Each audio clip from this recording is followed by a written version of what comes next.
TNA is the best wrestling in the whole world. Oh shit! It's Vince Russo! Oh yeah, you could be king of these nuts. You know what I'm saying? Our house, Jerry. Straight up, G. Somebody please explain to me how we are giving credibility to Glenn Gilbert. This is BS! This sucks! I've lost my objectivity and I don't give a damn! Welcome everybody to You've Got to Be Kidding Me episode number 25. We are a TNA history podcast that covers TNA 1 month at a time. This episode we're talking about TNA in the month of May 2004. I'm Garrett Kidney. I'm joined as always by my co-host Liam Jones. Liam, how you doing today? I am alright. You just ate yourself a nice orange and dark chocolate Kit Kat? I did. With Southern Australian orange. What's the difference between Southern Australian orange and regular orange? It's a little worse than Victorian ones. Oh, wow. Do you actually have like an Orange Australia tier list? That was just a joke about South Australia being worse than Victoria. But coming from a citrus bowl, I obviously do hold a certain amount of respect for the citrus of Victoria. You live in an American football stadium? No, you fool. I live in an area that specializes in the growing and export of citrus. Is that why it's called the Citrus Bowl in wherever it is in Florida? Yes, it's a nod to me. You and your references. No, just me. So I'm going to start introducing you as the Citrus Bowl, Liam Jones. Yeah, that's a good name. Solid nickname right there. Yeah. Garrett, I watched a movie by myself for the first time today. What? At a cinema complex. You've never done that before? I've never gone to the movies by myself. Oh, it's the best thing when you realize you can go to movies by yourself.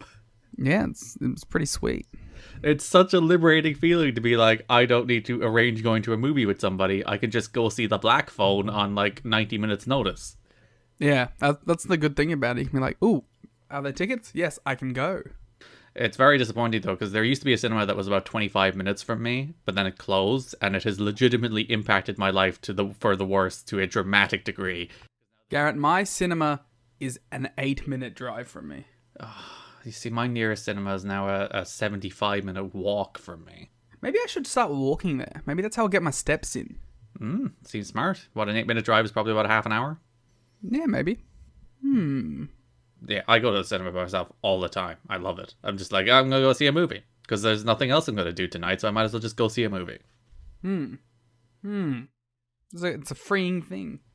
If you're one of those people who has not yet realized the liberation of realizing you can just go to movies by yourself and have a perfectly fine time because it's an activity that involves sitting silently in the dark, it is inherently not a social activity.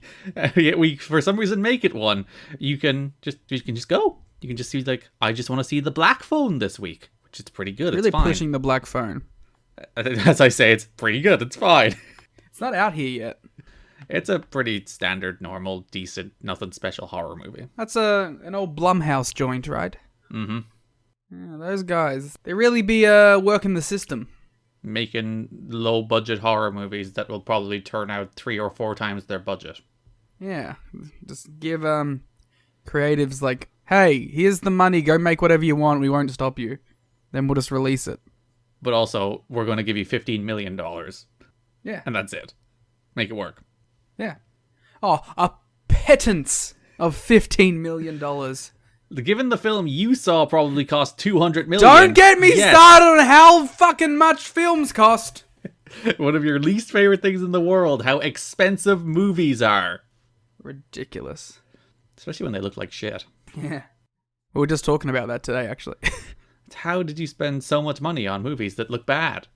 Like, surely at some point in the millions of dollars worth of salaries you're paying, someone turned around and said, hey, this is terrible. Should we fix that? No, the answer is no, they shouldn't. I guess so. When they're spending $180 million or whatever on the newest Jurassic World sequel, and it's just the most nothing happening movie you will ever watch in your life, no one's like, what if this movie was good? They're just like, it'll make money, who cares? But it's like, you're spending the money anyway. You might as well make it good. You can do both. You're allowed to do both. You're allowed to make money anyway, and also allowed to make a good movie. But alas, film executives, they're not to think about quality. They just want money. They want to swim in their money pools, and they want the return on investment. You're gonna make more money if it's good. Well, sometimes you might make less money if it's good. That makes no sense. Because people are like, it's confusing, or I don't like it. Because in order to be good, you usually need some kind of creative vision instead of making soulless, empty slop that won't make people feel anything, but it also won't make them angry.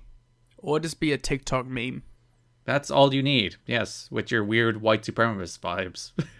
Yeah, that is the biggest, like... I would like to be involved in something like that, but it just feels like you're walking to an alt-right meeting. It does. It's like, oh, we're Proud Boys. We're going to the Minions on the way to our Proud Boy meeting.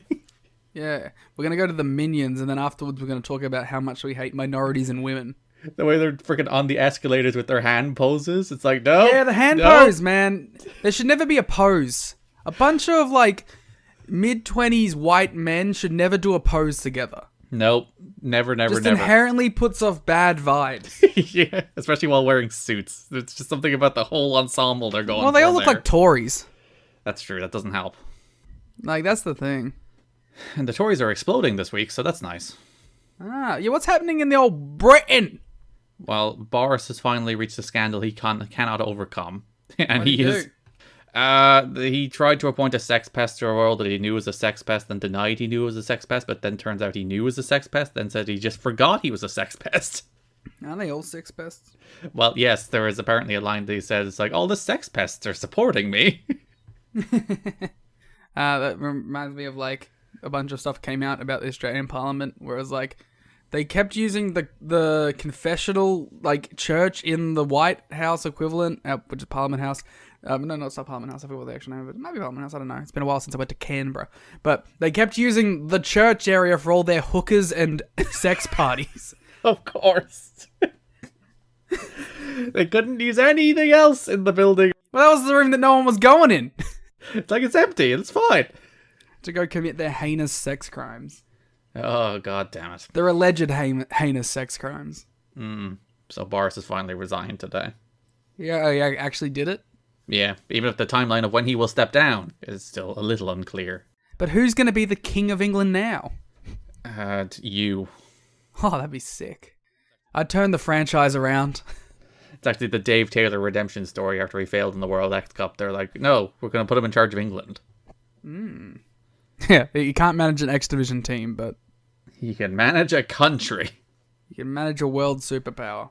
It's like, because the X-Men is about no limits. It's very hard to comprehend where there are plenty of limits on power. Well, based on Boris Johnson, there might not be that many limits on power, but still.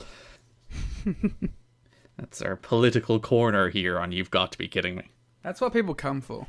Our political takes. Yeah. Which started with, like, movie discussion, which I guess is how it always develops. Our political takes that hopefully are underscored by our close personal friend and ally, Buff Bagwell. It's very funny seeing people lap that up. You know what? The Venn diagram, right? Of people who, like, bought that and GCW fans, right, are a circle. The worst part is you couldn't say, guys, he's clearly working you, because they'd get like, no, he's being wholesome and good, and they'd jump on you. Trevor Dame took it from, like, every angle. Just back away, just slowly back away, and let people have their fun with their clearly fake account. Well, have we not learnt not to trust anyone? No one can be redeemed. Everyone's a piece of shit. But especially if someone is trying to sell your own political and social opinions back to you, do not believe them, especially, as we've learned, in the space of professional wrestling. Yeah. And with all that in mind, we want to shout out to all of our best friends for subscribing to the Patreon, tnachad.com. It's been a wonderful month. A lot of stuff going up there. We have the first episode of our Global Force series up there now. We'll have a Rain Takers coming up. We'll have some other bullshit. Who knows what's happening over there? Yeah, so you can head to tnachat.com. You can get our show notes, which are basically like a book chapter on the month of May that is TNA. It's 11 pages worth of notes on the month of TNA. You can get our watch along of NWA-TNA pay-per-view number 95, which is the show we did the watch along for this month. You can also get our full series on the 2010 Monday Night Wars, where we watched every episode of Raw and Impact that went head to head. You can get our full series of Ring Cat King, where we reviewed every single episode of Ring Cat King. As you said, we're on to GFW now. You can also get our drafts, you can get our end of year awards, you can get our watch along of one of those WrestleManias we did, remember that? Oh yeah. All that and more waiting for you at tnachat.com or patreon.com/kiddingme. So before we get into the show, Liam, what did you want to talk about? I wanted to also give a shout out to me being on the Emerald Flow show for the half year Puro Awards. If you want to hear a 6 a.m. Liam who's very tired, go listen. Whose microphone exploded right before recording. Which is why I have a new one. Liam has bought himself a new microphone, which is the reason we are slightly late on this episode. Slightly being a week, but still. Yeah, blame the Emerald Flow show. It's all Paul and Gerard's fault. So before we go in there, obviously, I think you should also give your Puro Company of the Year. Gleet. Ah, there we go. Duh. Tell you what, I wasn't the only Gleet voter. Who else voted for Gleet? Oh, you have to listen and find out. Ooh. As we were mentioned Patreon, we will be covering Wrestle 1 and Gleet. Liam has been assigned the task of working out how we actually cover that. But people asked for it, and we will do it. By people we mean literally one person asked for each, but that's all we set the bar at, and we will do it. Yeah, someone on the VOW Discord says they have a bunch of the early shows, so I'm trying to get them to send them to me. So Nice. And I said that we'll start covering Gleet once Hooting and Hollering. Which might be soon, who knows? Well, the first Hooting and Hollering show happened just 30 minutes ago, Garrett, so... Oh, that was the DDT show, was it? Yes. I'm gonna watch that show for the noise. Just for the noise! Yeah. And, well, there was also the Nomads. The Nomads Joshi show also had Hooting and Hollering. Good for them. Both in Shinjuku Face, so I guess all Shinjuku Face shows moving forward are probably going to have Hooting and Hollering. All shows should now be held from Shinjuku Face, just to allow the hoots. With a 50% capacity. Yeah, so there's like 350 people there. And then after September, everyone can run Kurikan Hall as well. And that's it. Oh, and Ottawa Gymnasium. They're the three good venues now. And one last note on Patreon before we get started. When we hit 100 patrons, we will be reviewing All Wheels Wrestling. We set that as a goal. Great. The Vroom Vroom Race Cars Wrestling, the best wrestling show ever put together. We will review it. I have no clue about this at all. I want to give one more thanks to everybody who both listened to and obviously participated in the 20th anniversary episode, which is our last episode. All those people I think were very smart and very funny and very good. And if you haven't listened to that episode, if you saw it's not a timeline episode in your timeline, it's not like a month of TNA. If you're like, oh, I don't want to listen to people talking about, say, 20 years of TNA, I would recommend you go back and listen to it. I think it was a very good episode and a very good encapsulation of 20 years of TNA. And also we got a bunch of new listeners from it. So if you're a new listener now listening, also hello, welcome to our madness. Oh God, I got to step out game. Oh, good way to bring people in when they first come back is talking about the Gentle Minions. Oh God, the Gentle Minions is a horrible word. Alright, that brings us to May 2004 TNA, and the first major news story of the month is a pretty darn big one. TNA officially announced the debut of their first television show, which will debut on Fox Sports Net on Friday, June 4th at 3 p.m. It is the debut of TNA Impact. Wow, future 5-time winner of worst television show. You know what? 5 is actually pretty low. It's fine. It is funny to see because Mike Tenay introduced the second show of the month with their groundbreaking, earth-shattering announcement, which was the FSN deal. They will be debuting on FSN in June, and it is interesting. That show's still on the air today after 18 years and 900 episodes. So it's like, you know what? It is a groundbreaking, earth-shattering announcement. Well done, TNA. Yeah, with I'm sure at the time people were like ha ha ha ha ha because everything TNA does gets a ha ha ha ha ha, but. Knowing where we are now, one of the longest running wrestling television shows ever, so... It has worked out in at least some way. And look, realistically, this is a time buy. with an estimated cost of about 15 grand per episode, and it's a 52 episode deal. Oh, if it was a fucking movie, they could run this for years. And then out on both sides after 26, halfway through. And like the whole idea here is that it's to get on TV, build an audience, get decent ratings, and try and get something better than buying time on FSN. Whether that's FSN paying them to do the show, or whether that's finding something on another television network. And we know, like, that gamble paid off. It ultimately resulted in a Spike TV deal. So all the losers and haters, when this deal was announced and they were like, this company is still kind of doomed, like this is the last gasp play that probably won't work, you were wrong. It did work. I mean, like, it's not a bad idea. I don't know. I mean, listen, would we all prefer that our wrestling television show gets picked up from Warner for millions of dollars and then immediately gets a bump in it like 6 months in? Yes, that's the ideal scenario. But when you have nothing else, you might as well go for this play. You're already going to lose the money, it's fine. You, like, bankruptcy and then get out of paying it, you're fine. Yeah, and it's Panda's money, who cares? So yeah. Like, this is a great idea. It's a great gamble. And, like, I get it. And when you look at where the company is now, where the company is in May 2004, what else can they do? Like, the weekly pay-per-views aren't cutting it. Everybody knows that. They have to continue producing them or else the company goes under. It doesn't exist. But it's not like there's suddenly going to be an audience of millions of people who are going to start buying these pay-per-views. That's not the path forward for this company. So they have to start looking about, like, well, what can be? Obviously television, paid television ideally, but they can't get paid television. They couldn't get it in 2002. They still can't get it now. How can they increase their chances of getting paid television? By having a proven television product. So that's their gamble. That's their step. That's their pay at an estimated 15 grand per episode to get on TV. They got to build their reel.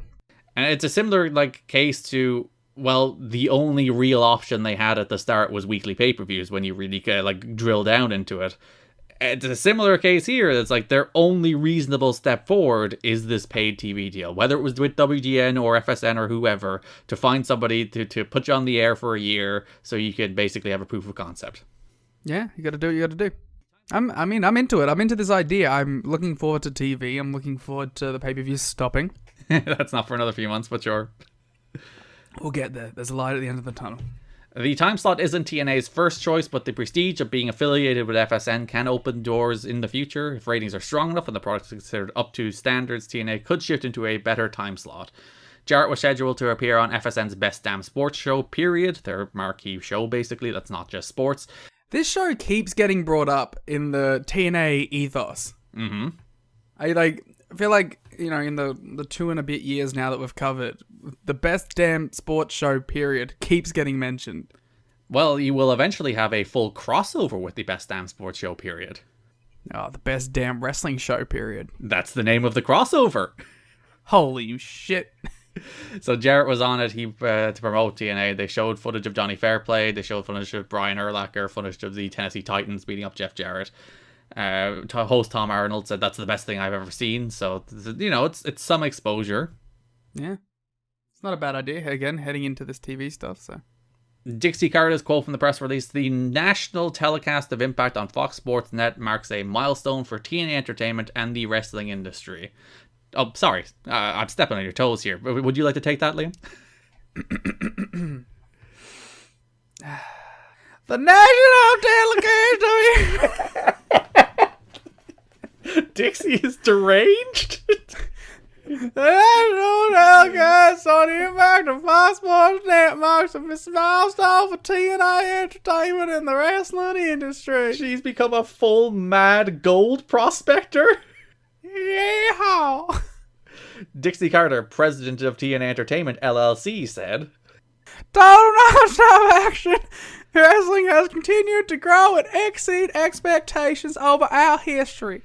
As we celebrate our 2nd anniversary in June, we are excited this opportunity with Fox Sports Net and Universal Studios Orlando will expose a wider range of viewers to our distinctive brand of professional wrestling. Follow me on Twitter." A TNA press release explained how TNA is different from the competition. I'm always interested in this. Is this me? No, this is a George Greenberg of FSN quote. You're fine. Can you do it in the style of the TNA pay-per-view video packages? Oh, sorry. TNA Wrestling separates itself from the competitors by delivering quality family programming that focuses on athletic in-ring competition instead of over-the-top, shocking antics that have become all too common in mainstream. He's not, like, that's all lies. To be fair, TNA of the last, 3 months is that. Oh, sorry, not the 3 months. The TNA of we're trying to get on television, let's clean up our act, is a clean, normal wrestling product. The TNA before that, maybe not so much. I am pleased about the entertainment value wrestling can bring to FSN. I believe Impact will bolster our Friday afternoon schedule and provide another FSN destination for young viewers. FSN reaches more than 80 million homes through its 20 regional sports networks. And Jarrett told Between the Ropes Radio that Impact will be innovative and have no limits. Just like the X Division. Yeah, it's not about television limits, it's about no limits, even though the show literally has time limits, so it is about limits. But outside of such ambiguous cliches, didn't specify the format of the show. I mean, I think it'll be a wrestling show. To be fair, they do start making some changes. As we mentioned, we'll talk about it more in the June episode, but they introduced all the Fox box up, the time limit stuff. We'll talk about that next month. But they are also introducing a 6-sided ring. I'm unfamiliar with a 6-sided ring, Garrett. Could you tell me about it? So you take a ring and you add 2 more sides. That's fucking nuts. And then you have more angles to do springboards off of, and the rope tension is tighter, Mike Tenay would always tell us. Oh. What if you made it a triangle or a star? Oh, well, a star ring would be interesting. Well, if Kota Ibushi gets his way. I'm not sure how well a triangle ring would work. You'd have to make it quite big. Yeah, that one seems less plausible. I think a star ring could be done. I just hope you never want to run the ropes. Yeah. Maybe you don't want to run the ropes. Maybe that's something Ibushi wants to cut out of professional wrestling. TNA wrestlers who are scheduled to work the June 3 Orlando taping are concerned that they won't have enough time to work out in the 6-sided ring before they work their matches. In most cases, the wrestlers have not worked in that type of ring before. They say that while it may not seem that much different to the untrained eye, it is going to be a bigger adjustment than people seem to realize. It's also worth noting that similar 6-sided rings have also been blamed for injuries suffered by AAA and Japanese wrestlers, so the TNA guys have more to be concerned about whether they can have good matches in the new ring. They probably should fly him out like a day early or something to see guys work out in the ring. Or just bring the ring to Nashville. Oh yeah, do they have a time period where they have a 6-sided ring in Orlando and a 4-sided ring in Nashville? No, it seems like at one stage the idea was just to do the 6-sided ring for TV, at least early. But from here, they introduced the 6-sided ring in Nashville immediately after they do it in Orlando. So is this the last month we have of the 4-sided ring? No, the last 4-sided ring show will be the June 2nd show. So the debut of the 6-sided ring is the June 4th Impact debut, and then the first weekly pay-per-view of June will still have the 4-sided ring. Garrett, would you care to have a brief production meeting on air? Sure, go. Should we do a watch-along for the first Impact? Well, I was thinking, because the other show we should do a watch-along for in June is probably the debut of King of the Mountain, which is the first show of the month. Yeah, that was the first one I had in mind. So we could basically just sit down and do them back-to-back. We could watch the June 2nd show and then watch the Impact debut, so it would be quite easy because they're sequential. Sweet. On-air production, so you'll get 2 watch-alongs coming up for the June episode. 2 whole watch-alongs of the first episode of Impact and the June 2nd weekly pay-per-view. Yeah, I think the Impact one's fun. I think that's an important one too, and a show that I don't think I've ever seen. The debut of Impact. It's a good episode. You'd hope so. TNA Wrestling will tape its weekly Impact program every Thursday at Universal Studios in Orlando, Florida, at the 22,000 square foot Soundstage 21. I thought it was going to say 22,000 seat. It's gigantic. It can hold about 1,200 at full capacity. The way TNA set it up, hold about 900. America's Kota can hold. In many ways, it is.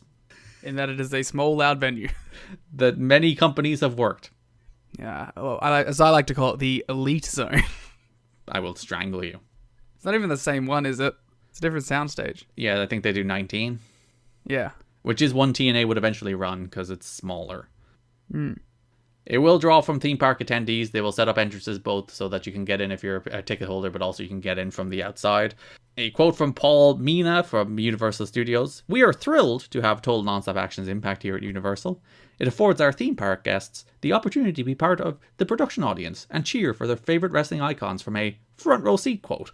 "TNA will be keeping costs down by flying and paying only 10 TNA wrestlers each taping each week." I don't think that holds. I think they're actually pretty generous in the end. So yeah, 2 tapings a week now that they will do the live pay-per-view on Wednesday and then fly straight to Orlando to do TV on a Thursday. I'm interested in seeing how the restrictions of only having 10 people would have worked out. Because, like, the main event of the first episode is a 6-man match. So it's not a thing they even remotely try and stick to. That's 60% right there. And the opener is a 6-man tag. So they're already up to 12. And there's also another tag match. So it's up to 16. So that whole idea... How many of them are locals? I have no idea where they got that 10 people idea from PW Torch. But if it was an idea bandied around at any stage, it will not be stuck to. So they are buying time, with the unconfirmed figure being the price of $15,000 a week from the Wrestling Observer. They have control of most of, but not all of, the ad time, so they can make some of that money back selling ads. Yeah, I've thought of a fun thing. Go on. Isn't it funny that the first episode of Impact was main evented with a 6-man tag? It was a 6-man match, but go on. Fuck. Well, you've ruined everything for me. By your non-specificity. It opened with a 6-man tag. Does that work? Does that still work? No, I was going to say that the first episode of Global Force was main evented by a 6-man tag. To be fair, you could actually tie it to because the opening match is kind of an international X Division match, so it is kind of the same thing as what main evented the first episode of Global Force. Doesn't count. Speaking of Global Force leader Jeff Jarrett held a locker room meeting prior to the May 12th pay-per-view to announce the Fox Sports Net deal. Jarrett opened the meeting by thanking the wrestlers for their patience and hard work. He said he had not anticipated what a black eye professional wrestling had in the television industry, adding that he and other office workers had to battle long and hard to get the show on the air. Be like, oh, what a black eye wrestling has. Don't watch our old tapes. Don't watch them. Don't watch them. Yeah. But I mean, like, let's be real. Like, wrestling isn't exactly the most lucrative TV thing.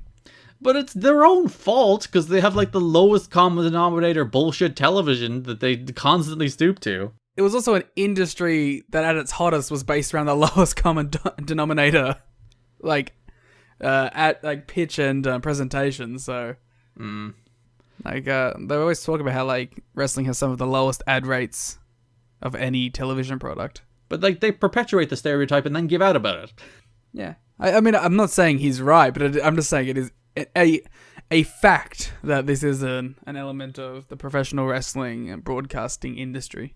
Yeah, I'm not saying he's wrong either. I'm saying it's his own fault. Yeah, well, what are you expecting to go up there and be like, hey guys, really sorry we fucked around for the first 2 years, but we're here now? Yes! Well, he's not gonna do that. Because of concerns from FSN executives, because they want a very clean, normal wrestling show, Jarrett reminded the wrestlers to refrain from swearing and or making any lewd gestures during their matches. Even Storm, he delivers one of the sorry about your damn lucks, he's like, you know what I say about luck. Sorry about your luck. It's like, sorry about your darn luck. Dude can't say his catchphrase. Really, is damn too much? I think he ultimately it's not, because he ends up saying his catchphrase, but yeah, it's weird. He also told the crew that the company had hired a new seamstress to help them improve their looks for television. Jarrett added that the company is still in the process of making travel arrangements to get the talent from Nashville to Orlando for the Thursday tapings. There's some concern that they might not be able to make their flights because of their hard night of partying in Nashville. Maybe they shouldn't party. They should go do their jobs. They can party on Thursdays after Impact now instead of on Wednesdays after the pay-per-view. Wrestling is the only industry, man, where you go to your boss and go, hey, it's going to be a problem, like, getting to work the next day because we're going to party too hard. Mm-hmm. And then, like, that'd be an actual consideration of the employment being like, yeah, you're right, guys. We'll try and think of something. We don't want to ruin your vibes and good time. It's like, just wait till the tapings are done and then go party in fucking Orlando. Which is probably a better party scene. No, Nashville's a pretty good party city. I'm sure city, the Orlando scene kicks the Nashville scene's ass. Some Nashville people are going to come for you for that. Whatever. Don't you talk nothing bad. Oh, she seems more cogent than she did earlier. Don't you So there's some talk about how they're going to get wrestlers down. There's talk that they might bust them, which wrestlers are very much against, I think for good reason. There's talk that they might also charter flights to fly them down to make sure they can get down on Wednesday night instead of Thursday morning. This is cool. This feels, I don't know, something about it makes it feel very like Major League presentation, you know what I mean? Just the whole background stuff. Just that they're on TV, it's like, oh, we have to talk about logistics about going from one taping to the other. Yeah. It's like, yeah, it feels like anything that's sort of like, some show on the road where it's like, oh, we have to get the group of people to the next thing, and blah, blah, blah. It adds a certain, it doesn't feel like your Nashville indie, you know what I mean? It's basically like the start of chapter 2 of the company. It's like you had the first chapter, which is the weekly pay-per-views. Now you have the TV era, which I think this, like, chapter 2 probably basically runs up to Kurt's debut. And then you have a bunch of other chapters from there. But it does feel like, we're turning a page. It's a new TNA in a new television era. It's the new face of professional wrestling. The new Fox Sports Net deal has changed the mood in the locker room. While everyone seems happy the company is taking the step, some of the younger wrestlers are said to be nervous about working in front of a national audience. Although the pay-per-views are technically national, the wrestlers know they will be seen by some more viewers on Fox Sports Net. Some of these wrestlers are said to be concerned that their popularity in Nashville may not carry over to Orlando or the rest of the country. To which I would say, that Nashville crowd is dead silent half the time, so I think you'll be fine. Yeah. But then you got over there too, so it's fine. Yeah, if you're good, you'll get over. The age-old adage. Meanwhile, some of the veterans who have worked WWE, WCW, or ECW in the past are excited to be getting back in the mix. There are also some wrestlers who are concerned that they will be lost in the shuffle, especially if TNA brings in some bigger names that have been rumored, such as Hulk Hogan, Randy Savage, Scott Hall, DDP, Kevin Nash, and The Ultimate Warrior. Cool. Which does kind of end up happening. So I don't want any of those people brought in, except Kevin Nash. I'd take Hall too, but if he wasn't like a mess. Also, I like DDP. Yeah, I don't know. I like DDP, but I just focus on your own guys. Come on. All of those people will come in other than Warrior at some stage or another. Yeah, we were so universally positive about the Hulk Hogan run. The word backstage is that TNA plans to hit the reset button when they launch the FSN show on June 4th. Meanwhile, other insiders say that while the company will certainly attempt to spice things up, they will not completely abandon past storylines. Okay. So a little category A, little category B. A soft reset, as we say in the biz. They're third or fourth in the company history already. To be fair, they haven't done any hard resets yet. But they will.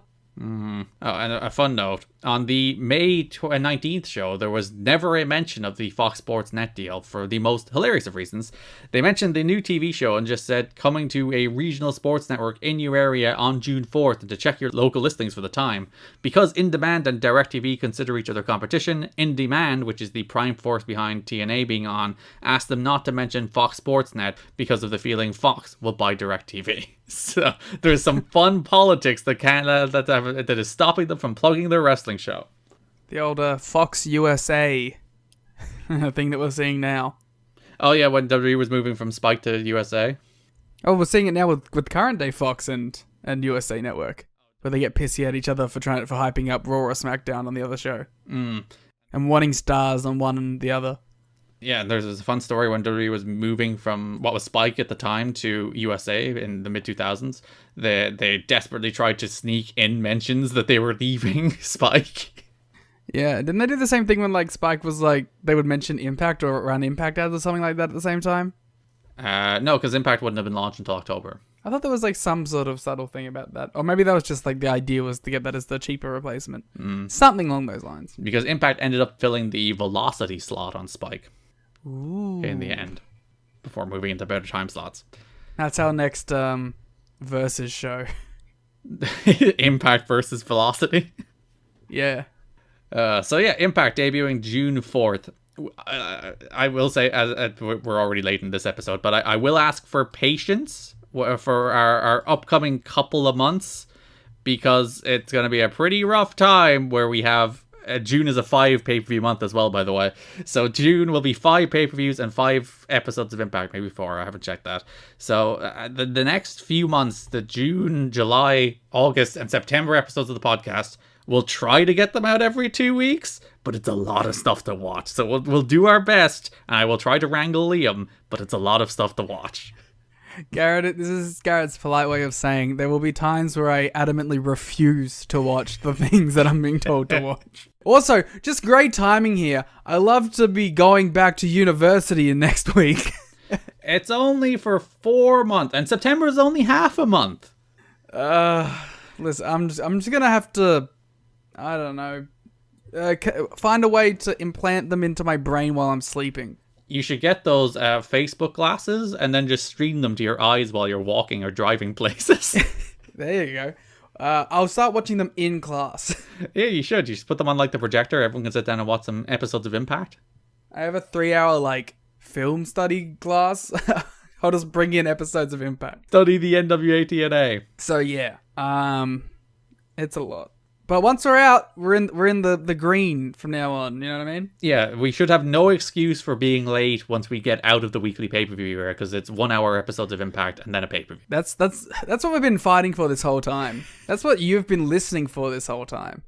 This has all been the preamble to the actual thing we want to cover. Yeah, this is the chapter 1 of our podcast. We're also moving into chapter 2. Well, we'll change it. We'll call it something else. Wait, oh my god, when TNA does the name changes, can we change the name of the podcast? To what? I don't know, we'll find something. We'll add NWA to our name as TNA take NWA off of theirs. That doesn't make any sense. Johnny Fairplay was voted Survivor's best villain this week on a special edition of CBS's Survivor. When interviewed by Jeff Probst, Fairplay said he is now involved in pro wrestling, TNA wrestling every Wednesday night on pay-per-view and starting June 4th, every Friday on Fox Sports Net. Fairplay has not been used by TNA in months after an initial flurry of angles on the weekly programs after he signed a 1-year contract. With 26 dates guaranteed, TNA may not have soured on Fairplay as much as they'd wanted to save their guaranteed dates with him until they secured national TV clearance. Now that they have it, Fairplay is expected to become a major weekly presence on the show in a main event storyline. Rumours of him leading an NWO-like invasion with Kevin Nash and Scott Hall are apparently not true though. His role starting in June is to not being revealed by TNA. So that's definitely like someone's forum post. It's like, he should come in and he should be, we're the bad guys. It's like the worm Johnny Fairplay is here with Scott Hall and Kevin Nash. He's like, hey, yo, and they're taking over Impact. And then they're going to head-to-head with Raw. I like that everything is the NWO. Listen, we are going to get a fake NWO by the end of the year, so look forward to it. Is that the Kings of Wrestling or the band or multiple? Even Immortal was just a fake NWO. Main Event Mafia was just suited NWO. It's all just the same story. Biker NWO, suited NWO. I'm gonna have to pay someone because I won't be able to make this, but like some sort of fan cam of the Main Event Mafia to the Gentle Minions song. See if we can get a shot of them sometime in TNA history walking in a line, going to their minions screen. Alright, Garrett, you find that and I'll put it together. Because you're probably the one who actually will know a random show where they all walked down a hallway together. Oh, there probably is one. I got money. God damn it. A real hard pivot here. Jerry Jarrett, who co-founded TNA in 2002, underwent triple bypass heart surgery in Nashville, Tennessee last week. He experienced chest pains and dizziness before the TNA pay-per-view and was hospitalized that night.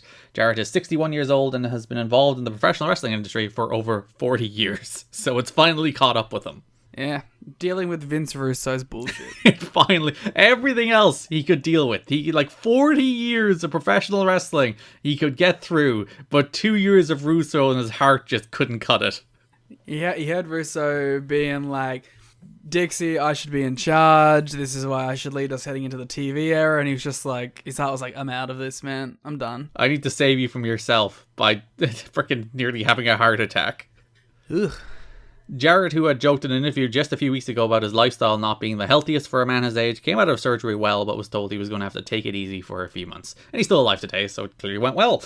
Jarrett noted at the time that he wakes up running and doesn't stop and has often eaten one meal per day and not until 6 p.m. So he gets up like crack of dawn, works all day and doesn't eat, and then he had a heart attack. What are you doing for TNA? You know what I mean? Well, he does also run a construction company. It's not just TNA. That makes a lot of sense. I was like, I don't know where 18-hour days for TNA is going. Yeah, you're talking to talent and you're trying to keep Vince Russo in a box, basically, constantly. That's 16 hours of the 18-hour day. TNA is shifting away from the NWA initials since they don't own the rights to the name. When dealing with growth in general and a national network in particular, they need to assure partners in marketing the product that they have full rights to the name and all associated revenues. TNA has been preparing for this transition for many months, as the website URL tnawrestling.com has linked to the same website as NWA-TNA.com. Since the last year, all references to NWA have been dropped other than a small logo on the website and the names of the titles, which gives the titles, in theory, a sense of history and prestige. The new Proc Sports program is called TNA Impact. It's not clear yet whether the NWA initials will be completely eliminated, but without question, TNA Wrestling is the main name of the promotion now. So yeah, they're phasing out the NWA. They will still have the NWA titles, but it will no longer be NWA-TNA. It will no longer be like the NWA freaking board of directors appointing an NWA director of authority. None of that stuff. It's just TNA. I'm surprised they didn't go straight for their own titles. I kind of get like the history and prestige of the NWA title. It does add a little more oomph when your title is just like held by Killing Styles, Jarrett, and Shamrock, which is the only people it's been held by for 2 years. I just meant like with TV. I'm surprised they didn't like do a complete switch. Yeah, I guess if they're ever going to do it, this is probably the time to do it, right? Yeah, like you could have just made it the King of the Mountain match for the TNA title. Which would have been so appropriate if the first TNA Championship match was a King of the Mountain match. Won by Jeff Jarrett. Oh, perfect. But yeah, they wait another 3 years to get rid of the titles. Silly. Vince Russo issued a statement on the internet to announce that he is going to ministry school in Colorado. He was telling friends backstage that he plans to continue working for TNA, although no one seems sure whether his school schedule will force him to give up his current on-air role. Me about this show. You're going to ministry school? No, my school schedule will force him to give up his current on-air role. I'll still be behind the scenes. Just be me monologuing? I'll find someone that you can replace me with. It'll have to be just a charming, witty Australian person. God damn, I'm the only one. There's never been another. I'll get Hugh Jackman on the pod. In that letter he wrote on the website, he expressed his frustration with wrestling, saying he was in deep depression from WCW, and until 6 months ago, TNA was no different, saying it's every man for himself, dog eat dog, and total paranoia and politics. To which I say, Vince, I wonder who made that environment! do the exact same thing I said about Jeff earlier, that that's your own fault. Vince, fuck you, that's your own fault! Whatever, man. This man cannot be helped. Oh, Vinny Roo. He's the worst as well. I hate him. We'll talk about it when we get to the shows, but I'm fucking sick of this Vince Russo character. He's too skinny too. I don't like skinny Vince Russo. It's like skinny Walter. Yeah, well, skinny Walter's cursed. Skinny Vince Russo's just... I think it's, it emphasizes the terrible character somehow. Yeah, I'll save my rant about the character until we talk about the shows. It looks as if the TNA ROH feud is firing back up as TNA officials are trying to recruit CM Punk and Samoa Joe. Those two are good people that you should bring in if you're starting a television show. Technically, Punk is under contract to TNA, although he has not signed the new amendment that allows the company to collect a 15% booking fee, which is a big point of contention this month. That people are going back and forth about whether or not they like or dislike. Because there's a lot of wrestlers who actually don't get other bookings other than TNA who are like, we don't care. Yeah, but I'm sure there's not a single person in the locker room who's like, yeah, man, I love that idea. Yeah, it means I have to charge 15% more and probably get less bookings. So there's fear that ROH is basically like literally coming for Ring of Honor, going for the throat. Just like, let's take Punk, let's take Joe, and let ROH die. Yeah, well, they're both still here. Punk moved to Philadelphia last year to become the instructor at the ROH school, so he has a lot riding on his relationship with the company, and also, he had that Teddy Hart stuff, and I don't think he ever particularly enjoyed working TNA. Didn't seem like it. At this point, ROH officials have yet to offer contracts to the wrestlers, so the members of the rosters are free agents with no legal ties that bind them to ROH. So they're free to be poached from, which is a long-standing issue in Ring of Honor history for a very long time. Long-standing issue in every TW game I've ever done. It's very annoying, isn't it? They're talking with Samoa Joe about bringing him in with Johnny Fairplay. The company is back talking with Fairplay, thinking his notoriety will help them when they start on TV. Fairplay suggested the idea of Joe, and the Office people, who deep down hate ROH, and while it's never said publicly, several close to the situation say it's a common theme, love the idea of stripping ROH of its champion. There is no deal in place because Joe at this point has refused to bail on ROH without at least going out professionally, and as of the weekend, the negotiations had not reached this serious level. I'm so excited to see this Joe push for the first time. It is like basically the best thing they've ever done, the first like year of Joe. Like, I've only seen the payoff. So I'm very excited to see the week to week. Because like when you think of, well, how should Samoa Joe translate to a weekly television product? They just nail it. It's perfect. Yeah. Which is like astounding with how little commitment they have to anything. To have like a year-long process. Where it's just like, we're going to push this guy as he should be pushed. And then he's going to get over and it's going to work. Like, no one's had a year-long push in this company. Who's had the longest sustained push in the company? That's not I Jeff know, Jarrett. great. It's not the owner of the company. Mike Tenay, maybe? Like, even Vince Russo took an L. Yeah, AJ kinda. Oh, come on. But like, he was champion from June until October, and then champion from May He to had June. a push, it just was never good. But he's been like a featured player. It's not like he's a background guy, you know? Yeah, like I said, it was a push, but not a good push. No. No one else. No one else. Like, to really emphasize this point, it's like, it feels like no one gets more than a 3-week push in this company. So, to the idea of a full year being dedicated to a new guy is insane. I guess they kind of pushed Chris Sabin. I don't know.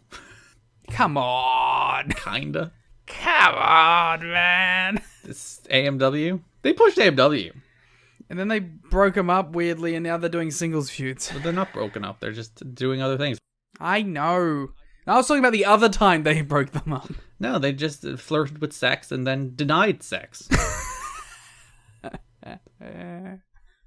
They flirted with sex. Oh, I'm gonna miss the sex jokes. Yeah, and you just have the wholesome Vince Russo with his dopey, freaking conflicted face. Alright, let's get to it. Alright, let's go through. No, we'll start with the World X Cup. We'll start with something that's at least somewhat enjoyable to talk about. Sure. I just want to mention, like, for everyone listening right now, is normally when you can see on our topic sheets when you go to tnhad.com that we have, like, all these broad topics down the bottom, and normally there's a ton of them. This is so bare. Yeah, you see, there's a ton of, like, small programs. Like, in the Best of the Rest, there's, like, 5 different things, but they're all, like, oh, somebody had, like, a match or two with somebody. Yeah, because they're all, like, 1-week things. It's a weird month. And by weird, you mean dull and boring, but sure. Yeah, it's again, there's a world title change this month, but they're somehow still in a holding pattern. Don't know how that works. TNA operates within a level of just molasses that somehow it doesn't make sense. It's like if the ending output of sugar was there while still in the molasses stage. It's truly a hybrid of chemistry. Alright, so we'll start with the World X Cup. So the World X Cup debuts on May 26th, and they build to it through the month. We had one match building to it at the end of last month, if you remember. It was Team NWA versus Team AAA. It's been a while, you might not remember that, but Team NWA beat Team AAA in an 8-man tag at the end of last month. They begin building to the World X Cup. The May 5th weekly pay-per-view, NWA-TNA pay-per-view number 93, we have a Team Canada versus Team USA match, which I loved. I thought this match kicked ass. It did kick ass.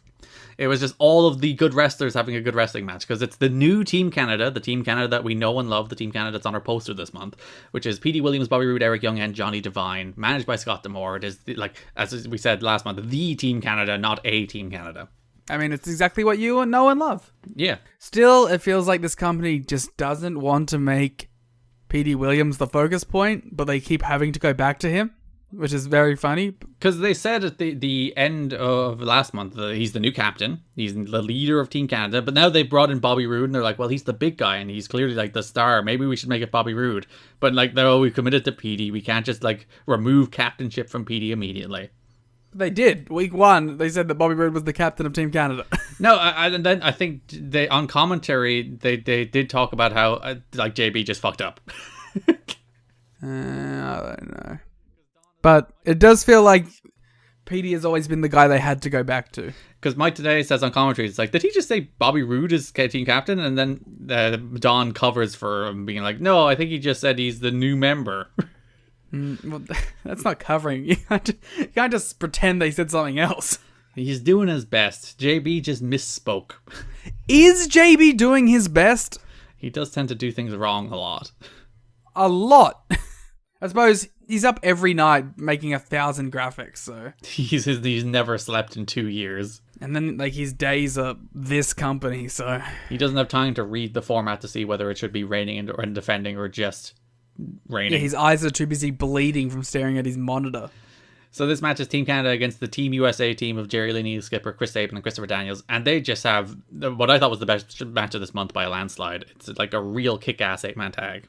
They do all the moves in the world. They do a ton of moves. Team Canada are one of the rare Nashville acts that are still kind of over. I think they get heat because people obviously hate Canadians. I guess. And I think part of that is I think Scott D'Amore is really, really good. Scott D'Amore rules. And, like, not just as a character, every time he gets physical, he delivers as well. Yeah. Because he has a match this month, which we'll talk about the next episode. Yeah, the match of the month. Johnny Devine's moonsault, by the way. Great. Danny Devine, man. I am blown away by this guy. He's a good wrestler. Does a sweet moonsault, busts out a shooting star. Guy's nuts. Chris Sabin gets a hot tag in this match as well, where he just runs wild, and it's like the best Chris Sabin has ever looked in TNA. I like the Chris Sabin story of this tournament. Series. Yeah, it's a tournament. We're just in the preview stages of the tournament. Yeah. Yeah, we'll talk about the actual World X Cup show. I like the story of like Jerry Lynn's like leadership in that show, where it's like all his decisions kind of paid off.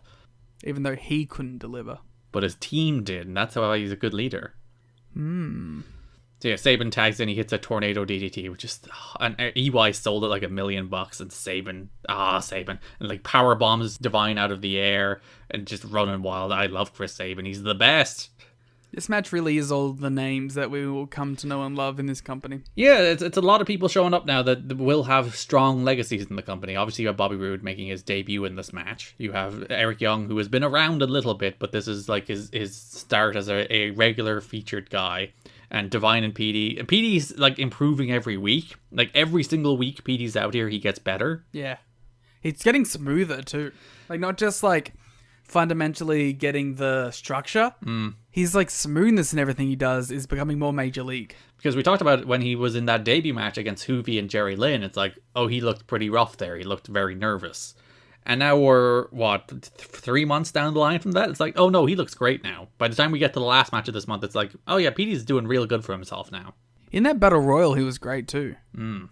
So Lynn has Roode for the cradle pile driver, but Scott D'Amore breaks the hockey stick over his back, giving Roode the roll-up win. Team Canada have momentum heading into the X Cup, and Jerry Lynn has problems with Scott D'Amore. I love that, how gleeful Scott D'Amore was about breaking it.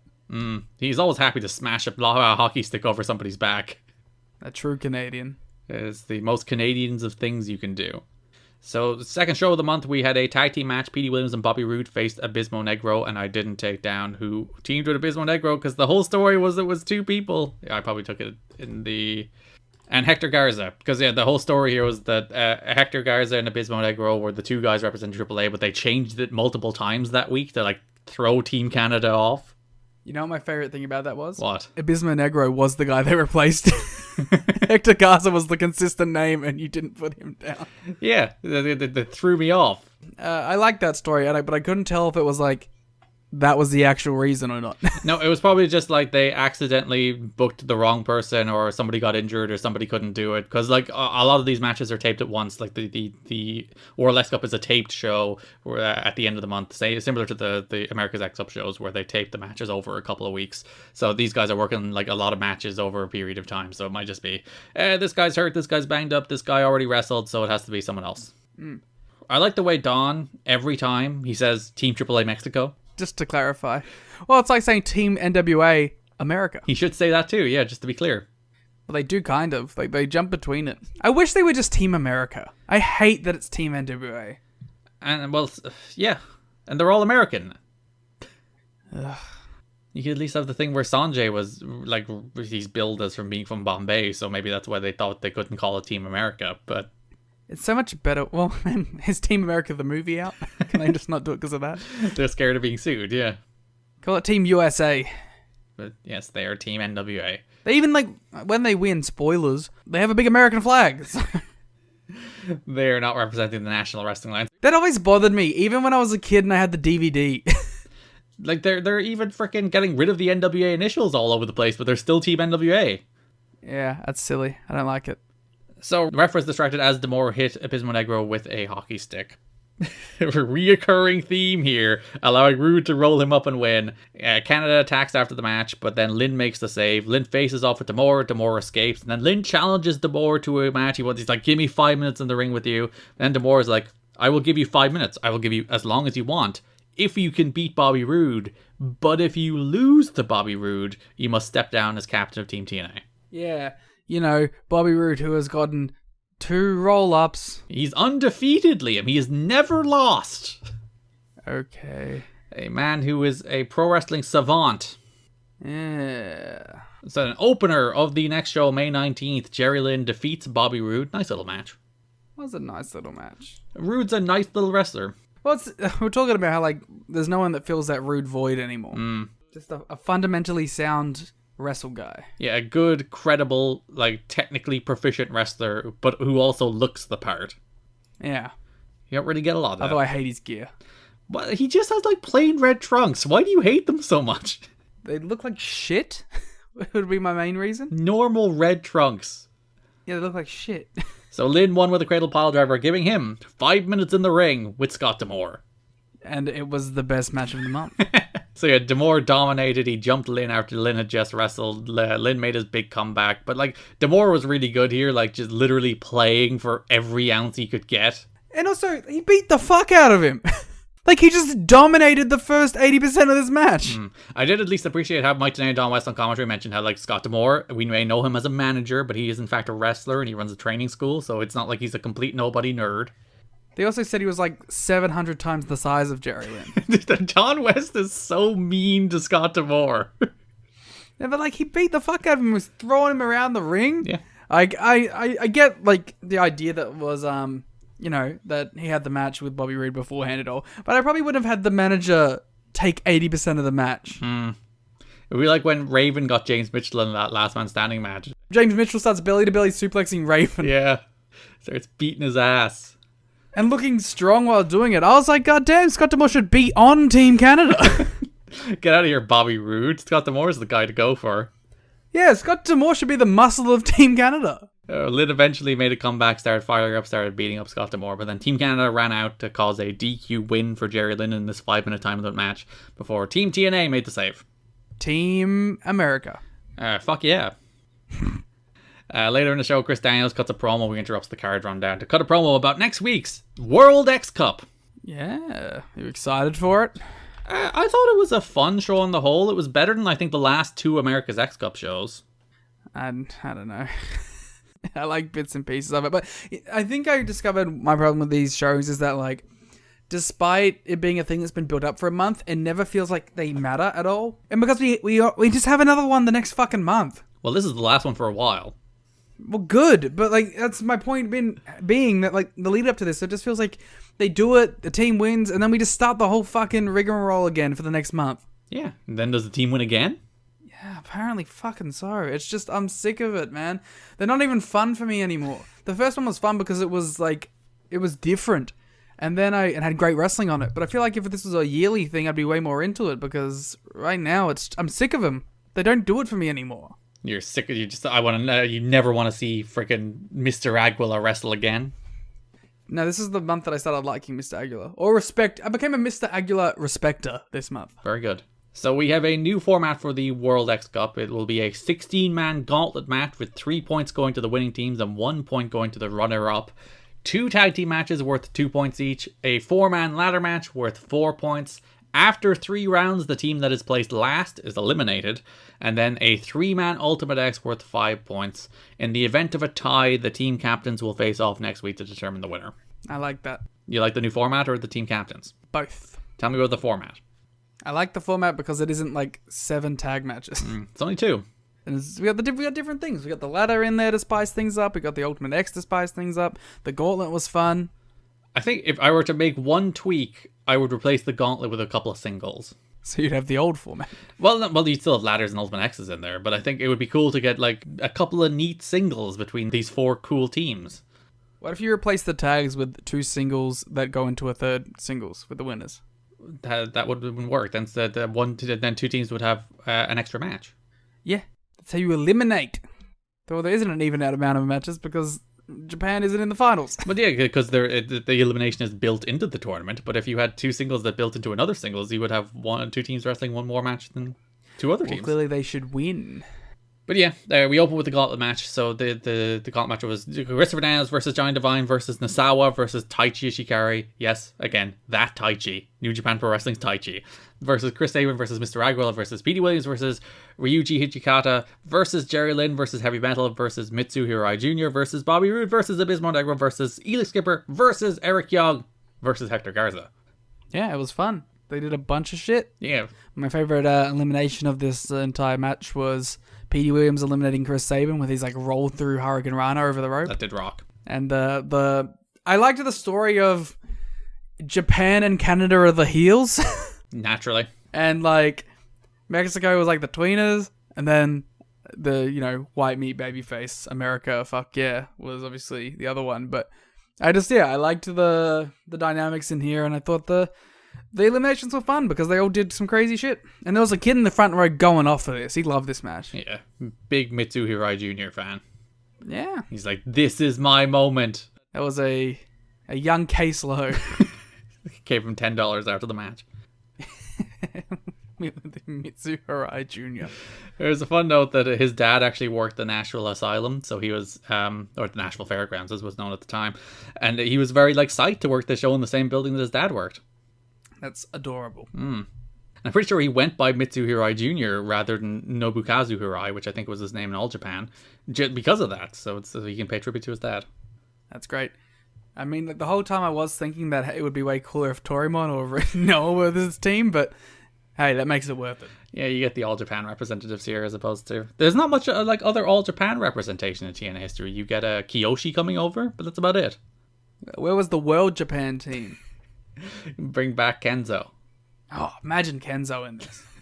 Just kicking ass. That sweet gear. Kenzo versus Mr. Aguilar. My favorite part of this match is Hijikata and Abismo Negro did the Shatter's Dream spots in the corner where he kicked the turnbuckle and Abismo just completely no-sold it. I've watched a fair amount of Hijikata in my time. Mm-hmm. I don't ever remember him working so blatantly heel. Yeah, but he's a evil Japanese man. He has to be evil. That's a different guy. Oh, my mistake. That's the King of Darkness. Mm-hmm. He was trapped in a dog cage this week. Oh, I saw that. Yeah, I saw that. It was a good bit. And then they got to do 1,000 triple teams to win the match. Because all of his partners were in a dog cage. Poor show, left by himself. Well, that's what he gets for being a piece of garbage man. A piece of garbage man. He's a piece of a man who collects garbage and takes it away for you. Yeah. Final 3 here were Garza, Skipper, and Young. Garza and Skipper teamed up to eliminate Young, but then we had the final 2 pinfall submission. Garza caught Skipper in a bridge. So Team Mexico get 3 points, Team NWA gets 1. I really like Garza. He's clearly TNA have identified him as the star. They keep pushing him. He always wins these matches. He's always the guy at the end. He's obviously the captain of the team. And they're like, Hector Garza, this guy's the guy. Yeah, and I agree. They should do something with him. Well, they plan to, and then circumstances intervene, but we'll talk about that toward the end of the year. Fun. Scott Hudson interviews Team NWA, and Hudson's like, Jerry, have you already bottled it? You're behind. Yeah, give a bit of faith. Also, they got 1 point. Yeah, it's not like they did, Team Canada and Team Japan have no points at the moment. Yeah. We should be giving this rundown to Nasawa out of the question wrong guy. My favorite part was in the ladder match, Mike Tenay is like, I really question Nasawa's decision making here to put Taichi in a ladder match. Tenay, it's out of the question. Mike Tenay doesn't understand the law. He just doesn't understand the deep Noah booking. If he did, he'd be better off. I would love Mike Tenay's opinion on 2022 Noah. I'd imagine he wouldn't like the whole Great Muta beating everybody thing. I would love to hear his breakdown on Nakajima knocking out Tetsuya Endo. So that brings us to the second round, which is 2 tag team matches. The first of which is the reuniting Triple X, Christopher Daniels and Neil Skipper, facing Bobby Roode and Johnny Devine. It was alright. I thought that was, I enjoy watching Triple X. I'm glad they're back teaming together. I'm glad they'll be teaming together going forward. I forgot to mention, like, Jerry Lynn, when Scott Hudson was grilling him, when he was like, "You're shit, you bottled it already." Jerry Lynn was like, "No, I have Triple X, who are former World Tag Team Champions with the best tag teams in company history. They'll be in the tag match. And I have Chris Sabin, one of the only man in this tournament, I think, who has been in an Ultimate X match. He will be in the Ultimate X later tonight. So we're actually looking pretty good here, Scott." It's a good plan. Yeah, I enjoyed watching Triple X. I enjoyed Daniels in particular. I think is a very good babyface tag team wrestler. Daniels and Devine were flying all over the place in this match, including Bobby Roode doing a dragon suplex onto Devine onto Skipper. Yeah, some crazy stuff here. I really liked all their flips. Yeah, it's good stuff.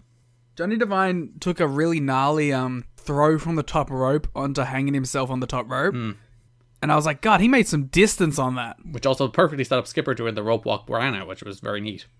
It was like a rope walk poison Rana. Yeah. And then they follow with the Powerplex to pick up the win. Triple X pick up 2 points for Team TNA to bring him on to 3. Team Canada still on nothing. Yeah. On the verge of being eliminated. Yeah, because the team that has no points coming out of the ladder match is out, Liam. Which means Nasawa actually ends up having a very easy night. Yeah, Nasawa is out of the question, and the question is the main event. So Ryuji Hijikata and Mitsu Hirai Jr. defeated Heavy Metal and Abysmal Negro to earn 2 points for Team Japan. Team Mexico always faltering in these tag matches. Yeah, they come out fast and they lose the tag matches and then they win in the end. Or do they? Don West accidentally said their game plan has gone Hirai, and I did chuckle. It wasn't purposeful wordplay, but it was good wordplay. I'm going to give it to him. So Abysmal had the win, but he wasn't the legal man. Then Hirai hit Heavy Metal with an Exploder Suplex for the win. It was a fun little match. I like that they were just beating them up. So after round 2, Team AAA, 3 points. Team NWA, 3 points. Team Japan, 2 points. Team Canada, nothing. Team Canada, they're about to get eliminated. And what a stacked match. Jerry Lynn's in the next match. Yeah, so backstage to Hudson, who has Team Canada, and Scott D'Amore was like, "You're letting down 23 million people," or whatever it was, and then gives them a big fired up pep talk. I think Team Canada's going to pull through. Well, they do, as we have a ladder match in which Eric Young defeats Jerry Lynn, Taichi, and Mr. Aguila in just a wonderful collection of human beings. Jerry Lynn was trying to cradle pile driver Young off the ladder. D'Amore hits Lynn with a hockey stick, allowing Young to grab the X and win. Yeah, I thought they were going to do like another big spot after the hockey stick, and it kind of just like was an awkward grab of the thing or whatever. So, yeah, a little weird. Lynn just like slumped down the ladder. Yeah, I thought like they were going to do a big move to end it, but... The hockey stick is the most devastating force in current TNA. For sure. Actually, that might still be the guitar based on how much AJ bled last week, but... Yeah, it depends. What beats a shoot guitar? We should experiment with that to start hitting people with hockey sticks and guitars to see which causes more blunt force impact. I mean, I'm always down to physically assault people, so... I thought these 4 men worked incredibly hard. They went fucking nuts in this. Like, the crowd was super dead. This was actually taped at the very end of one of the tapings, so that, like, half the crowd had already filed out. But, like, these guys bust their ass in this ladder match. Eric Young, man, went nuts in this. He took so many bumps. Like, the big one is he's, like, lying on a ladder that's, like, tilted against the ropes. And then Mr. Aguila and Jerry Lynn just fling the ladder, taking Eric Young from inside of the ring to the outside of the ring in, like, a catapult motion. And then Young does, like, the big flare flop fall on his face. And it looks spectacular. It's really funny to see this Eric Young and then the Joker-fied Eric Young of now. Just like, what different human beings. This is what led to it. All these beatings he took, he's like, I have become the Joker. That is his Joker origin story. This catapult launch was where, you know, he said, one day, I will be the one who catapult launches, not be catapult launched. He said, this catapult launch represents society. Yeah, I couldn't, like, in good faith go lower than 3.5 just because how hard these poor men worked. Yeah, they killed each other. I liked the little commentary note in this match about, Jerry Lynn very easily could have put himself in the main event as the captain, but decided to make the strategic play. Yeah, he's just like, Chris Sabin is the guy with Ultimate X experience. He's won an Ultimate X, so he should be the guy in the Ultimate X match. I'll do the ladder match. See, this is what makes this one probably the second best X Cup that we've had so far. The format is better, but also the thing that the other ones have missed that this one has and the first one has was the show long story. Yeah, especially when the entire thing for the last 2 months has been Jerry Lynn's leadership of Team NWA has been called into question ever since they lost the first America's X Cup, both by Jeff Jarrett and Scott D'Amore. So here he shows leadership qualities and his leadership decisions ultimately come up good. Proving the heels wrong. Indeed. So Eric Young wins the match, which gives Team Canada 4 points, Team NWA 3 points, Team AAA 3 points, and then Team Japan have 2, so Team Japan are eliminated. Devastating. So our main event is an Ultimate X match, the third Ultimate X in TNA history, as Chris Sabin, Petey Williams, and Hector Garza face off. 5 points to the winner, which means whoever wins this wins the entire tournament. I like this one. I thought this one had a cool structure to it, and the addition of a power junior like Hector Garza was a nice different flair from the other ones. I feel like this was the smoothest Ultimate X as well. It feels like, especially you have Sabin in there who has experience in this match. It feels like they have a better idea of what an Ultimate X should look like and how it should be structured, as opposed to the first one, which is a little bit just utter chaos, not helped by the fact that the belt fell twice. And the second one, which I had problems with because they introduced a ladder to it for too long, and it's it's just a ladder match for the middle portion of the match. It's kind of lame. Whereas here, it's they did a bunch of Ultimate X spots, they did a bunch of falling from cables spots, they did the tornado DDT thing that Petey Williams did from the top of the cables, which is pretty neat. There's a bunch of stuff like that, and I'm I think they worked out Ultimate X in this match. Yeah, I think I really enjoyed this one. My favorite note is just Dave Meltzer in The Observer just talking about the Canadian Destroyer for the first time. He's been doing it for a while. Come on, Dave. Yeah, he's done 3 or 4 at this stage, but clearly he only noticed it on this show. So Dave, Williams does this amazing flip pile driver, which is appearing on the TNA Impact commercial currently running on FSN, which is probably the hottest new move I've seen. He starts out in pile driver position with the guy, then jumps up into the air with the guy and does a full flip, ending in a pile driver. I just find the idea of Dave Meltzer having to explain what a Canadian Destroyer is so funny. The most common move of 2020. This should be used as a finisher, but it's so far just been used as a high spot. It appears to be a move you could do only to a relatively light opponent. Ha ha ha! Dave, you have no fucking clue. They are calling the move the Canadian Destroyer, which is in honor of Doug Chevalier, a trainer in the area who passed away in 2000. Chevalier passed away before Williams and Sabin started, but trained more. That's cool. So yeah, Dave is wowed by the Canadian Destroyer. I was kind of surprised, but the lack of acknowledgement the Canadian Destroyer has had so far. I feel like if you watched, I think he does it in this match in the Ultimate X, and I think that's the first time, but both the crowd and the commentary really put it over strong as a death move. Yeah. And Dave is right, PD does start using it as his finish from here on out because just look at the move. Yeah, 100%. Especially in the X division, So that is the World X Cup. As I said, I like this tournament. I thought it was better than 2 of the America's X Cups. I think the first America's X Cup, Team NWA against Team AAA, is still easily the best of these tournaments. But listen, it's probably better than the average weekly pay-per-view, so I'll take them. Yeah, it's the number 2, but I haven't enjoyed the last couple. The first Super X Cup was also very good last year. Yeah. So that brings us to the world title stuff for the month. Great. Yeah, the whole story here is that Vince Russo is just God. He is God, man, ruling over all of these minions, but he is constantly conflicted and sad and torn and making strained faces, and he's so just wrought with the decision making. He sucks. I fucking hate him. I hate him. I hate him more than I've ever hated a Vince Russo character. I tweeted this yesterday. I think this babyface Vince Russo authority figure is the worst character in company history. He's just the worst. Ooh. Because I got a couple of replies to that being Triton. Triton is funny. You'll get to Triton in 2005. Triton's funny. You'll get Claire Lynch. Claire Lynch is also pretty funny. She's funny bad. This Vince Russo character, he's just unbearable. And one thing I think those people don't get either is those things are bit parts of the show. This is 80% of the show. Everything that happens on the show has to go through Vinny Roo. Which has never, not been the case, but it's extra grating now. Yeah, because at least we always acknowledged when, the whole show was revolved around sex, that Vince Russo, while he was an overbearing character, and while the story wasn't particularly good, his delivery was always excellent. He was always, a well-delivered, well-performed character. We always gave Vince Russo that credit. Whereas here, For sure. we just see this just mopey git that I cannot tolerate. He's making this face every time he walks out, where it looks like the weight of the world is on his shoulders because he has to decide whether AJ Styles is facing Chris Harris or Raven this week.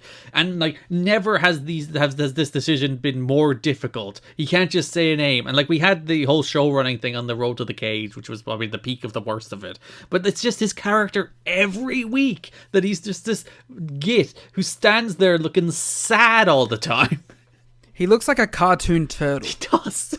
He's just lost. A lost cartoon turtle. I don't know, Vince. This hasn't been good.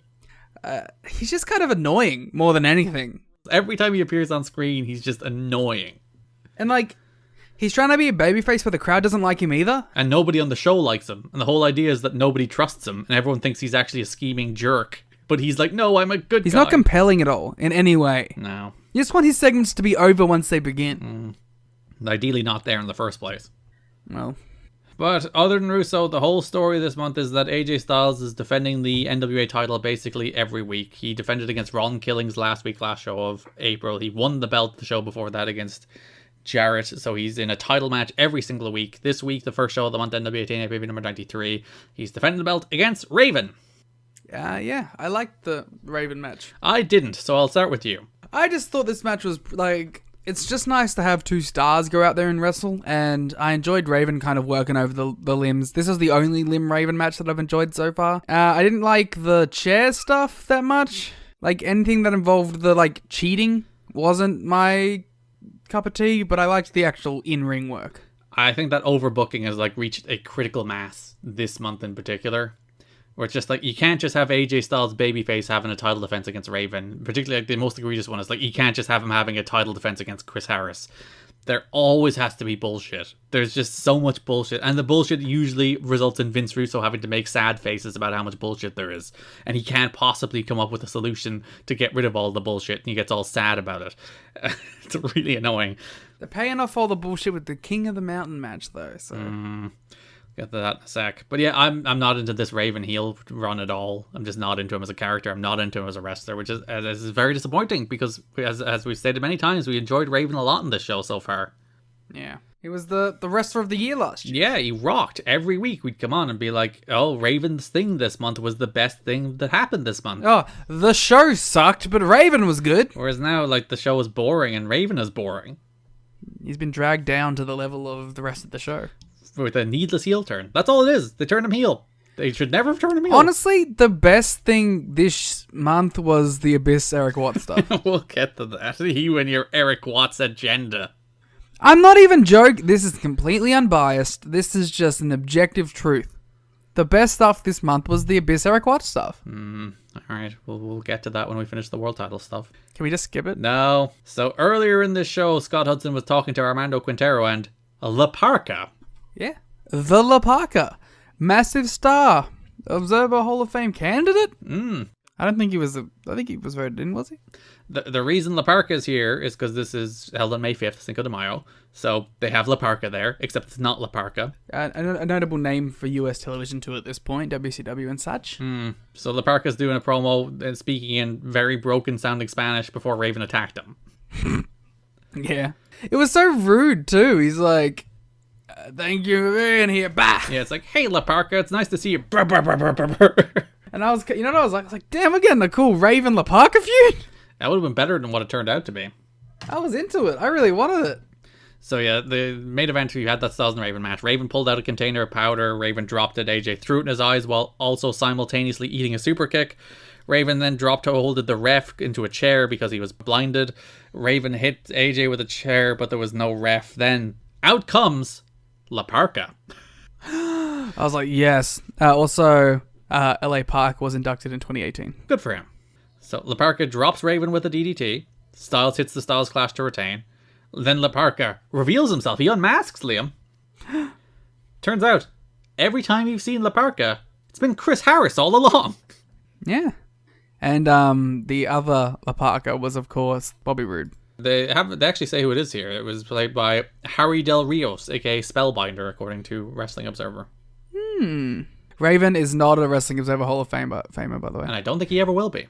I don't think he's going to make much of a case at this point in his life. He did just show up against all odds. You never know. You remember WCW also did this angle where I think it was DDP unmasked himself as La Parka? Yeah. He's one of those guys that they use for that sort of spot. AEW needs to continue the tradition. Who's the AEW La Parka? It's got to be like someone involved in this Roosh Raven feud, right? Raven? Roosh Andrade feud. No, it's how MJF should return. Ooh, I like that a lot, actually. You should have La Parka strut out, hit somebody with a chair, unmask, it's MJF. That'd be great. So yeah, La Parka is actually Chris Harris. AMW beat up Raven. The entire locker room comes out. Russo's here. Russo says Harris is exactly like Raven, but then Harris says, "Shut up, I want to face AJ." And AJ's like, "Yeah, sure." And Russo's like, "Oh, I don't want that match to happen." And then they all brawl to go off the air. Would the King of the Mountain match be better if La Parka was in it? Yes. Who would you take out for La Parka though? Listen, I know he's the world champion. I'll take out Jeff. Yeah, get Jarrett out of here. Mostly so he can't win. And then La Parka can win the belt. That's the way to come to TV. So that brings us to our next show, NWA-TNA pay-per-view number 94, May 12th, 2004, in which the main event, Chris Harris finally gets the title shot he earned months ago against AJ Styles. And he finally proves everyone right by winning the... Oh no, Liam, it says here he lost? That seems very silly. Well, you know, it makes sense. Maybe they want AJ to go on a big run heading into TV. Oh no, Liam, AJ loses the belt next week. Wait, what? That's okay. Maybe, he'll win it back on the first Impact or something. Oh yeah, that's what's going to happen in June. That's, yes. Oh no. Your inflection on your voice makes me feel like he's not going to beat Ron Killings for the title on the first Impact show. So it's funny, there's a pre-match promo before this where Styles is like, "You're a good tag team wrestler, but can you cut it as a heavyweight wrestler?" It's like, AJ, they just did that with you. Yeah, that's the point. He's a babyface. He shouldn't be a hypocrite. He's a dickhead. He's not. He's a babyface. Also, I don't know who said that promo right then. That doesn't sound anything like AJ Styles. You're a tag team. Whoa. They had a match. I thought the match was frequently pretty good when there was no bullshit. Yeah. So it's two good wrestlers who are dynamic and can do some crazy shit. Yeah, so Vince Russo came up with the wonderful idea. So there's been outside interference in all of these matches. I'm leaning back because it's great. Oh, I have a mic that can move now. I can actually do this. So Vince Russo has this miraculous idea that instead of just simply banning people from ringside, as perhaps a normal, rational person might do, Vince Russo has concocted a master plan where he will have Raven and Ron Killings handcuffed to the turnbuckles, to the posts. Where they could never get involved, right next to the ring. Right next to the ring, within reach of the ring and the ropes and the top rope, where they could not possibly interfere in the match. And the wrestlers! This is Vince Russo's master plan. Raven interferes immediately. Yeah, Vince Russo's a fucking idiot. Then Conan runs out, cuts Ron Killings free with bolt cutters. Which actually rules. It took him ages too. He was like, "Ner, ner, ner, ner, ner," and it wouldn't break. It was good stuff. We've also been having a ton of 3LK stuff in lead up to this. Yeah, we'll talk about that in the lead up to the match next week. Because it's more Vince Russo stuff and I hate it. So Truth then interferes on AJ for a while before Don Harris comes out and he boots Conan and Killings. Harris hits the catatonic, but then Raven pulls the referee out. Raven then grabs the key from the referee, unlocks his cuffs. He hits Harris with a chair. He was about to do the chair arm thing he did to Harris, where he stomps on his arm while his arm is lying on the chair. He did that a few weeks ago. But then Sabu comes out. If you remember, Raven has a contentious relationship with Sabu now because Raven basically abandoned his tag team partner. Sabu makes the save. Kid Cash runs out, hits Harris with a pipe, which Styles follows with a discus lariat to retain. Then Raven hits Styles with a chair, but then Harris spears Raven, but then Killings drops Harris. All the locker room comes out. Russo books a 4-way between the 4 for next week for the title. I mean, it was chaotic, but I liked where it ended up.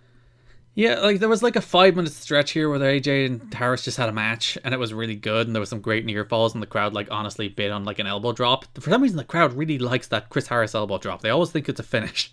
It's a good elbow. You can just thank Macho Man for that, I guess. But yeah, I thought the match was good when it was good, and the rest was the rest. Yeah, that's fair. You can say that about literally every match on this month, but... Alright, NWA-TNA pay-per-view number 95, May 19th. Vince Russo has a new plan. He has banned a specific list of people from ringside. Couldn't possibly just ban everyone. He has banned James Storm, Kid Cash, Dallas, 3 Live Crew, and Sabu from ringside in our deadly draw 4-way main event in which Ron Killings, Chris Harris, AJ Styles, and Raven face for the NWA title. So those specific people cannot interfere. Perhaps somebody else can. That's insane. This is Vinny Rue. He's incompetent. No, I mean, like, that would never happen. Nobody would ever interfere with an NWA World Title match. It's just the stakes are too high. It was too like credible. Yeah, everyone has too much respect for the title. You would never undermine the credibility of the championship, especially heading to television. So as you mentioned, we had this Ron Killings story running through the month. This 3LK feud with Vince Russo, where they basically feel like Vince Russo is slighting Ron in favor of his boy AJ. And the weird thing about all this is like, the way it's presented is that they're all being heels, but the crowd still loves Ron Killings and wants him to be champion, and so none of it comes off well. Well, you see, I think they're meant to be baby faces. It's just they're not particularly likable. I don't think they are meant to be baby faces. They're being like objective dickheads. They're definitely meant to be. Like, they're booked against heels. They're meant to be baby faces. It's just they don't understand what makes people likable. So here we are. But like, they're fighting Vince Russo, who is also a babyface. But is he? That's the whole thing. Is he? I hate it all. It hurts my brain. Why can't this just be Jurassic World domination? It doesn't make your brain hurt. It's too nuanced. It's too artful. So yeah, there's a segment at the start of the month of 3LK demands a title shot. Russo's like, no, you don't get one. Then Monty comes out, demands a title shot. He's like, no, nobody gets a title shot. Then they brawl. So Monty is feuding with 3LK as well, with the idea that 3LK think Monty is Russo's guy trying to take them out, I think. Monty's like barely around. Yeah, so then Russo kicks 3LK out of the building. But then we find that Vince Russo's office has been trashed later that night, Liam. Did we ever find out who did that? Not yet. I'm not sure do we ever, but we haven't found out yet. Do we know who actually does it? Do you know? I don't remember, no. What if it was Jerry Jarrett?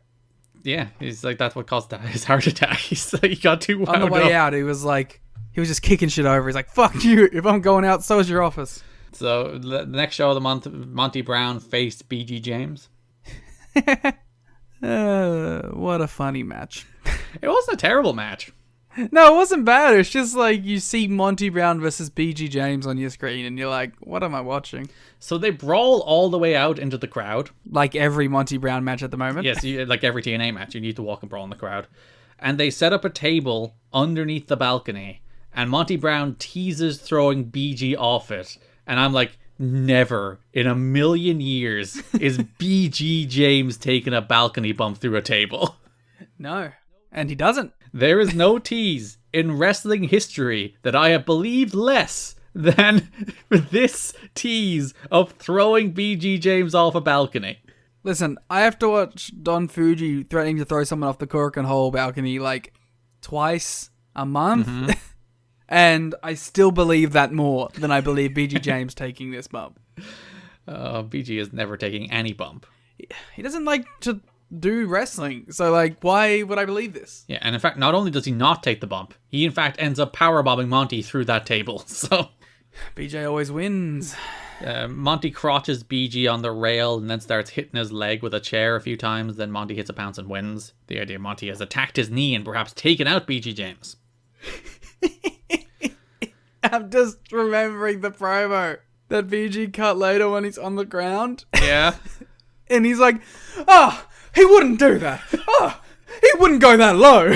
Because they have later in the show, he's backstage. Hudson has 3LK and BG, and like Ron's mad, and Conan is like, Russo did it, and yeah, BG's like, no, he wouldn't do that. He's my friend. He wouldn't do that. He's like, and he moves so sharply like a robot, just like, no, he wouldn't do that. No. Also, in TNA canon, hasn't Vince Russo fired BG from sex before? Yeah, but that was just a firing, not an attempt at taking out his fucking leg. That's a gentle firing. So, I know TNA officials are said to be very high on Monty Brown, which explains his recent winning streak. Dutch Mantel is said to be the office worker most soundly behind Brown, although he's not alone in the office when it comes to the opinion that Brown is a future main eventer. Brown is well liked in most locker room circles, although a number of wrestlers think he is too green for the push he's receiving. Wrestlers. They're just jealous. They look at him and he's like, he's too cool and he has too much charisma. We have to take him down. Yeah. So all that BG bullshit, all that Conan bullshit, all that Russo bullshit brings us to the main event of the May 19th show, in which Ron Killings defeats Chris Harris, AJ Styles, and Raven in a deadly draw match to become the new NWA World Champion. It was alright. We have, once again, for reasons beyond comprehension, made an NWA World title change all about Vince Russo. I mean, are you surprised? There's like a bunch of notes this month, which I didn't include because I do not believe them. That's like, oh, Russo doesn't have that much booking power these days. It's like, fuck you, watch the television show. Yeah, like, no one else likes him. Like, in the booking office, so... It's literally a show about an unlikable character who puts himself all over television. He clearly has some power. But also, like, it's not like he has people on his side anymore. He stabbed Jarrett in the back a million times. Jerry doesn't like him. Dutch Mantel isn't his guy. He's just a man on an island, trying to become a minister. So, I don't know. It seems like there's one person with booking power who would be putting him out there every second of the fucking show. Making his big mopey face. I hate him. So the structure of this match is a new TNA stipulation. They called it the Deadly Draw. So 2 men start. It's basically a little gauntlet gimmick. Call it the Deadly Dander. Deadly Dander should have won the Deadly Draw. Ooh. So 2 men start. They do a 5-minute interval. Then Raven came out. It was Harrison Styles that started. Then 5-minute interval. Then Killings came out. And then whoever scored the fall won. So it was a little staggered entry 4-way, basically. I would have preferred pin eliminations, but I guess then we have to pin 3 of our biggest stars. As opposed to just pinning AJ. No, normally the rules of a 4-way are done in a way in which you don't have to pin the champion. No. AJ, because they already pinned Harris and Raven this month. They couldn't possibly pin them again. But they're all in fuck finishes that don't matter. It's all fuck finishes that don't matter. Speaking of... So if you remember, Russo had his list of people that were banned from ringside, but not included on that list was Jeff Jarrett. Which seems like a huge oversight. He really didn't think that one through, because Jeff has been laying low. He's been gone this month. This is, Russo thought he'd just finally draw him out. You should always assume that Jeff Jarrett's around, though. Hovering somewhere with a guitar ready to hit somebody. That is his modus operandi. You should recut the opening of the Batman. It's like, in the shadows I'm waiting, and they were scared of the shadows. Except it's Jeff Jarrett in the shadows wearing his like cowboy hat, black getup thing with his guitar ready to hit anybody. Something in the way. And it's just, Jeff Jarrett is the Batman. Except he has a guitar. Jeff Jarrett is the bad man. He's the guitar man. The guitar man. So Jarrett comes out, he hits Styles with a guitar, which is like a shoot guitar shot. That Styles' blade job is not a blade job. He was busted open by that guitar. Cool. Harris had Styles beaten, but then Killings pulled the referee out. Raven clotheslined both himself and Harris over the ropes. Killings hits a top rope axe kick on Styles. Which looks awesome. Yeah, great finish. To become NWA champion for a second time. But then, we couldn't just have a celebratory moment. Couldn't just be like, oh, the Truth has won the belt again. Everyone's very happy that the Truth has won the belt again. Nah, has to be about Vinny Rue. Vinny Rue comes out, he grabs the title, he looks all mad, he's making his face again. Am I gonna allow this? The story can't be that Ron Killings earned the NWA title. It has to be Vince Russo allows him to be NWA champion. I don't care for this Vince Russo guy. I mean, hot take, but I think this guy sucks. And I don't want him on my fucking television. And more importantly, actually, I'd argue, I don't want him booking the fucking television. Just keep him away from professional wrestling in general, I would say. Yeah, keep him on some dopey podcast. That nobody has to listen to. Yeah, only huge losers do them anyway. Nobody does podcasts.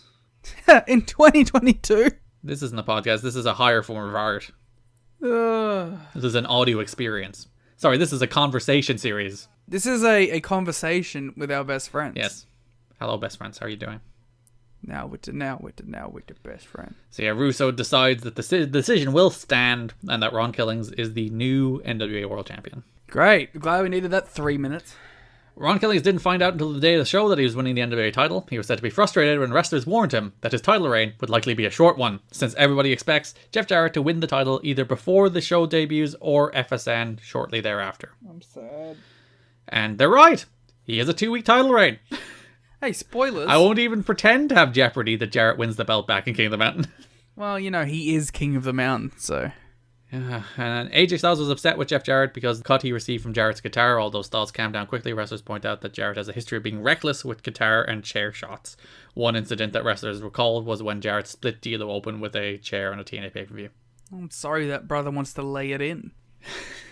I am the Jeff Jarrett defender. He's just the shooter. He just wants to make it convincing. He's a good wrestler.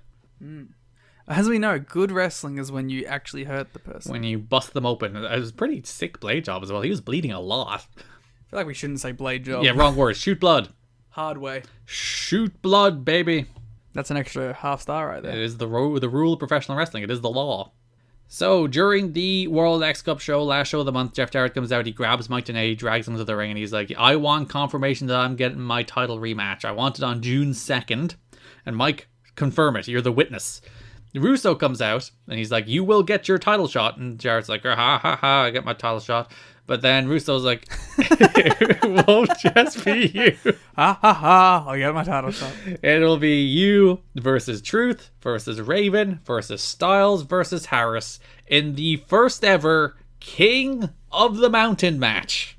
I'm excited. And also, people like to pretend the King of the Mountain match is that complicated. It's really not. It does take Vince Russo over a minute to explain the rules. Yeah, it's because Vince Russo sucks. Garrett. Yes. The King of the Mountain match is when 5 people, currently, I don't know if it gets any more at some point, but when 5 people are in the ring, they have to get a pinfall to be eligible to put the fucking thing on the fucking hook. Alright? If you get pinned, you go in the penalty box for 2 minutes, and you can come back out and join the match again. That's really complicated. Sorry, I can't understand it. I'm just saying that TNA is obviously for Galaxy Brain people, and you're a fucking dullard if you don't get it. Do you want to know why I think people find it confusing? Because they're dumb? No, I think in practice, it's hard to keep track in your head of who's eligible, and I think that would be solved like with a simple put a graphic on the screen. The actual match itself, like, is probably way more complicated than the rules. Because like the only thing that makes it complicated, I really do think the only thing that makes it like difficult to keep track of while you're watching it is that you just forget who scored pinfalls. And if they just put that on the screen, there's like this person's eligible, and you can see it at all times that like Jeff Jarrett's eligible or Chris Harris is eligible. I think that would literally just solve all the complicated problems. That'd be cool, actually. You could do little like WWE 2K games where they have like the names down the bottom and they have like a little finisher thing, but you could just make that like a little green bit that you tick off when they are eligible. Yeah, a little traffic light system. They all have a little red light, and it turns green when they're eligible. That'd be cool. Or a physical podium that shows that. Or a bunch of people at ringside who have cards that like have the name on them, but they're in red when they're not eligible, and they turn it around. There's 5 people standing for the ring. Garrett, what you could do is too, when if they have like little 2K graphics on the screen system, you could grey the people out when they're in the penalty box. Oh, very nice. That's very fancy. Yeah. Russo begins explaining the rules, and Jarrett just shouts, "That'll never work." I like that he kept cutting him off, and Russo's like, "Let me fucking say the rules." Yeah. He was like very visibly frustrated that Jarrett kept cutting him off.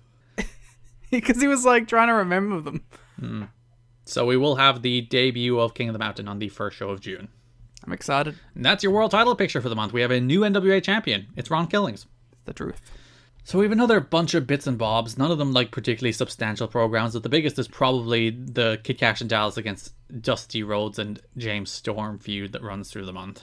Alright, let's get that. Then we'll hit everything else and end with What's an Abyss. Main event, baby.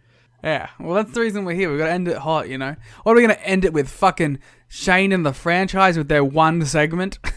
I'm sure. Hey, they had a match and Shane's gone.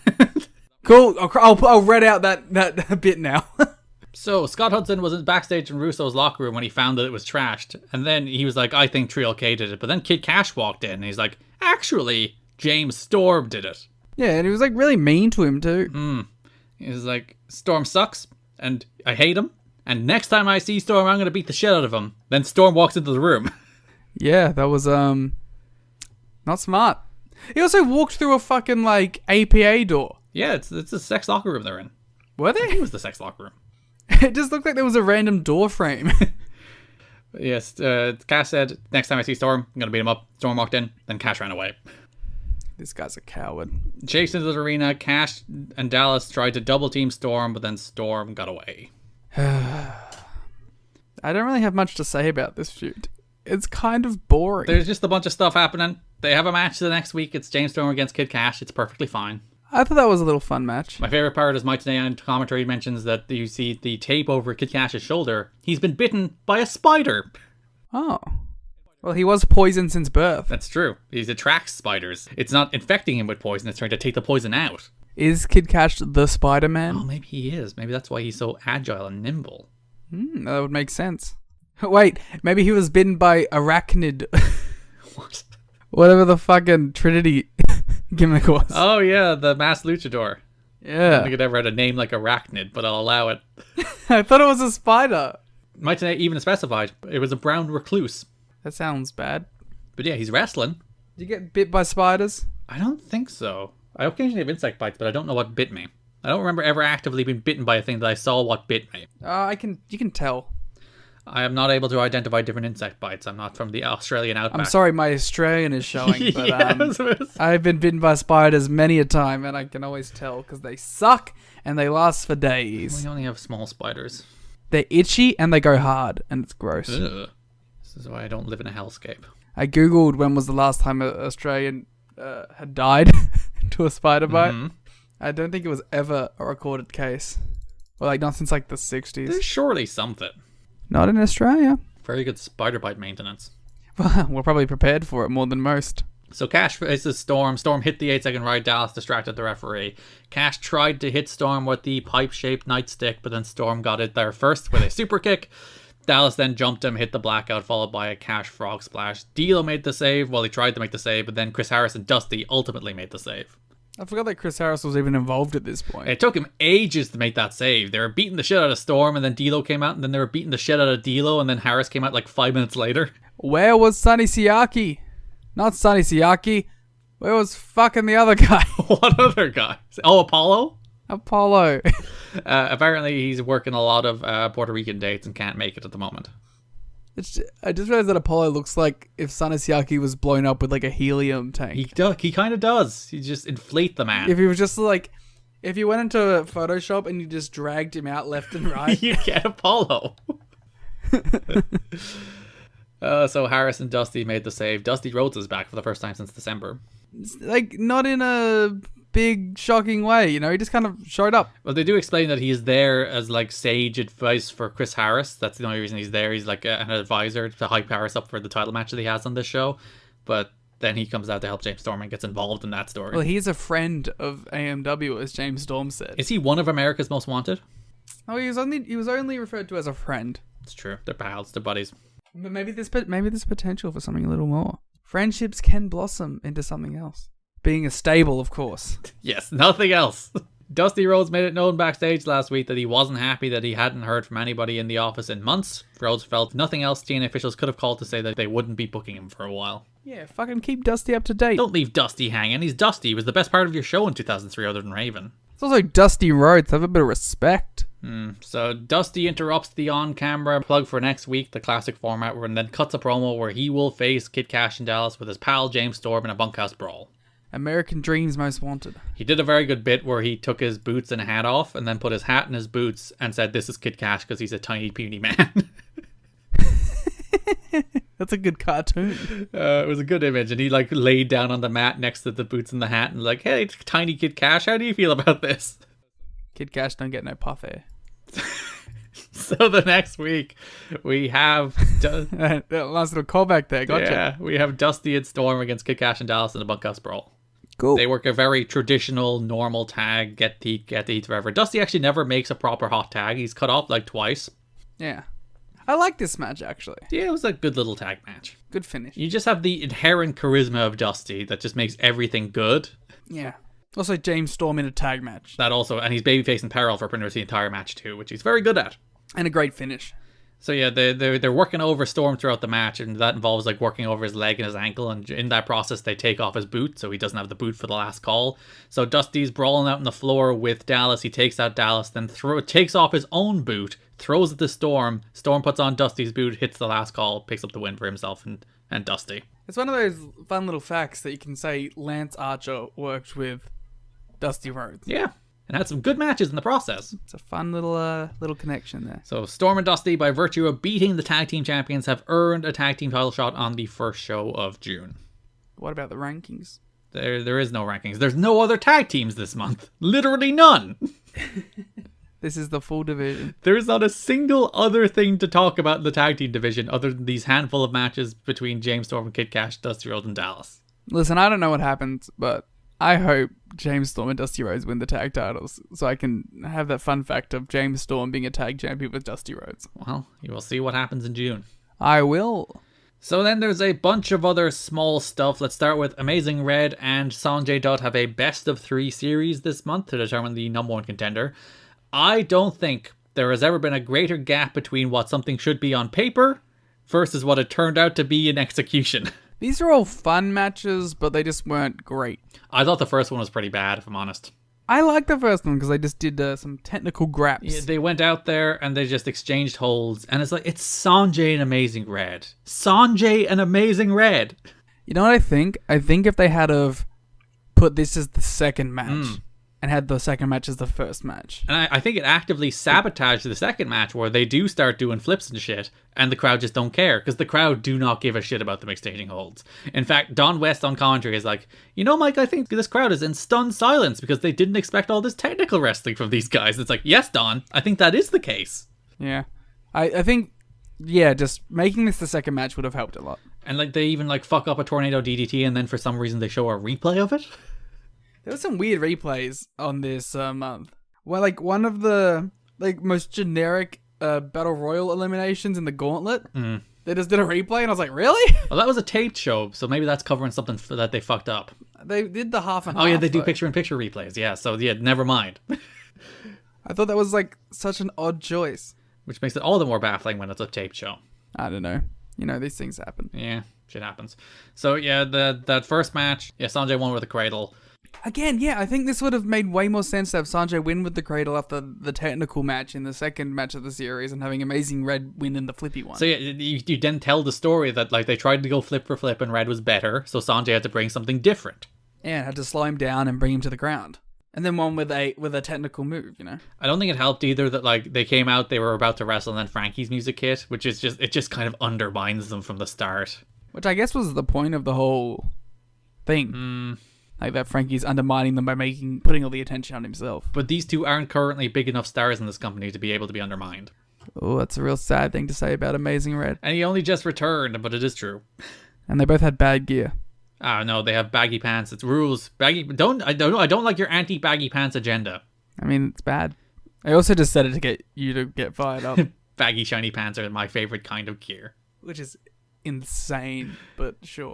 May 12th, we had the second match. Red won this time. He had a red star press after a red spike. Red everything. All red everything. And he has the red eye and the infrared. Amazing Red should have trained Eva Marie. So she could also have move names that are called red. Well, she was all red everything. Remember when she came back and she was purple? I forgot that she came back at all. That was wild. That was wild. That's a weird one. Yeah. Frankie was out at the opening bell again of this one. In a comical error, a Minnesota cable company's preview listing for the TNA show advertised Amazing Red versus Sanjay Mutt. He should have come out dressed as a dog. Russo probably would have loved that. He would have gotten into it. He would have got a push then. He probably would have. And then run it back one more time. Third match in the best of 3 series. Amazing Red defeats Sanjay to become number 1 contender. He hits the red eye to pick up the win. Frankie was on commentary for a while and also sat at ringside. Then Kaz shook his hand. He was kind of condescending. Then Red kicked him out of the ring, posed with the belt. Yeah, it was actually a good little diversion because you thought for sure Frankie was going to be the one to do it. Or Red is smart. Or just a dickhead. One or the other. Because Frankie could have just been a nice guy. He could have actually been sincerely applauding his effort in this best of 3 series. He could have been like, you know what? I've been ringside for all 3 of these matches and you've actually legitimately impressed me. When they say he's the coolest ever, they just mean that he's a really cool guy. Not that, like, he's being cool. Like, he's just a cool dude to be around. He's just a nice fella. Very supportive. That should have been his nickname instead. The nice fella, Frankie Kazarian. Yeah. You guessed it. It's the nice fella, Frankie Kazarian. Every time that seems like a burial. Yeah. There's no way they do that to, like, earnestly get him over. Garrett, do you want to do a quick review of the Frankie Kazarian Chris Sabin Impact match that's getting a lot of hype? Yeah, I was actually going to mention that, like, on the first show of this month, Frankie mentions the line, "I'm the future and the future looks good," which is the first time he says that line in TNA, I believe. And when he did the challenge for the final match against Chris Sabin, he said that line again, "I'm the future and the future looks good." Doesn't make a lot of sense, but yeah. Yeah, they had a really good match, a nice finale. It's more or less 18 years to the day, or 19 years to the day, in fact, since their first match as well. So it was a nice little full circle thing. And if you saw, there's a very nice, like, digital exclusive put out in the Impact Twitter the other day, which is just Frankie just hyping up Chris Sabin, which he closed with saying that Chris Sabin is the future. Because he is, because Chris Sabin is the best. It's time to strap him up again. Yeah, we'll be talking about that match in more detail in like 10, 15 years. When we get around to it. We need Impact to, like, I don't know, get bored out or something at some point, just so we can have an end point to this. It's gonna keep running forever. Forever. So, Amazing Red is your new number 1 contender for the X Division Championship. You will face Frankie on the first show of June. This first June show is lining up to be a big one. Yeah, they like Mike Tenay's even like branded it as the Night of Champions. Wow, stealing from NXT. Yes, NXT invented the Night of Champions. Yep, that's the only place I know it from. Not the WWE pay-per-view of the same name. Or perhaps WCW? Yeah, but WCW doesn't exist to me. So. I'm talking 2008, WWE Night of Champions, Kofi Kingston beating Chris Jericho. Was that a good match? That feels like it was a good match. It might have been the other way around. It was right after the draft, after Kofi got put to the Raw roster. It's so stupid that this is my knowledge base. I was about to say, I like you having a needlessly detailed memory of like late 2000s WWE just because that's when you grew up watching it. 2008 to like 2012 is my like that's like the part where I will correct people on things. If you were to be on an episode of 5-Star Match Game, it's like that's your window. Yeah, that would be my era. There'd be like WWE title challenges from 2008 and I'd be like Vladimir Kozlov. It might have been 09. Yeah, so Night of I actually found it was the first Chris Jericho vs Kofi Kingston match that came up on Cage Match. I wanted to see who won. Night of Champions 2008. What a card this is. Go on. Miz and Morrison defeat Finlay and Hornswoggle for the WWE Tag Team titles. Dark match. Jeff Hardy defeats MVP. Probably going to be better than anything on the show. Matt Hardy defeats Chavo Guerrero with Bam Neely. 9 minutes. I love this match as a kid. 8 minutes. Mark Henry defeats Kane and the Big Show to win the ECW heavyweight title. No. World Tag Team title match. 1-on-2 handicap match. Cody Rhodes and Ted DiBiase defeat Hardcore Holly in 1 minute. Obviously, the story going in here was that Ted DiBiase had a mystery partner that no one knew about, and it turns out that it was Cody Rhodes on the night, and the big betrayal of Hardcore Holly. Cody Rhodes technically beat himself that night.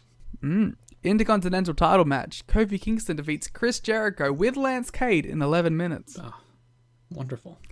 Mickie James defeats Katie Lee with Paul Burchill in 7 minutes for the WWE Women's title. I miss when Paul was a pirate. You didn't like Incest Paul? I'm surprised Paul hasn't popped up anywhere since he left WWE.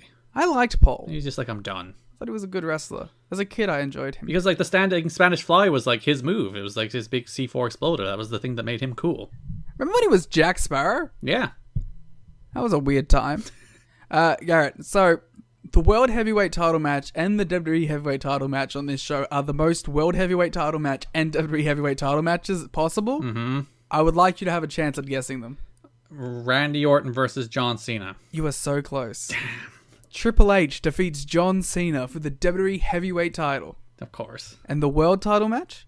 Edge and Undertaker. Oh, I feel like there were 3 answers for both and you hit one on each. Yeah. It was Edge defeats Batista for the World Heavyweight title. That's crazy because, like, Edge, Batista, and The Undertaker just wrestled each other for a year. Mm-hmm. And, like, that was just a thing. Then, of course, on the other brand, you had Triple H, John Cena, and Randy doing the exact same thing. 2008 retrospective coming soon. Remember that company had stars? Garrett, do you know what the buy rate of this show was? What? 273,000. Which, honestly, was probably considered a disappointing number at the time.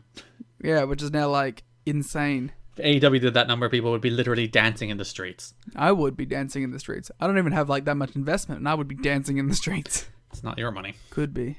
Next up, Desire and Trinity continued their feud this month. Yeah.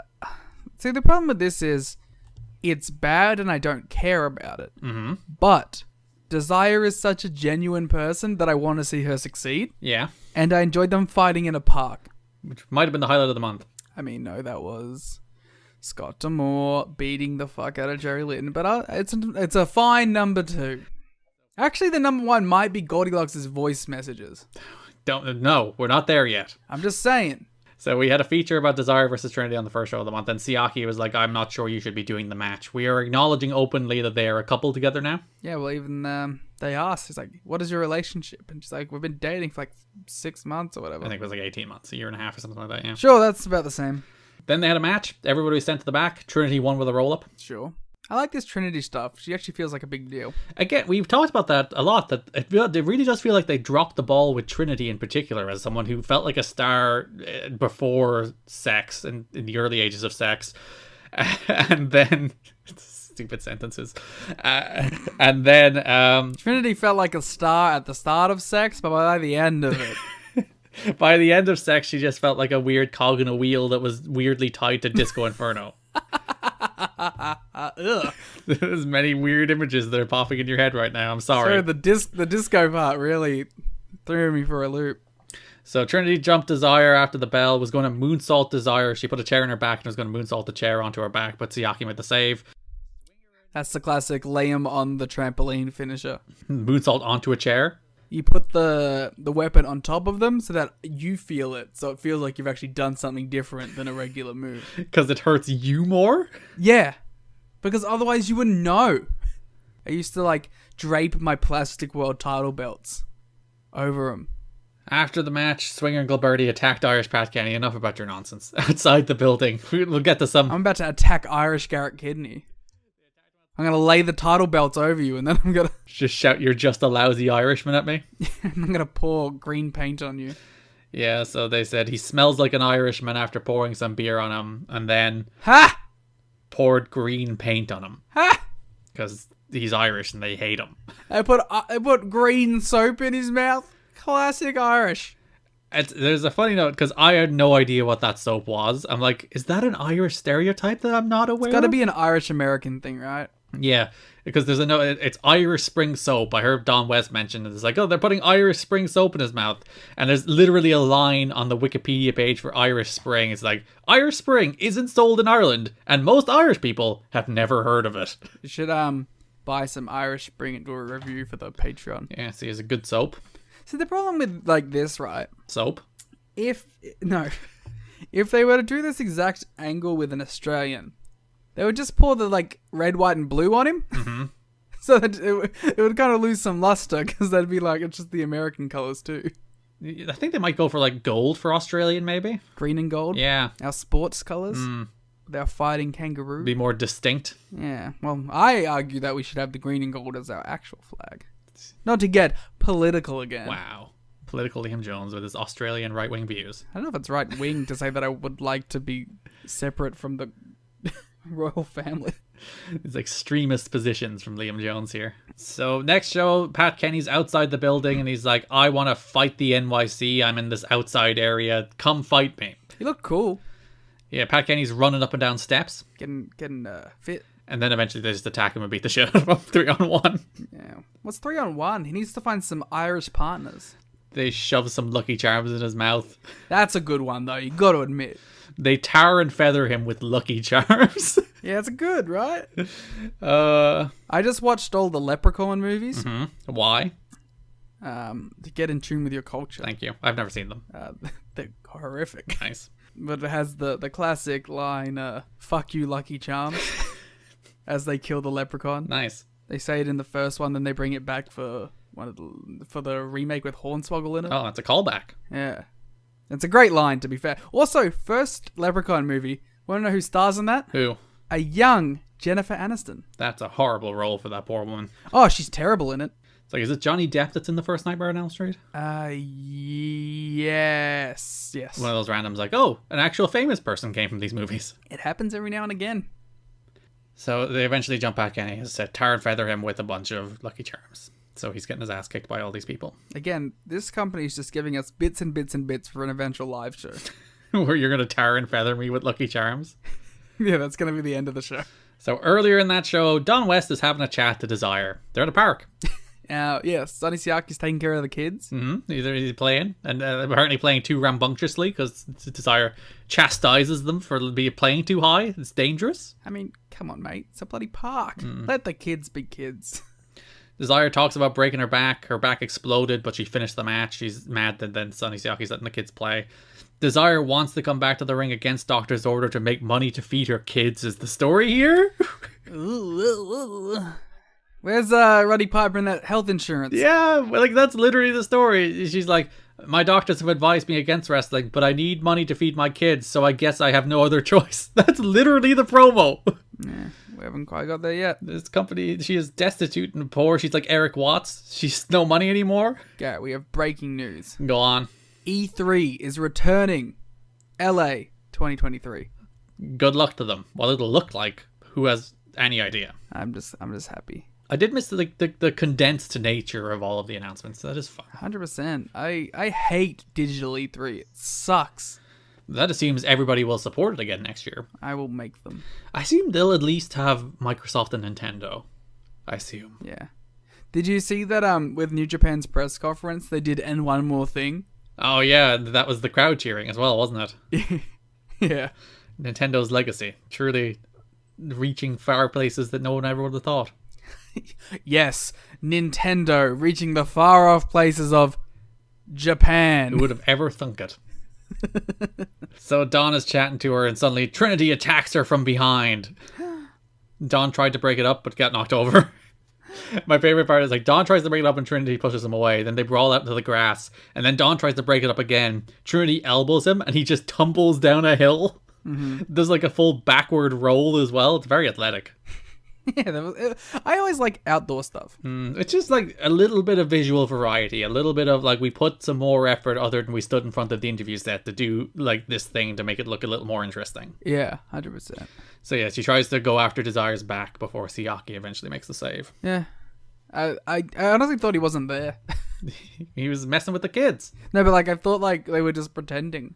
Acting. Oh, they were like, oh, Siaki, stop it. It's because he's not there. Yeah, I thought like for sure they weren't there at all. So, May 19th, we have a match between D-Ray 3000 and David Young. Yeah, it's nice to see D-Ray 3000. Yes, because this is a big rematch from Explosion, where David Young lost to D-Ray 3000 in Explosion, but David Young claimed that it was a camera trick, and he did not, in fact, lose. We should also talk about David Young returning. Has he been gone? Oh, in 2022! 2022! Yeah, he was in the Reverse Battle Royal. He hit a spine buster. It was cool. Yeah, it was nice to see him. Our influence, obviously, much like Nintendo, reaching everywhere. And we did get AMW this month as well, which did make me cry. Multiple times. I didn't, because I have no soul or heart. Cried when they returned. You should have seen me when they hit the death sentence. I was literally like fist pumping the air and like throwing things.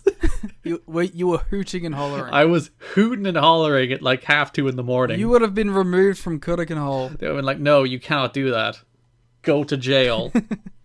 Go to the drunk tank. And every time you protested out loud, your sentence is prolonged. I bet Japanese arenas don't have drunk tanks. I wouldn't know. Even though I've been there. You've been to them. You could find They out. didn't put me in one, so... You know what? Next time, I say next time if I've ever been, we'll do a podcast trip to Japan, obviously, and I will test this theory. So that we can watch Gleed. By being belligerent. Well... I mean, if Gleed's still around, sure. Being belligerent is no challenge for you, usually. Not usually, but I can bring it to another level if I have to. So yeah, David Young wrestled D-Ray 3000. D-Ray, first time we're seeing him on the pay-per-view.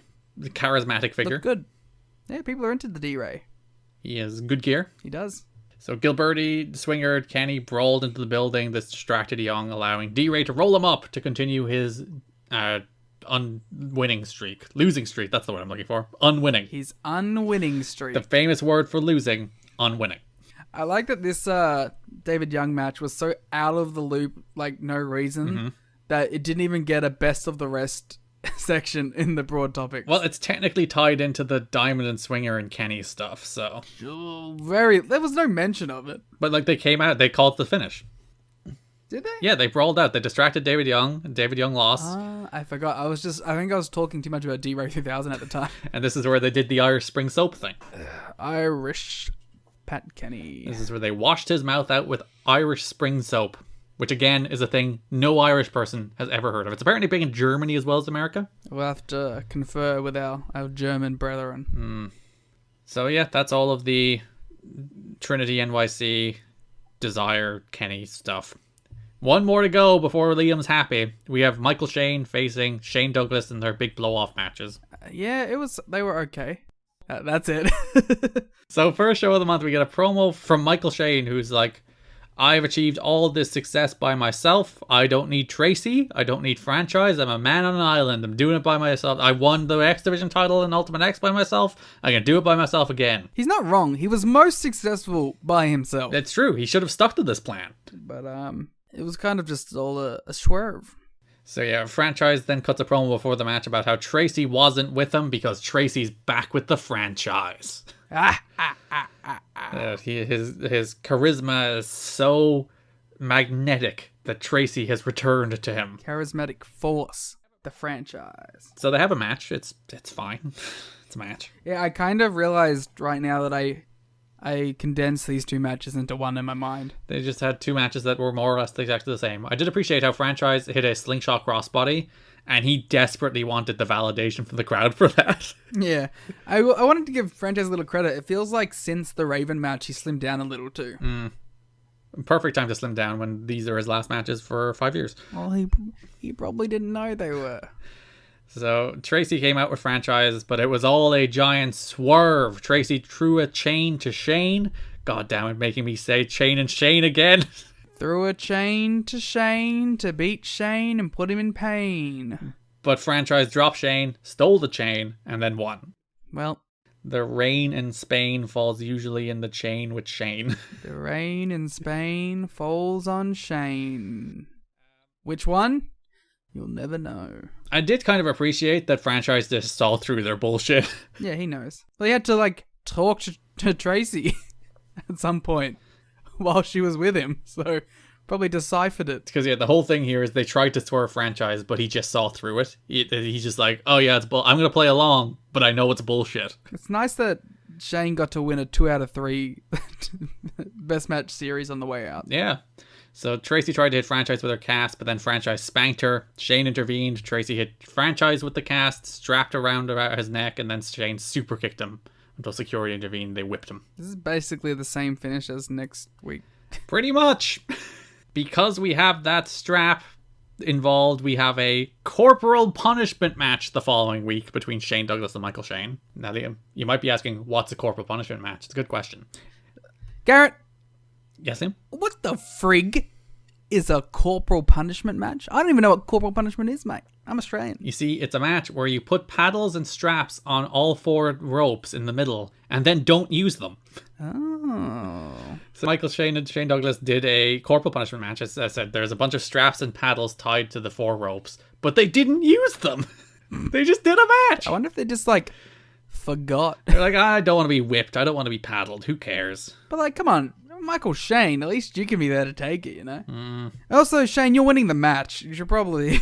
So Tracy tried to interfere, but it backfired, allowing Franchise to hit a jackknife win. Franchise then kissed Tracy and went to paddler, but Michael Shane made the save. And that's it. That's it for the Franchise. That's the last time we will see him until he returns in 2009 to feud with Christopher Daniels. Seems very silly that he got to win twice and then leave. He's not done with the company. He does hang around. He'll be your backstage interviewer before long. So I think it's just he's not capable of wrestling anymore kind of thing. He's not physically up to it. I don't know. He looks fine. Yeah, but you never know what's going on with somebody. Also, put over Michael Shane then. It's so strange that not only did he win the first match, he won this one too. He just beat Michael Shane twice and now doesn't wrestle for 5 years. Like, okay, if he won the first match, fine, but it seems like the whole point of this was to set up the second match in which Michael Shane could win and then send him out of the company. Nope. Yeah, well, on to a good feud. Alright, I'll let you take the Goldie and Watts stuff. Okay, so I forget what was the first week. I have to scroll up to make sure I have this in order. Because much like most of Goldilocks' segments, they kind of just jumble up in my head. So yeah, we started with the video package you want to talk about. That was on the first show of the month. Oh, the video. Okay, so we get this wonderful, wonderful video package, which actually gave me audible laughs. Well, we had Goldilocks. I mean, so is this this wasn't the phone call one? That was next week, right? No, this was the phone call one. Oh, I thought the phone call one was on the second week. So yeah, we had this great segment where Goldilocks has been repeatedly ringing Eric Watts and complaining about Eric Watts ringing her. And saying he needs to move on, he needs to get a life. It's so sad that you would keep ringing her over and over again. But we have the timestamps on these calls, and they're like a minute from each other every time. And then eventually these two, they start going on about how it started about love, but now it's about the money. Because they aired this package twice. There was like a second condensed version of it as well. Yeah. The full one is great, and you should actually try and find it. It's really funny. Yeah, it is literally just Goldilocks being as unhinged as she ever is. Just being like, Eric, leave me alone. Stop tormenting me. Eric, I hate you. Why are you obsessed with me? I'm not crazy. You're crazy. And then it's like, received at 3:43. Received at 3:45. Just ranting at poor Eric Watts. We also got a video package recounting all of her racist gimmicks.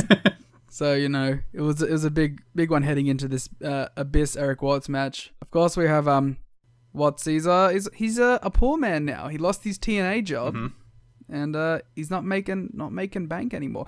I like downtrodden working man Eric Watts now with his new gear. He lost the suits. Now he's got the button up and the jeans. Not even a button up at times. Sometimes it's just a t-shirt. Yeah. Poor guys hit hard times, daddy. He should join American Dream's Most Wanted. No, he should join Desire as a quest to make some money, because that's the only reason they're here. Yeah, well, he's working for TNA now, and that's enough for Desire to put food on the table, so... Should be enough for Eric Watts. Maybe Eric Watts just is... I'll do the rich people talking about millennials nowadays, where it's like, maybe they should just cut out all of those expenditures, like eating and... power. Yeah, they shouldn't have the internet. They're always on their phones, Liam. Oh, they're all eating their avocado. That was a big one in Australia. I don't know if that made it out elsewhere. I think that was an American thing as well, but not here. It was all of these millennials too busy buying avocado to pay their rent. They're like, I have a choice this month whether I'm going to eat avocados or pay my rent, and frankly, I've chosen the avocados. It's so funny, like that kind of reporting, because it's like, millennials aren't buying houses, and then it's like, oh, millennials entitled to their houses that they want to buy. So then we had Eric Watts against Abyss. I thought it was fun. And Watts is in pretty good shape. Watts is moving. He's happy to have his shirt taken off shape. Which is good for you, Watts. Yeah. Proud of you. Looking good. I'm enjoying the Abyss and Eric Watts stuff, and it's funny that we've kind of had this consistent theme between these two, because we also had it with the Kid Cash stuff. So Watts was running wild, grabbed a baseball bat. Goldie came out, tried to take the baseball bat from Watts. The distraction allowed Abyss to hit a black hole slam and win. Yeah. Goldie then grabbed a microphone and said she enjoys seeing Watts flat on his back, just like she left him. Yeah. Shoved $1 down his throat. She is very frugal. She's very smart. I always get really confused when I see how easily American money crumples, and I remember it's like shitty paper. Oh yeah, it's literal paper. Yeah, that seems awful. Your money would get destroyed. To be fair, ours isn't much better.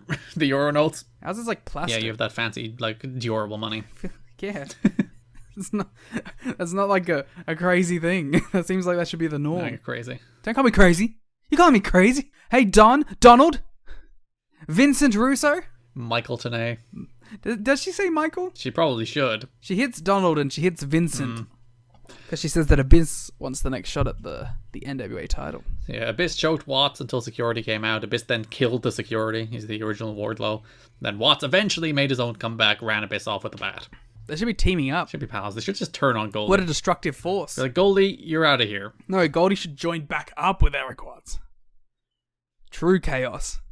So Goldie is doing a promo. She's mad that Watts got his job back. She's talked to Adrian, Carmen, and Kate. Yes, even Kate. And they all agree that this is a crime.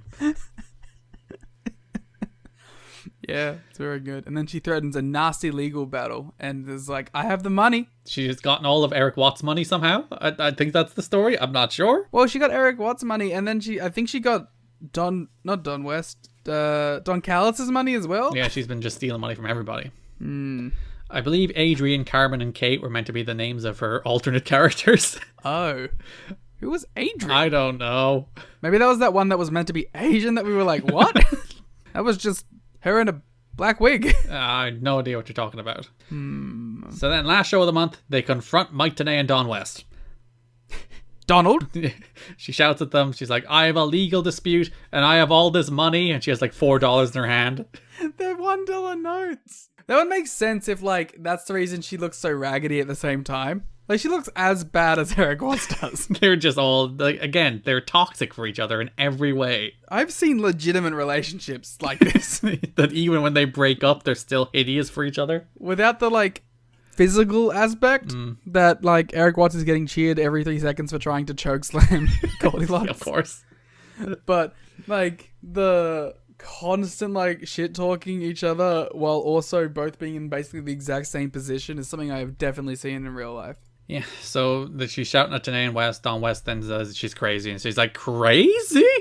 Would a crazy person do this? You calling me crazy, Donald? And he wants to say yes so badly. He wants to say yes so badly. Not only does he want to say yes so badly, he leads the crowd in crazy chants. And I love Tenay's faces in the background. Some great Tenay faces. Oh, Tenay faces are the best part of these shows. This has been one of the best feuds in TNA history. So Watts shows up, brawls with Abyss, throws Abyss into a chair in the corner, falls with a bat shot. Then he stepped on Goldilocks' hand as she tried to retrieve her $4. Well, clearly they both need it. They really do. I was being earnest when I said that, by the way.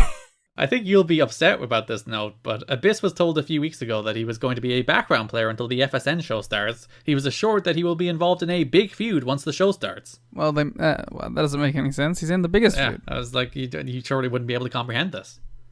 Garrett, if this feud continues into the next month, which God do I hope it does, it better not be in the best of the rest. It's the headline topic. I don't think it'll be the headline, but it's not the best of the rest. Usually best of the rest is less a denotion of importance and more just... Garrett, do it. More a denotion of like the amount Give of it its content. own topic. It's usually when it's only like a small amount of things happened with a thing, it gets thrown as the best of Could the you rest. please make a new one called Best of the Best and put that in there? Okay, we'll do that next month. Wow.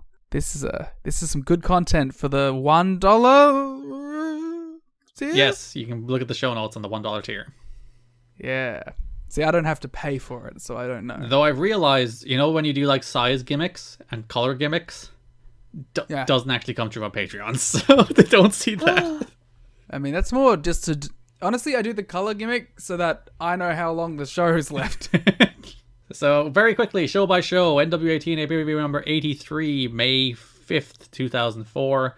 I enjoyed during the Team Canada against Team USA match that they cut to some troops in the crowd. The troops shouting USA. They're super into the America. Makes sense, I suppose. I like the new approach they have to like the pre-match features, that they're not just recaps. They actually include new promos in there sometimes now. Yeah. There was a really cool one on the last show, which was like Dallas and Kid Cash in some purple and green hellscape. I enjoyed that. I like the idea of it's not just recap content. They throw like a little bit of new stuff in there. Well, we saw some of that in the opening stuff earlier too, because we got like that great James Mitchell promo in one of the last week recaps. I think it's a good approach to make stuff like that less skippable. Yeah. I still will. You can't force me. Don West called Goldilocks a psycho woman. Donald's gonna have to fucking square up to me in a minute. I swear to God, talking shit about my girl Goldilocks like this. Do you have anything to say about that show? No. NWA-TNA baby number 94. I got no notes from this. I assume you don't. Let me look. Look at it. Well, we didn't talk about the TNA Russo sit down. Yeah, it was pretty basic. He was like, you like AJ, and then he's like, no, I don't. He's defending the belt every week, and I prefer him not to. And it's like, you hate Conan. I was like, no, I don't. We're friends. And then he explained his, in fact, genius approach of his keeping people away from ringside by having them at ringside. Oh, we have the Conan story. Oh, yeah, apparently he's on the way out this month. He thinks he's WWE bound, but obviously that doesn't happen. I would have loved to have seen Conan in this era of WWE. I think it would have been a good fit. Yeah, Conan was scheduled to be at both the tapings and TV this week. He said goodbyes last week to some of his friends in the company, saying that he was going to WWE. He's not gotten his release, though, and due to tampering laws, WWE will not negotiate with him until he gets his release. That's embarrassing. It's like, they're real contracts, much as you may hate them. I'm like MOW. That was on the May 19th show, which is the show we did for the watch along, tnachat.com, patreon.com/kiddingme, if you'd like to hear our extensive thoughts on that show. ZombieWCW.com. Yes, that is one you can go to. God, I pay for URLs. It's a good bit, though. It's the sign of a good podcast. And then last show of the month, May 26th, is the World X Cup show. I forgot to mention, I mentioned that Hijikata and Abysmal did the Shattered Dream spots, and then Abysmal completely no-sold it. But then they did it again in the tag match, and Abysmal sold it that time. Oh, Garrett. Yes. I have a domain name that's currently available. Go on. What if I told you TNAMecca.com was available? I don't want it.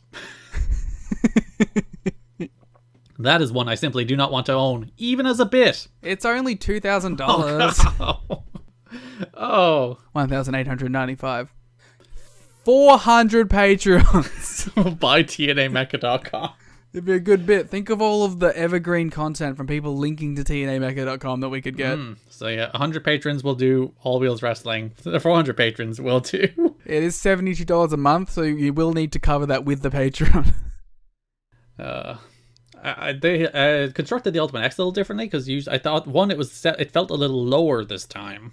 Well, because they were doing more jumping from person up stuff. So maybe that was intentional. And also, they hung the X above it as opposed to hanging it from the cable, which was interesting. Yeah.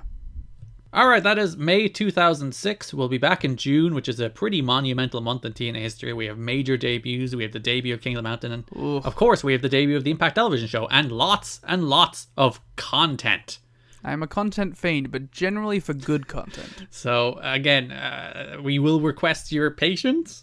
I know we're not always the best about getting episodes out every 2 weeks anyway, but for the next couple months, it might be a little rough for a little while. We'll do our best. I want to give a quick shout out to Kazuki Takahashi, passed away. We talked about off air. I'll talk about on air because you guys great, and we talk about it a lot.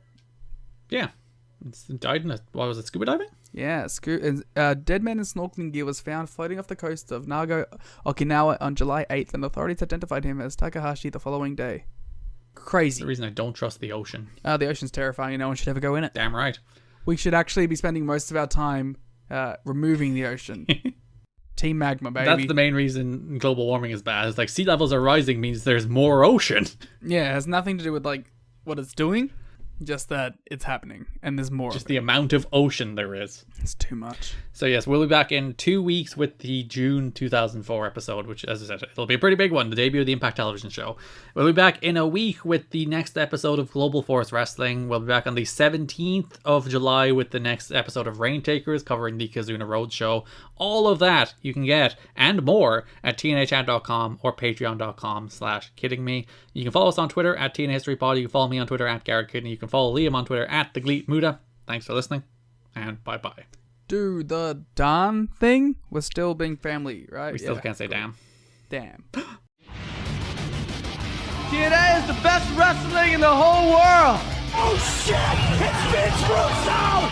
Oh yeah, you could be king of these nuts. You know what I'm saying? Our house, Jerry. Straight up, G. Somebody please explain to me how we are giving credibility to Glenn Gilbert. This is BS! This sucks! I've lost my objectivity! Welcome everybody to You've Got to Be Kidding Me, episode number 26. We are a TNA history podcast that covers TNA 1 month at a time. This episode we are talking about June 2004, a very notable month in TNA history, even if not a particularly good one. I'm Garrett Kidney. I'm joined as always by my co-host Liam Jones. Hello, Liam. Hello, Garrett. You're so out of practice you forgot my name. Yeah. I hope everyone's prepared for the Wrestle Kingdom of You've Got to Be Kidding Me's. Is that what this is? In that this is going to be 5 hours long and peak once. We do have 16 pages of notes. If you go to tnachat.com or patreon.com/kiddingme, you'll see there is 16 pages of notes. I mean, we're all very excited, aren't we? This is, of course, the month where Impact starts, so we are talking about 9 episodes of television here, Liam. But you know what? Mm-hmm. You have to work for the things you love, right? Yeah. And what I love is the idea of 4 TVs and 1 pay-per-view. So I have to go through the pain. I have to walk over the glass shards to reach the promised land. But one day we will reach the Garden of Eden that is 4 TVs and 1 pay-per-view a month. I do love that we've reached the Impact month, and they're like, oh, by the way, this is a 5 pay-per-view month too, just to make you suffer, just to needle you, just a little more. It's like, not only do you have 4 extra Impacts to watch, it's also a 5 pay-per-view month. And like, you think we got things mixed up before? Wait until now. I literally labeled the episodes in order for Liam so that he doesn't pull one of his classic, I thought I was done or I watched the wrong thing in the wrong order, which has happened multiple times. Yep. I've only watched the thing in the wrong order like twice. And most importantly, of course, Garrett, I'm doing the thing because this is the Jeff Hardy. I'm doing the thing. Yeah, there's a lot of big new things this month. There's Impact, there's the 6-sided ring, there's the Impact Zone, there's Jeff Hardy. But it's still a bad month, so what can you do? I'm doing the gun hands.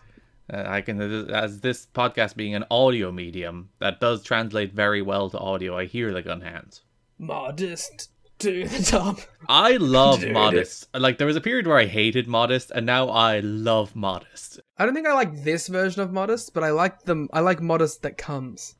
Yeah, the 2010 version is better, but I still like Modest. Yeah, Modest is a good song. Jeff Hardy is, a lot of his songs are good, especially his TNA songs. And this is not the podcast for when we do the Jeff Hardy was at his best in TNA stuff yet, but we will get there.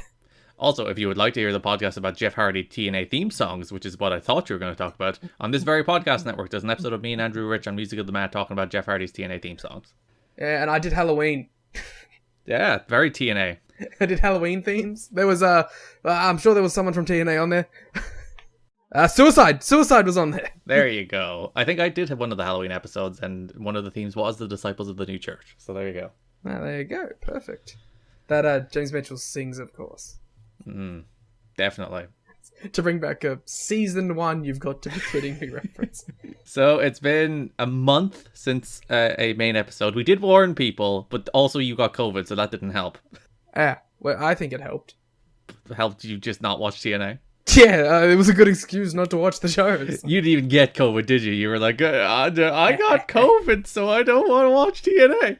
Yeah, I faked it. I faked it and then I caught it for real right after. Karmic justice. Yes. No, but I kicked its ass, so, it doesn't even matter. Didn't you lose your taste of smell? Taste of smell? Yes, I've combined them into one. I lost taste for like 1 night and smell for a day and a night. Freak you out? No, not really.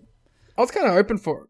Just for something different, You wanted the full COVID symptoms experience? I was very bored. So, anything that was happening was something for me. I was getting like Vegemite on a thing of knife. A thing of knife. I was getting Vegemite on a knife and I was smelling it. I was like, ooh, I can't smell it. Isn't that fun? Isn't that fun? Yeah. I don't think I've ever had Vegemite, so I don't even know what Vegemite smells like. Like salt and yeast. Ugh. Yeah. No wonder people hate it. Yeah, but then you learn to love it because it's full of salt. It's true. So you get an acquired taste to it, and then you can't ever kick it. Now I eat reduced salt Vegemite because, as mentioned on my Twitter, I'm trying not to die by 30. So... You hit 25, but your birthday was between recordings, so happy birthday. Yeah. Happy. And you finally reach the age where you're like, I must live beyond this, so I cannot be youthful anymore. Yeah, I'm trying to cut out all fun. Like, I don't know, I'm at the stage where you move your neck and your neck is just sore for 2 days. I'm at the stage where I was at a wedding last week and my ears were ringing for 2 hours after because of the noise. See, the problem is that's been me since I was 15. Oh, so you've always been old. That's nice. Yeah, I am a mess already, so I'm trying to like fix it up a little bit, you know? I'm doing working repairs. Imagine how bad you're going to get by 30. Ugh, if I make it. Hence the reduced salt Vegemite. Also, you would just have dodgy knees from the start, so you're doomed. Ugh, yeah. My knees are doing okay. As I rub them. But, yeah, that's been plenty of fun. Anything in the wrestling news happened since we've been gone? No, not at all. No wrestling news. Nothing big? We talked about Vince on Raintakers, so...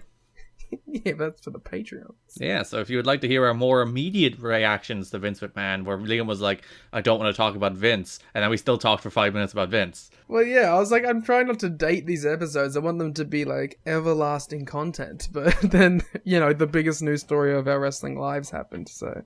Yeah, Vince is gone forever. We're all aboard the Paul Patrol. We're all politicians. Politicians trademarked by me. We're Paul in. Pauline also a trademark by me. I am going to WWE Clash at the Castle. Which is a shoot. If they do another Super Showdown Under, I'll be there. Celebrating Paul and his particular brand of professional wrestling. You'll wear skulls. We should wear skulls. Well, he better put some damn skulls on the shows. It's true. They're very skull-less at the moment. There's that robot they roll out, the like Aor robot. They should turn that into a skull. What? Have you never watched the start of Raw or SmackDown? They have a robot. No.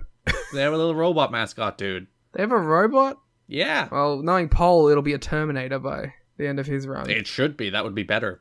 But really looking forward, and I'm glad that you'll get to see Global Force Wrestling legend Killer Cross as he wins the WWE Universal Championship.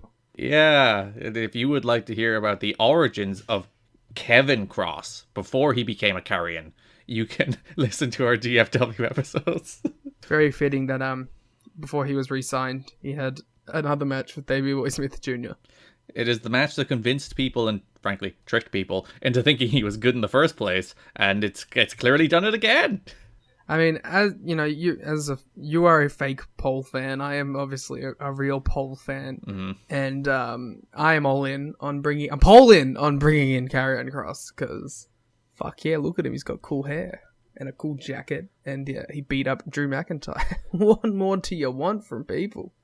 Get Carry On My Wayward Son as the theme. That's what Paul should do to win over us cynics, even though we're all aboard.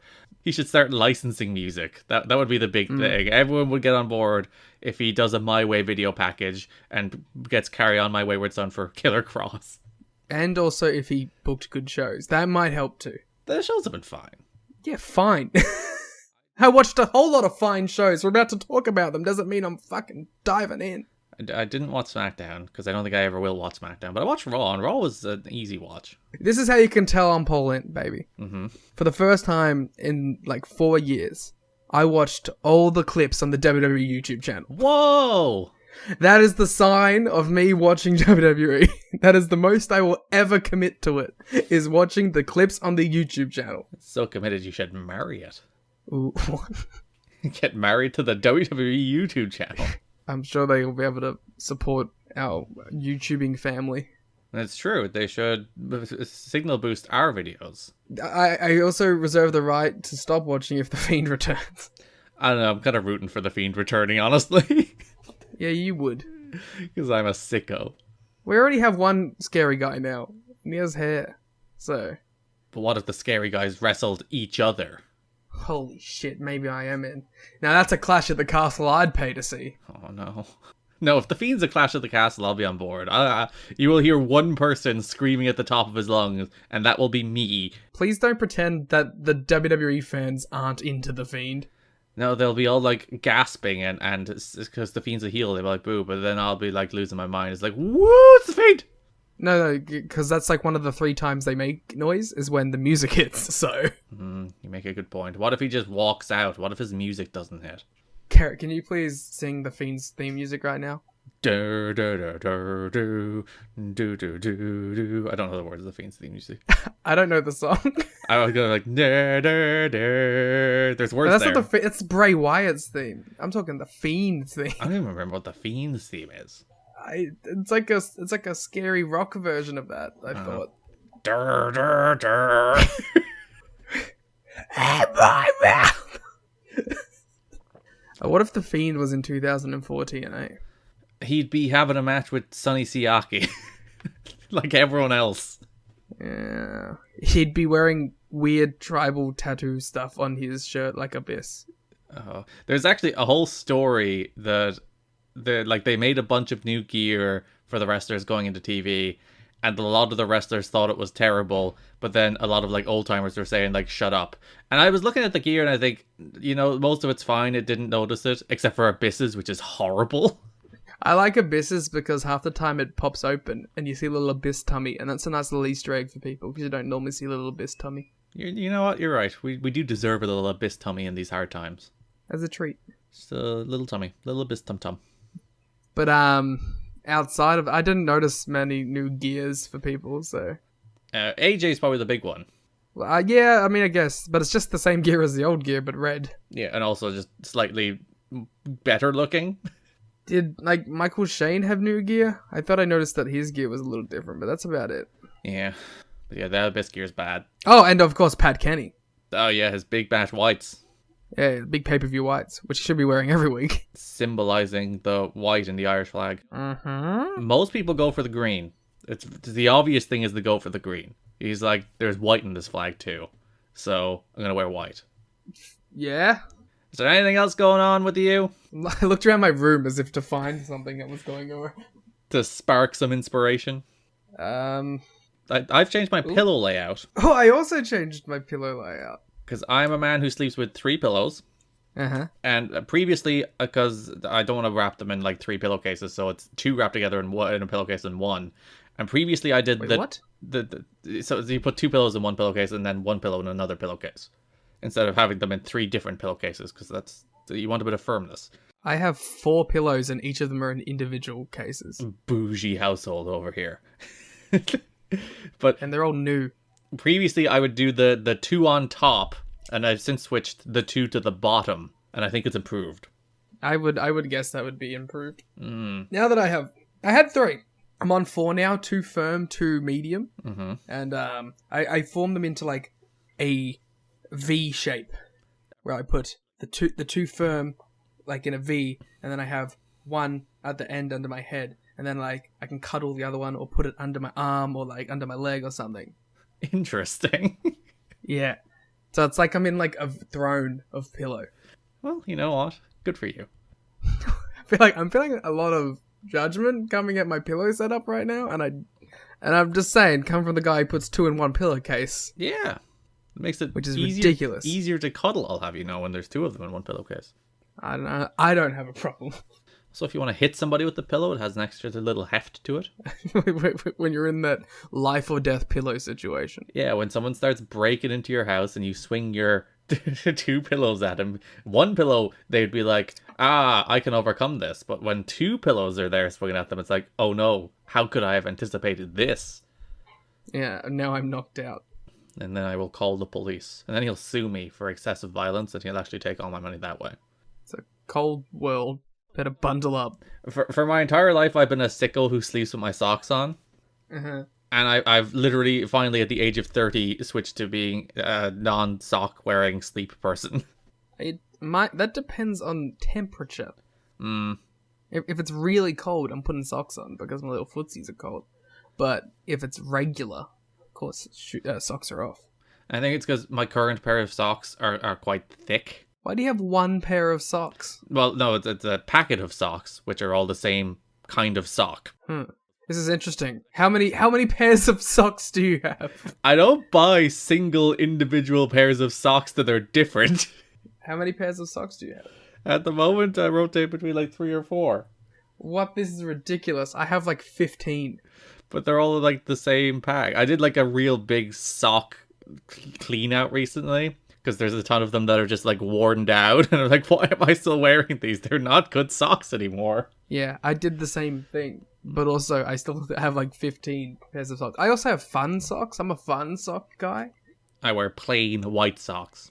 This is a stupid conversation. I've only recently adopted white socks. I was a navy socks guy because I went to a private school that forced us to wear navy socks, and it didn't ever like click in my head that that wasn't like normal everyday sock color until like 5 years ago. You finally had that moment of independence where you can be like, I can wear whatever sock I want. It wasn't even that. It was like, oh, this isn't the normal ones. In my head, white socks are when you did sport, and you wore navy socks for every other occasion. But then I found out, no, it's white socks for everything, and then formal wear is navy. Yes. Well, that was a big moment for me. And now I have socks with little bananas on them, watermelons, cactus, other stuff. So, as if this episode, with their 16 pages of notes, wasn't going to be long enough, we're like, let's do sock talk. Sock talk. Coming soon to the Patreon, sock talk. Some people who are like Bob Odenkirk would be very into sock talk, I think. Sock talk. Sock talk. Sock talk. To play on TikTok. Yeah. Or just general rhyming. True.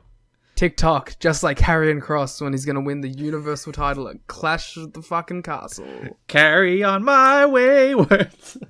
Still devastated that the Elite didn't get that as their theme music.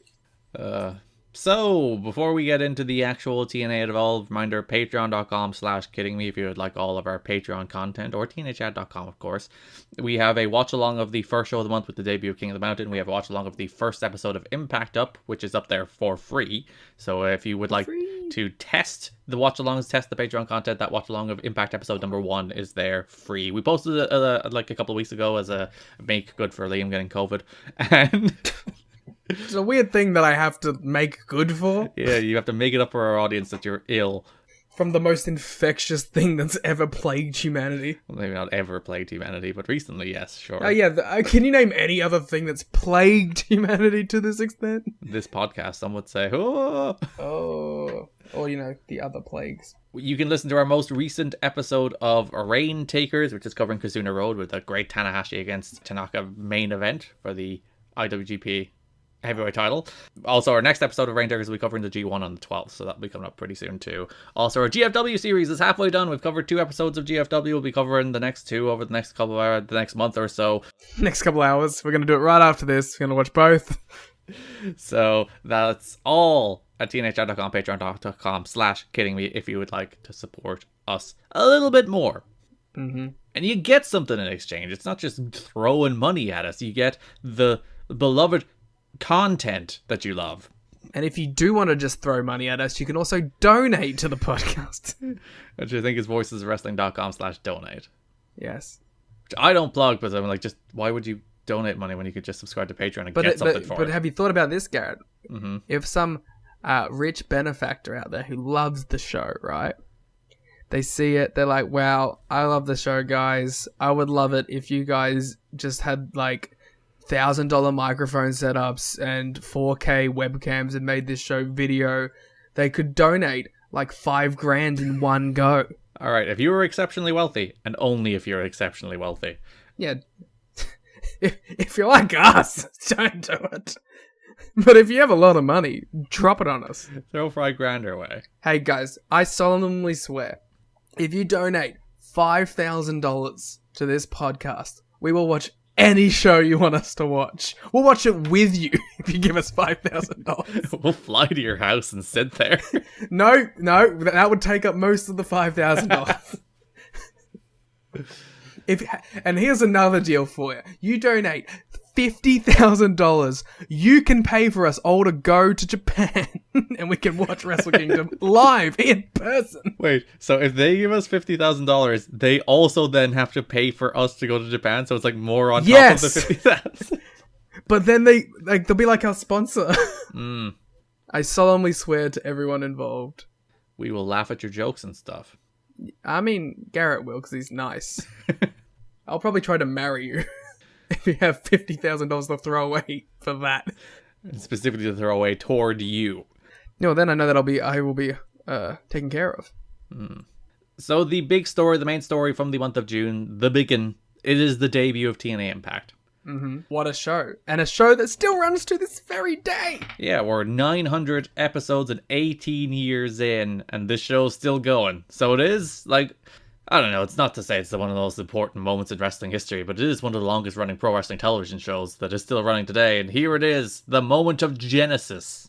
Aha. That's not this show, though. We'll get to that eventually.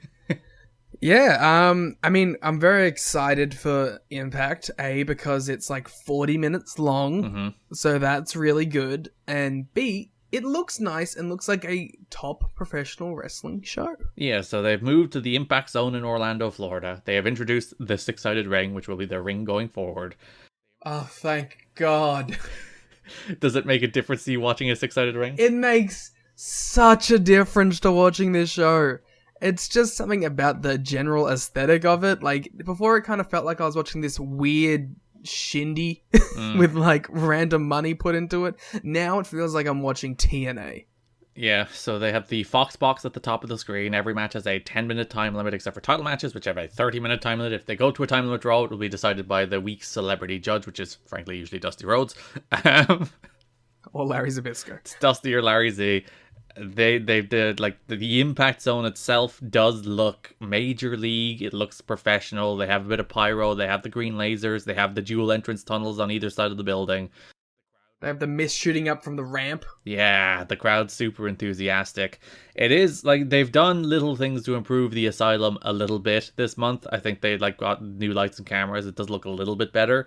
But just the contrast of going from the Impact Zone, which does look major league and professional, to the Asylum, which still looks a little dingy and downtrodden, is, like, every time I go from an Impact to a pay-per-view, I'm like, oh. Yeah, but, and then the problem is, and the problem for me watching these shows is, it feels, Impact looks so much better, but it feels like a B show. Like, you're watching it, and it feels like the equivalent of what I imagine would have been watching Explosion. You know what I mean? Like, I watch it and it doesn't feel like anything actually takes place or matters, and none of the stars are on this show. And then the pay-per-view happens, and that's where everything actually takes place. Yeah, because they have themselves a little bit of a pickle for this period where they're doing both. Because they can't really do the good stuff on TV, and you can argue they're not doing good stuff on pay-per-view either, but that's a different point altogether.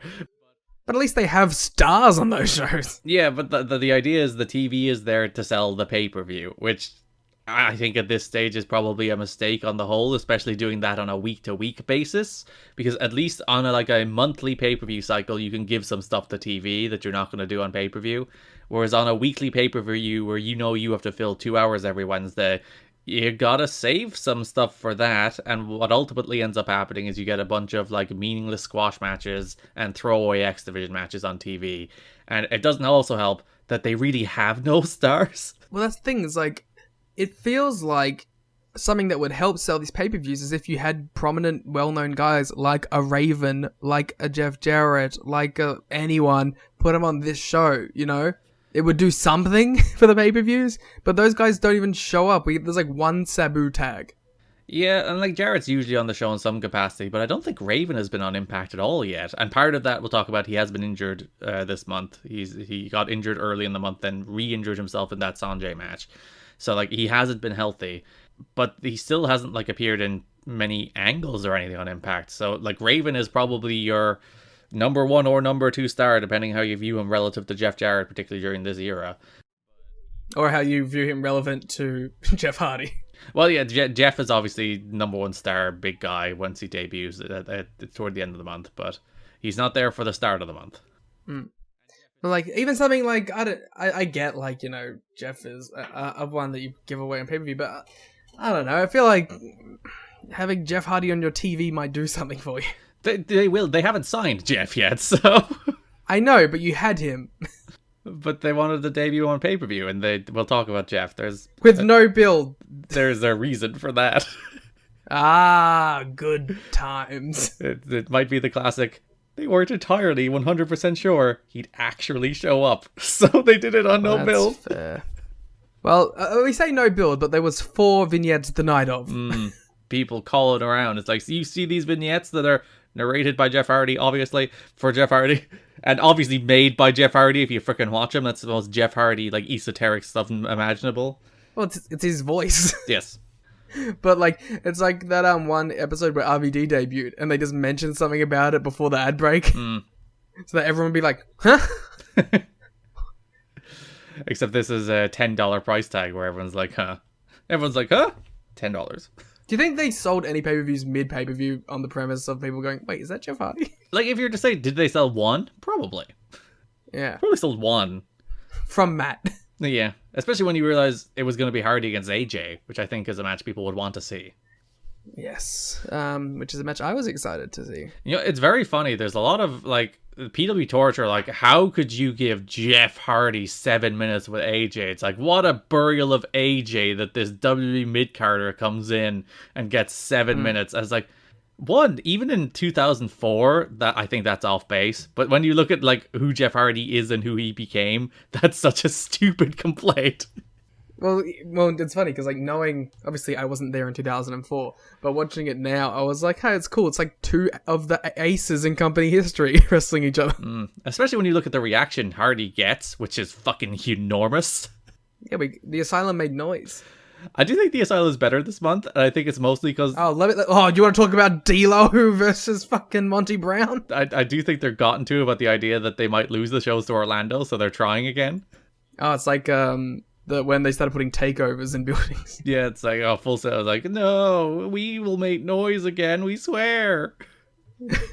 Please give us the Iron Man match, please. So yeah, they debuted Impact. It is on the premiere start time of 3 p.m. in the afternoon on Fridays. Not ideal, but better than nothing. Mm-hmm. Before we go into the notes about the show, let's talk about the episode itself, the debut episode, which I thought, like, say what you will about the episodes that came after and the degree to which it very quickly became a show with enhancement matches that pushes the pay-per-view. I thought that first episode rocked. I thought that first episode was kind of like if you put the entire first year of TNA's ethos into one episode. Like, if they had fine-tuned their ideas that they presented in early NWA-TNA pay-per-views, this is kind of what it would have been. Yeah. Because you had the focus on the X Division multi-man, you had the tag team title match with America's Most Wanted, you had a cool squash with Abyss and then Shark Boy getting an appearance in the show, and most importantly, you had AJ going over in an X Division multi-man to become the champion. Well, become the number one contender. But it was like kind of some easy early parallels to the first like year of NWA-TNA. It's kind of like they saw that and they're like, well, what do people like from our early presentation? Let's do that again for our first TV. Yeah, and it's like a very firm reboot where it's like, all right, we're on TV now. Everything, we're kind of starting from scratch. So we're going to put the belt on Jarrett. Ugh. We're going to put the X Division title back on AJ, and we're going to put the tag titles on AMW. So in theory, they're like, we're going to put the belts on, like, historically the best act in each of the divisions and run with it that way. Which makes sense. Something I did enjoy about this month, and I guess because I don't want to leave this to the end when we're like depressed and tired about talking, so I'll do it now at the start. I thought this month had a lot of good build that had too much space to fill. If this was a 4 TV to a pay-per-view month and they did all the same kind of build, I think that would have led up to one really good pay-per-view. Because I thought you had a lot of cool stories going in there. Ironically, the one that I was least high on was probably the Jarrett and Ron Killing stuff. But I really enjoyed the tag title stuff with the Naturals. I really enjoyed the build to Cash and AJ. I enjoyed the Abyss Eric Watts stuff. I even enjoyed, like, if the Pat Kenny tag stuff was just a mid-card thing leading to a pay-per-view, that would have been a fine thing too. Jarrett Lynn Scott D'Amore as well. Yeah, Jarrett Lynn Scott D'Amore would have been a good payoff for the pay-per-view. There was a bunch of stuff that I was like, alright, I'm into this as... Like, and then Sabu Raven, right? So there's a lot of stuff that I thought, if this was a condensed thing with not having to fill like 12 hours, this would have been a really good month. But because we're doing pay-per-view every week and a TV every week, they had so much time to feel that everything just got bloated and blown out of proportion, and they had to have the payoffs off on different times because they had to start and get onto the next thing because they had to fill all this time. So going into it, I was like, I actually think the booking-wise, there was a lot of really good stuff this month. It's just the way they're choosing to produce their television and produce their content in general isn't conducive to telling good stories. They're just stretching themselves, the wrestlers, the stories, and pretty much everything too thin over on average 4 pay-per-views and 4 impacts a month, as opposed to using the impacts to promote the pay-per-views to have payoffs to go back to the impacts. It's just doing that on a week-to-week cycle. It just doesn't work, does it? Because you're watching these shows and you're like, there is a good pro wrestling company in here. It's just bloated out. So yes, Impact Episode 1, June 4th, 2004, taped the day before from the Impact Zone in Orlando, Florida. 850 people there, total sellout, turn-away crowd. Fair enough, it's free, everyone's getting in for free. But still, very enthusiastic audience, felt like a hot promotion. Yeah, and boy did these guys love themselves some X Division Multi-Man Madness. Which is what most of this show was, so you know what, they read that crowd properly.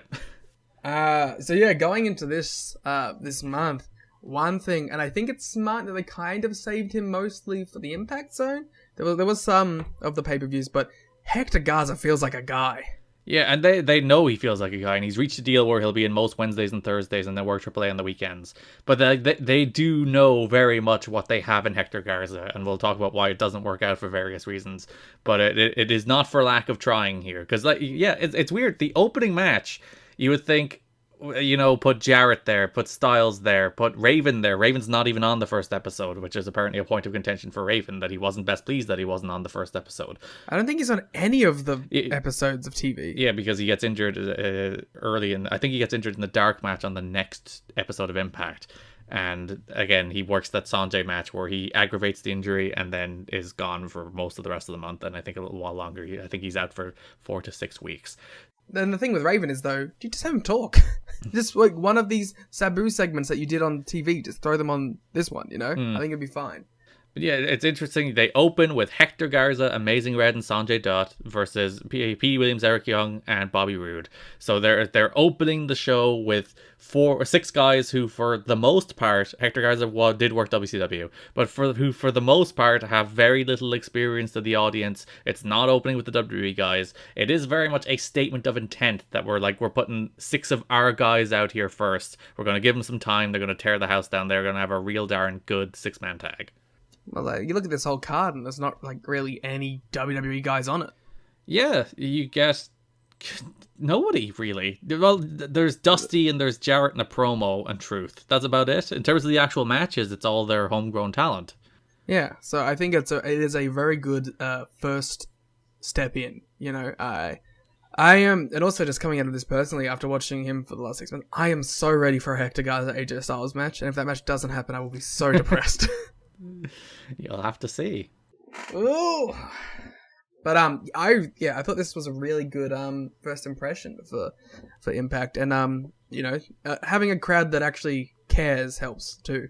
Yeah, I find that a lot for the TV. 1, the crowd is more interested, and 2, because the matches have like a 10-minute time limit. It's so good. And I think because the wrestlers know they're wrestling in front of a larger audience, both more enthusiastic in Orlando and obviously a larger television audience. We'll talk about the numbers in a little bit. But because of that, I do think the wrestlers have a lot more urgency on Impact than they do on the pay-per-views.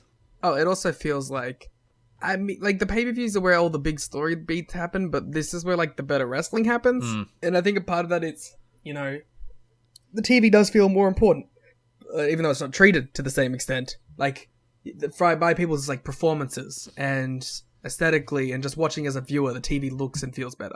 The wrestlers just seem more interested working the TV than they do working the pay-per-views. They're also probably more excited to be working in Florida. Anti-Nashville sentiment. Well, and also they've been in Nashville for 2 years now, just a new environment that's probably a big change of not change of pace, but a change of scenery probably just helps them feel more revitalized. And it's the first time, well, maybe not the first time, because the people who worked the very first TNA shows probably felt bigly, both the first ones in Nashville that were in the Municipal Auditorium and the first ones in Huntsville. But it's the first time in about 2 years that they probably go to work and it's like, oh, they see the big proper television studio with the lights and the pyro. It's like, oh, this actually feels like a major league television presentation as opposed to the Asylum, which is like, they can make it look relatively professional, but it's far from major league. Well, the big thing is, it feels like they've gone from indie to that next level above. Because there was some of those Asylum shows looked so indie. And not even like indie in like the cool way. Like in the, this is like your local indie. But now it feels big and important, and there's production behind it, and there's a crowd that's going off for it. Like a crowd that's got signs and is into it, you know? That isn't just tnhad.com. Doing the first, I think, This Is Awesome chance in company history. Yeah, it was good all around. Everyone seemed to be having a lot more fun with the studio tapings. Yeah, so Hector Garza pinned Bobby Roode here with the tornado. Yeah, a fun little match here. I thought Team Canada would go over because they're such a pushed act at this point, but obviously they feel like they have something with Garza because they kind of do. Everyone's really into Garza. Yeah, and they put Red here, even though he's not pushed whatsoever. Yeah, I got some things about Red, but I'll save it till the last show. Red does have a dodgy month. Abyss defeated Shark Boy squash match, Black Hole Slam, then Popeye after the match consoled Shark Boy for his loss. I desperately want, they showed us a bit on some of the later episodes, but I desperately want more Popeye and Shark Boy hanging out at Universal Studios. Yeah, they're wandering around, they're going down slides, they're having a good time at Universal Studios. You know Shark Boy's like, I got a sweet gig with this right now. You know, AEW should do this with Dark. They should have like Luther and Serpentico going around with whoever the current Universal Studios mascot is. Yeah, that's good. That's good stuff. AMW defeated Kid Cash and Dallas to become the NWA World Tag Team Champions for the 4th time. Yeah, it's good to have the tag team titles on the best act in the company. Yeah, putting them out front and center, doing a title change on the first episode to make it feel important, and, you know, going back to all of your kind of like 1A acts instead of some of the maybe like, actually there was nothing wrong with Cash and Dallas as tag champs. They're a good team and good wrestlers. I've enjoyed Cash and Dallas together, but you know, I like having AMW as the tag team champions. I'm not gonna lie. It just feels right, doesn't it? Well, also they better than anyone else. AMW can make matches that you weren't excited for on the mid card of shows exciting. Particularly perhaps against Monty Brown and Abyss. We'll talk about that in a minute. Mike Tenay introduced Dusty. They did, like, they went back to another classic TNA well, talking about tradition. Tradition. And later on they introduced someone who's offended at how New York's been treated, so... All of the classic TNA stories. Just no women in cages yet. So yeah, Dusty's talking about tradition. And Jarrett comes out, calls Dusty old and washed up. He just says he's going to take 5 paces and Dusty better be gone. Dusty was not gone. Slapped him with his hat, started punching him. Jarrett makes a comeback, grabs a guitar. Truth makes the save, but Truth's a giant dork, so he gets hit with the guitar instead of Dusty before Trill K makes the actual save. So, we aren't at the peak, but we are firmly in... Jeff Jarrett chair shot wee whoop time. Like, this is what, when people think of Jeff Jarrett, this is what they think of. Yeah. And they managed to kind of toe the line early on and not be this, but now we are firmly in it. I think there will be a time where it gets to almost the point of parody, but right now it's just earnest, which I don't know if that makes it worse or better, but... We haven't gone to, we get the joke. This is just them doing it, and it's, like, over the top. Although, there's a great payoff to it in the Truth match. Yeah, and it's the guitar is the story of the month, but we'll talk about that when we're doing broad topics. But yeah, it's particularly egregious here, I think, because, you know, Jarrett goes to hit Dusty, Truth makes the save, and that's the end of your segment, you know? Yeah. You're literally doing it just so Jarrett can have the last laugh and Truth will look like a nerd on your television debut. And we're hitting the second feud now. Maybe we should keep a tally as we go on. But this is the second Jarrett title feud where it feels like the only payoff worth having is him losing the title. But that isn't what happens. Not for a very long time. So we've had a first victim of not winning the title when they need to, Chris Harris. Mm-hmm. Second victim, Ron Killings. I'm sure we will see how this list progresses as we continue on. They did a feature on the X Division. Then we have the new backstage interviewer, Shane Douglas. We'll talk about that in a sec.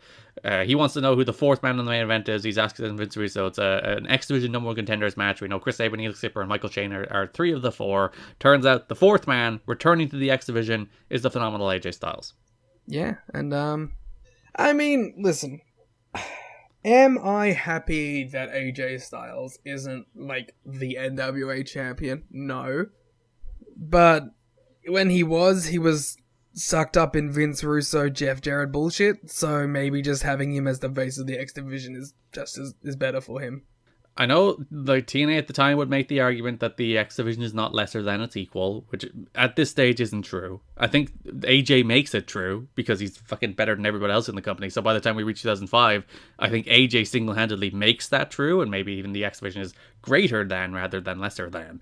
So like here it is very clear, shunted down to the X Division, not across. But also, I think you're right that he's just better off here, where you can have good matches with good wrestlers and not have to deal with the endless slew of bullshit that comes with guitar shots and hidden guitars and multiple authority figures and all the nonsense that comes with Jeff Jarrett, comes with Vince Russo, comes with the main event scene. He can just be AJ. And I think this month more than any month, he is AJ. Like, he is the AJ of TNA that you know. Like, the TNA ace AJ Styles. He feels like that this month. And, like, you just look at it. Would you rather be AJ Styles this month or Ron Killings this month? That's a very easy answer. So, there you go. Which position is it better to be in? Yeah, so Styles pins Shane with the Styles Clash. Kazarian comes down, stare down AJ because they'll face for the title on the next pay-per-view. That's the first episode of Impact. As I said, I thought this was a really good statement of intent. I was going to say it's a good representation of what TNA is. I think it's almost a misrepresentation of what TNA is. It's a representation of what TNA could be and what a lot of people maybe wanted TNA to be and what TNA complains that their fans don't perceive TNA to be. It's like, hey, you did it for a night. How about you do it every night? Which I think, I mean, that's every company, right?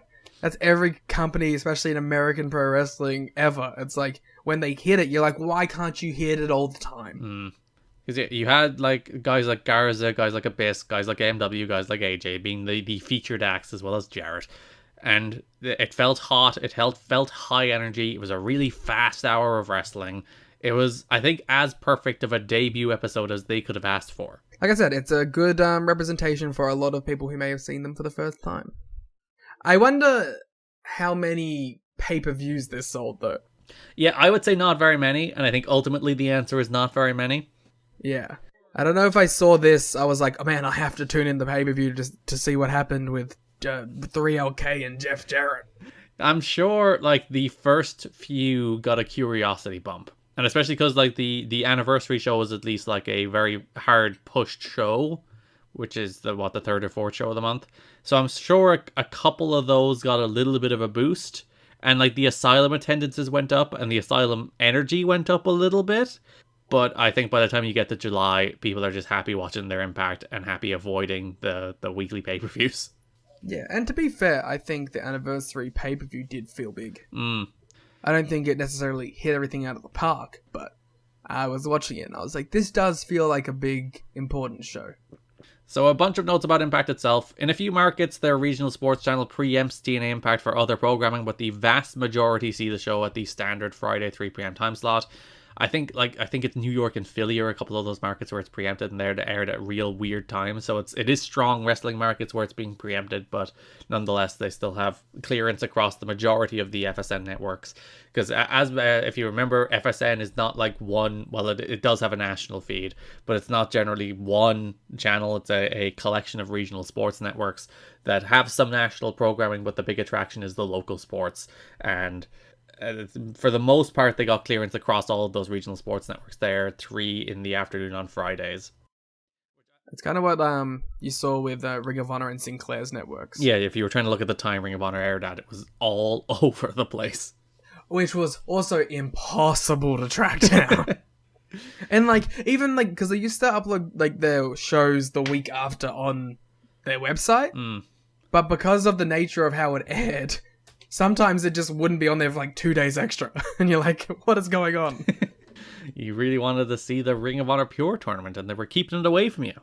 No, this was before that. This was like, I really wanted to see the Briscoes take on the Headbangers or some shit. The first show received rave reviews for its state-of-the-art presentation and production values. The decision to begin and end the show with exhibition matches was not without its second-guessers, but ultimately Jeff Jarrett and Josh Mantell decided the best way to combat WWE and grab attention of channel flippers was to fight WWE on a different level, one in which they can't compete or won't compete, and that being contemporary athleticism and high spots. That's a reasonable and balanced take on how to present your show in comparison to the biggest show in the world. Yeah, so instead of sending Raven out there immediately, instead of doing the Dusty and Jarrett segment to open the show, they're like, nope, we're going to go high energy, wrestlers you've not seen before. This is TNA. But, you know, you can sprinkle some Raven in there, I feel. I don't think you need to cut him out completely. Well, like, Jarrett makes the case that they need a clean slate heel champion for the start of television. If you listen to his podcast, they talk about this, that he's like, you know, television is something new. It's a new audience. We need to start from scratch. And the easiest way to do that is heel champion, babyface chase.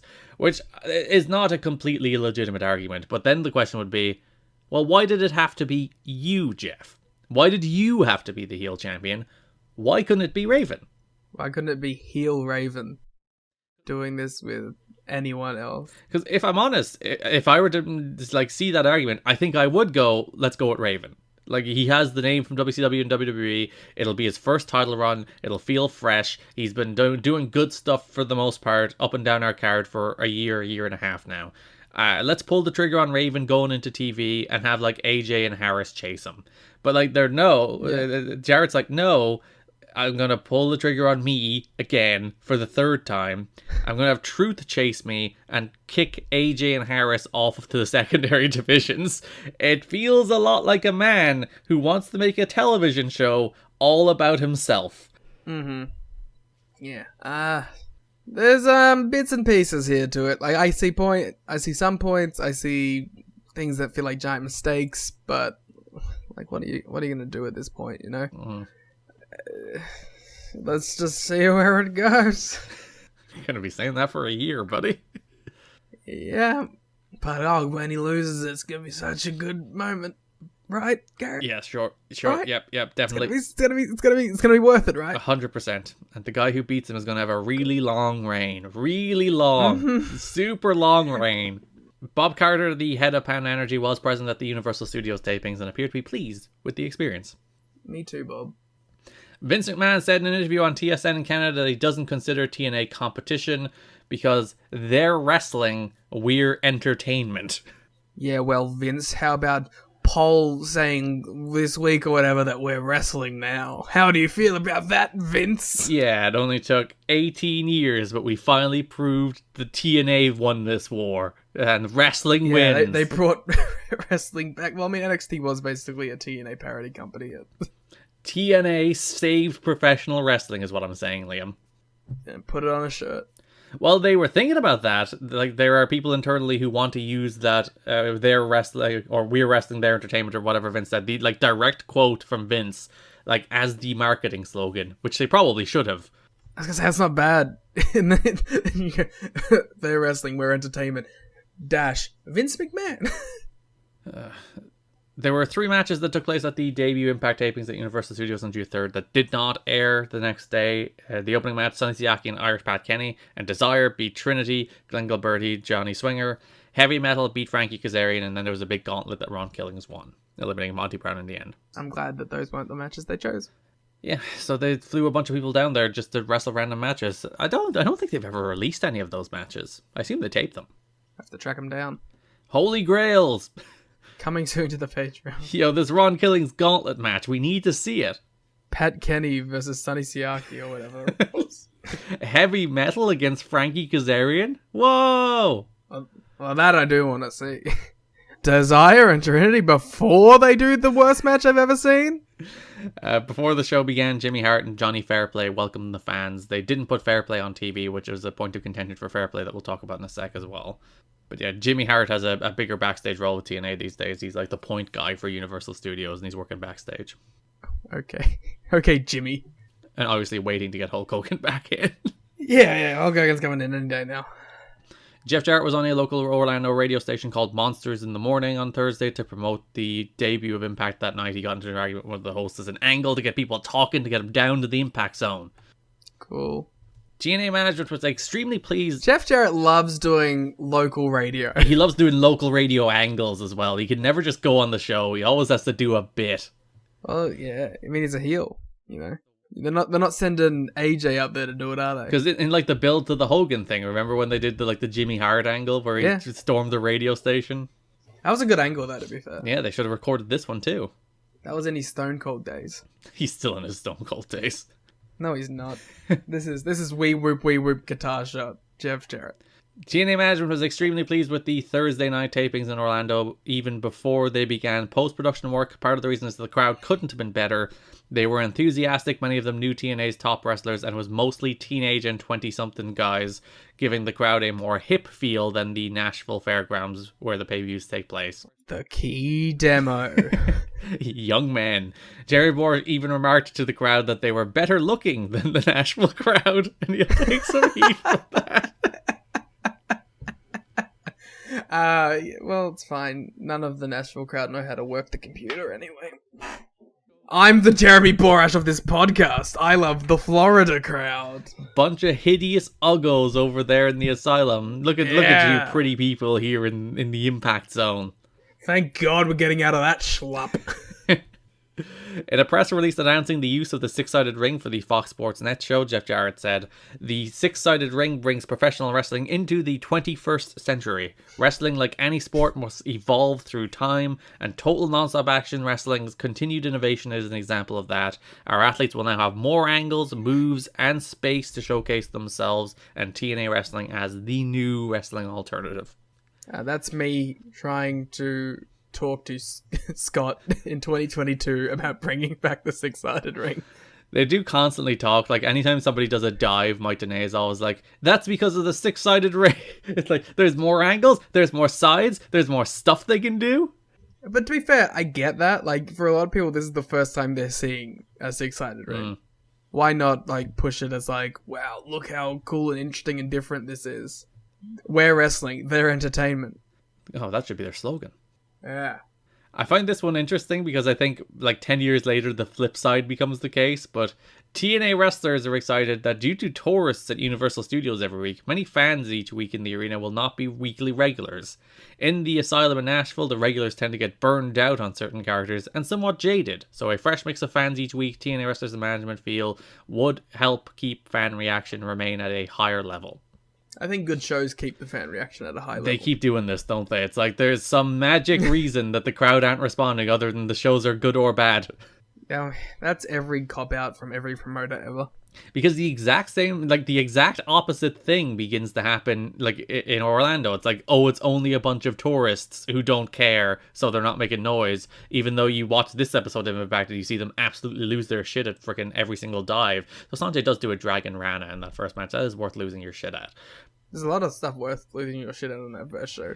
Yeah, just produce good television and people will react to it. Stop making excuses for your crowd not giving a shit about your shitty, boring television. Mm-hmm. Fans had begun to line up for the debut of Impact at 2 p.m. in the afternoon and waited in line for 5 hours in 100-degree high humidity weather. Well, let me just do a little bit of math to see if I'm impressed by this. I mean, that's warm. Yeah, I wouldn't like doing it in a humid 37. Oh, like if it was a sunny 37, grow up. That's a great day. Let it be known, 37 degrees is warmer than it has ever been in Ireland. Ever. Trust me, we were discussing this heat wave that you're going through lately. Which was like 2 days where it broke 30 and then back down to like below 20. And we're like, no, we can't handle it. It's too much for us. I do hate to be like the I come from hot place, ha ha ha ha ha thing, but literally have had 50-degree days where my car has started melting to the road. Yeah, but have you considered that it's 30 degrees here and it's very hot? Sounds like a wonderful day. As long as it's not humid. Humid in 30s sucks. That I will admit. It's like the highest temperature in the history of Ireland is 33. So there you go. And that was in like 1890. So 50.8 is the highest recorded temperature in Australia. in Mildura. I think it's been higher since then. I think we hit above that, but yeah, just awful. 50.7. I wonder what Melbourne is, because I'm pretty sure we held it for a while. You were like the death pit of Australia. Well, just Victoria. Melbourne's highest is 47. That's nothing compared to your 50.8. A paltry 47 in February of 2009. But like, which is funny because like that's just like one section. Like you go to like, you know, the 60% of our country that is desert that we never talk about. Where there aren't people, the weather doesn't count. Yeah, basically. I mean, how are we supposed to know? There's no one. Only the kangaroos know how hot it's out there. And the camels. There is concern among the wrestlers as to whether Impact viewers will accept the low-budget qualities of the pay-per-view events held in Nashville. They have to get out of Nashville now, said one wrestler. Others say that while the production downgrades will disappoint some viewers, they expect most fans to be satisfied as long as the matches and storylines are strong. Well, then, yeah, well, the fans are going to be satisfied. That's some really optimistic thinking. There has been some talk since the show that company officials were considering the idea of moving the pay-per-views to Orlando as well. However, an informed source reports that the first planning to upgrade the set, lighting, and production in Nashville and keep the Wednesday shows there. Please, God, just cancel the shows. I'm begging you. Jeff, I'm going back to the future to tell you, please just stop the shows. Just immediately switch to the monthly pay-per-view model. You'll be much better off. What if we just skip the next, 2 months? Nope. Well, it was worth a shot, guys. I tried my best. The word being spread out of the TNA office is that FX officials were blown away by the Impact debut and have expressed interest in bringing the show to primetime on their cable network. Of course, both FX and Fox Sports are owned by Fox, so if FX is serious enough, they should be able to work something out quickly. Hell yeah, I want to do my Walking Dead x TNA crossovers.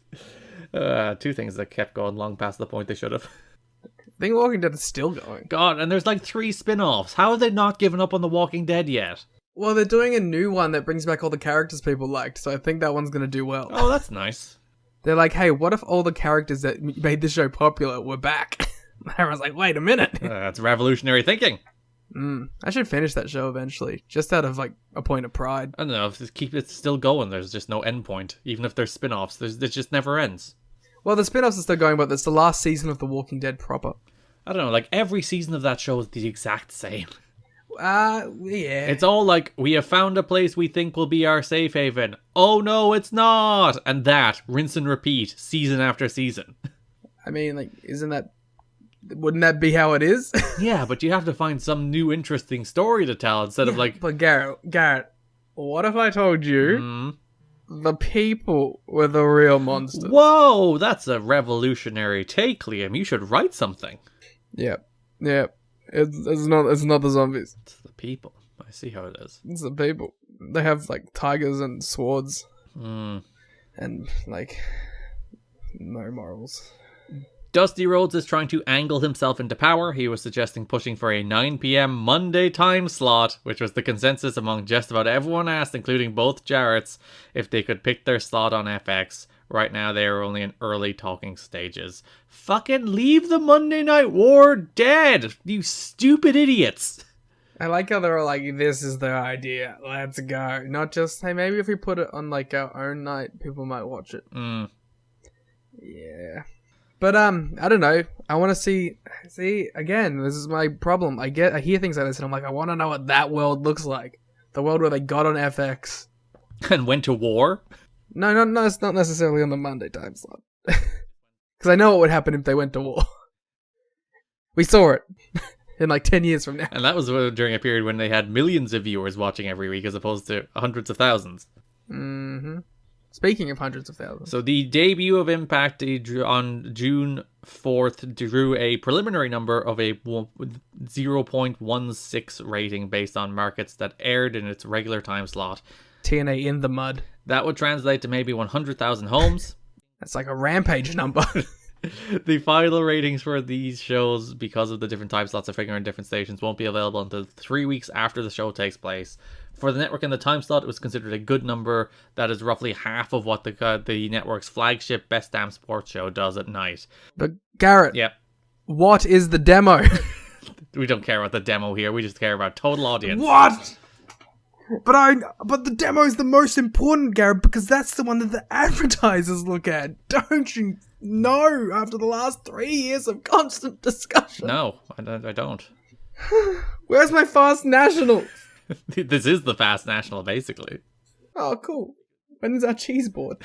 Yeah, come on, Dixie. Follow her on Twitter. Send us a ham. Ooh, I need a ham. So that number was revised from a 0.16 up to a 0.22 when the final number came in, and then the second episode did a 0.32 rating, which would be in like the 200 and something thousand range, the low 200,000s. Those are Dave estimates, by the way, I believe, not the actual numbers. The audience figure, not the rating. The ratings are accurate. The audience figure is a Dave guesstimate based on the rating. But yeah, so they're doing somewhere in like the 150, 200,000 range, which is pretty good on FSN. It's up there with what FSN is doing for their Best Damn Sports Show, which is their flagship show that's not local sports. So good numbers, basically. Damn, that's like half of Ring of Honor towards the end. And Ring of Honor aired on like 700 different networks. Remember that day that came out and like I forgot Joe Couple, but it was like, yeah, it's in like 600,000 homes. You're like, whoa, I don't believe you. Yeah, it's mostly like 70-year-olds falling asleep with Ring of Honor on after the local news. But I mean, hey, if it works for NXT 2.0, it's true. That is the prime demographic you're aiming for. do you think wrestling is just the olds? Is that the problem? I think it's made by people who have been making it for 20 years and have no idea what young people want. And remember, if you are a rich fan of the show, you can donate to us. And for a small donation of $9.7 million, we will start up a promotion with you. Like, even when you look at Tony Khan, who is a young person, like, his influences are old wrestling. So that bleeds onto his show. So, like, his show isn't even, like, the bastion of wrestling aimed at young people. It's just wrestling. It's good wrestling, but it's still just wrestling. So there's nothing really in wrestling in the last 20 years that's like NXT 2.0 is trying in the obnoxious way, where it's like, we're gonna have Wade Barrett say simp every 15 seconds. It's like, it's lit. That's how do you do, fellow kids wrestling. But yeah, there's no new wrestling for young people. One day, maybe, huh? Well, like, in theory, that's what WWE is, right? They're the kid wrestling that graduate to the AEW, which is the teen and adult wrestling. Well, sure. I mean, in theory, it was Dragon Gate for like a decade. For US fans? Oh, no, I meant in general. I can't really think of anything else. Yeah.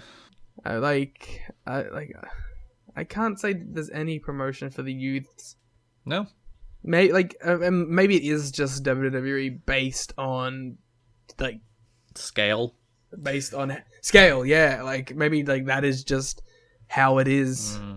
But, you know, I also feel like this is a very weird tangent to go off on, but hey, we're doing a wrestling podcast. Let's talk about wrestling. I think that as WWE has become slightly more niche while keeping a lot of its global presence, that other wrestling has started to come with it. Like, nowadays, people who find WWE are very quick to find an AEW or a New Japan or Indies. You know what I mean? I think the crossover is more than there has been in a long, long time. Because now I have people who go up to me and they're like, oh, I used to watch WWE, but I saw this AEW thing. And I'm like, that's crazy to me. Because I've only grown up ever in a world where, like, here people called wrestling WWE. Yeah. Like, they didn't say, you like wrestling. They say, oh, you like WWE. Like, and I feel like that perception has changed a lot recently. It helps when you have a strong number 2 competing. Well, yes, but I mean, like, I think this change has been in the air since like 2015. I don't think it's been at a peak, but I think it's been trending in this direction. I do think it largely comes from the internet being pervasive. That, you know, back in 1999, you knew WWE, you knew WCW, and there was no way for a smaller company really to break through without television. Whereas now, if you Google wrestling, you'll get like a smorgasbord of just tons of different wrestling companies. Or that was just harder to do. It was just harder to find out about other things in 1999. But also, like, if you're like 15-year-old WWE fan and you follow them on YouTube and you click a WWE clip, there's a good chance an AEW clip will pop up right next to it. Yeah, the algorithm is helping. Yeah. But like, yeah, and that's not even just AEW. There's a good chance of like you search any wrestling thing, you click on it, then like an Impact clip will come up, or some indie that I had a match with someone related to it in it at one point will come up. Like it's not hard. It's not hard to be accidentally exposed to other elements of wrestling. Yeah, even if you're searching for Sting, you might find a WCW clip, you might find a WWE clip, you might find an AEW clip, or you might find a TNA clip. Yeah, which and even like if it's something that's like, oh, I'm going to search Kevin Owens. Oh, Kevin Owens rumored AEW videos, 17 of them in a row. You know what I mean? Yeah. Like, there's no way for you to be completely in the bubble anymore. Like, even if you're just someone who watches WWE SmackDown and WWE Raw, there's no way to be in the bubble anymore. Unless you're like a 50-year-old who doesn't use the internet. Because there's references to other companies now. So, like, just by watching the one promotion, you're gonna pick up some things. Like, if you've, in the last 5 years, if you were someone who literally only watched SmackDown and Raw and never went on the computer ever, you will still have heard of New Japan, and you would have heard a reference to AEW, because they were things that were just mentioned now. Which is good. That's the way it should be. Yeah. Well, it's like if you're that person, at some point, you know that AJ Styles was an IWGP champion in Japan. You wouldn't know he's a TNA champion, though. Well, that's wrestling, their entertainment. Oh, of course, yes. That's my mistake. Yeah. New Japan, famously, also entertainment. Yes. I mean, have you seen it? But yeah, like, in general, like, it's just a more open, easily accessible world, which I guess just comes with the passage of time and the way that the internet and social media has evolved. And Logan Paul. Well, yeah, Logan Paul helps too. He's the man of the youth warrior. He's impulsive. God damn it. The Paul there is actually referring to Triple H, not Logan Paul. Ooh. Yeah, I'm a politician. A Logan politician. There was considerable controversy about Fair Play not being on the first TV show, and some regarding Raven as well. The feeling was that Fair Play put TNA over on the final Survivor episode and the company hasn't used him. The flip side is the feeling that he's not worthy as a performer because he gets so fidgety and nervous. He was openly complaining at the show and went to owner Bob Carter, who made a rare appearance at the show, not realizing that it hasn't done anyone any good to go over Jeff Jarrett's head because the Carters know that they don't know wrestling like the Jarretts and leave the talent decisions to them. So old Johnny Fairplay wants to get himself on television and just stuck his mouth in it. I mean, I don't blame him, but like, isn't he like one of the few guys who are actually signed to a deal? Well, like most of the wrestlers are signed to deals these days because of television, but yeah, they signed him to a deal and he's not the show. Though there's a vignette for him to debut at the very last show of the month, the last Impact.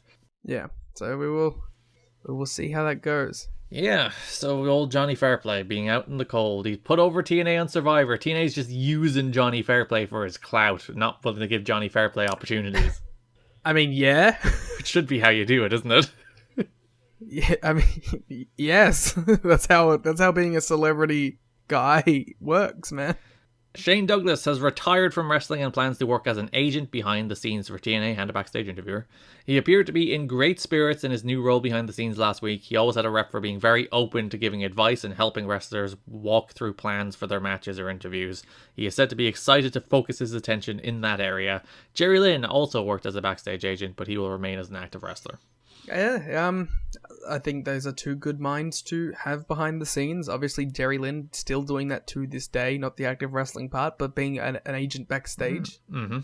Always a fun name and face that you see pop up on a Dynamite or a Rampage in a pull them off of each other segment. There was a funny note that Shane Douglas is especially happy because he just likes, he likes feeling wanted, young wrestlers having to go up to him and ask his opinion on things. He's like, ooh, franchise, let me tell you. Well, that's always a common theme, right? Especially from the agents who left WWE to go to AEW. They're like, oh my god, I actually get to help. Apparently he plans to work some indies here and there, but yeah, he's done with wrestling on a mainstream level, and this is pretty much it. He does make a return in 2009 for a little angle with Daniels heading into Slammiversary, but this is pretty much the last time Shane Douglas would have been an active wrestler on a wrestling television show. I'm curious what Shane Douglas's last match was. Oh, he still does some indies here and there. Oh, he has worked a lot. Yeah. He's worked 12 times this year. The franchise is still going. This 2004 quote-unquote retirement, it did not stick. He's working at T-Mart Promotions, ECWA, AIW, ASW, IWR, PWM, BOTB, SWF. Oh, Jesus Christ. WCPBTW. That's a lot of initials. And MCW. And ICW No Holds Barred, of course. TK should bring in franchise. And do what? Put him with Titus Alexander. The future franchise. The new franchise. The new franchise. The new Neo franchise. One of the reasons Jerry Lynn is shifting to being an agent is because one of his shoulders is in really rough shape, plus at 41 he knows his time as an active worker is limited. He's clearly working really hard at being a great agent, says one TNA source. We'll see some more Jerry Lynn, but in August, basically, he's done for a long while. We won't see him for a year after that. And then of course, one night stand, baby. One night only, but sure. One night only, baby. You know, I said it in... My brain had it right, but my mouth did it wrong. That's always the worst. He does return for a little run in 06-07, but yeah. We won't have much Jerry Lynn left. You know what? I actually... it's not off topic, it's about Jerry Lynn. But I love his last match at RVD. The one night only one or the one at Destination X 2011? The one night only one. You prefer to the Destination X one? I don't know. The Destination X one doesn't stick as well in my brain, but I definitely remember the one night only one. I really like that one. That's nice you got to do that match one more time. I look forward to covering it in 2032. I was always... Because AJ was out doing some angle at that stage. Because it was started 2013, so it was leading into like broody AJ. And I was always a little sad they didn't do like one more AJ and Jerry Lynn match. Oh, that would have been cool, wouldn't it? I hope everyone looks forward to our one night only series, which will be on the $10 tier of our Patreon in a decade. I'm starting a new tier for one night only. It's going to be like $40. It's one night only. It's $40, and it's a live watch along. And if you're not there, you don't get to see it. Yeah, it is literally one night only. Oh, boom! We got it. Jerry Jarrett attended Wednesday, July 2nd pay-per-view, his first since undergoing bypass surgery last month. However, he did not fly to the Orlando tapings, which is too bad because he's the co-founder. But he did go to the second set of tapings, I believe, so he's back up in his feet. What? How nice was it to see Jerry Jarrett at Ric Flair's last Honestly, match? like, I was so pleased because, like, he hasn't been around wrestling in a long time, and he's a very important figure in wrestling for many reasons, and it was just nice to see him. And there's the joy on Jeff's face while his dad was talking to the guy, and you just see the little... He's like under his dad's arm, and he's just got a big smile on his face. Yeah, look at these two on television with Jared Lawler too, but that's... I hope the Jarretts are in a better place together, because as we've heard throughout literally almost every month of this company's history, can be quite tumultuous. Yeah, their relationship was a little rocky during this era. So I hope that things have smoothed over for them. To the extent that Jerry needed heart surgery. I don't think we can blame Jeff for that. Can't we? Listen, we're going to blame Jeff for a lot of things throughout the history of this podcast, so I don't think we need to put his father's heart on it. Blame Russo for that? Yes, so I can accept blaming Russo for that. The X Division is going to get a major renewed push in TNA as management believes without big names to draw fans, the best way to create stars and stand out from WWE is to prominently feature the best athletes, especially as WWE continues to phase down or out the Cruiserweight division on SmackDown. Styles has been moved into the X Division, which he is thrilled about because he can have better matches. Styles is probably the TNA wrestler's most openly concerned with being matched against wrestlers he can have standout matches with. He also is excited about being part of re-establishing the division as an equal to the heavyweight division. You read that line, that sentence to me, and I was like, Paul London, man, I miss you. Yeah, you made the wrong call, Paul. We're a politician, damn it. Oh, Paul. Until you get to like 2006 and you have a cool tag team run, but that's like 2 years away from here. You could be the 1B in the X Division. It could have been Joe, Styles, Daniels, London. The classic four-way. Unbreakable 2005. The famous 5-star match featuring Paul London. Yeah, that would have been nice. Anyway, that was my cool way of getting you to the next one, which is Samoa Joe related. You see how I did that? I set you up for Samoa Joe. Thank you for being such a podcast professional. So in an interview with Torch Talk, Wade Keller asked about TNA to Samoa Joe. Keller's question... Do you want to read... You be Keller, I'll be Samoa Joe. Okay, so Wade Keller's question. Had the chance ever come up for you to work regularly for TNA? Is that something you had looked into, considering other guys are making extra money midweek each week? Actually, yeah! I had a tryout schedule, but there was some miscommunication on when I was supposed to be out there.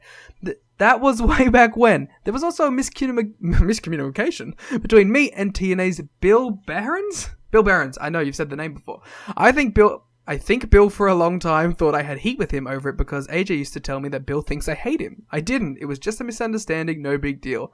That was the only offer I got. When I met Jared in Japan, he gave me the get in touch with me line and sent me an email asking how my Wednesday nights were looking. I said, they're pretty much open if you want to use me, but I never heard anything back, so that was the extent of my contact with TNA. Isn't it wild that he's like, yeah, I'm open to it, get in touch, and they didn't for like 2 years? Yeah. I mean, especially since lately we've heard all the rumors of them being like, yeah, we want to fuck over Ring of Honor, let's get Joe. Yeah, and maybe that's the reason he ultimately didn't. Maybe he's like, listen, I'll work for you, but not exclusively. Yeah. Maybe that was a stumbling block. But listen, he's Samoa Joe, get him in the door. Especially like right now, he's like one of the best wrestlers of all time. But it's alright, we'll get him. Maybe we'll win in the end. Get fucked Ring of Honor. Yeah, I'm a TNA guy now, guys. Yeah, thank you. Its Impact has come around. The 6-sided ring is here. I am firmly planting my flag in the TNA guy soil. Get out of here, ROH. Yeah. Until, like, they come back. Really, weekly TV, and then I'm back. The rumor backstage is that Diamond Dallas Page has been trying to get in through Eric Watts. Sources are betting against Page being hired as a full-time wrestler because Jarrett and Russo didn't care for him while they were all in WCW.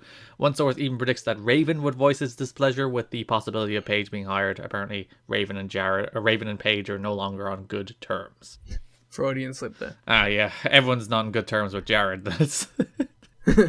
Or Raven, to be honest. Raven ends up being Page's first program when he comes in, interestingly. Well, we'll look forward to that. You'll have to wait for a few more months, though. They fly by. So that's it. That's your news for the month. Let's move on to broad topics. That's the whole podcast, guys. And we won't talk about what happened on the shows. It's fine. God, so much scrolling. I was thinking the exact same thing as I was scrolling down. I was like, Jesus Christ. When you see all 9 of these shows laid out, one after another, TNAchat.com if you'd like to look at it. It's just, my God, there's so many shows. This is like one of the few times where I'm like, it might just be better to go show by show. No, there's way too many shows to go show by show. I'm not talking about every random X Division match. Oh, hell yeah, we're going to skip stuff? We're probably not skipping big stuff, but like, half of these X Division multi-mans, it's like, yep, there was a nice X Division multi-man. It was probably one of the better matches of the month. That's it. We can only talk about so many naturals attacking AMW segments. So, big story of the month is the feud between Jeff Jarrett and Ron Killings, which stems from the King of the Mountain match, which debuts on the June 2nd pay-per-view. Feels like a decade ago. We watched it about a month ago, so it does. Jeff Jarrett defeated Ron Killings, Chris Harris, AJ Styles, and Raven to win the NWA World title in the debut of King of the Mountain. I enjoyed this match. Yep.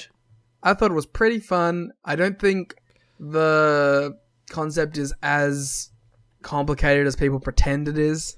The bad faith argumenters of TNA.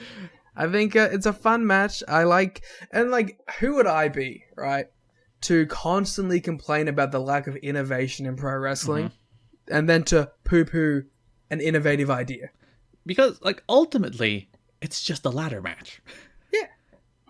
With some cool elimination stuff, some cool, you have to earn your right to put it up there. There's a cool box. What more could you want? You can do some spots off the box. AJ did a dive over the box. AJ was pushed off a ladder into the box. There was tables. There was ladders. Yeah, it is, at the end of the day, people are always like, it's so convoluted, it's so confusing. But at the end of the day, it's a ladder match. It's constructed as a ladder match.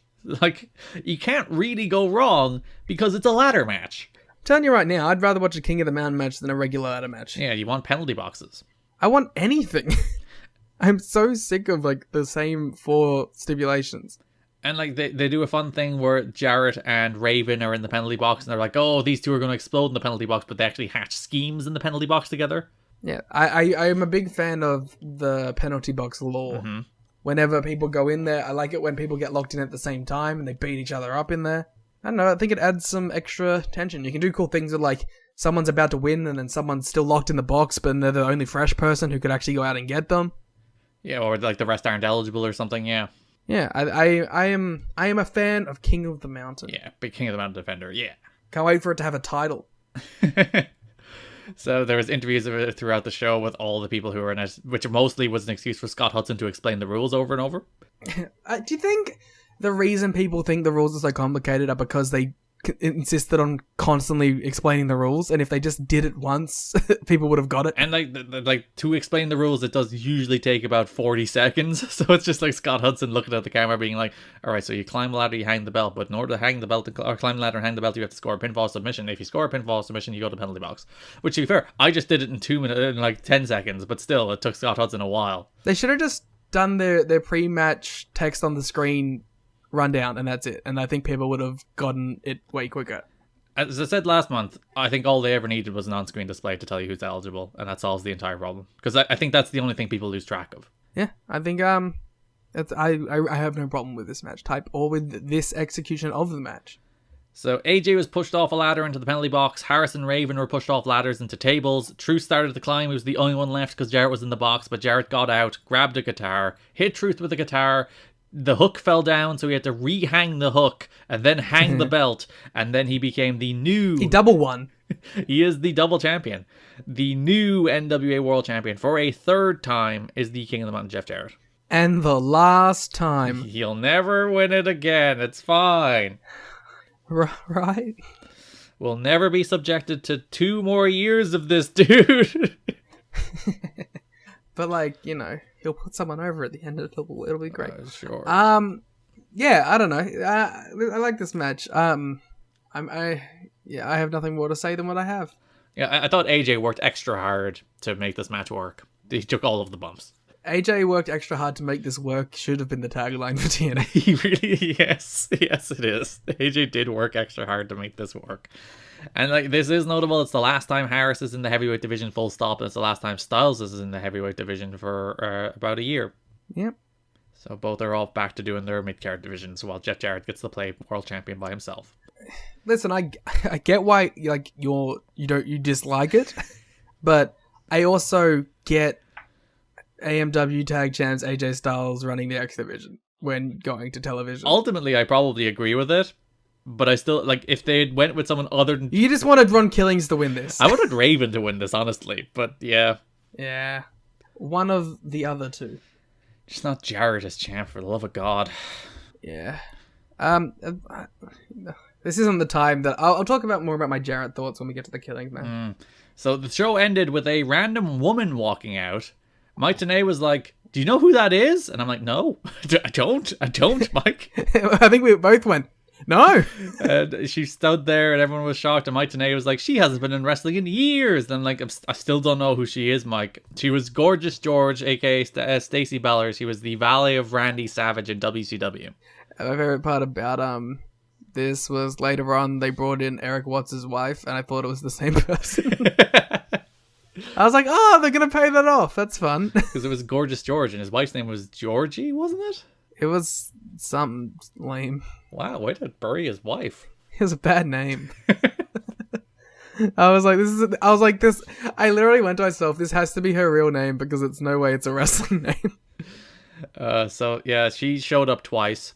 Apparently the plan was to make her Jarrett's valet, I think maybe to tease Savage coming in the end. But she showed up twice and she was gone, so there you go. Cool. There's a pretty consistent trend with there being like a lot of backstage gossip about women not knowing their place in wrestling, and I'm like, Yeah. It's almost like dudes are the ones talking to Dave and the Torch. Maybe. So Jarrett's your new end. And also, we saw Goldilocks get like blacklisted for 6 months. Hey, she's back, and there's still there's 4 stories this month about Goldilocks is terrible. I hate her. She's like one of the best on-screen characters. So Jarrett's your new NWA World Champion. We have that segment on the first episode of Impact where he hits Truth with a guitar after he goes face to face with Dusty. Then BG ends that promo saying that Jarrett will have to answer to 3LK on the next pay-per-view, which he does. So Jarrett comes out next pay-per-view June 9th. He has a bunch of musicians playing like the This This is sports entertainment, baby, and this is what I love. So yeah, there's a bunch of people playing like the trombone to the classic TNA intro theme, the na na na na na na na. My favorite part about it is they get to like the second refrain and everyone's like, wait, what the fuck is this bit? Must be noted, by the way, Jeff Jarrett, he ain't dead, he ain't The Rock, gone. I thought it did say he ain't dead, he ain't The Rock. I was listening on this show in particular, it says he ain't dead, he ain't Jack. What? Yeah, unless they use the wrong one a couple times later in the month, but the Jack one was 100% here on... I literally paid attention to the last episode of this month to see if it was, and I think it said he ain't dead, he ain't The Rock, but I will double check. They might have used the wrong one a couple times, but 100%, this June 9th show, they said Jack. When we go to intermission, I will check and see if he says it on the last episode. By intermission, we mean me pooping and Liam getting an energy drink. He ain't dead, he ain't Jack! So, Jarrett, by the way, they've introduced the six-sided ring in the Asylum as well, which I think they were thinking of maybe not doing at first, but then they were like, no, we have to. Imagine how much more these shows would suck without the six-sided ring. It would be so much more jarring. Like, it's already jarring to go from the Impact Zone to the Asylum. If it was going from a six-sided ring to a four-sided ring, it would be like, ugh. Yeah.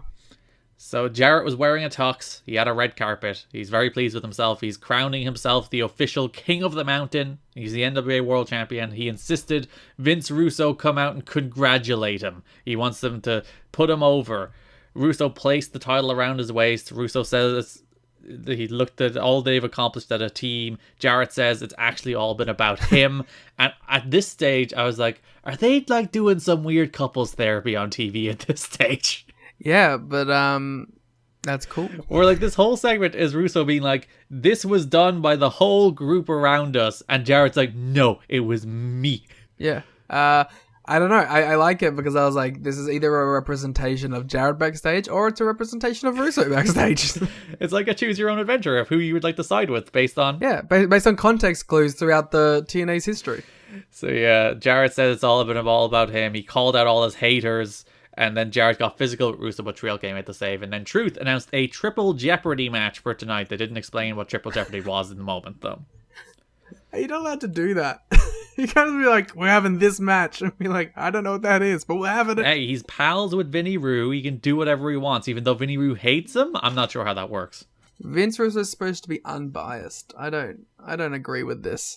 Trill K explained later in the show that the Triple Jeopardy match is 3 separate matches. He'll face Conan in a strap match, he'll face BG in a Trailer Park Trash match, and then face Truth in a Ghetto Justice match back to back to back. Hell yeah. Is this the only Ghetto Justice match in history? I believe it might be. I don't know what constitutes a Ghetto Justice match. Even after watching it, I still don't know what constitutes a Ghetto Justice match. But I think the Ghetto Justice match is just Ron Killings gets to use a guitar. that makes sense. I think that's it. So then we had those 3 matches, and they were pretty bad. Yeah, I remember liking one a little more. Which one? Oh yeah, okay. The Conan one I thought was okay. Uh-huh. I hated the BG James one, the second worst match I've seen this month. And the Ron Killings one was okay. And by okay, I mean I gave it 1 star. But the BG James one was one I gave a full half a star less than the rest. Oh, because it was just crowd brawling. I was like, fuck you, man. So the strap match against Conan, winner had to get to 10 straps to win. Jarrett threw powder in Conan's eyes, then whipped him a bunch. He won 10-8. That was fun. And then he kept doing a couple more at the end. Yeah, so... I kind of felt like Conan and BG got jobbed the fuck out here. Yeah, they're very much the nerds of the Tree Life crew. Yeah. I expect that from BG, but Conan, come on. So then he faced BG in a Trailer Park Trash match where Mensa, who was the Gorgeous George, this is her last appearance, but she was watching on. Yep. She was called Mensa. Or Minsa? Not sure. I'm not going to even try. So Jarrett stroked BG into the rail and won. And then finally, Killings faced Jarrett in a Ghetto Justice match. Jarrett tried to use the guitar. Andrew Thomas said no, so Jarrett hit him with it. Then Truth rolled up Jarrett as a second ref. Rudy ran out, counted 3. Jarrett lost his mind. He was real mad. He lost. He said, we'll see you at Impact. I like that because Jarrett's like, all right, Ghetto Justice means I can use the guitar. And he's like, no. They're like, wait, what? Whatever it means, who it's knows? Like he's just like, I don't know the rules of the match, man. No one actually explained to Andrew Thomas what he was supposed to allow and disallow. So he's like, I don't think so, so no. Andrew Thomas is like, listen, man, he didn't even explain it to me either. I'm just gonna call it as a shoot. I think in the promo they cut before, Truth was like, you're gonna find out when I'm out there. We never did. We'll never know what a Ghetto Justice match is. I think it's Truth is allowed to use weapons and Jeff isn't. It's one of the deep mysteries of TNA wrestling. One of the questions that will linger forever. What exactly is a Ghetto Justice match? When our mysterious benefactor gives us the 9.7 million, we will run a Ghetto Justice match. And finally define the rules? No. So on Impact, 3 Live Crew defeat David Young and the Naturals. Truth pinned Young with an axe kick. Oh yeah, I forgot about that. There's a story here, but there's a lot of matches. I think I counted 45 matches this month, so don't worry if you don't remember some of them. Yeah, David Young, he loses a lot. He is on a losing streak. There was a story here about that, how the Naturals didn't like doing a job to 3LK because they're in a feud with AMW, and they tried to come up with like a way to lose differently, where they like accidentally hit each other, so they'd have somewhat of an out for losing, and Jarrett like chewed him out for not wanting to do a job. But no, like they still were willing to do the job. They just wanted to do it in a way that might protect them a little, and Jarrett was like, "How dare you?" Also, David Young's on that team. Yeah, who did take the fall. Yeah, I mean, they are in a feud with the tag champs. So Jarrett comes out, he's about to say something about Wednesday on the pay-per-view, and Dusty interrupts, says Jarrett will defend the NWA World title against Ron Killings on the anniversary show on June 23rd. Then Truth said he's going to knock Jarrett off the mountain, before Jarrett promised a public execution on the pay-per-view. In a way, that's exactly what we saw. Yeah, so we had Jeff Jarrett's Elite Guard, his new pack of goons. The elite I did cut a clip of Jeremy Walsh introducing the Elite Guard, where he left long enough of a pause. He's like, introducing first, the Elite Guard. Yeah, I think for this month's podcast title, right? Mm-hmm. We should do a classic flagship style, just put the main things in it, so we can have like Jeff Hardy, Six Sides, Impact Zone, the Elite. Sure, that is going to be the episode title. Jeff Hardy, Six Sides, Impact Zone Elite. Yeah, and whatever more we can think of. So yeah, 3 Live Crew face the Elite Guard. If you wonder who the Elite Guard are, they're Onyx, Chad Collier, and the debuting Hot Stuff Hernandez. Yes, that Hernandez. I like Chad Collier and Hot Stuff Hernandez. And Onyx is a good Pokemon. It's true. So this is the greatest trio of all time. Well, actually, I'm lying. Onyx is a historically terrible Pokemon, but I love the design. So, like, the Elite Guard, they're doing this, like, military mercenary act. So they're, like, running around the ring in, like, formation. I just can't believe Kenny and the Bucks debuted like this. Don West on commentary begins to point out how if you look at 3 Live Crew and you look at the Elite Guard, they have a very similar ethnic composition. It's like they have a black guy, they have a white guy, and they have a Mexican guy. See, like, I can't even get mad at Mike, because before he said it, I thought the same thing. I was like, is that intentional? It's like mirror images here. They start doing doink spots. So mostly it was a brawl around the building, but Killings and Hernandez did a little match in the ring while the other 4 brawled around the building. Truth won with an axe kick. Jarrett tried to hit Truth with a guitar after the match, but Truth turned it around. Elite Guard jumped Truth. Jarrett hit a stroke and was going to guitar Truth, but then Russo ran out, tapped Jarrett in like the shoulder. Jarrett swiveled the hips, smashed Russo with the guitar. Russo was bleeding, busted open, in horrible shape. That was a really good guitar shot. You just enjoy seeing Vince Russo get El Kabong down, don't you? No. You know what my first thought was? I was watching this and I was like, what if like Jarrett just like twisted his wrist and then just hit him with the hard bit?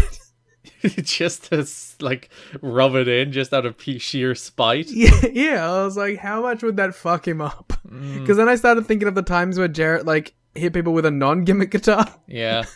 And he like just kills them. Should have done it to Russo here. And then I was thinking about like, if I ever get to direct a movie, I want to do a guitar shot really badly. Oh, they should have more like guitar shots in action movies. It would rock. Right?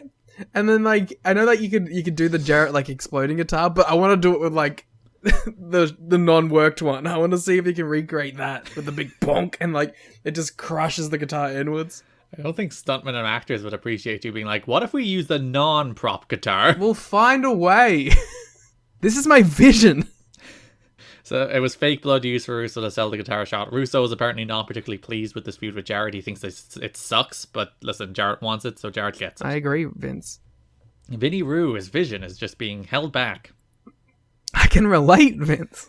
These actors and these stuntmen don't want to shoot guitar shots. So Russo taken away in an ambulance, and then end of the show, Hudson has Jarrett. Jarrett said that Russo has no business in the ring, was in the wrong place at the wrong time, and he'll face Killings next week. Mm-hmm.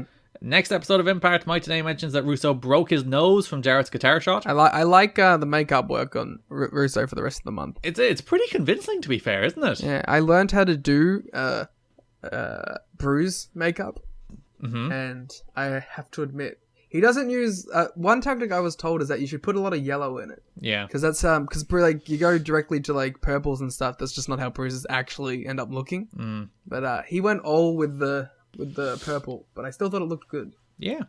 So main event of this episode of Impact, which was the point at which it was like, oh, this company has no stars, where it's like the main event is Killings and Eric Young, and I'm like, for like 2004 TNA, that's perfectly fine, but also for a pro wrestling television show, that's not a main event. Yeah, I would love to have seen the quarter hours, or I guess the 5-minute hours. So Dusty's on commentary here. Jerry Lynn Chase Scott D'Amore away from ringside. We'll talk about the Lynn and D'Amore stuff in a minute. Killings won with the axe kick. Jarrett came out after the match. He's still in his tux. He's in his tux on every segment in these shows. I like that the tux gets more disheveled as the month goes. Yeah, do you think he's washing this tux between shows? Yeah. But I do appreciate, like, he had the tie done up and then the tie fell to the side and then, like, it wasn't tucked in. So yeah, Jarrett hits Dusty with a guitar. Jarrett beats up Killings with the remains of the guitar until Trill can't make the save because Jarrett has to punk out Killings at literally every turn. Russo comes out, he's big mad, and he says that if a guitar is used at Wednesday's match between Jarrett and Killings for the title, it will be an immediate disqualification. I thought that was the case anyway, but apparently Vince Russo needs to reiterate this. No, you're wrong. Garrett. Referee's discretion applies, as we have seen in many a main event where they've just done a bunch of weapon shots. This time, they're like, no, none of this bloody referee discretion. You will DQ them straight away. But usually for the guitar shots, they're very rare. They're not done in referee plain sight. They're done with ref bumps or ref's distractions. Like, it's not like the case that there has been legal guitar shots in this company. It's always been illegal. Yeah, they've always been illegal, but they would have let them go, I feel. This one they're emphasizing. I wasn't like, this makes no sense to me when I was listening to it. I could put the two and two together in my head. I enjoyed Dusty on commentary. He was like, he looked like he walked out of a casket, if you get what I mean, Daddy. It's because he's wearing I get what you mean. Yes, I do get you. Thank you, Dusty. Jarrett punked out Truth one more time as they went off the air as well, because Lord knows Truth can never get anything in. It was a very good guitar shot on Dusty too. What can I say? We were hit him with the guitar. I love it every time. So main event of the second anniversary show is Jeff Jarrett versus Ron the Truth Killings for the NWA World title. Before the match starts, Russo comes to the ring with Mike Posey and starts searching for guitars. Yeah, so I feel like you're going to be dumb and lame and hate this match.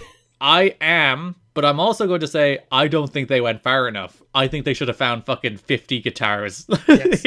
All right, we're on the same page there. I adore that Larry Z's the best, and he's like, hey man, we know how to cheat. There's definitely a second guitar. Yeah, so they find one guitar, and they're like, yep, job done, we found his guitar, and Larry Z walks over, it's like, pal, because there's a bunch of legends there, because it's the second anniversary. So Larry Z and Harley Race walk over, it's like, that was way too easy. They should have found one like under the commentary desk and had Mike and Dom be like, well, when did this get here? 100%. There should have been like 10 guitars around ringside. There should have been one in the merchandise stands with Sarah, the merchandising lady.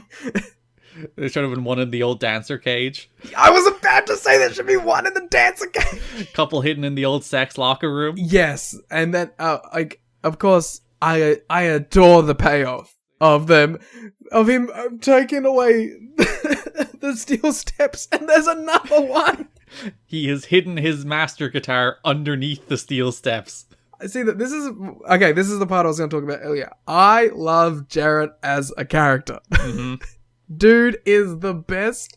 He's like, if Edge was self aware Sure. and was like, oh, I'm a big dork. I'm not talking about like Edge now, like Edge and his like peak heel shtick. Yeah. If he was like that whole time, he wasn't like, oh, I'm the coolest.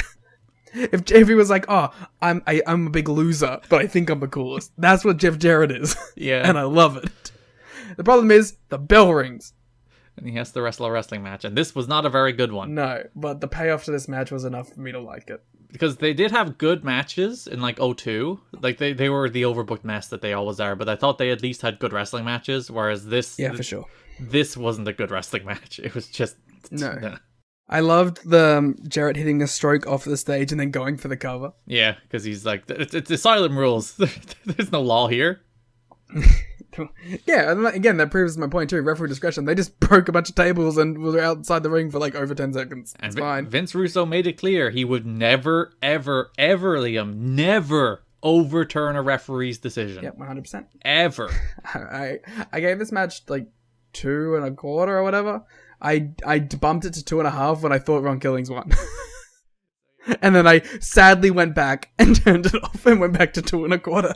So yeah, Conan and BG came out trying to interfere, but they were removed. Jarrett hit Truth with the NWA title, but Truth kicked out. Then Jarrett revealed his master plan. He had his secret hidden guitar under the steps, showing how smart he was. And he did the head point. Of course he did the head point. He's the smartest individual in the world. Killings got the guitar after they struggled for it. He nailed Jarrett with the guitar to win the title. Then Andrew Thomas and Mike Posey were talking to Rudy as Russo came out. Jarrett was like on his knees, praying, begging for justice here. See, he's self-aware. This is the ghetto justice. Who knew that the ghetto justice would be on Jeff Jarrett's side? That's true. Ron Killings' own match type against him. Russo made his very sad, conflicted face. He didn't know what to do. Dusty came out and he told Russo that sometimes there's a right decision and a wrong decision, but sometimes the wrong decision is right. Tells Russo to make the decision with his heart as we go off the air. I like that in that Dusty admits that Jarrett should win. Yeah, he's like, listen, by right here, we said if a guitar is used, it's a disqualification. Truth should lose. Not even that. An immediate disqualification, which takes it out of the referee's hands. Because the match type is like, it's done immediately as soon as it happened. You don't need a ref to call it. So Truth should lose, but fuck Jeff Jarrett. Give the belt to Truth. Yeah. And people were into the idea of Truth being a 3-time champ too, so... Wrestlers are once again expressing their frustration with Jarrett's self-serving booking. He's never going to let people get ahead of him, one wrestler said. He's the worst thing for our company. The heat on Jarrett's booking died down when Impact debuted, but it hasn't taken long for wrestlers to resume complaining behind Jarrett's back. He does make Truth look like a giant nerd all month. Yeah. I mean, that's what I'm saying. With like same thing with Wildcat. If the payoff was Truth winning here, it would have been fine. It's not a great build, but it would have had the right ending. But, you know, we. So, Impact, Jarrett comes out. Jarrett's like, yo, give him a belt. Yo, listen. Yo, listen. Wii U, guitar my belt. Guitar my belt. He's interrupted by Larry Z. Larry has a message from Russo. Larry announced that the decision will not be made today on Impact. It'll be made on Wednesday at the pay-per-view. Oh, the best. Because he frames it like, Vince Russo and Dusty have given me the decision that you will find out on Wednesday. And the crowd goes, boo! So Jarrett hits Larry with the guitar. Justifiable, to be honest. It was a good one, too. I'm going to say that every time, aren't I? I just love guitar shots. Trio K ran in, Elite Guard ran in, Jarrett and the Elite Guard stood tall. Elite. So, last show of the month, Russo comes out. He's in the ring with Scott Hudson. Scott's like, yo, Vinny Roo, who's champ? Vince Russo, he consulted with Dusty, but he still hasn't made his decision. So he wants Truth and Jarrett to come out to plead their cases.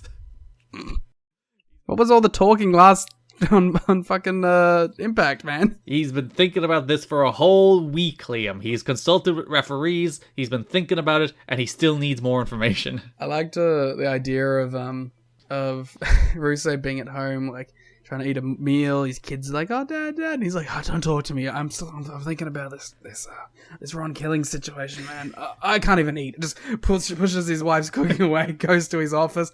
He's just in there all night smoking cigars, staring longingly out the window, wondering, "What do I do? What do I do?" The clouds transform into images of Ron Killings and images of Jeff Jarrett and a guitar.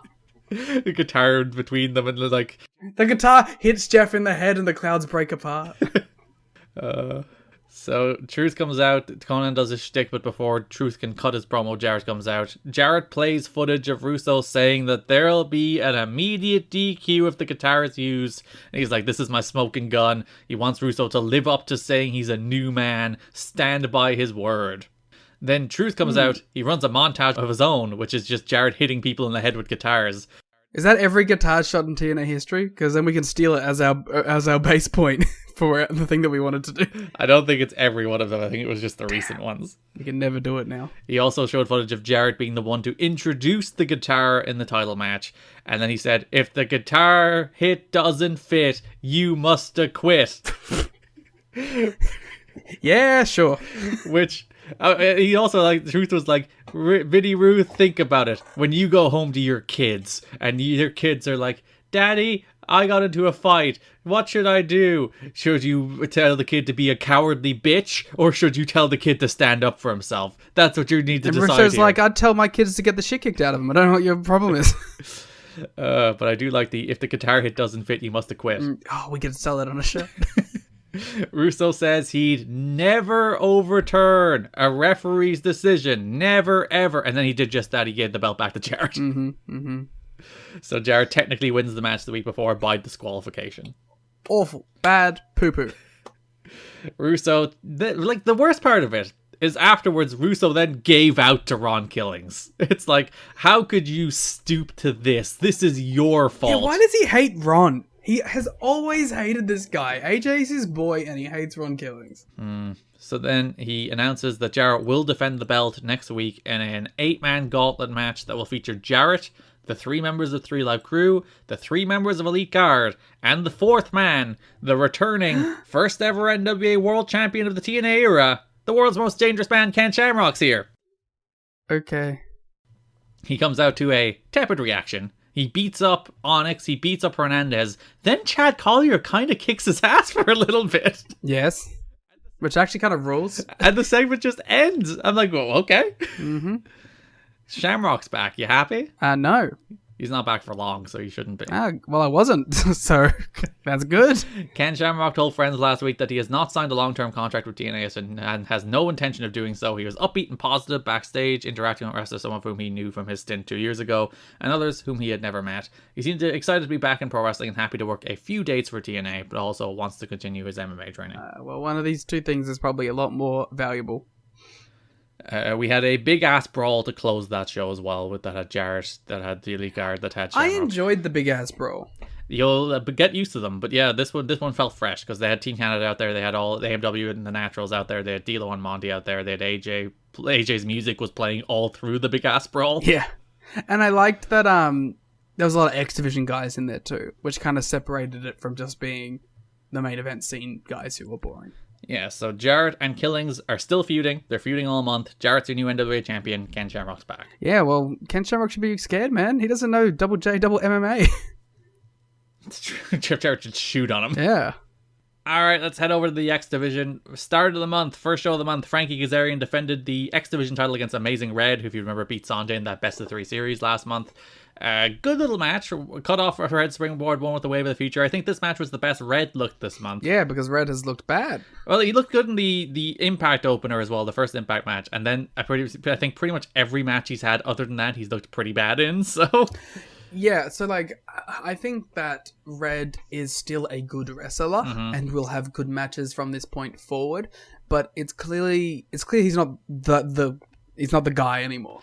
It's very clear, yeah, he's come back from this knee injury a step slower, maybe a step too early, and he's just not the same amazing Red that was here in 2002.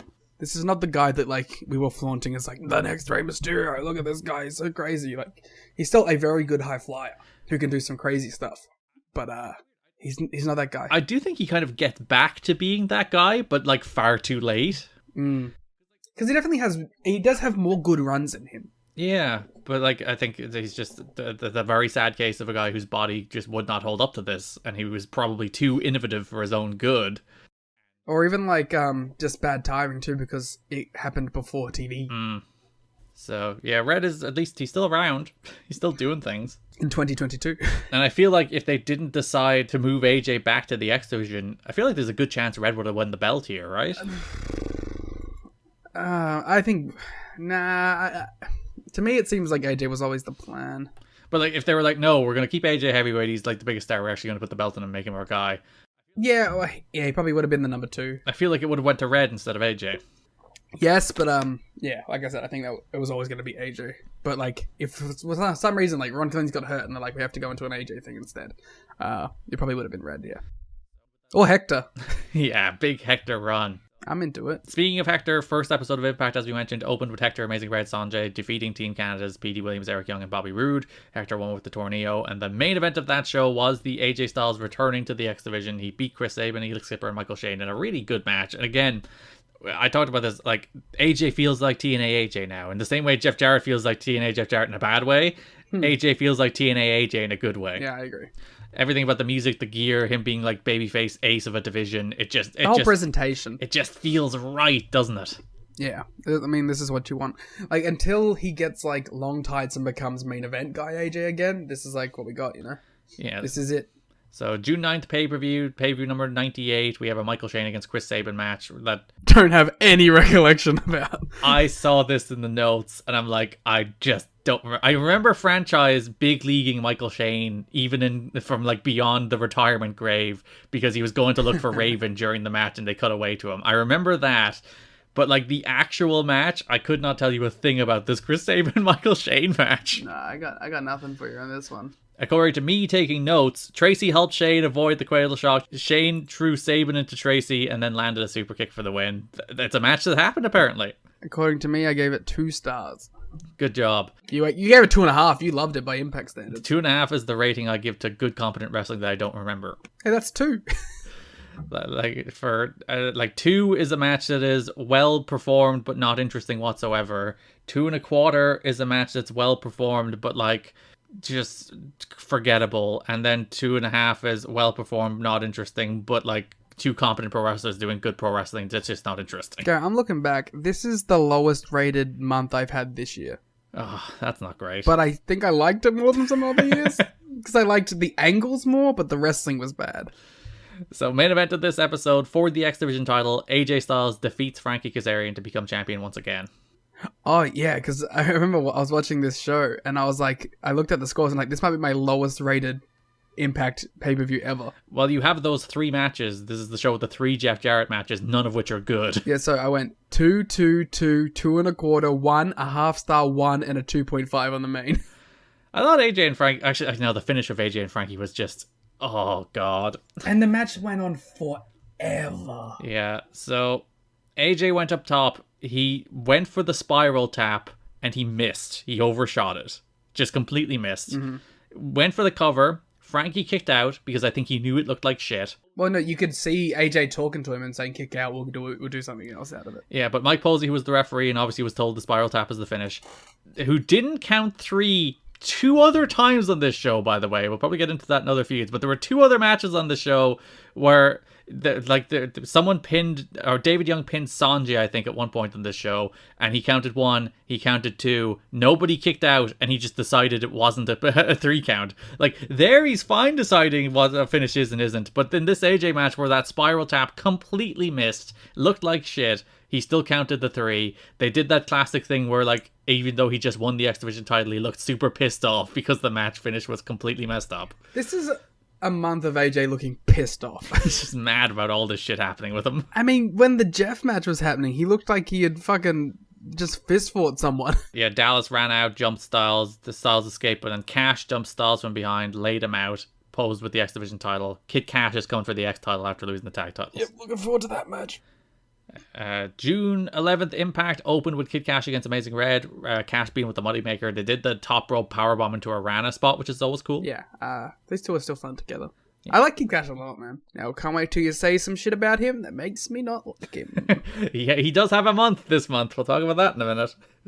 So AJ beat Frankie to retain the X Division title in the rematch on Impact. One of the rare instances of them doing something notable on Impact, even if it's just a rematch. Styles won with the Styles Clash, but then got dropped by Cash and Dallas until security made the save. I like this match more because it was like way shorter. Yeah, it was like 8 minutes. I think they even went through a commercial, full of energy. Again, the urgency on Impact is much higher than it is on the pay-per-views. I love Impact's speed. It's so much more fun. these shows are like, they fly by in comparison. It is truly your 60-minute adrenaline rush. Adrenaline rush, adrenaline rush. So June 16th show, AJ Styles faces Dallas. In a match I really enjoyed. Yeah, I thought this was pretty fun. I thought it was like easily the best Dallas has looked. They did this really cool spot where Dallas grabbed AJ's leg, flung him overhead, but AJ did like a full land on his feet senton, then came back immediately with the Pele. Absolutely rocked. I wonder if these two ever worked a G1 together. Feels like they'd have a very good G1 match, doesn't it? I'll have a look while you talk about Team Canada and Team NWA. No, that'll be in the D'Amore and Jerry Lynn segment. So we'll stick with the main X Division stuff here, Liam, please. So Cash is on crutches because he suffered an injury in the match against Red. He broke his fibula, I think it was. He tried to interfere, but AJ overcame it. AJ won with like a stacked pin. Cash and Dallas attacked after the match, but the returning D'Lo Brown made the save. Dude, you got the real deal now. D'Lo cut a promo. He was talking about how AJ returning to the X Division has rekindled D'Lo's own title aspirations and how he is now coming for the NWA World Heavyweight title. AJ did defeat Lance Archer in the 2014 G1 Climax. There you go. We'll watch that match on Rain Takers at some stage. Yeah, in like 2 years from now, because we're doing it like simultaneously, kind of.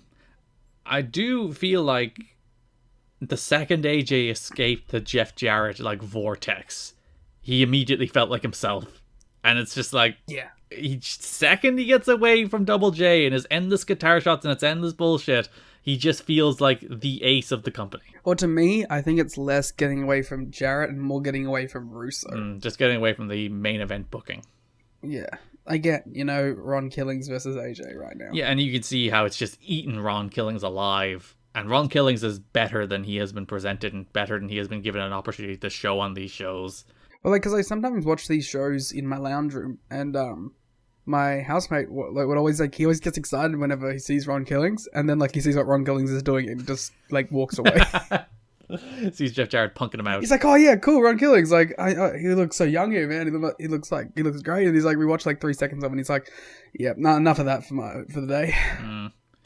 So the June 18th episode of Impact opened with a multi-man X Division match. It was Hector Garza versus Miyamoto versus Chris Sabin versus Elix Skipper versus Michael Shane versus Frankie Kazarian. Okay, so the one negative of Impact. Right. These matches go so quick that sometimes I miss the finishes and have to go back. Well, the finish here is Garza won with the torneo. Which I thought, by the way, he was gonna fucking miss.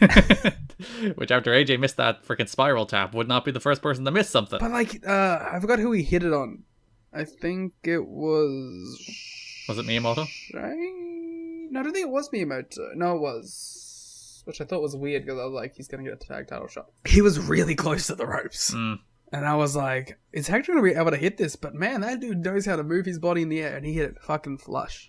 Miyamoto, who still wrestles these days, apparently. I was looking at this cage match, he just randomly wrestles in Mexico. Does he pop up in Mexico? I know that I've seen his name around a lot. He does just pop up in Mexico. I guess he lives in Mexico right now. He's the classic, I'm on North American excursion, I'm going to do a Great Muta impression. Yeah, which I always hate. Yeah, it's the worst. It's like, be your own thing. We look at like Takeshita now is going to be like the template for new excursions. You don't have to just pretend to be the one successful excursion from 30 years ago. Well, that's a whole thing in itself, isn't it? But at least maybe that will inspire people that like when they go over, they can just kind of be themselves. Rather than having to pander to Americans by pretending to be the one Japanese wrestler they knew. So yeah, Garza won. We're continuing the little, the low-key Hector Garza push this month. There's not a lot of focus on him, but he's winning matches. Oh. I wish there was a low-key Hector Garza push. Later on in the show, we get AJ Styles against Mr. Aguila, which is a cool little match. It's always nice to see like AJ pop up in these random singles. Where he just gets to wrestle a guy and have a good match. Yeah, and also, Mr. Aguila has become a quick pod favourite. With his cool gear. Listen, I don't know if I'm ready to commit to that. His often see-through cool gear. Well, this definitely is that. So yeah, Styles won with the Styles Clash. Cash and Dallas were watching off on the ramp. They jumped him out of the match. D'Lo made the save. D'Lo announced he's going to challenge the winner of Jarrett versus Truth as Styles continues to feud with Cash, heading into the next pay-per-view where he will defend the belt against Cash. Yeah, he did say that he was going to go after Jarrett versus Truth winner. Yeah, poor D'Lo. I don't like D'Lo. I'm sorry. This D'Lo run has been bad. It's a cool thing that at least they're like reuniting the AJ feud because that was like the best he's ever been positioned. Should just be a tag team with AJ. Clearly that was his role. But yeah, everything else I have not enjoyed, including a little Monty Brown thing that's about to happen, which was terrible. So AJ Styles was to defend the X Division title against Kid Cash on the 2nd anniversary show, and Kid Cash injured, broken foot as mentioned, so he was facing a mystery opponent instead. There were multiple teasers through the show. Who could have possibly known who it was, even though it was narrated by Jeff Hardy? Yeah, but like if you're there in the building, you probably didn't know. Yeah. And if you didn't know that it was Jeff Hardy, you might not have picked up on the voice that it was Jeff Hardy. It was kind of robotic. Yeah. So AJ Styles faces the mystery opponent, the debuting charismatic enigma, Jeff Hardy, who gets, I think, easily the biggest pop in TNA history, even bigger than the Sting pops. Yeah. There's a lot of... Well, because we knew about Sting, you know? We didn't know Jeff was happening. So you got the nice surprise when Jeff Hardy's name appeared on the screen. He came out, you had the green lasers, the crowd went absolutely bonkers. Like, absolutely bonkers for Jeff Hardy. This is one of those, one of the few Asylum era moments that I knew. The Hardy debut? I had seen this before, yeah. I had seen the Hardy debut before. Had you seen the match or just the debut? I had seen the match. Oh, maybe highlights. Whatever was on the... It was on one of the DVDs, at least. It was probably on the top 50 moments of TNA history, I'd imagine. Yeah, but I don't know if it was, like, the full match or if it was just highlights from the match on that DVD. But I've definitely seen the match. I think I may have even seen it on YouTube when I was first getting into anything outside of WWE. Jeff looks weird here, man. He doesn't have, like... that much muscle on him. He's very leaned out at the moment. Doesn't have the face paint on. Like, this wasn't even, like, a particularly good match, but, like, the sheer novelty of AJ Styles versus Jeff Hardy plus the crowd response, they didn't, like, do much. They only went about 7 minutes, and part of the reason they only went 7 minutes is Jeff is like, pals, I can't do a 15-minute match with AJ, make it 7. Yeah. I mean, I dug the match. I thought it was fun. And it was just cool to see Jeff there. It was cool to see Jeff in a 6-sided ring, you know? A lot of fun. But I imagine there is a story behind this. So yeah, the reason they kept it as a mystery instead of promoting Jeff Hardy in advance was that they were not 100% sure Jeff would be there. So they were like, we're going to make it a mystery opponent, and if he's not, we'll have a backup plan, and if he is, it's Jeff Hardy, woo. And like, even then, he nearly missed his flight. I think he missed 2 flights on his first day with the company. Jarrett had to personally call him and ask him to catch the next available flight, and he got there just about in time. Listen, it worked out. It was fine. Don't worry about it. I'm a little worried about it. Not to entirely cast aspersions about Jeff, but like, he's not Jeff Hardy here, is he? Well, yeah, you know, he's not the biggest star in the world. But like, in terms of, he's not all there. Yes, that's quite evident there too. But he's still enough of Jeff Hardy to have a decent match with AJ, so they have that going for them. There is a part in this segment where Jeff, after his entrance, goes on every single corner and does a pose, and by the end of it, he is blown up. Yeah. So, you know, that was not the best of omens for the rest of the match, but I think they managed to put together something that was pretty fun. Yeah, as I said, they carried it based on like the novelty of the 2 wrestlers in the ring, and the crowd were just going absolutely apeshit bananas for everything they were doing. And at least Jeff was aware it's like, I can't do a 15-minute match with AJ. I'm not capable of it. So they just went 7 in and out. We'll get there. Yeah, so did the match. Hardy hit the Whisper in the Wind. Crowd went nuts, but then Cash and Dallas ran in, causing a double DQ, no contest. Hardy and Styles ran off Cash and Dallas as Hardy hit Dallas with the Swanton, and then Styles and Hardy had like a tense standoff where they weren't exactly pals. Well, yeah, AJ didn't exactly look happy about Jeff being there. Or perhaps the match he just had with Jeff, but listen. Well, he didn't look happy about it before the match even took place. That is like the problem with this era of Jeff, and that this company desperately needs stars. Like, so badly. And Jeff is probably the biggest current star in TNA history, excluding like Sting and Piper and Luger, who at this stage were bigger stars than Jeff. And Jeff is about the same level of star of some of them just in like wrestling history. But at this stage, he's a bigger star than Raven. He's probably a bigger star than Jarrett. And they need him. But they know that 100%, beyond doubt, he's going to burn them. The question is when and how long they can get before he does. But they need him, so he is back. He is around full time for about a year and a half. But yeah, it's the conundrum you put yourself in. So Garrett, you know how I mentioned that we would eventually get there with a 15-minute Jeff Hardy AJ Styles singles match? Yeah. We do. 2021 Monday Night Raw. Oh no. Their best match is probably on Impact in 2013. They have a really good match on Impact in 2013. Impact Wrestling 472 in the Bound for Glory series. Yeah, they have a really good match there. So, well, no, I haven't seen the Monday Night Raw match, okay, in the Thunderdome. But, yeah, so... It doesn't seem like we ever got, like, a real big match between the two. No, they never had a major TNA pay-per-view match. They had a bunch of TV matches. And shit ton of house show matches. Yeah. But, yeah, no big pay-per-view match between the two, which is kind of interesting. You think that would be one that you could make some money on. Especially like 2010, you would have had Babyface Hardy, heel AJ. That seems like, I know they're building toward Immortal, where they're both in the same heel group. But even then, like, they spin that off into Fortune versus Immortal, where again, you'd think heel Hardy against Babyface AJ. At some stage, you would have thought, let's put him on pay-per-view, wouldn't you? Yeah, well, Gary, if you were in the Township Auditorium in Columbia, South Carolina, you saw it, baby. They probably did a version of the match that they just did in this 2004 pay-per-view. Yeah, well, they did 10 of them. So we have, quite frankly, a lot of Kid Cash drama this month. I'm excited for some Kid Cash drama. GNA management was not happy about the quotes Kid Cash made in a recent radio interview. A quote from Cash which said he would gut his way through a broken fibula if he were still working with ECW was printed and posted on the locker room door. Oh, Jesus. The quote also included a line about the company catering to AJ Styles and other wrestlers. Cash was not bashful about the comments he made. In fact, he took a seat closest to the door and didn't back down when he was confronted by Styles. When Styles said TNA doesn't cater to him, Cash asked Styles to explain why Dixie Carter paid for some of his clothes and a haircut. Styles was said to be flustered and simply walked away. Well, you know what? I hate to break it to you, Kid Cash. You're going to make the exact same point I'm going to make. Go on. When you're planning to be the face of the company, you get some special treatment. Imagine, if I may, say you're Takashi Iizuka, right? Right. 2012, this Kazuchika Okada kid comes in. And they're like, oh man, they're giving that guy they're putting a lot of money into him. They're giving him all this new gear, this haircut. Oh my, they're catering to him. Ooh. And it's like, oh yeah, because they plan to make him the focus point of the company.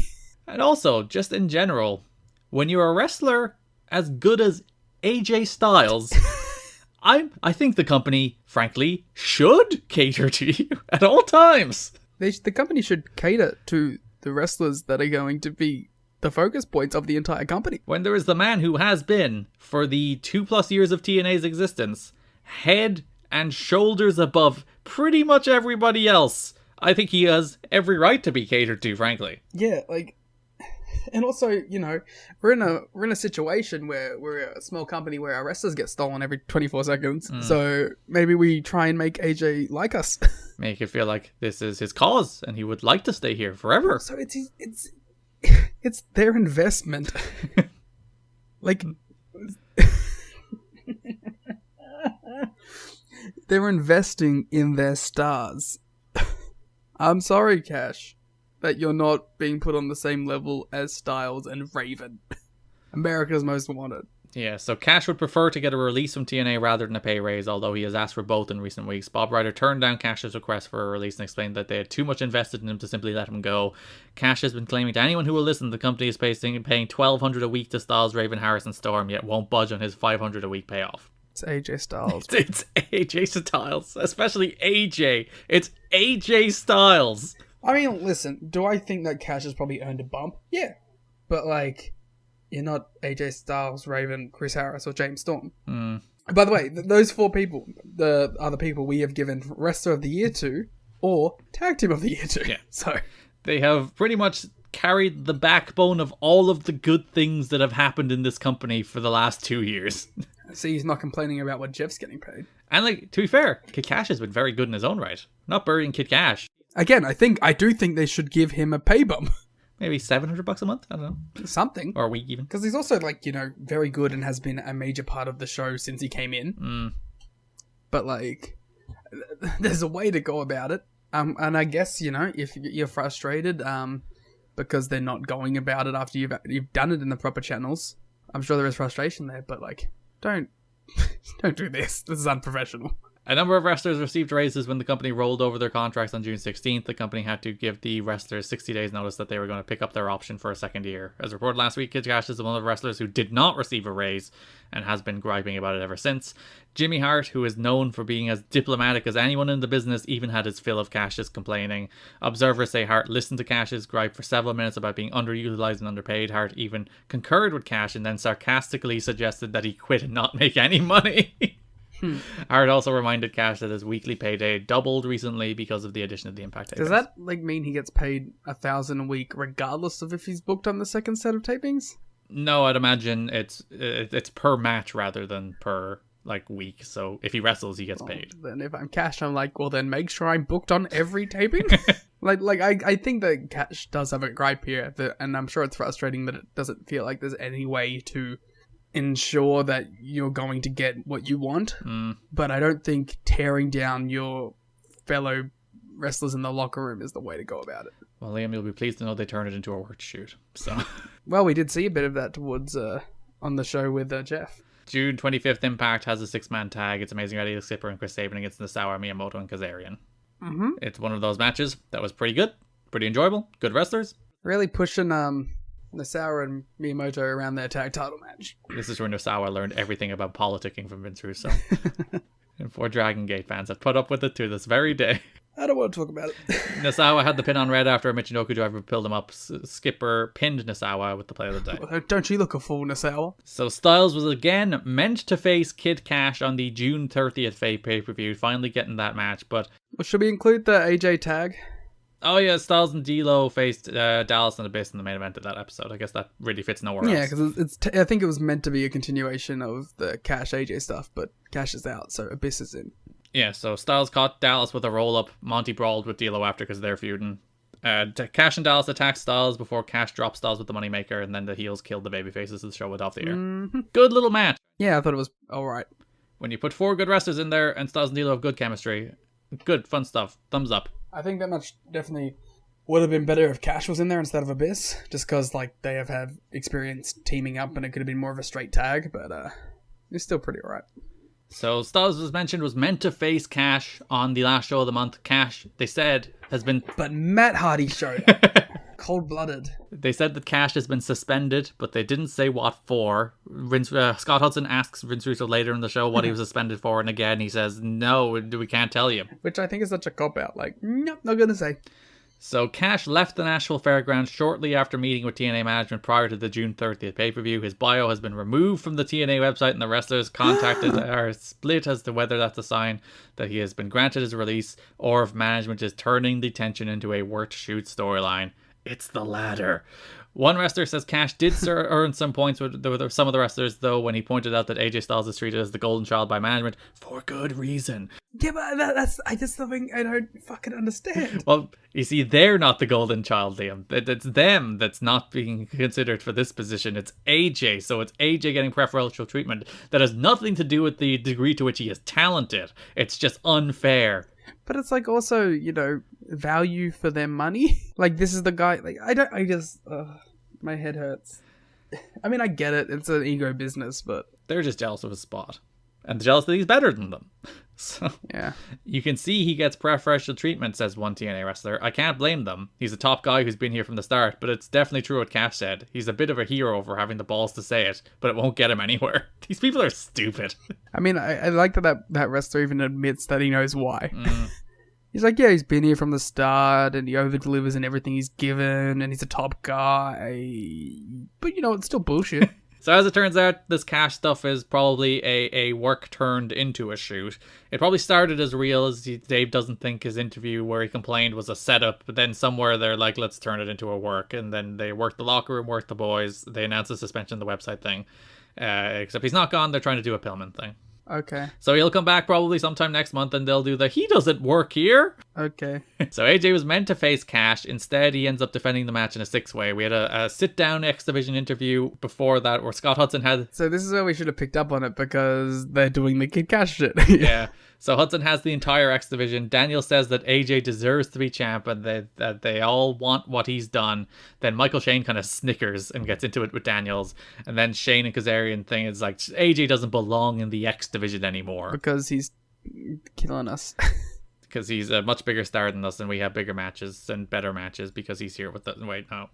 Yep. Main event of that show, 6-way X Division title match. AJ Styles retained the belt against Michael Shane, Frankie Kazarian, Chris Sabin, Amazing Red, and Neelix Skip. I thought this was fun. I really liked the last 5 minutes where it went balls to the walls and everyone was just hitting stuff out of nowhere. Yeah, because there was a really long heat segment on AJ in the middle.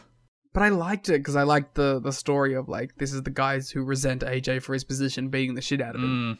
But then, yeah, when, as you said, once they kicked things into gear and just went all out, they did just go all out. It was just Styles, Red, Shane, Kazarian, Skipper just doing stuff, and Sabin having a cool match. Yeah, I like this match. There's an especially cool spot where Styles had somebody in the Styles Clash, and then Frankie Wave of the Future Styles, which also included him hitting the Styles Clash. It's pretty cool. We also had a really cool spot where Red went for the runner on the top. AJ caught him into the Styles Clash. Yeah, which was the finish. Then he hit the Styles Clash to win, retain the belt.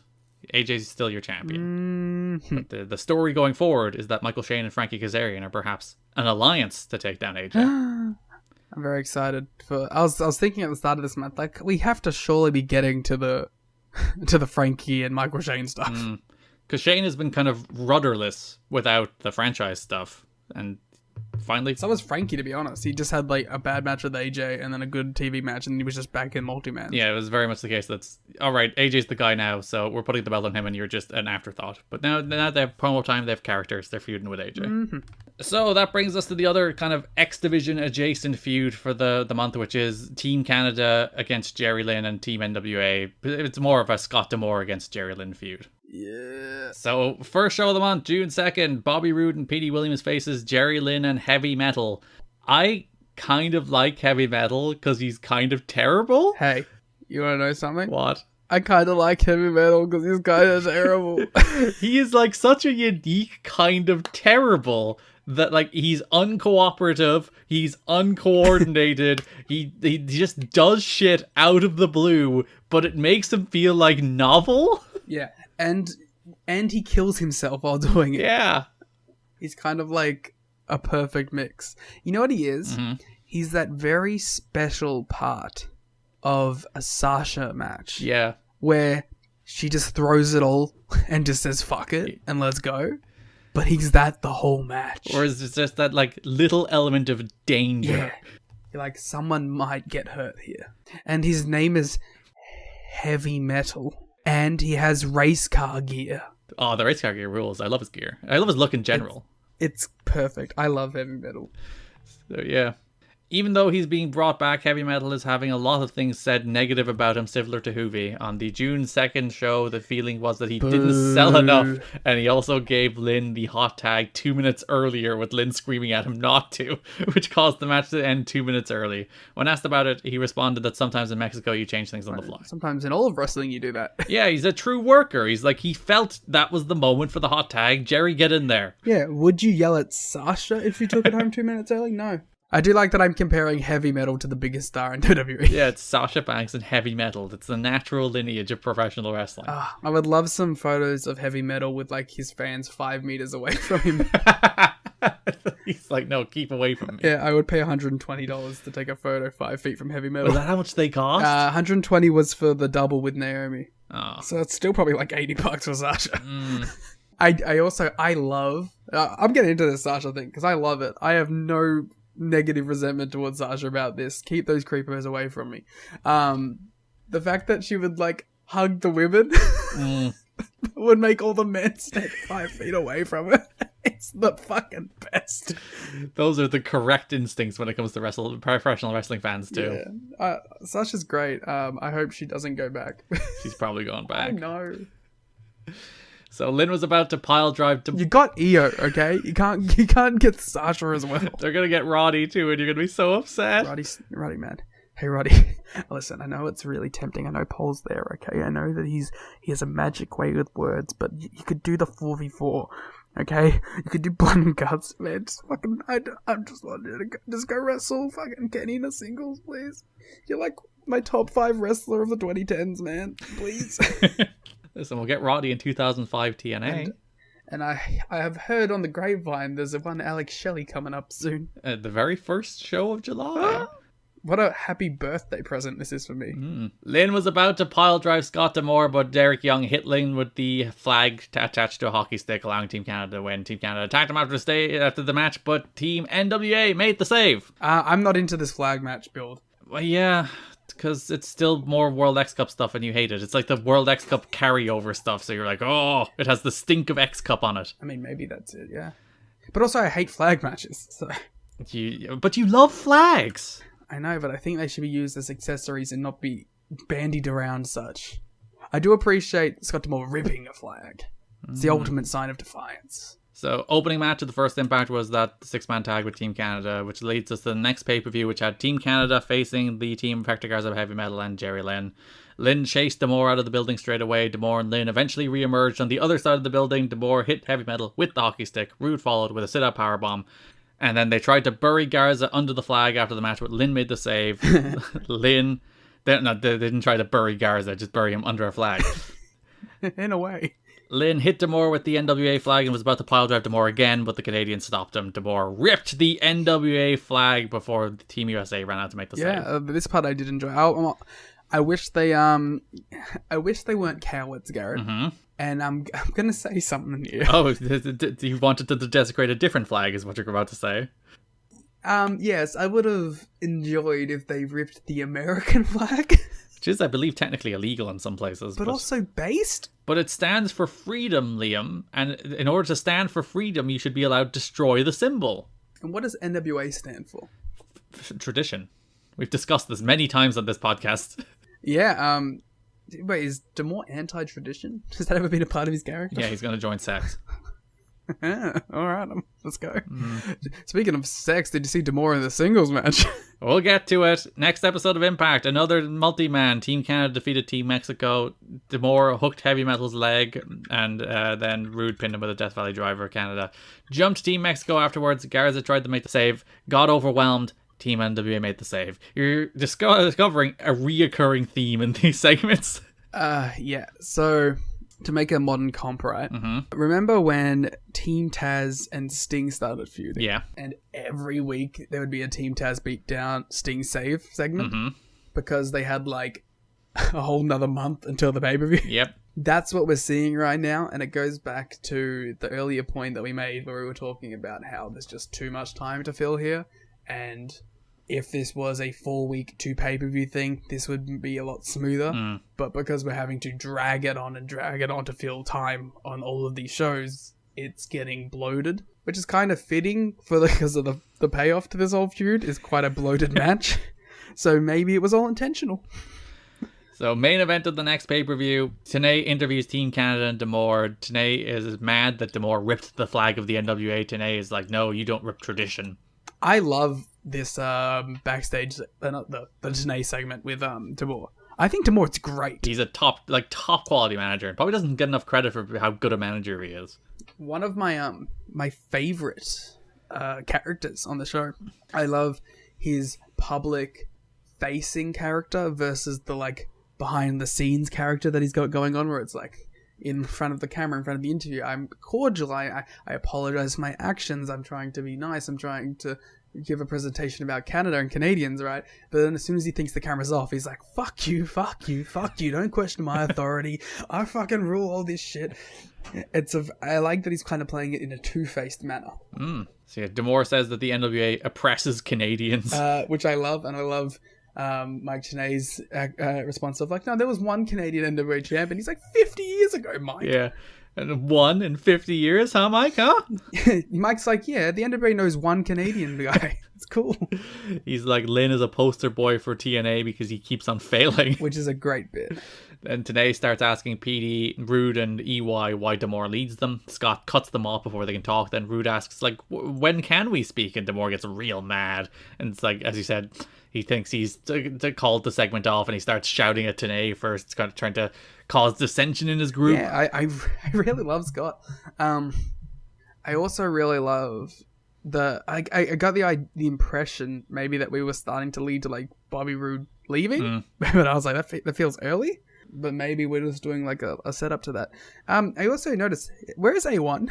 He's a much later audition. Like even Johnny Devine's only like in and out. He pops up in like 1 or 2 segments here and there. I get Johnny Devine and A1 mixed up. All the Canadians look the same to you, huh? Listen, me and Mike. What can I say? But you're right. I was thinking of Johnny Devine because I was like, man, Devine killed it in his like one match that he did do that I saw that I really liked. So I've been missing that guy. He pops up at some stage. I think it's in either the big ass brawl at the end or during the Linda Moore match. He is on one of the shows this month. Okay, I'm glad that he hasn't been like removed from the group. So then, June 23rd, Jerry Lynn finally gets his hands on Scott D'Amore in a match that goes, for reasons passing comprehension, 15 minutes and 20 seconds. Yeah, because I was saying before we started the show, like the first 7 minutes of this, I was into. I loved it. I love D'Amore's shtick. I love that. I love him flexing. I love him trying to get out of the match multiple times. But then, it kept going. Sure did. And then I fell asleep. Then I woke up and realized that I was watching Masquerade Sagrada, and I was like, wait a minute. That's not Scott D'Amore. So I rewound it, and I saw the Cradle Pile Driver where he drops Scott right on his fucking head. Yeah, right in his bead. Which I love that. But I see here in our notes that you can get at patreon.com. There is a reason for this.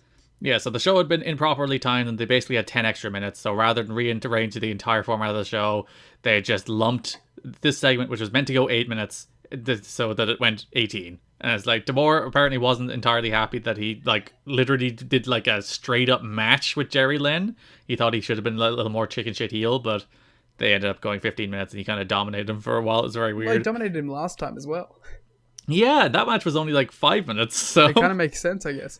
I'm guessing that 10 minutes came from them finding out that Jeff didn't want to go another 10. So, yeah, D'Amore hits a moonsault. Lynn kicks out, to which Mike Tenay and Don West are stunned. They're like, how can this big load Scott D'Amore land on Jerry Lynn and not kill him? Which is very mean. Also, and I said this last time, Scott isn't in bad shape. Like, he's a big dude, but he's clearly like an athletic big dude. Yeah. So, D'Amore dropped the ref with a hockey stick as Lynn got a visual pin. D'Amore broke the stick across Lynn's back, but then Lynn kicked out. Lynn won with a cradle pile driver, which, as you mentioned, right on Scott D'Amore's head, right in his dome. It was a great pile driver and a great sell. So, Lynn had Born and Raised in the USA as his theme song for this, and it played through the entire post-match angle. Team Canada attacked, Save made the save. They overwhelm Save, and then Daniels makes his ultimate return from his shoulder injury to make the save. I was going to sing it as you did the rundown to symbolize the segment. To really give people an idea of how it felt to watch this segment. Yeah. Garrett, I have a question. Would you recommend anything that we've talked about to the fans so far? Some of the X Division multi-mans are good. Maybe check. I mean, I tell you what. If we're being honest, I would say watch the first episode of Impact. Oh yeah, watch that whole episode. It rocks. And you know, you can watch it with our commentary alongside it. And it's free on YouTube as well. You can just that shows up on YouTube. So you can just go to YouTube. Yeah. You can watch. We should upload the commentary so then you can just open up 2 tabs. Well, it's on Patreon. Guys, I tried. I'm sorry. TNA.com. But yeah, great episode of television. Really, like as I said, a great showcase of what TNA is. The rest of the stuff this month, it's all like none of it is bad except maybe the Trial K stuff. That's not good. And you hate this Desire and Trinity match we're going to talk about. Oh, I might tell you to watch that just if you hate yourself. But there's just a lot of stuff that's fine, and you won't remember any of it. It'll just come and go. Even like the good X Division matches are all pretty like none of them are blow your mind, out of this world, best X Division match you'll ever see. They're all good little matches, and nothing really rises above good little match this month. Yeah, I mean, there's some fun stuff, but nothing that I'm like, you have to go see. Yeah, so last show of the month, Team Canada faces Sabu and Sanjay Dutt.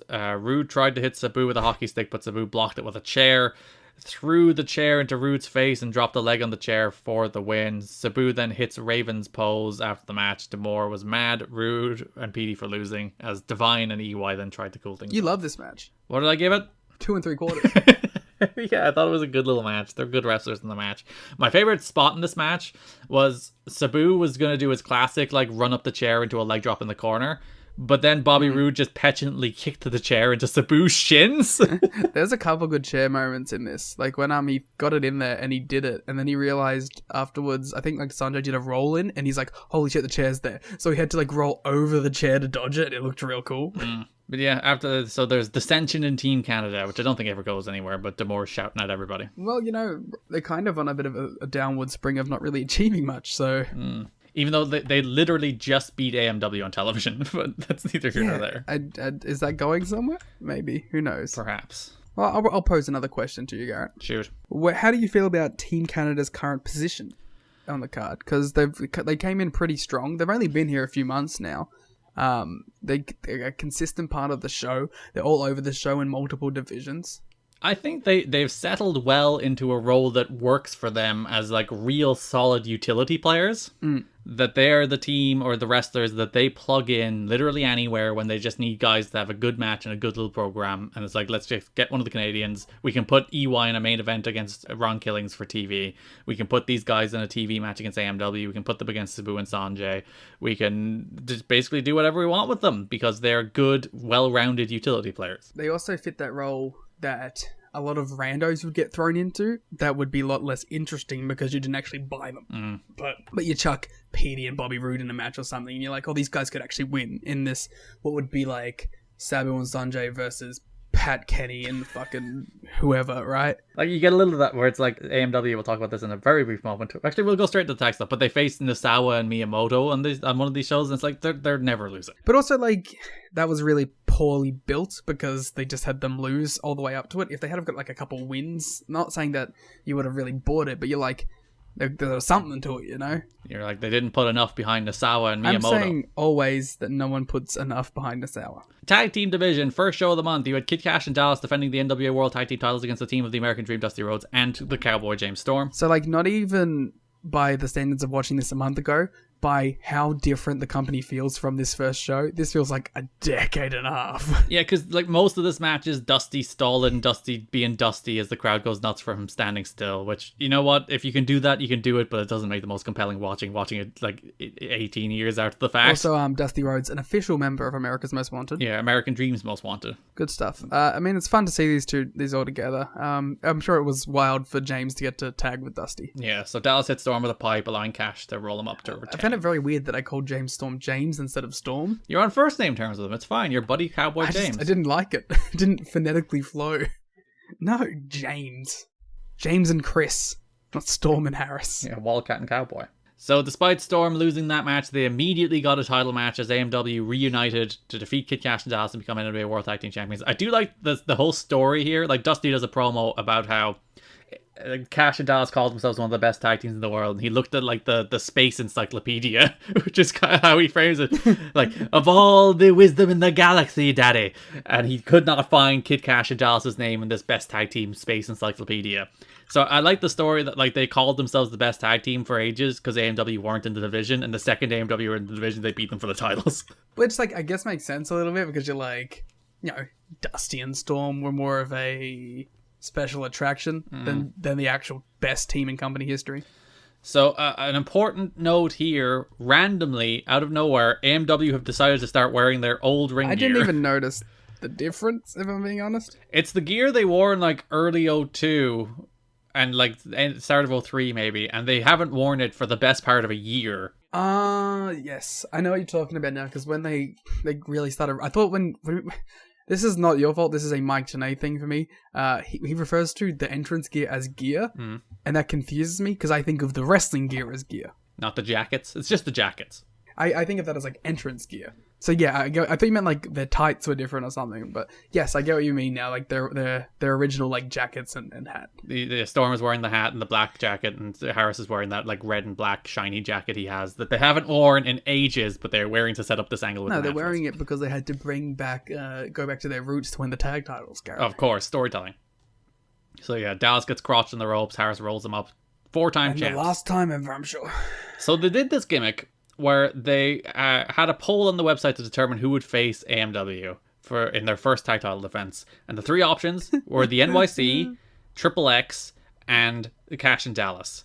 And even though they knew Daniels was already injured when they started the poll, Daniels won. Triple X won. Maybe they were really thinking that the NYC fans were going to come out in droves. They would rally. I mean, if I was voting, Cash and Dallas fans would come out. Like, Kid Cash is being held down by this horrible AJ guy. Maybe they were just like hoping that Cash would log in many a time and just keep voting for himself. He'd hack the website. Yeah.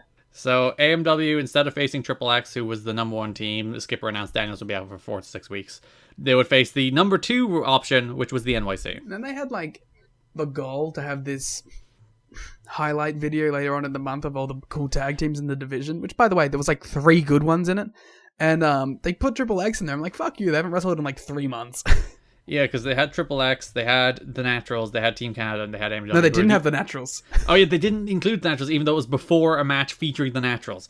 Yes, because I remember I kept looking at it going, okay, when are the Naturals going to come up? And then they didn't. Yeah, and they had Team Canada. So they had like 3 actual teams, and then they're like Miyamoto and Nasawa, Sonny The NYC. Sonny Siaki, and Irish Pat Kenny. And I remember like one of them being like, now, you may not like them, but you can't deny the NYC's in-ring ability. And I'm like, can't I? Oh, and in this backstage segment, so Skipper was just talking, and they did like a dramatic zoom in on his abs. Where they're like zoomed into his abs and like panned up to his face. It's like, listen, I get it. His abs are very Premier good. athlete. I like Don on commentary. It's like, AMW must be absolutely delighted they're facing these nerds instead of Triple X. I mean, they said basically the same thing in the Naturals match too. So Trinity tried to interfere, Desire evened the odds, Harris pinned Gilberti with a spear, then we had more NYC nonsense afterwards. NYC. There's lots of NYC nonsense. So Cash and Dallas are off doing their own thing. This is AMW's division now. So Impact, Monty Brown squashed Sonny Siaki as AMW watched on from the ramp because they have a title match coming up against Monty I'm and into Abyss. the Monty and Abyss tag team in theory, but then the match was pretty meh. I really liked that match. I thought it was kind of meh. This was one of the very few matches this month that I was actually like, you know what, I'm on board. I enjoyed this match. You think maybe it's because it's a bunch of people you enjoy? Well, no, because the crowd were hot, the crowd were into it, they had a good match, and then the Naturals came out to cause a DQ, because of course. But yeah, I thought it was a good match. I don't know what to say, Liam. I thought the good heat, good action, good near falls, good wrestling. Man, you're allowed to. I get it. You hate Abyss. You were like, Abyss shouldn't be doing things. They should have taken him out of that other tag match against D'Lo and AJ. Yeah, if Kid Cash was in this. Wow. So yeah, Naturals interfered to cause a DQ. The Naturals are on the gut check list, so they're super mad, and then they stole AMW's ring gear. They stole the jackets. I don't want to talk about each individual fucking beatdown from the Naturals, but I just wanted to say that I really liked all of them. I thought they came in with intensity. I thought they were really interesting. I was really into the Naturals AMW builder on this. Which is funny because you sent me a message last night, which I think was during the Trial K match, where it was Naturals and David Young against Trial K, where you were like, I'm bored and the Naturals are on my screen. That's before they stole clothing and started beating people up. What do you want from me? Well, yes, but I think what I failed to take into account was that the 3 Live crew were also on my screen. Ah, yeah, that's fair. I did not beware. They are coming for you. It's the remix. You didn't miss the It's the Remix. Well done. So only bit I remember now. Drilled into my head. So they stole the ring jackets. Next episode of Impact, the Naturals are facing Sanjay and Sabu, but AMW jumped them before the match. They brawl for a little while. Every time, I forget which one is wearing James Storm's gear. Andy Douglas. Andy? I think it's Andy. Whenever Andy Douglas wears the gear, I think it's James Storm. Because it's so big on him, it looks... I just like, oh, James Storm's attacking someone. I'm like, wait, no, he's attacking himself? And I go, oh, it's the Naturals. So yeah, they had a little match. Sabu ran wild, but the Naturals beat Sanjay with the Natural Disaster. Great tag team finish, by the way. I love the Natural Disaster. I'm into this. I'm into the Naturals. I hate to say. Naturals jumped Sabu after the match, but then he made his own comeback. Cool. The Naturals are like straight up like. And who are the bigger nerds? The Naturals or the Hot Shots? The Hot Shots. At this point, I'm not saying the future because none of the Naturals do get their due eventually. I think just as human beings, Cassidy Riley is a more natural nerd than Andy Douglas. Next pay-per-view, June 23rd, AMW defend the NWA World Tag Team titles against Miyamoto and Nasawa. 2 men doing great Muta tributes. Yeah, well, you know, one of them will book him every time. Nasawa should book AMW. I mean, they're probably old enough that he'd get a push. They hit the death sentence in this match. And then Mike Tenay acted like it has been decades since we've seen a death sentence. Yeah, I mean, I didn't even notice that they weren't using it. Yeah, I get, like, they won the Dallas and Cash match with a roll-up, and I think they beat Swinger and Gilberti with a spear. So, They haven't used it, but also it's like, it's been like probably 4 months since we've seen the death sentence McIntyre. I mean, I guess that it was somewhat important because I think Don said the last time they hit it was when it was off the cage. No, we have 100% seen a death sentence since then. Well, I'm saying that's what they told me. And I was like, is that true? I don't know.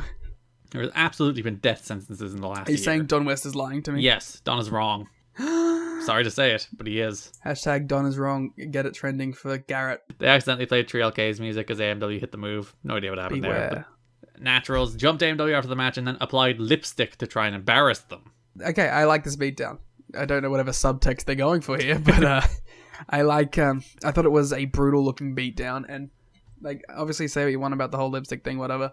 It is a powerful image to like mess someone up like that and have like their face, because it makes it really look like you've kicked the shit out of them. So I really thought it was a good beatdown, and I do like them doing it while wearing their clothes. I think that's a fun touch. I really like the build to this. Like I said, if this was just going to a one pay-per-view and everything was on the same show, I think I'd be into this as the tag team title match on the show. And it does build to probably the best match the Naturals ever have in July, so you can look forward to that. I'm looking forward to July. Got Alex Shelley. Got the Naturals getting the big tag title match. He says before he knows I'll have to drag him kicking and screaming to actually watching it. Maybe I'll catch COVID again. Who knows? Last show of the month, Hudson has AMW. They're going to get revenge for the Naturals. Storm begins talking about how his mom threw a stereo at him once. I raised my hands to my mother and she's like, you better use them, boy. Let's go. You then had that feature you hated about all the fake teams. Yeah, I mean, it's just... I don't mind you showing me a feature on the tag division. Just don't tell me how good the tag division is and then show me that lineup. Yeah, they were like, Team Mexico, their team. Are they? Never competed for the tag titles, but they could be. They could. But also, they barely show up anymore. So we had the Naturals facing America's Most Wanted. The Naturals won with a roll-up for an upset win, and AMW were like utterly shell-shocked that they lost this non-title match. Yeah, I thought this was a nice little match. I like them like taking it to the outside, getting real classic AMW with it. Probably not the best AMW match in the world. I preferred the Monty and Abyss match, even though you chastised me for such a thing. But listen. Hey, you know what, Garrett? I don't care. So moving on. I was going to be like, hey man, you're allowed to be wrong sometimes. It's fine. But then you like pulled out of it. We're in the third hour, man. What do you want from me? It is currently 12:30 a.m. That show ended with that big ass brawl, which AMW and the Naturals were part of. Every time you say big ass brawl, I think you're going to like throw to the ECW big ass bash. Ooh. Which we are not reviewing. So this brings us to Liam's favorite part of the month. Let's talk about Goldilocks.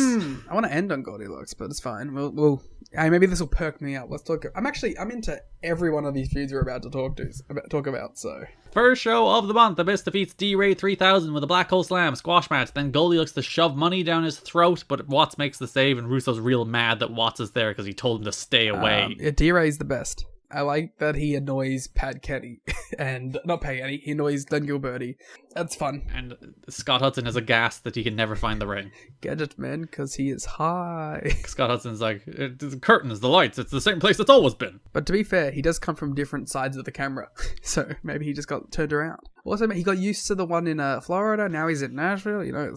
Russo shouted at Watts backstage. They were in the parking lot. He's like, you shouldn't, this isn't how you'll handle this. I'll handle this. Give me the money. And he hands back the briefcase of Eric Watts' money, I guess. Which makes no sense. I have no idea what this money is or where it's come from. WCW money. She just took it. Watts keeps it in a briefcase under his bed. So my favorite bit, there's like one promo. I don't know if it's the first or the second week, but Goldie cuts a promo about and brings up Eric Watts' wife. And I'm like, was he fucking you on TV, with his wife not watching, or watching the show and knowing about it? Because they were dating up until January. For a year.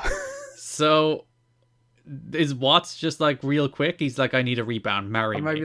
Maybe we did pose the position of there being a throuple in the Eric Watts household, so perhaps they were just cool with it. But then Goldie went all psycho crazy. Maybe Eric Watts is ethically non-monogamous. Good for him. Which could be the case. So Goldie walks up while Watts and Russo are shouting at each other, and Goldie just starts hitting Watts. She's she's so good as a performer, man. Every just to jump ahead a little bit, in the Watts Abyss blow off match, her little turns to the camera. They're so good. She's gripping the briefcase with her life and shooing the camera off to start shooting the match again. And just giving the most disgusted look at them. It's good stuff. Yeah, Goldie walks up and insists Eric should go home to his wife. Again, proposes a lot of questions. So Russo was meant to visit Goldie in her office, is what she said. My office. That's how that last segment ends. She's like, Which I think is just under the bleachers. yeah, come meet me in her office. Then we cut to a vignette on the next show of Goldie. She's freaking out. It has the timestamp of 3:15 a.m. She's super mad at Russo for not visiting her office. She does not like the... Vincent? Sorry, yes, Vincent. She does not like the slander that Eric Watts is doing, and perhaps the suggestion that she's crazy. She wants Watts' contract. She wants Watts versus Abyss. Contract versus money. I mean, yeah, sure. Let's see how this goes. The following week, Eric Watts sets up a table on the interview set. And he wants Goldie to come and accept the offer together. I thought he was like going to challenge her to an arm wrestling match. She'd win. Probably. She would also probably like claw his eyes out. Yeah, she'd find any means to win, but Yeah. she'd win. She would like seduce you. She would, as you said, claw eyes out. She'd kick you in the shins. She'd kick you in the nuts. She'd like kick the leg out from under the table. She would do anything to win. Yeah, good stuff. So yeah, during the AMW against Abyss and Monty match, Goldilocks was at ringside. Then Scott Hudson found her and dragged her away. Scott Hudson has been great in this feud too. Yeah, so then Hudson has Goldie and Watts together. They're shouting.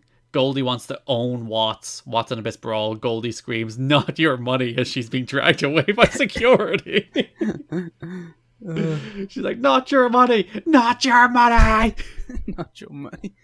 I do like that this is like she gets to do all her character work on the pay-per-view but doesn't get like any lick of it on the TV. Yeah, because Abyss does a couple squashes and she's at ringside, but also she's not doing anything. Actually, no, she's not at ringside for the first one. They show her backstage. Yeah, she's out there for the D-Ray second match. Which I think I equated in my head as to one match because I do not remember there being a second one. No, but there was also a D-Ray match on pay-per-view, and then there's a D-Ray match on Impact. Yeah, there was the Gutjack match. No, I'm saying like there's two D-Ray Abyss matches. Oh, yeah. June 18th on Impact, and also the one on pay-per-view the week before or 2 weeks before. D-Ray is just doing his best and getting squashed every time. I said Impact, I meant the first pay-per-view of the month. Everyone's gonna get in the Discord. They'll be like, "Oh, Liam, you messed up, man. It was actually the first NWA-TNA pay-per-view of the month. It wasn't the first Impact." Goldie was also at ringside for the Dallas and Abyss versus Styles and D'Lo match. He was clutching her briefcase. I wonder what's in there. Money. I mean, like, as a shoot. It's probably still money. You think they trust her with money? Yeah, Goldie has like 10 grand sitting in a briefcase at ringside. It would have been a good bit if, like, when Abyss hit Watts with it in the blow-off, it, like, exploded in the money. And then everyone rushed the ring to get some for themselves.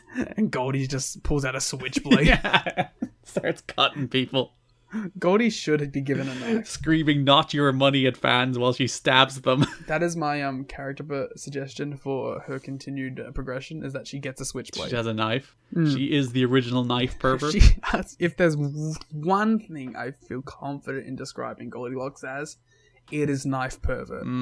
I can just imagine her doing her hidden camera show, and she's like, "Hey man, could you like fill up my tires?" "Oh cool, yeah, I'll go out there and do it." And then they go out there and she just like gets a blade on them and is like, "Come on, fill it." And they're like, "Whoa!" And everyone's like, "Goldie, this isn't a prank. This is just assault." Her entire show is just like getting into wacky, whimsical scenarios where she then just pulls a knife on somebody. Yeah. She's sitting in there in that phone store and the person won't help them and she just pulls the knife. "Will you help me now?" So this is a missed opportunity. They should have redone the first one, right? But with her in full crazy character. With Abyss standing there. Yeah, like they go into the store and instead of like any preamble, she just goes straight into it. And they don't even talk at first. She just goes, "There's my phone!" God damn it, Goldie. Like, Eric and Vince have been calling me non-stop. And this guy's like, "It has no missed calls. What's happening?" He blames him. See, no one respects Goldie's vision. $9.7 million. We make the company. We hire Goldilocks. She will be the main character. Like, we've reached this stage now in wrestling where mid and early 2000s acts are getting a second chance. I'm saying someone pick up Goldilocks. She was just on Slammiversary. Yeah. I mean, listen, I'm not taking credit for for any of the Slammiversary stuff, but everyone we talked about Anyone we've ever put over got put on that show. Yeah, she didn't try and stab anybody on Slammiversary, but she was on Slammiversary. They missed opportunity not to have her do like something with Alex Shelley.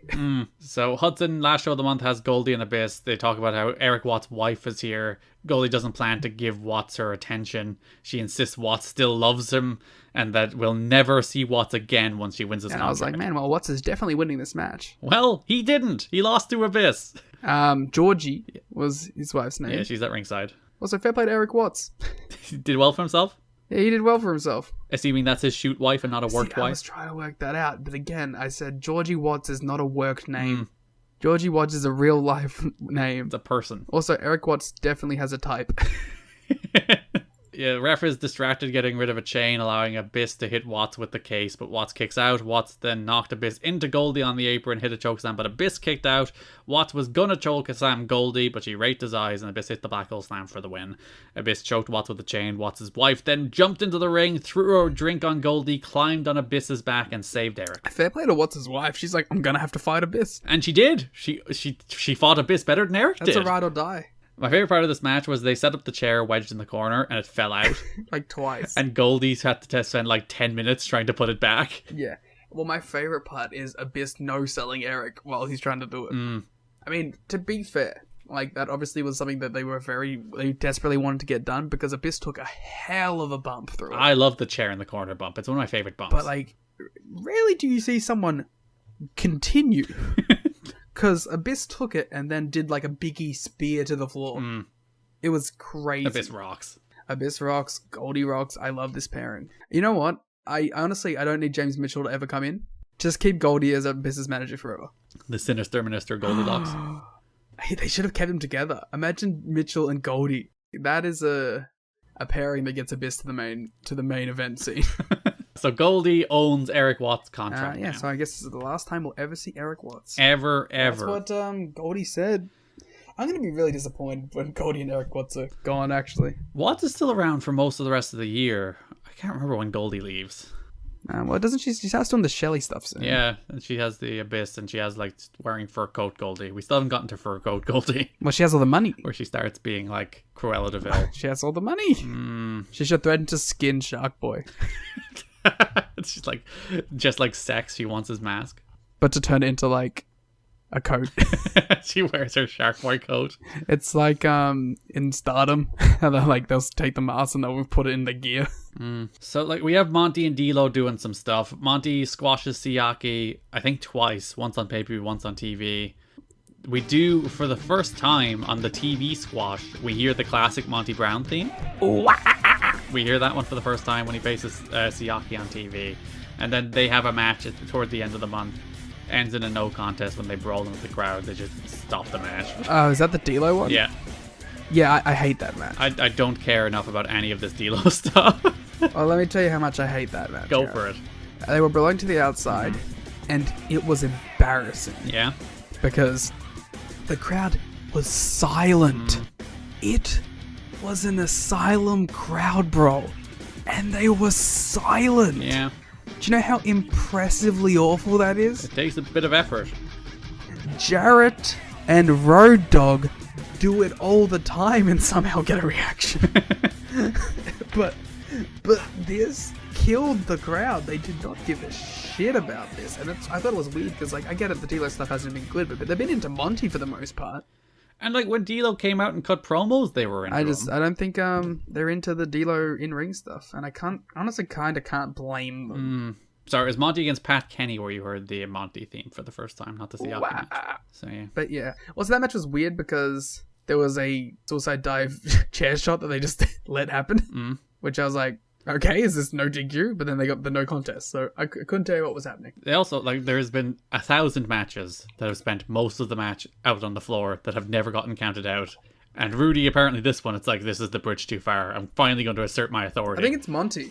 Because Monty did it with Sabu and also got a no contest. Yeah, we count out Monty and Monty alone. Because they're scared of what he'll do. Yeah, so that's your Monty D'Lo stuff for the month. There's not much of it. I don't want to give this match one bit of credit. Go on. D'Lo took a hell of a bump over the stairs and fell down them. It was very weird.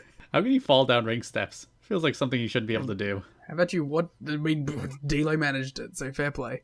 All right, it's time to talk about your favorite story every month. It's the NYC against Pat Kenny and Sonny Siaki. You had the Monty against Siaki match. There was a post-match angle there where the NYC ran out. They hit Siaki with a coconut. They dressed him in a hula outfit before Pat Kenny made the save, where Trinity and Desire were there too. That's it. They were racist toward Pat Kenny, and now they're being racist towards Sonny Siaki. See how their racism is a comeuppance towards them. Then they get a title match.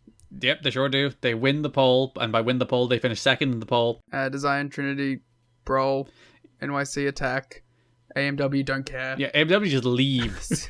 And they even mention it on commentary. Like, AMW was gone. Yeah, because Desire and Trinity brawl, I was here beating them up, and AMW just gone. They're teasing a balcony dive, and AMW are nowhere to be seen. They stopped the balcony dive. That's it. Yep. So we're building to the ultimate humiliation match. Monty beats Siaki on TV. He squashes them. Desire checks on Siaki as AMW watch on from the ramp. There's not much going on there. That is Sonny Siaki's girlfriend. On the next show, we get two builds because we get Trinity and Angel Williams. Yeah, actually not the debuting. She was in the Frankie Kazarian angle, but this is the first time she's wrestled on TV. The future Angelina Love having a match here. I appreciate how brutal Trinity is. Mm-hmm. She's like, all right, I'm gonna beat the hell out of this girl. I'm gonna throw a chair at her. I'm gonna do moonsault with the chair. She's playing the role of being the heel bruiser quite well. Yeah, she's the tough person of the NYC, unlike this freaking Swinger and Pat Kenny. Alternatively, or it's Gilbert even. I hate to talk bad about my girl Desire. I am a notorious Desire fan. She is not playing any role in this well. She's trying to be the mom who's being forced to wrestle because she broke her back. Maybe that's just a bad character and that's the problem. Is she not playing that role well? I guess she's playing it well, but it just shouldn't exist. Desire and Trinity also get this really cool song whenever they do a highlight package for him, and I'm into it. Yeah. This is the biggest women's feud in TNA history, which is sad to say in a way. Can I give it to Alexis Lurie and Trinity from earlier? Their one match? Yeah. It was better. Then they start setting up the humiliation box match. But they don't care. They're proud of their heritage. You know? We could do a humiliation box match. What would I have to wear? I think you know what you'd have to wear. A kangaroo costume? No. Famous Irish? You'd have to dress like that Irish soap and then also not drive anywhere because you don't have any cars. Yeah, I'll only use horses. I would obviously have to dress like that Ashley dude. Whatever his name was. Ashley Hudson. The sex Australian champion? Yes, I'm the sex Australian champion, but yes. Then they have the match. I think the match is okay. Please tell me your deep thoughts on this Siaki and Pat Kenny against Gilberti and Swinger humiliation match. I would, but I don't have any. Oh, that's unfortunate. I do have some. I like the second one more.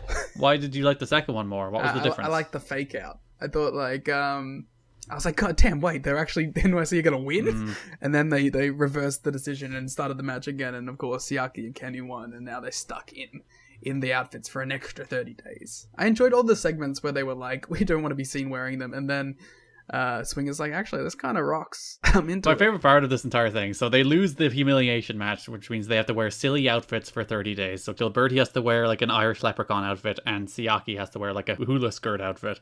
And Gilberti is always super embarrassed. He doesn't want to be seen on camera. He's like, no, I don't want to be embarrassed on television. And then Swinger is always just standing in the foreground flexing his pecs. And I guess Gilberti just says it's really embarrassing to be Irish. Can't deny it. But yeah, the match was okay. What do you want from me? Yeah, so the last show of the month, David Young offers the suggestion that, listen, there's a way out of this. You should offer double or nothing. So they suggest that to Pat Kenny and Simon Diamond. He's the same person. Sonny Siaki. Simon Diamond and Pat Kenny teaming up, Yeah, and that'd be impressive. They agree. They do the match. Double or nothing, ultimate humiliation match. As you mentioned, Young interferes, helps Gilberti score the win with a chain. Mike Posey then comes out, explains what happens. The match is restarted, and then Kenny rolls up Gilberti for the win. The NYC will have to wear their outfits for another 30 days. The inconsistency on the referees in TNA kind of kills me. It's just whatever they need at the time. There is no rule. The matches can restart whenever they need it, whenever they want to. We also skipped the Desire. Oh no, I was leaving it as the main event. Please take it away for this story. the Desire NWA-TNA Baby number 100, the second anniversary pay-per-view in the first ever women's stretcher match, June 23rd, 2004. Trinity faced Desire in a stretcher match. Quarter star. I went, what did I give it? 2 and 2? 2. I gave it flat 2 because Trinity tried to do a balcony dive. Cool. I gave it a quarter star because Trinity tried to do a balcony dive. If that balcony dive didn't happen, I would have given it a dud. This match is awful. It is really, really, really boring and really, really, really bad. Imagine every Asylum walk and brawl if it somehow was even less exciting. Mm-hmm. Okay, imagine, right, you're watching Road Dogg Jeff Jarrett. Okay, I'm closing my eyes and visualizing now. Yeah, okay. Now imagine if they did like one punch every 2 minutes. Mm-hmm. And now you have my problem with the I match. think it's better. I think that match is better, yeah. The weirdest Because at least the crowd would give a shit. The weirdest thing about the stipulation here is instead of putting each other on the stretcher, they would bring them over to the stretcher, and then security would pick them up and put them on it. Security would push the stretcher, which is also weird. Yeah. Yeah, this match just sucked in every way. I was telling Garrett, I watched this match on 2x speed, and it still felt like a snail's pace. I don't know how that manages to happen. This is the only time in history I've watched a match on 2x speed and still pressed the skip button because nothing took fucking place. Why do you hate women, Liam? It was cool. Trinity did try to do a leg drop out of the stand through a table, but then Desire moved. No, this is just bad. It's awful. It's shit. Gail Kim, please save us. We had a big debut at the end of it, though. In name only. Big Vito smashed the ambulance door into the face of Desire as he emerged from the ambulance to help Trinity put Desire in the ambulance. Vito is in TNA. I honestly forgot Vito was in TNA. Here he is. I was like, oh, it's Vito! I mean, I was like, oh, it's Vito too, but I didn't have a reason. All right, well, let's give us the big Vito background, Garrett. Former WCW star Vito. Yep. That's about it, really. He wore a dress. He did. I meant more like the backstage note. Yeah, Big Vito made an appearance on the anniversary show. He was hired as a special favourite of Vince Russo, who's been asking Jeff Jarrett to hire him for months. Vito was described as humbled and on his best behaviour while backstage. That's a major change from his backstage reputation. While in WCW and ECW, Vito was known for being very opinionated and often rubbing people the wrong way after he and Johnny the Bull won the tag titles. So yeah, I'm sure he'll fit in perfectly. Oh, there's so much drama backstage in this company right now. It's great. I mean, this is why we're here, right? No one's here to hear our review of Masquerita Sagrada versus Mini Perova. Like, we're here to talk about Kid Cash being mad, AJ Styles backing down, Scott D'Amore having to work 10 minutes, like... Everyone bitching about, like, Goldilocks and Desire apparently had an attitude too, but she was improving. And every woman on the roster, Trinity is apparently taking after Kid Cash because they're together and that she has attitude problems. Every woman, for some reason, again, makes you think that Vito is problematic, that Raven is giving out that he wasn't on TV, that Johnny Fairplay is giving out that he wasn't on TV. There's like just so much bitching and moaning. Vince Russo hates the angles that he's in. Yeah, he thinks the TV sucks. Dusty is looking at power plays. Raven hates DDP. Everyone is looking to get ahead. It's great. It's like backstabbing and treachery. It's tremendous. Mickey Doyle, who appeared as a legend on the anniversary show, was a Michigan area wrestler who trained D'Amore. Showed up as a legend. But yeah, that's more or less the NYC stuff for the month. They have to wear their embarrassing outfits for yet another 30 days. He has to be Irish for another 30 days. There couldn't have possibly been a worse fate. Coming soon to OTT, Glenn Gilberti. Irish Pat Kenny. Oh, run it back. All right, let's wrap up with the last feud for the month. One that wasn't the worst, Sabu and Raven. Just Sabu. You know what? Go on. I think that this feud was pretty good. Yeah, so Raven started the month with losing the King of the Mountain match before then pivoting into his proper feud with Sabu. I was gonna say, I like this feud because it actually felt like Sabu was getting something. Yeah, which is for the first time in TNA history, basically. So maybe his debut was the last time he had something. When he faced Shamrock or Malice in a ladder match. In a ladder submission match.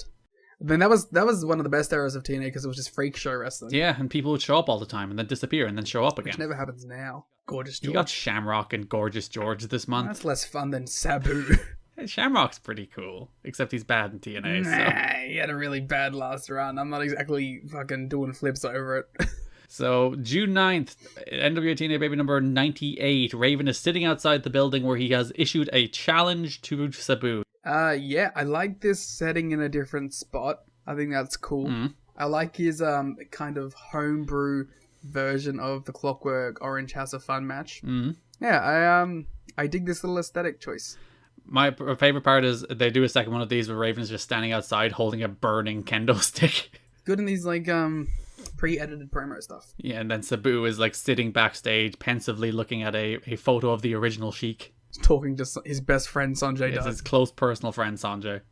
Which, of course, Sanjay goes into the gut check match as well. Yeah, so franchise is outside with Raven. Raven is happy Douglas is an interviewer now. Raven points out that he's never had a singles match with Sabu, and then Raven says it's because Sabu is scared of him. I like that we find out almost immediately that this isn't the case, but Raven still runs with it. Yeah, he's just like, he's afraid of me. He doesn't want to fight me. He's a little bitch. Which I did enjoy. Sanjay does, as you mentioned, have a gut check match. He defeats David Young, D-Ray 3000, and Shark Boy. I don't know why Sanjay's on the chopping block, but listen, he lost that best of 3 against Red, I guess. I don't like the gut check match. It just feels mean. It does. It's like, you suck and you might be But also, fired. like, no one ever actually gets fired for losing him, so... Yeah. And then, of course, he gets the win and he immediately, like, leaves the building. Yeah, because he wants to go tell Raven what Sabu had to say. So Sanjay says there'll be no Raven versus Sabu match and that Raven knows about the promise. Raven slaps Sanjay and they brawl. Raven hits a low blow, attacks Dutt with weapons. Raven DDTs Dutt and says this was on Sabu's hands. Said promises they're made to be broken as Sabu checked on a beaten and battered Dutt. Well, was Sabu just hanging out the front while Dutt was getting the shit kicked out of him? Yeah, because of the promise. So he just has to stand there and watch as his pal gets killed. It would have been even funnier if Raven was, like, seen on camera just watching. Sabu, of course, I mean. But, like, he's like going, I wish I could help, but I can't. He does the NXT conflicted face. June 16th, Hudson has Raven. Hudson then explains that Sabu and Raven have vowed to the Sheik that they'd never wrestle. I feel like they should have held that little mystery a little longer. Yeah, it doesn't make a lot of sense, but I think it's a decent question as to, well, why doesn't Sabu want to face Raven? And they do then explain that it's because they were both trained by the Sheik and they promised they would not wrestle each other. Yeah, and because, like, it also, that would make the time when Sabu finally does do it is like, you know, why is now okay? Like, what rules are? And then, like, you could have the big moment where it's revealed why Raven wasn't doing it, but now he has to overcome that promise because of what Raven's done.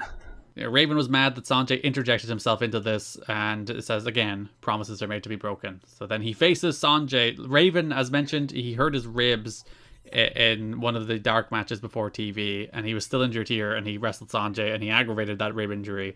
So that's we're gonna get slow development on this story for a while. It feels like Raven does kind of like disappear for a bit, because I think this is Raven's last actual appearance. He does a promo where he's like, oh, you were right all along, because the Dusty got through to him. We'll talk about that in one sec. And then they do the thing where he hangs him, but the Raven's not actually there then. So I think this is actually the last show Raven is on this month. Yeah, but what did you think of the match? Yeah, so Raven basically squashes Sanjay. He had it won with a powerbomb, pulled him up. Raven promises to keep beating Sanjay until Sabu comes out. Raven pulled Dutt up again, taped his hands together, tries to maul Dutt with a screwdriver. My favorite, like, subtle thing that he did was he's like, I'm gonna keep torturing you, and he just, like, rubs his face into the mat, and I was like, that looked awful to take. Dropped hold him onto a chair. Raven pinned him, and Thomas then gave the fast count to save Sanjay, because Raven kept pulling him up, so the referee kind of intervened via fast count. That's a good touch, actually. I like that. I would say you have ref stoppage powers, but I guess it's Raven's rules. This was a Raven's rules match, so maybe he was like, no ref stoppages. There's no DQ. There's no stopping.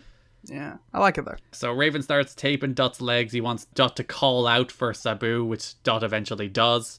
Sabu gets between Raven and Dutt. Raven slaps Sabu, tries to provoke him. Sabu doesn't rise to it. Fucks up Sabu. He beats the shit out of him. He really does lay in those shots, which again really does work for the angle they're going for, that he's really trying to get the rise out of Sabu here. And this is Sabu, you know, this is the fucking wild man, and he's not biting. Eventually, Dusty comes out after security intervenes, and then he chastises Raven for not respecting the Sheik and forgetting what Sabu did for him.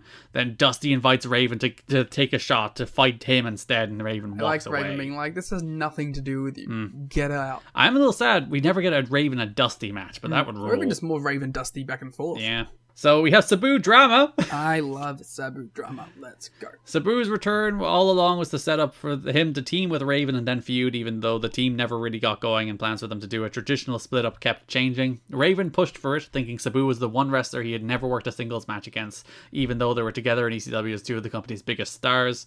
Sabu, who had screwed up more than once in the past in TNA, had some office people arguing against using him. While his matches haven't been off the charts, he internally had zero problem during this run. Both he and Stephanie Bellers overslept their flights, reoccurring trend here in TNA. Stop booking early flights. Sabu got in 4 hours late for television, as he also missed the second flight, and the company has been insistent guys don't miss their early morning flights. Jeff, please, we need you to make it. When he got there, he was a mess. Jerry Jarrett, who almost never yells at anybody, tore him up bad, and Sabu really respects Jarrett because he respects all the veterans. He was scheduled for a post-show dark match main event against Abyss with the idea of giving the live crowd a special match. For one, the live crowd didn't really care once TV was over. Second, the match was, from several different sources, terrible. The funny thing is, according to wrestlers watching, it was Abyss and not Sabu who was in the wrong position and blew the spots. Others say it was Sabu though. But since Sabu was a mess and everyone could see that, he got the blame. There were people talking about not using him any longer, and Sabu was enraged after the show, saying he was frustrated how he was being used because he wanted to do more wrestling.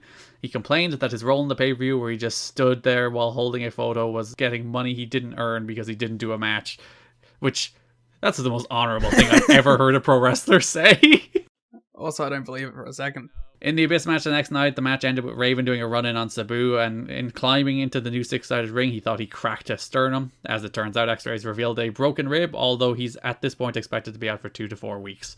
Explains why this feud's kind of on ice a little bit.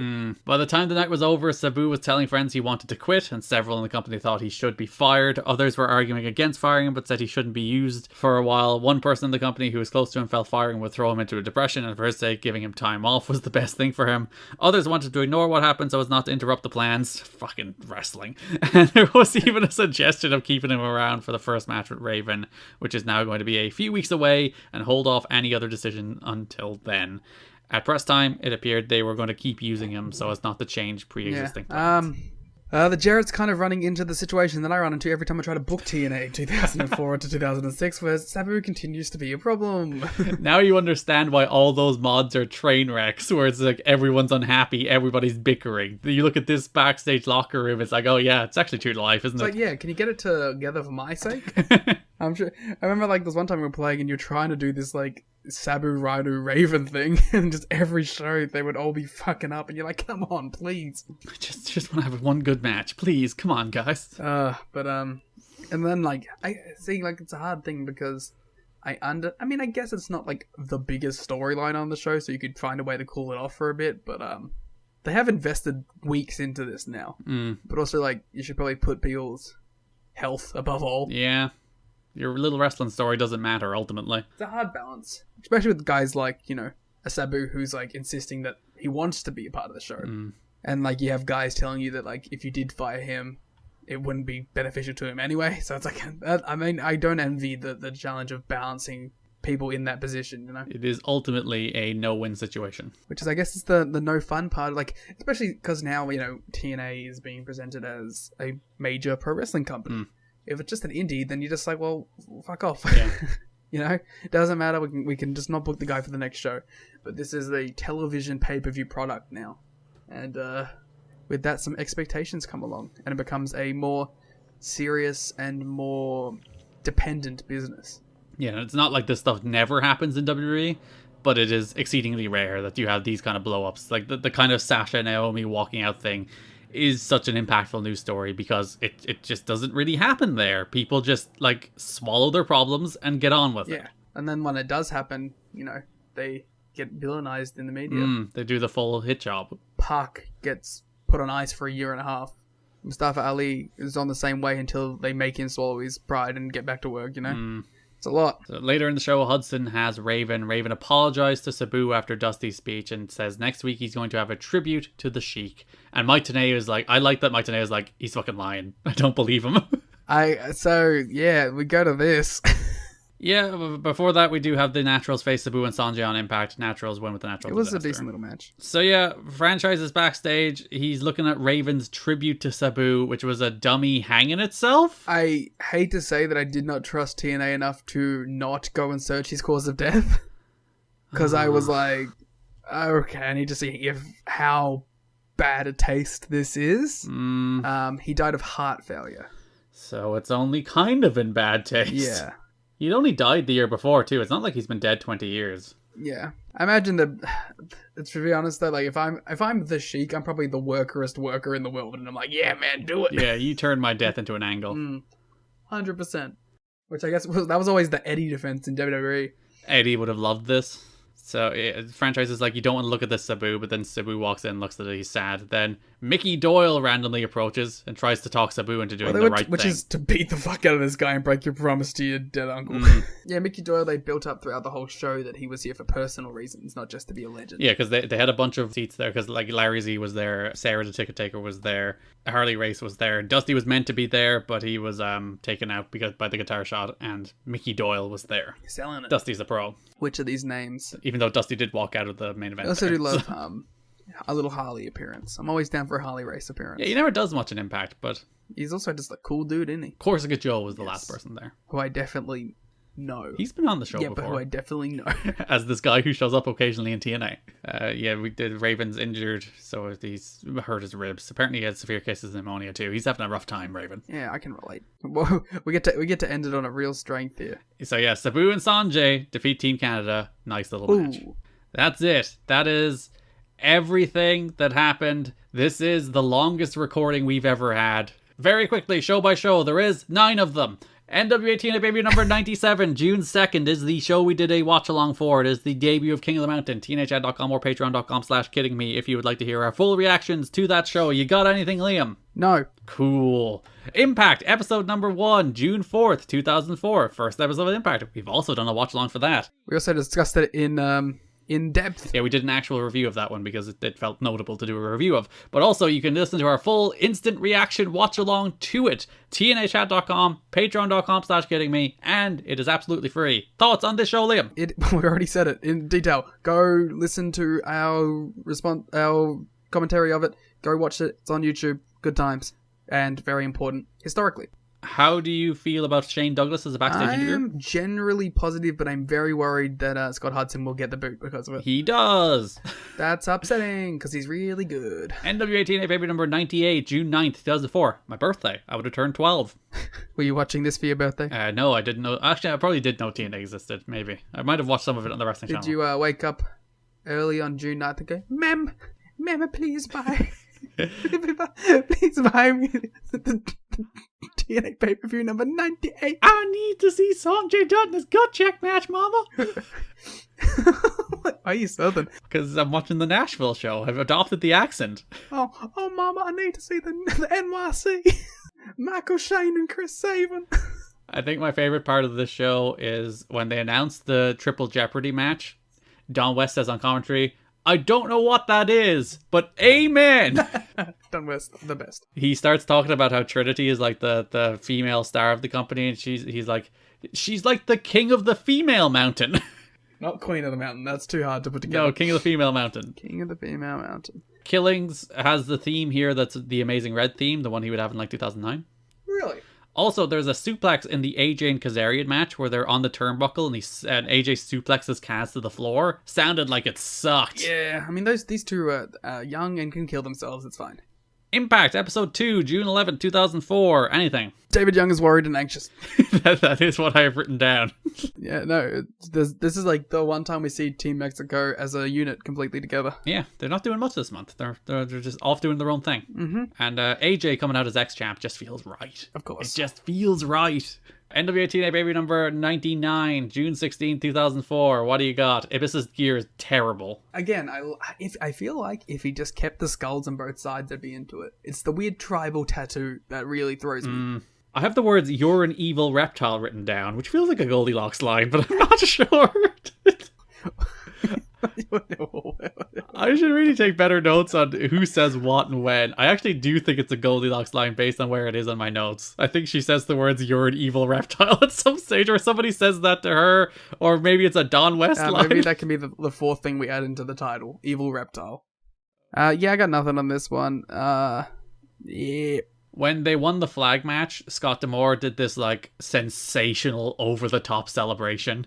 It was the best thing that's ever happened. And when he did the sit-down interview with Mike Tenay, he was like, Mike, may I call you Mike? Which just feels like such a subtle heel thing. Like, it's such like a traditional like heel trope to be like, may I call you blank?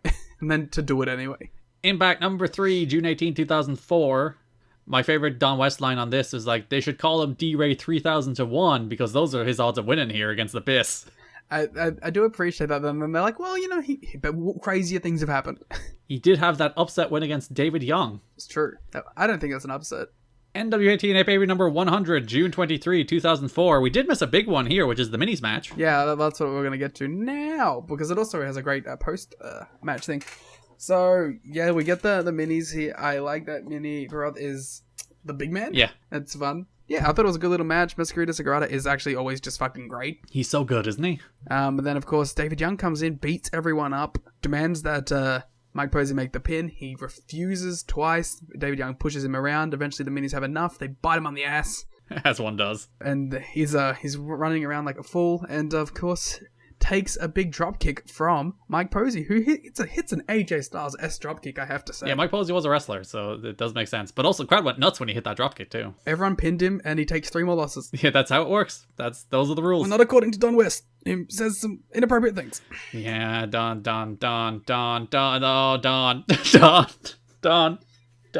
Mm-hmm. I did like the unity that the mini showed after the beatdown. Like, this is fucked up. I just read in my notes what Don actually said. I'm like, Don! Yeah, it wasn't great. Thumbs down, Don. This match was meant to go 12, but they started slow to build to all their dives in the final 3 minutes, but Jerry Jarrett got super bored thinking they were sticking the place out, so they cut the match to 8, so they just had to go home before they did any of their cool spots. They should have just ignored him. Like, you're doing a one-shot anyway. Who gives a fuck? When Don was trying to sound, like, more progressive, when he didn't want to say ladies, he's like, these aren't ladies, they're tough, and he was like, they're gals. It's like, Don. He should have been like, they are female kings. Impact episode number 4, June 25th, 2004. What do you think? How are you feeling? At this point, I am thinking that Impact is better than the pay-per-views. And we'll get the big announcement. Dennis Rodman will be in the Impact Zone next week. Oh, I was reading ahead in the notes. There's a bunch of like debacle stuff with Dennis Rodman as well. That's fun. I'm so excited because, and I'll tell you what, that'll be a house sellout. That'll be a lounge room sellout in this house because my housemate loves Dennis Rodman. So yeah, you can look forward to us talking about Dennis Rodman in July. A pro wrestling legend. Indeed, he's WCW hero. Also, just the coolest guy ever. Just not going to Bulls training sessions to go fucking hang out and do WCW. The best. Monty had his theme here. Pat Kenny was way too competitive with Monty in that match, by the way. He's getting a push at the moment. Still. We get a cool little segment with Disco and Swinger backstage just being mad that they're being filmed. Yeah. Oh, and Abyss caught AJ doing the Fosbury flop and just threw him into the post. I wanted to mention that too. That spot was so cool. Oh, rocked. Abyss rules. Abyss and AJ are just the best together. I'm really looking forward to that cage match, which I have seen recently, but I'm looking forward to rewatching it. And then last show of the month, NWA-TNA pay-per-view number 101, June 30th, 2004, from the Asylum in Nashville, Tennessee, 1,250 sellout, heavily papered. By the way, if you ever want to know how many people are at any of these shows, we never mentioned it because it's usually about the same number that's usually always papered. Show notes, you can see how many were at all these shows. TNAchat.com, patreon.com/kidding me. NWA-TNA pay-per-view 100 and NWA-TNA pay-per-view 101 were shows that I did not like the wrestling, but I thought were really easy watches and I enjoyed. There you go. That is the month. That is June 2004, our longest podcast recording ever. We're on 4 hours, 8 minutes. It'll be cut down to probably about 3:30, 3:40 in editing. But let us know. We went 4 hours, 8 minutes on this podcast. I'm very excited that my promise of delivering a Wrestle Kingdom has paid off, so we can add Wrestle Kingdom to the title. We also mentioned Sasha Banks, so we can add Sasha Banks to the title. You can follow us on Twitter at TNA History Pod. You can follow me on Twitter at, I nearly said the Gleet Muda, at Garrett Kidney. You can follow Liam on Twitter at the Gleet Muda. At Garrett Kidney. You can head to patreon.com/kiddingme or tnachat.com to get all of your fun Patreon content, including a full Ring Cat King series, a full 2010 Monday Night War series, our current ongoing Global Force Wrestling series, our current ongoing Raintaker series, watch-alongs of a bunch of shows at this stage, including a WrestleMania in there somewhere, reviews of Chris Rock film, drafts. A fun game that I'm doing now. Liam's apparently doing a game. It's about cage matches or something. We'll look forward to that. Garrett got it wrong. I did get one of them wrong that he sent me. Upcoming on Friday will be the next Raintakers covering the 2012 G1. Upcoming then that weekend will be the next episode of Global Force Wrestling. I won't even say we'll be back in 2 weeks. We'll try and get back as soon as we can. It was a month this time. Sorry about that. I caught COVID. What do you want from me? The July 2004 episode. That is another 9-show month, but at least this time it's 5 impacts and 4 pay-per-views rather than 5 pay-per-views and 4 impacts. In my defense, right, guys, I am back at university now. And for one of my classes, I have to watch 2 movies and 4 episodes of TV. What TV show? Cry was last week's. Oh. Why aren't they watching good shows? Well, it has to be Australian or be related to something in Australia, as it is an Australian screen culture class. Boo! I watched Picnic at Hanging Rock. Was it good? It is interesting. So guys, there's like this whole theory in Australian cinema called the Lost Child theory, right? Where we talk about how bushland and how there's this consistent theme because of our own actual news stories about children being lost and being found within our environment, and so we play off of it a lot in our cinema. And this is a story particularly about a bunch of white girls getting lost in the bush, and about how Australian culture will then go and it's a whole big representation about colonialism. It's a whole thing. If you want to actually know about it a bit more, watch the movie called Terra Nullius. You can catch it on Vimeo. It's a very fun little edit movie, and you can see Skippy the kangaroo talk to you about how all these white women getting lost actually helps continue stigmatism towards Indigenous people in Australia. Sounds like a good time then.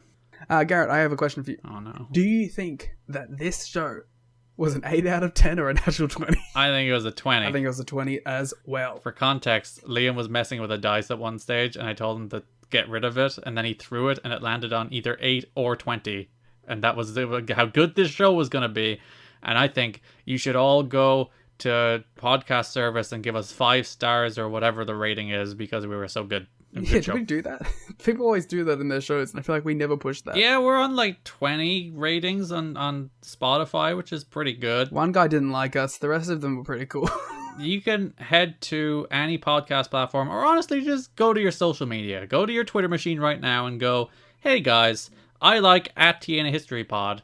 I think it's a really good show and you should listen to it. If you made it into the 4th hour. And that's how you can spread the word about this here show. As said, we'll be back when we're back with the July episode. Hopefully sooner rather than later, but we'll see you then. Thanks for listening, and bye-bye. Do the damn thing. TNA is the best wrestling in the whole world.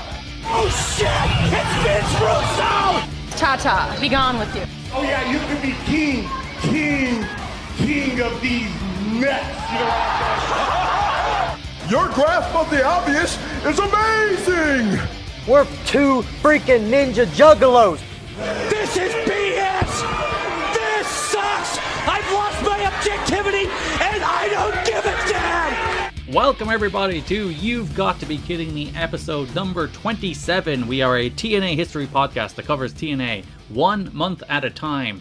This episode we're talking about July 2004. I'm Garrett Kidney. I'm joined as always by my steadfast co-host Liam Jones. Liam, hello. I like that intro. I felt like I was entering a game show. Well, I figure you've only just woken up, so I'll bring the energy up a little for the intro so that you have to come and match it.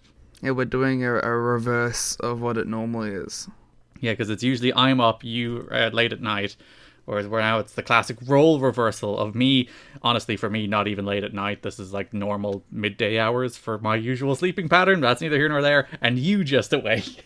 I'm cruising on a solid 3 hours and 45 minutes sleep.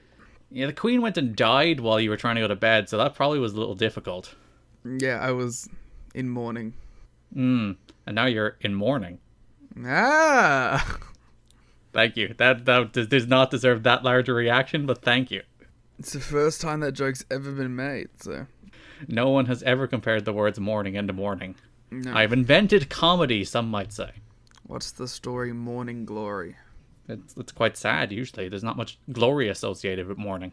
The Queen saw the disappointment of the 2004 World X Cup, and she lasted a while, but eventually it finally overwhelmed her. I still like the theory that it was NXT UK keeping her alive. Oh no, you see, all of the events in the UK are cancelled for, I think it's 9 days. I think it's actually kind of at the discretion of the event, but she was like, I've got to let WWE Clash at the Castle get over the line. God, it would have been so based if Clash at the Castle couldn't have happened.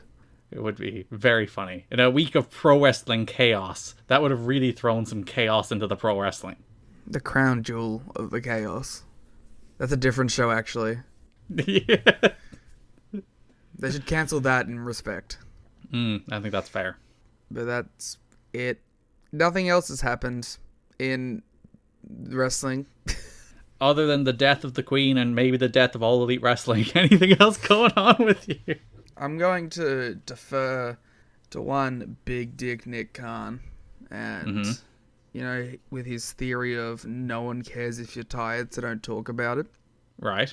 And I'm going to put that on the rest of my life and say, if there's nothing, no one cares, so just don't say it. Are you tired, Liam? Nope. Oh, good. I care if you're tired, Liam. I'm concerned about your well-being. Well, good. You been doing anything, talking about anything, talking to anybody in the now month again since we last recorded? No.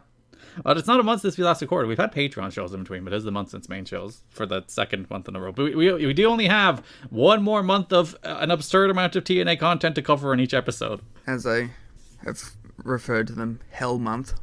Like, yeah, Liam is calling this the hell period of NWA-TNA, where once again we have 9 episodes of television to talk about, well, 4 pay-per-views and 5 episodes of television, which is slightly less than the 5 pay-per-views and 4 episodes of television we had last time. It'll never be worse than this. The show quality may drop, but it's not going to be 50 hours. Well, when they go to 2-hour impacts, it's going to be... No, it even won't still be that long with 2-hour impacts. So you're right. In terms of the amount we'll have to cover, it will never be worse than this. So, you know, just really holding out, trying to survive. Actually, now that I do the math, there is the 4 or 5 months in 2010 where they have TNA Reaction. So that's another hour onto each week of Impact. TNA Reaction. We're watching every second of TNA Reaction, and people have suggested we do it as like a Patreon standalone, and it doesn't really work because a lot of like the first segments of Reaction is like the end of the main event of the actual episode of Impact, so it doesn't really work to cover it by itself, but we will cover it when we get to 2010. Speak for yourself. Hey, you will want to see the Young Bucks Generation Me versus the Motor City Machine Guns in an empty arena match. Okay. No, I won't. I can almost guarantee I won't want to watch any content. But you're the content fiend. Yeah, for good stuff. You're Mr. Content. You watch Marvel shows. You watch She-Hulk, and that is an abomination. Pardon the pun. I got to watch She-Hulk twerk. Whoa. I hate that show. It's pretty lit. I detest that show with like a deep-seating, burning passion. I hate it more than I've hated anything in a long time. I don't hate it, but I understand why you do. It's just, I just hate every line out of every character's mouth is either exposition or quip. And I just want to strangle all of them. Because they're not characters. They're not people. I just want to strangle all these non-human beings. It seems like an accurate representation of She-Hulk. Well, it's a bad character then. A character who exists almost entirely to troll everybody. She's trolling my life watching these bad freaking 25-minute quote-unquote comedies that have no jokes. Nah, I like the one where she turned to the audience and was like, this isn't one of those cameo shows, and then listed every cameo that's been in the show. I went, ha ha. That was pretty good, She-Hulk. Just in general, I'm so over like meta self-awareness. Well, I'm sorry, we're never not gonna get that with She-Hulk. I'm sorry, make her a different character. I'm so over it. You can't make her a different character. Then don't make She-Hulk. Yes, you can also do that. But I'm so over these like nudge nudge wink wink we're not serious about ourselves. Well, I'm like so far beyond that. Just make the thing and be the thing. Stop having to poke holes at being the thing. Deadpool and is like, why is he making all the jokes? Yeah, I'm like, shut the fuck up, Ryan Reynolds. Why does he keep talking? He never shuts up. Yep, that's the character. And now the problem is, like, every fucking MCU lead has to be Deadpool. They just never shut up. Whether it's dumbass Moon Knight guy, whether it's She-Hulk, they just keep talking and keep quipping. And then I watch Bullet Train, and you get Brad Pitt doing what is essentially a Deadpool-like performance. And I can't escape it, Liam. I can't just go see things or watch things without being like, jokes. And not even good jokes. I like jokes. Why can't they write jokes? Being self-aware and going, the thing we did is bad. That's not a joke. That's just lazy writing. Wow, guys, what kind of a podcast is this? Why you got me here? He's really yelling about. So we are talking about the month that was July 2004. Clunky transition. Straight pivot. July 04. It's, how are you feeling about July, Liam? Tell me. I'm not. You have no feelings about July? It's a very, again, this company is so stuck in a rut. It's so stuck. I don't even, have a negative feeling. There's just none.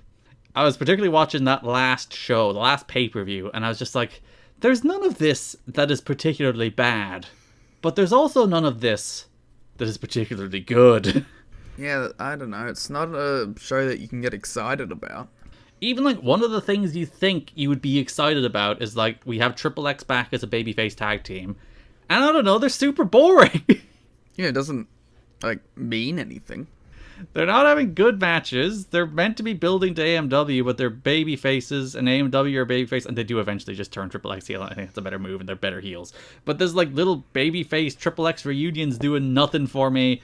I like the Raven and Sabu stuff's a nice little program. I think the X Division stuff is pretty good this month with Shane and Kazarian against AJ. I think that's a nice little story. Oh, the heavyweight scene is just death. It's just pure death, other than Monty's promos, which are great. Yeah, well, at least AJ escaped. Yeah, he's having nice little X Division matches against Kazarian and Michael Shane. But, I don't know. This is not a company that feels like it rewards you for investment in it anyway. How so? I don't know. I feel like there's no payoff to actually caring about anyone, ever. Well, you did have the Naturals against AMW cage match, which was pretty much the only story that ran through this month that was actually paid off in some way. Yeah, but the payoff was the Naturals getting a cheap upset win. Designed to send them into a feud with Triple X and AMW into a feud with Team Canada. So it wasn't even a satisfying this is an end point. It was more we're actually going to split these teams off into different directions. But also it's I don't feel like you can get invested in any character on this show because it's just going to end with wee woo guitar hit. I think the most egregious one of those is they have the big Jeff Hardy signing kind of segment, which we'll get into. But Jeff Hardy signs, it's a big deal, he's going to be #1 contender, and that segment, that still ends with Jarrett hitting Hardy with a guitar. Because, God forbid, there be anybody who's popular on this show who doesn't eat a guitar shot from Jeff Jarrett constantly. Yeah. I mean, I also don't care enough to get, mad about it.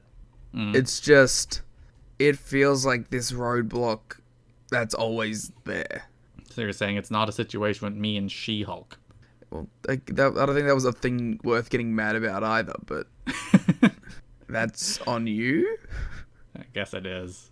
Alright, we'll get into all that as we get into the shows, but we'll start with the news, starting with the one and only TNA appearance of one Dennis Rodman. Yeah, and what an appearance it was. He looked bored.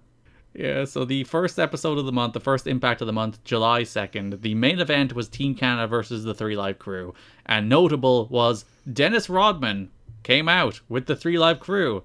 And that's it. That's all he did. He just walked out with them and sat in the crowd and did nothing. And they cut to shots of him, as you said, looking tremendously bored at all of this. Which, to be fair, he was watching a 3 Live Crew match, so of course he was bored. But, yeah. Good appearance for Rodman here. I mean, yep. So, Dennis Rodman was a big letdown for TNA management. Last night at the tapings, he arrived with a posse of only 2 agent-like men in slacks and button-up shirts. That's very descriptive of the PW Torch. He was describing how Dennis Rodman's posse is dressed. Wade was like, I need the detail to the button. I want to know how Kenny Omega was dressed when he was running the dog out of the room. I'm assuming it was some sort of Resident Evil t-shirt and shorts. So he arrived in plenty of time for walkthroughs of his angle, but he refused to go along with anything suggested. Rodman turned down the initial request of, guess what? Taking a guitar shot from Jeff Jarrett. I mean, why not at that point? Yeah, just eat it. You're not going back. The only reason he apparently did it was like Jarrett and Rodman shared an agent for appearances, so it was kind of a favor. It didn't cost them that much money by all accounts. But yeah, just eat the guitar shot. No, he said no. I don't blame him for not wanting to eat the guitar shot, considering half the time they're like not worked guitars and people just die. Jarrett's just shooting, busting people open with all these guitars, so he's just like, no. Jarrett, again, I'm a big purveyor of swiveling the guitar and just hitting it with the side instead. Jarrett wasn't willing to take a guitar shot from Rodman either, unless Rodman agreed to be part of an ongoing TNA storyline, which Rodman said no to. So the focus was shifted toward the Team Canada versus Trial K main event. They asked Rodman to go after D'Amore with a hockey stick, and Rodman said no to that too. So he ended up just sitting at ringside and talking to the TNA ring girls. Afterwards, some fans heckled Rodman for not doing anything. He did not seem excited to be there, says one TNA wrestler. He's a strange guy. I like the implication that he's strange because he doesn't want to do a TNA shot. Well, no, he's done the TNA shot. He just doesn't want to do anything at his TNA shot. Yeah, but it's like, I don't know, did you expect Dennis Rodman to be like, fuck yeah, this is the highlight of my week? I want to do a match with AMW. Let me bleed inside 6 sides of steel. Yeah, add me to AMW. Make me the 4th member. Yeah, Dusty, Rodman, Harris, and Storm. The best stable in wrestling history. I mean, it would be up there, wouldn't it? A lot of wrestlers were upset about Rodman refusing to do anything. Some, being almost half serious, started egging Shamrock to go on down to the ring and just scare the hell out of him because of his attitude displayed backstage and in front of the people. So they wanted like Shamrock to go down and shoot on Dennis Rodman. That's awesome. As it was, he got there, sat at the Spanish announce desks, flirted with some women, and wasn't over to begin with. Yeah, there was also no reaction for Rodman. People did not give a shit at even him walking out. Yeah, well, you know, the bloom is off the rose at this point for Dennis Rodman, right? Yeah, we are firmly in, like, post-late career Rodman. There is some, like, talk about him, I think, signing with, I can't remember what the team was, but it was, I don't think, even particularly taken seriously then. This is... Rodman's career is done and he's not particularly relevant in the mainstream anymore. It must be like very difficult from being so rich and so famous to being like a regular guy. Yeah, you go from a guy who is probably like, I don't know, top 10 most well-known sports star of the 90s to a guy who's like weirdo, washed, making peace in North Korea, dude. Yeah, right. It's quite the transition. That has to mess with people for sure. There's no way like that leaves you well adjusted, and especially for a guy who wasn't well adjusted in the first place. Yeah, and especially like an athlete who like, if you're an actor, you can get a new role that chases the high. Yeah, like acting completely different. An athlete, it's like it's all on your body. And once that's done, you're just done as like a relevant guy, unless you're like one of the truly transcendent people, which Rodman isn't quite. Well, maybe in 7 years, he can go sign with another basketball team. He can come in and he can be like, I'm so different. I'm a locker room leader. I'm here to help the next generation of basketball player. And then like a year after that, when a bunch of those younger basketball players aren't listening to him, he can turn into an insane person. Burn it all to the ground. Seems like a good arc for Dennis Rodman. Yep, for Dennis Rodman. For Chicago's son, Dennis Rodman. For Chicago-made Dennis Rodman. You know, he does have a reputation for being a punk. Fans were chanting Rodman's worthless at him and he was managing the baby faces. And they were correct. According to those who know Rodman, he got there and thought, what have I got myself into? Since the only people that he even recognized, and he's a wrestling fan, were Jarrett, Shamrock, and Conan. Maybe he's just not a good wrestling fan. He's not watching his Ring of Honor tapes. Oh, I love the idea of Dennis Rodman sitting down and watching, like, ROH tapes. He's like, man, I gotta watch Kabashi Joe. He's loving his Alex Shelley, his Embassy tapes. I'm doing the embassy sign. Thank you. And so is Dennis Rodman. Yeah. Well, aren't we going to look fools about questioning his fandom when he's going to be listening to this podcast? Hey, Dennis Rodman, if you're listening, come talk to us about this very random one-off TNA appearance. Yeah, we won't pay you. TNA announced that its Wednesday night pay-per-views would no longer be carried by DirecTV, the nation's top home satellite service. Liam is celebrating the demise of the Wednesday night pay-per-views. Neither TNA nor DirecTV are commenting about the negotiations to get the pay-per-views back on the home satellite systems menu. Last week's TNA pay-per-view was the first pay-per-view not available. That was the first one in July. TNA released a statement that TNA's pay-per-views would not be available on DirecTV this month and possibly longer. PW Torch broke the news last week that In Demand is in charge of the distribution of TNA's pay-per-views and negotiated a 2-year contract with DirecTV, which expired on June 30th. Yes! So there's some like pay-per-view company versus pay-per-view company politics where In Demand has distribution rights but DirecTV want them, so they don't want to deal directly with a competitor, which is In Demand, rather than taking it from TNA. So there's some politics at play here, but yeah, they're not being carried by DirecTV as of the June 30th, as of the first show of July, basically. The biggest point of contention between DirecTV and TNA is that DirecTV management does not like going through In Demand, which distributes TNA. Their opinion is that you come direct or you don't come at all, explained one source. That's their name. Got him. There are also rumors that TNA failed to reach the number of buys guaranteed in their last DirecTV contract, which, given the rumblings are that the pay-per-views draw from 6,000 to 7,000 a week, that's probably true. Mm-hmm. They lost those Australian papes. Oh yeah, the weird airing 6 months behind, which actually happens again this month. We'll talk about that in a second. This time it's in Canada rather than Australia. Wow. If only they had Canadian stars to push. From the Wrestling Observer, the last real numbers we got from UFC indicated 25% of the orders came from DirecTV homes, and boxing has been as high as 33%. TNA pay-per-view numbers are believed to be in the 6,000 to 7,000 per week range, so it would be losing about 12 to 1,800 homes per week, or about 4,800 to 7,200 per week in terms of revenue. This comes at the same time the budget for promotion has increased tremendously due to producing and paying for weekly television tapings on top of the weekly pay-per-views. That's not a lot of money. No, and when you think about the amounted costs to produce a live pay-per-view on a Wednesday, fly that entire production down to Orlando on a Thursday and produce a 1 hour television program to turn around for the Friday, you can see how this company, perhaps, not in a very good financial position right now. I think it's going to work out. Garrett, that is my prediction. TNA will survive. It's a bold prediction. They said we wouldn't last a week. They said we wouldn't last a month. They said we wouldn't last a year. But look at us, doing terrible on pay-per-view. But surviving. What's the demo numbers, Garrett? Give me the demo. Well, they're doing a 2 to 0.3 in terms of their overall rating.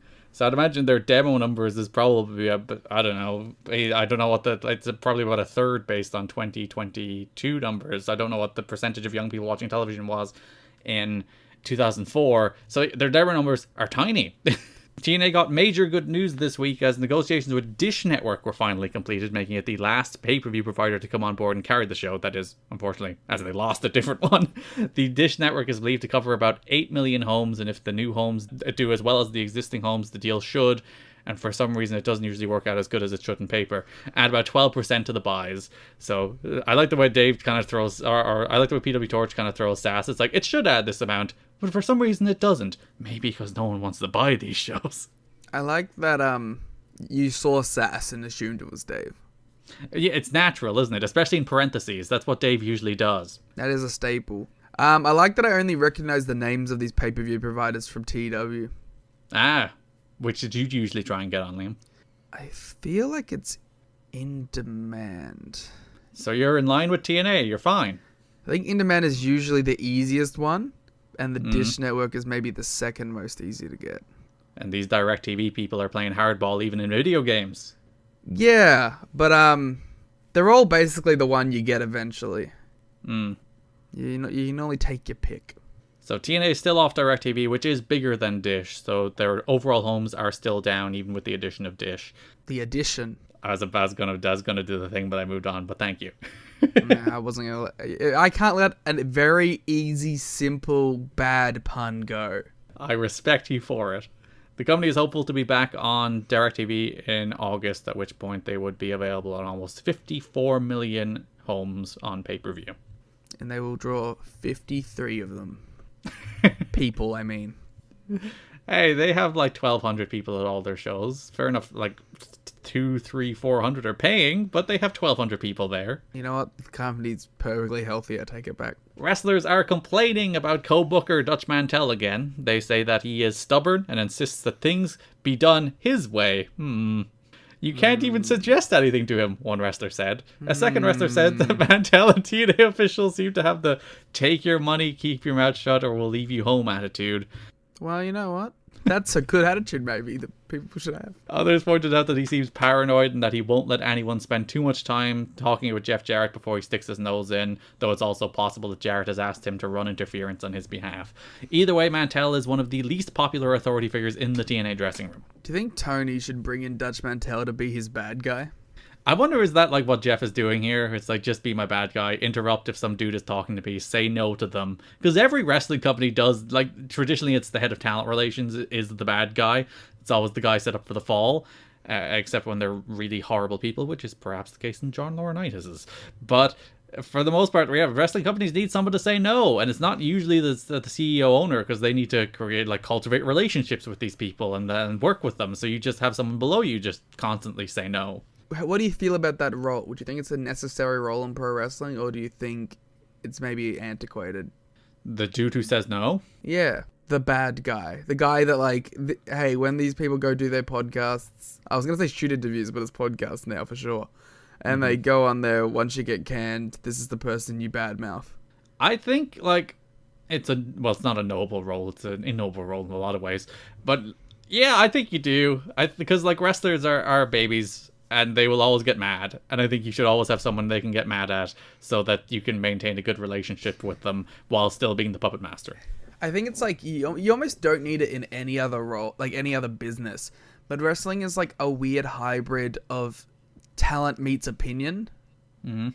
And when people perceive their talent to outweigh the response they're getting from someone and someone's opinion, there's inherently going to be resentment there. And that's not really something you get in many other industries. Because with sport, it's if you're the best at it, you're just going to succeed regardless. Mm. And if it's acting or something, it's if you're really good at it, you'll succeed at it. But with wrestling, it's even if you're the best at the wrestling in the company, there's no guarantee that you'll get a push that reflects that. And it's funny, even during the pandemic, when Vince McMahon was firing a frankly absurd number of people, there was the constant oh, but Vince loved me. It's no, he didn't. He fired you. Well, it's because it was Laurinaitis, and then he had two fall guys, because from the wrestling perspective, he had Laurinaitis to take the heat, and then from the fan perspective, they all blame Nick Khan. Yeah, isn't it funny that a bunch of people that were fired under Vince have been returned under Nick Khan? Yeah, and they're all doing so much. Yeah, your big Dexter Lumis cage match stares. Who doesn't love that? Yeah, on the very good wrestling show, Monday Night Raw, that everyone loves now. On the topic of vacant stares into the distance, observers say it appears that Vince Russo has basically given up trying to convince Jeff Jarrett to make booking changes. He just doesn't care anymore, noted one wrestler, who also said he couldn't blame Russo for developing that attitude. Oh well, maybe just do your role, man. I hate him in his role, so maybe don't do that either. Although he's not all over the show anymore. There is less of him. So I haven't mind Russo because I've basically he doesn't do anything important. He's still doing that thing where every time he's on camera he looks like the most conflicted sad man on earth, and I want to punch him. I think that's just his real life attitude coming through. Yeah, there's a moment on the last Impact where we'll talk about he has a big feud with Dusty basically going on, and Dusty's shouting at him, and Russo just has his head on his hands leaning on a table. And it's this dude has given up. This dude does not care about this anymore. I mean, wouldn't you be in the same position if Dusty was reaming you out? I think it's supposed to be a character thing, but you can tell this man is just checked out of this now, isn't he? Yeah. I don't blame him. He's not even getting his wacky, dumb ideas on TV anymore. He occasionally gets favors called in, like Vito is a favor to Vinny Rue, but also Vito's not very good on these shows either, so... They should have vetoed him. Ah. There is a lot of AAA drama going on this month because Hector Garza quit working for AAA about 3 weeks ago, and it's caused some tension between AAA promoter Antonio Pena and Jeff Jarrett because Jarrett wants to continue booking Garza. He wants to continue booking Garza as a relatively pushed act. I know they were actively seeking a work permit for him this month rather than having him come across the border illegally and maybe perhaps getting caught. So that causes political tensions with AAA, who's let him go. Jarrett was also upset that Pena didn't send the specific mini wrestlers he had requested for the anniversary show. Garza added fuel to the fire by telling Jarrett that one of the reasons he was quitting was that Pena was late on paying the AAA wrestlers the money that were owed them from working in TNA and Japan. Pena has traveled down to Impact to meet with Jarrett. It was reported that meeting seemed to go well, and then the next week it was like, nah, actually it didn't. They're on pretty bad terms, with Hector Garza kind of sitting in the middle of this AAA and TNA political drama. So Antonio Pena's like, it's either me or it's him, and you'll have to make a choice. Antonio Pena and Hector Garza got into a brawl at the backstage where Hector Garza was reported to be focused on saving Antonio Pena's dog. And also Hoovy. You know, we always talk about the influence of NWA-TNA, and it's just uncanny this month, isn't it? Well, we're really forcing it here, but later on Kid Catch returns from suspension after like a work shoot, so... I think we don't see a lot of AAA guys, so I think basically this ultimately ends up being a lot of AAA guys don't show up anymore, and Garza's a full-time top guy for a while until he's suddenly not. I don't know, we were talking about how on the watch-along, about how these AAA guys had kind of, been around and been a prominent focus of both TV and the pay-per-views for way longer than we had expected, Yeah, because it's mostly Mr. Aguila and Abismo Negro at this stage, but they're both still on TV and on pay-per-view pretty regularly throughout July. I don't know, I guess I didn't come into this expecting it to be as prevalent as it was. Didn't expect to see that much Mr. Aguila? No, I saw a lot of Mr. Aguila. Perhaps more of Mr. Aguila than you wanted to.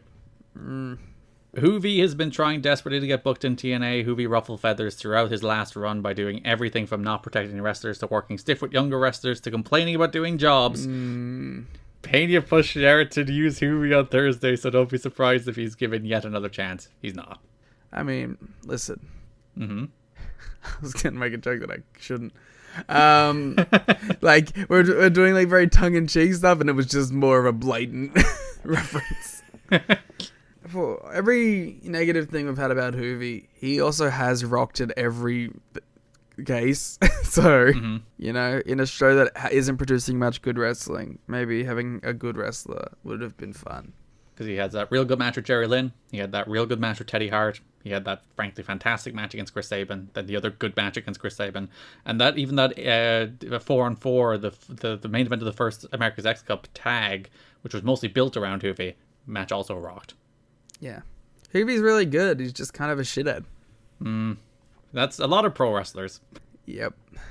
TNA remains interested in pairing ECMO and Ring of Honor champion Samoa Joe as a tag team, but ECMO is asking prices beyond what TNA is willing to pay.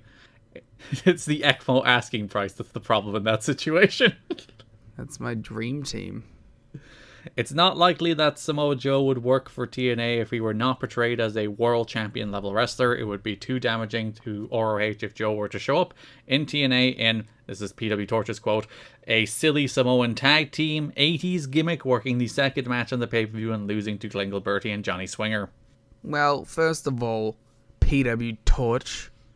That wouldn't even make sense. Glenn Gilberti is on the fucking, what's it called? The list where, they get fired. The gut check list. Yeah, Glenn Gilberti's on the gut check list, and his story is that he isn't winning, so you wouldn't even know that. PW Torch. Yeah, watch the product, Wade. Yeah, Wade. I do find it interesting that TNA were looking to pair Joe and ECMO, when Samoa Joe and Umaga were on TV at the same time, there was a lot of comparisons between the two. Very similar pro wrestlers. There was once a WWE.com article that referred to Umaga as not some average Joe, which was very clearly like a sideswipe at Samoa Joe. Well, that's weird. I don't know why I remember that. That's just like a random thing from 2006. You don't know why you remember random nonsensical TNA lore? Shall I explain it to you? It is my sole role on Earth, if you really think about it. But yeah, if you are the guy to remember exactly that. ESPN Canada has reached a deal with TNA to begin airing the TNA pay-per-view series on a weekly basis, starting with its first show in June 2002, not July 2002 as PW Torch has it here. Again, Wade, get your act together. Shake my damn head. So it's a TNA Classic series airing show by show, except 2 years in the past. Ugh. What's funny is they don't have pay-per-view clearance in Canada, but they have this. I mean, it's something, I guess. And apparently the 30-second promo for it was all the current stuff. And it's nope, we're going back to 02, which I guess Shamrock is there both times. So is AJ, so is Jarrett. Yeah. We get to do this rant for a second month in a row. The mid-card wrestlers are complaining about the wrestlers the company is pushing and their reasons for pushing those wrestlers. The general perception is in the locker room is that AJ Styles is Dixie Carter's favorite. The Naturals in America's Most Wanted are Bob Ryder's boys, and Abyss and Monty Brown are Dutch Mantel favorites. The frustrated wrestlers say they can understand why the company is pushing some of those wrestlers, particularly Styles, but they also feel that TNA is about who you know and not how much money you can draw. I would like to know two things based on that statement, that paragraph I just read. One, who are the people who think they can draw more than AJ, AMW, Monty, or Abyss? And two, who are the people who should be pushed ahead of those acts in this company right now? Well, listen, I personally feel like, AJ Styles, one of these guys who's never done anything in the business. I would refer Empty-headed to him idiot, as a some fucking might say. empty-headed dumb fuck. And, I am increasingly reading all of these backstage notes in the voice of Glenn Gilberti. I'm reading him backstage in the voice of CM Punk. Yes, stop it. Stop it. The people they named are the good people in this company. Stop it. Yeah, the people that I enjoy watching every month. Not the fucking Pat Kenny match we all have to suffer through. Not the endless Glenn Gilberti, NYC, Mike Posey, David Young nonsense we have to suffer through. If Raven's having a whine about it, then sure. But that's about it. And he's been injured. That's the reason he's been off TV. Yeah, I don't know. It's, stupid. So, my bias shows, but maybe Chris Sabin is one of the few people who's was pushed but isn't really doing anything at the moment. I think Alex Shelley should be pushed more, personally. Well, he only just debuted and he's all over TV, so he can't be given out. Yeah, he's getting the X Division shiny new toy push. In 3 months, don't worry, he'll be nothing. He'll be in the Red and Sabin corner, just sitting there with Sabin and Frankie for a bit there. At least Frankie's making a comeback. Yeah, Frankie and Michael Shane are all over these shows. They have plenty of TV time. And they finally got their cool gear. Yeah, I love Frankie's music too. I'm upset when, I know Michael Shane's music is infamous for the Bentley Bounce, but without the actual Bentley Bounce, I'm more interested in the Frankie Kazarian music. I find it very hard not to call him Matt Bentley for some reason. You clearly, you've been watching a year of him being Michael Shane at this stage. I know, but he's just Matt Bentley to me, You know what's going to happen? The exact moment it switches in your brain is the exact moment it'll change the Matt Bentley. Yeah, but then the Bentley Bounce. I'm doing it! What's your favorite wrestling-based, dance move? The Shira Shuffle. You can't get close. I'm doing that right now, too. The most iconic TNA dance. I would counteract it with the Jeff Hardy. Oh, yes, the gyrating. What else is there? What are other famous wrestling dances? Oh, the Curry Man. I'm a big fan of the Curry Man. Oh, yeah. That's a good one. I'm doing all of them as we mentioned them. Is TNA the only dance company? Has any other company... I'd say the 3 count is a big one. Yeah. They had a literal dance routine. Like every Joshi company. There was like a 12-minute dance and singing performance. At the start of Rinka King had like a 12-minute dancing and singing performance. Yeah, there you go. I think no one's really doing the dancing anymore. Ron Killings, he always did his like split stance. Yeah, but like that's not one that you're doing along as you're watching. Yeah, I don't think most of us are athletic enough to do the Ron Killings. That's part of the push, you know. There's gonna be one that we're missing, and someone's gonna add us, and we're gonna be like, all right, everyone, that's your fucking podcast request of the week. At us with a gif of your favorite wrestling dance move. I was gonna say Fandango, but that's more just the theme song than the dance. No, that's the point. Do do do do. All right, so Fandango counts. So don't add us with Fandango. Add us with other ones. Yeah. Any other ones? TNA officials are strongly considering the idea of moving the company office to Orlando and pulling the Wednesday night pay-per-views from Nashville. I'm crying. Tears of pure joy. The company is also once again giving strong consideration to scrapping the weekly pay-per-view format in favor of airing traditional monthly pay-per-views. Jeff Jarrett remains opposed to the idea of moving out of his home state of Tennessee, but he may lose this battle because the company would save travel money by holding all of its shows in Orlando. The wrestlers do not give a shit. Yeah, the wrestlers don't seem to mind whether the shows are moved to Orlando, but are not crazy about the idea of running monthly pay-per-views, mostly because they lose 3 dates a month and be paid less. Well, personally, I think wrestlers are dumb. You don't care about them getting paid, you care about watching less shows. Listen, this is 2004, and my opinion on this matter literally affects nothing. Mm-hmm. And B, fuck off, I don't care, I don't want to watch them. Good. On the bright side, if it led to a significant increase in pay-per-view buys, moving from 4 monthly to 1 monthly, it might increase their pay in the long run. There has also been talk of running house shows. One city that has been mentioned is possibly Pittsburgh, promoted locally by Shane Douglas. The franchise. He's franchising TNA. Ah, I see what you did there. This does eventually come to a head. We do eventually reach the stage where they get rid of weekly pay-per-views. There was a note from Dave that suggested July 21st might have been the last one. Oh, come on. Why? Come on. You just want to go back in time and say, do it. Do it early. I like how I was complaining about my opinion meaning nothing on 2004's stuff. But it's like, then I'm like, come on. Do it.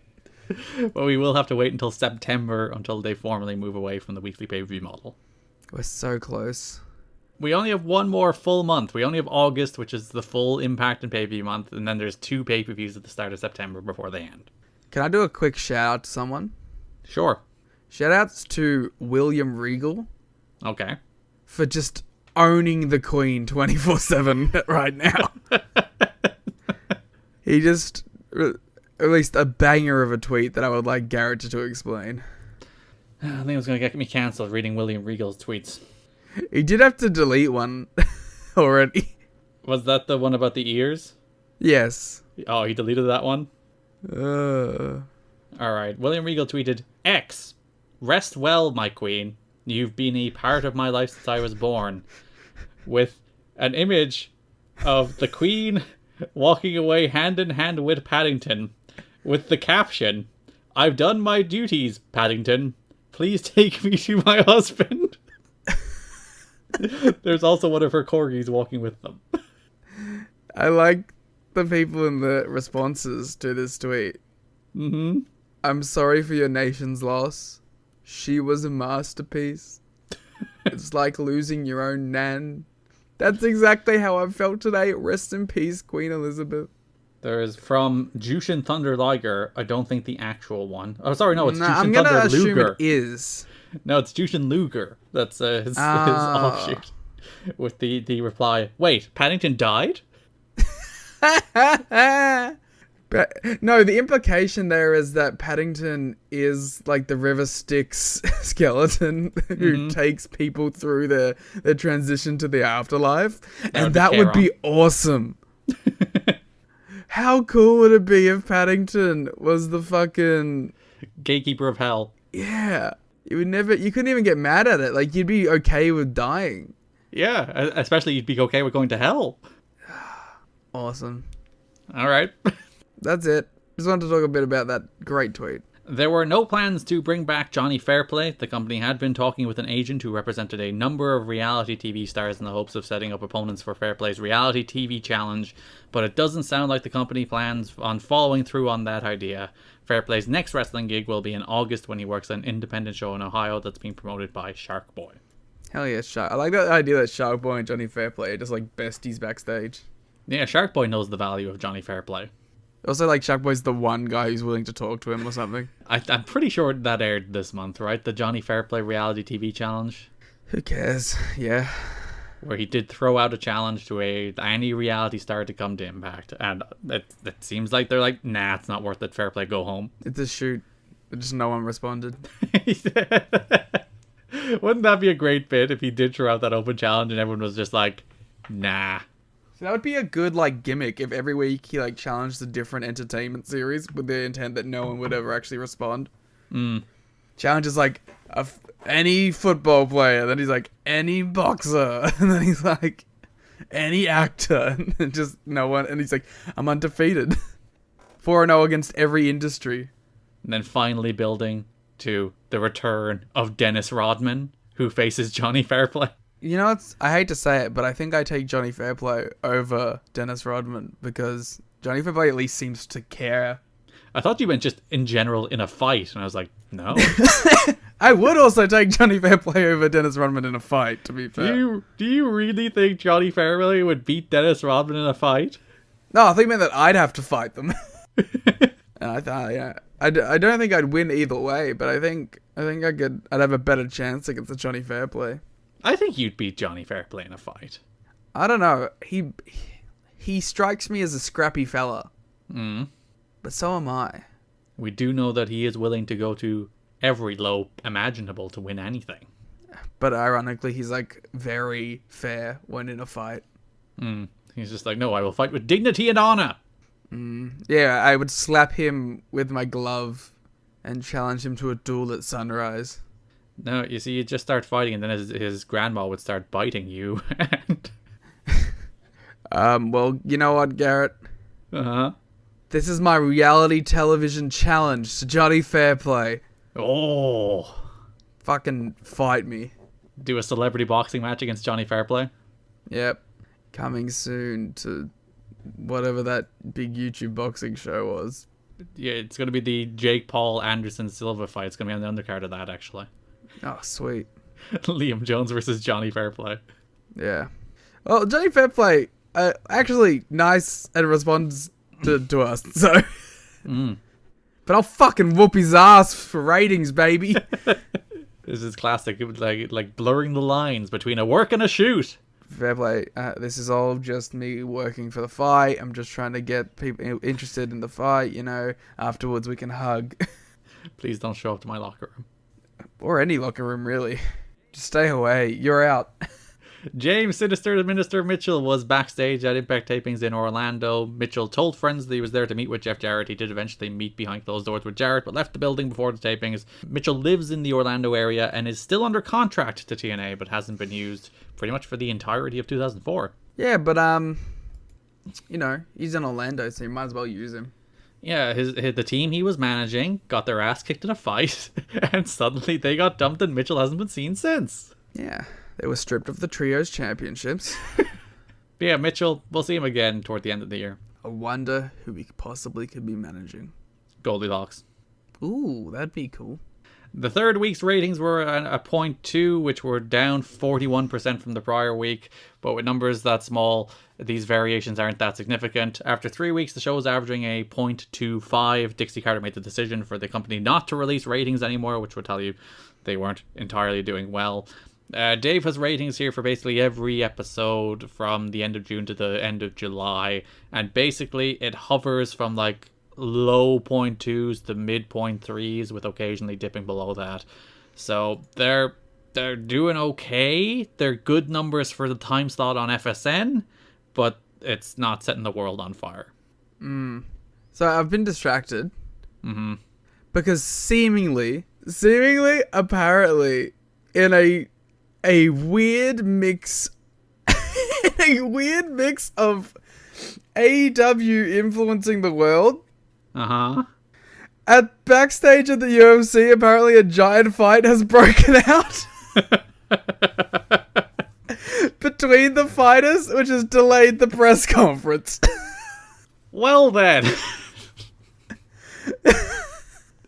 They were like, my boy Kenny Omega's popping off, so I can pop off too. Was there any biting and or dogs in distress? Well, it's probably involving the Diaz brothers, so maybe. I cannot believe it. The world's just on fire, Liam. All the tensions are boiling over. And it may have happened after a press conference too, which is so funny. So for the second time in less than 7 days, people just ran their mouth too much at a press conference, and then the world burns. Except in like a sign that the UFC will always be more based than All Elite Wrestling. They have the fighters coming out and being like, yo, it's crazy back there. Everyone's fighting like a motherfucker. As opposed to Jericho walking out with like the calmest face imaginable despite knowing what he just saw. Yeah. I love Jericho in that interview too. Like a real underrated part. Because you can clearly tell he's seething. But he's like, I am the face of the locker room. I am the leader. I have to come out here and put on a brave face and answer these questions. And he'll just yuck it up and like laugh and have some fun and then tell Tony that his entire locker room is beating the shit out of each other and leave. Again, like another top section of that presser was just like, as Tony's getting ready to leave, the dude just runs up to him and he's like, holy fucking shit, everything's going on. You have to get out of there. I love how like Tony Storm snuck in like a Barry Lift on the Rosa, and that's like the 19th thing that came out of that press conference. Yeah, well, the 19th thing that came out of that press conference was like Swerve and Keith Lee being like, fuck the social media. Good stuff. So yeah, Impact ratings between like a low 0.2, mid 0.3s. How are you feeling about Impact after 2 months? As a show? I actually was going to put over the last couple weeks of Impact. Right. Because I thought, even though it has become like a squash match show, they're putting all the stars on it now. And it looks nice.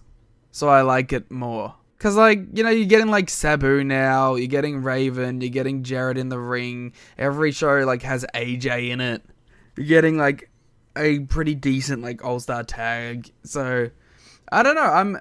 I don't think it's, like, a great show or anything, but it's easy to watch. And now they aren't, for some reason, just not putting the biggest stars on it. Yeah, it's usually in squash matches. You usually get a Monty match. Raven makes his debut this month. Jarrett has 2 matches this month against Sharkboy and Lex Lovett. I'm pretty sure we see that Lex Lovett match again. Oh yeah, we said like Monty squashes basically everybody twice in TNA history. No, like I think literally they play the same match. Oh, there is an episode of Impact later in the year that gets like derailed because of a hurricane. So they do air some matches again, which you might look forward to. I'm going to make you watch them twice. But yeah, I'm pretty sure that is the match they use. Yeah, there's that, and there's like a Team Canada against Team Mexico, I think, 6-man tag that they air twice. Which is funny, if you look at Cage Match, they have different times, even though they're the exact same match. They probably like cut some things out or something, edited them down. They're like, it's only like 4 seconds in the difference. Yeah, but like, they probably like removed a cut to break or something. So yeah. We'll talk, I think that's later, and I think it's like September-ish where there's that show where they couldn't take because of a hurricane. In an update and a continuation from everything, the UFC have cancelled the press conference. Coward. I like to imagine someone ran up to Dana White and was like, hey, should we down backstage? Just like Tony Khan was a coward for not bringing the Elite out there after CM Punk's rant. Well, I think the Elite were KO'd at that point, so I don't think they were going to be able to say a whole lot of anything. Matt Jackson or Nick Jackson with his black eye, Kenny with his finger hanging off, having been bitten off by Ace Steel. Kenny, the Angel Omega. Hero of dogs. Being attacked by the dog-faced gremlin himself. I don't know. It's just fun, isn't it? Like, it's fun because it's not my company. That's true. But, like, it is fun. No one died. That we know of. Nick got close, but he pulled through. I don't know. I know what I'd be doing in this scenario. There will be a meeting in Orlando regarding the NWA name. TNA signed a 10-year deal giving it the right to control the National Wrestling Alliance Heavyweight Championship and Tag Team Championships, even though TNA is not an NWA member. TNA called the meeting with the NWA to talk about the contract. At this point, they have dropped all references to the NWA name except for the 2 titles. I really think they should have just done their own titles from the beginning of TV. Just abandon the whole tradition and honor of the NWA. Have you never listened to a Dusty Rhodes promo? But, you know, I just think it's important to establish your own things. And then in 7 years, you can bring a guy in. Rikishi isn't interested in going to TNA. You can bring Rikishi in. He was apparently told that when he was cut that as long as he doesn't go to TNA, they will bring him back at some point. Which I don't think they ever do. Big Quiche? No, I don't think he does go back for anything more than just appearances. Which might be why he ended up going to TNA in 2007. Yeah. Which is like one of the funniest all-time TNA debuts. Mm-hmm. Because you're watching it and you're like, yeah, they really were just like, anyone with a name. Because like it was around the same time as Test as well, so they're just like, sure. Oh, listen, I will not have you talking shit about the Punisher, Andrew Martin. Yeah, he's the most jacked-looking man on Earth. And a pivotal pro wrestler in my fandom as a child. Some Liam Law for you. You loved your Canadians, didn't you? I mean, yeah, I definitely had like a Canadian bias. I was like, because I think I've said this before, but like 3 of my top 5 favorite wrestlers as a kid were Christian, Edge, and Chris Jericho. Mm-hmm. Then you chuck like Eddie and RVD in there. Where does Test fall? Test was like in that era of ECW because he had that one Royal Rumble 2007 match. Mm-hmm. And I was like, this guy rules. He had that match where whose back was split open? Oh no, it was Bob Holly. Never mind. Was that against Test? Was it against Test? I know the image, but I'm not sure what the match was. Bob Holly got his back split open on that table. Coming soon to the Patreon, WWE ECW. I actually thought about it. Yeah, but I only want to do 2008. No, you have to watch the bad stuff first before you get to it being like a nice little developmental show. Can we do NXT Redemption? I also thought about that. Because we are wild and young. Not just Redemption, we're doing the full game show. Because like we're nearly done with GFW. We only have one more of those to go on Patreon. And Gleet doesn't have cheering yet, so we can't do that. And I was thinking maybe Wrestling Society X next, because that show is ridiculous. I would love to do Wrestling Society X. Alright, we'll nail it down now. We'll do Wrestling Society X after we do GFW. They're 30-minute episodes, so we'll work out how many we'll do per episode, but... I've also seen all of Wrestling Society X. I have it on DVD! So this will be the first time it'll be a show that I've actually seen. We will be revisiting something you deeply love. You get to see... it'll be the first and maybe only time in the history of this podcast I get to talk about one of my all-time favorite wrestlers. Masato Yoshino.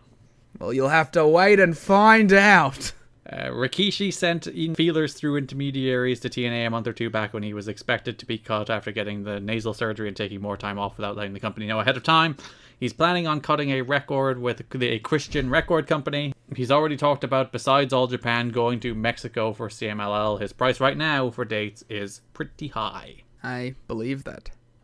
Rikishi getting himself paid. And, fixing his nose. Good for him. Yeah. You a big Rikishi guy? I enjoy him for what he is. He's probably like an underrated wrestler. He's pretty good. Because like people remember him as the ass guy, and he's actually a pretty solid worker. I remember him as the ass man. No, that's the Scissor Me Ass Daddy. Oh, sorry. There is that like moment in the 2000 Royal Rumble, which is like an iconic Attitude Era moment where Too Cool do the dance, and literally the entire building in Madison Square Garden are doing it with them. Yeah, they speaking of dances in pro wrestling. Oh, Too Cool. Yeah, if you added us when we asked you to add us and said Too Cool, we remembered them. It only took us half an hour, so you were wrong to add us before you listened to the entire show. You know what it was too? I did the dance but didn't remember who it was. They made the yellow sunglasses seem so cool. You're looking fly today. I was going to say the last wrestling show I saw had Scotty 2 Hottie on it, but it didn't. The last wrestling show I saw was Clash at the Castle, so... They should have put Scotty 2 Hotty on it. They should have. He would have been good in that Roman Reigns main event. Speaking of the main event, now it's time for the main event of the podcast. Yeah, so you're always giving out to me. You're always in our broad topics when we're talking about what happened on these wrestling shows, you always leave Eric Watson Goldilocks the best of the rest. So, because something very notable happens in the Goldilocks story this month, Liam, we're leading off with Goldilocks. Oh, hell yeah, you know. I'm glad Alex Shelley and Goldilocks are getting the respect they deserve after, you know, brutally and unfairly not getting the poster. Well, listen, they didn't deserve the poster, so... What the fuck? You gave it to goddamn Chris Sabin and he did nothing. The 6 Sides of Steel got the poster. It's a historic match in TNA history. They've already done 6 Sides of Steel once. No, they haven't. They've done a steel cage. Oh, yeah. This is the first time they've done a 6 Sides of Steel. And I get to say the word 6 Sides of Steel a lot. And I love the way 6 Sides of Steel sounds. I know that all the listeners, they also would have preferred an Alex Shelley poster. You see, the thing is, because we are doing an episode a month, I sent Shannon a list of, like, here's posters up until February 2006. Work away. Actually, no, I think I went further than that. But I was like, you know, work away ahead on them because we're behind. So Shelley's in none of them. So I demand an Alex Shelley face to be added. We can commission a separate Alex Shelley poster just for Shelley. Oh, an Alex Shelley variant? Yeah. All right. Which we will release probably after the episode comes out, but we will do That's how we can hide the episode in 2 weeks between this one and the next one. The special Alex Shelley variant. The fans have demanded it. Yeah. They tweeted us with hashtag @L.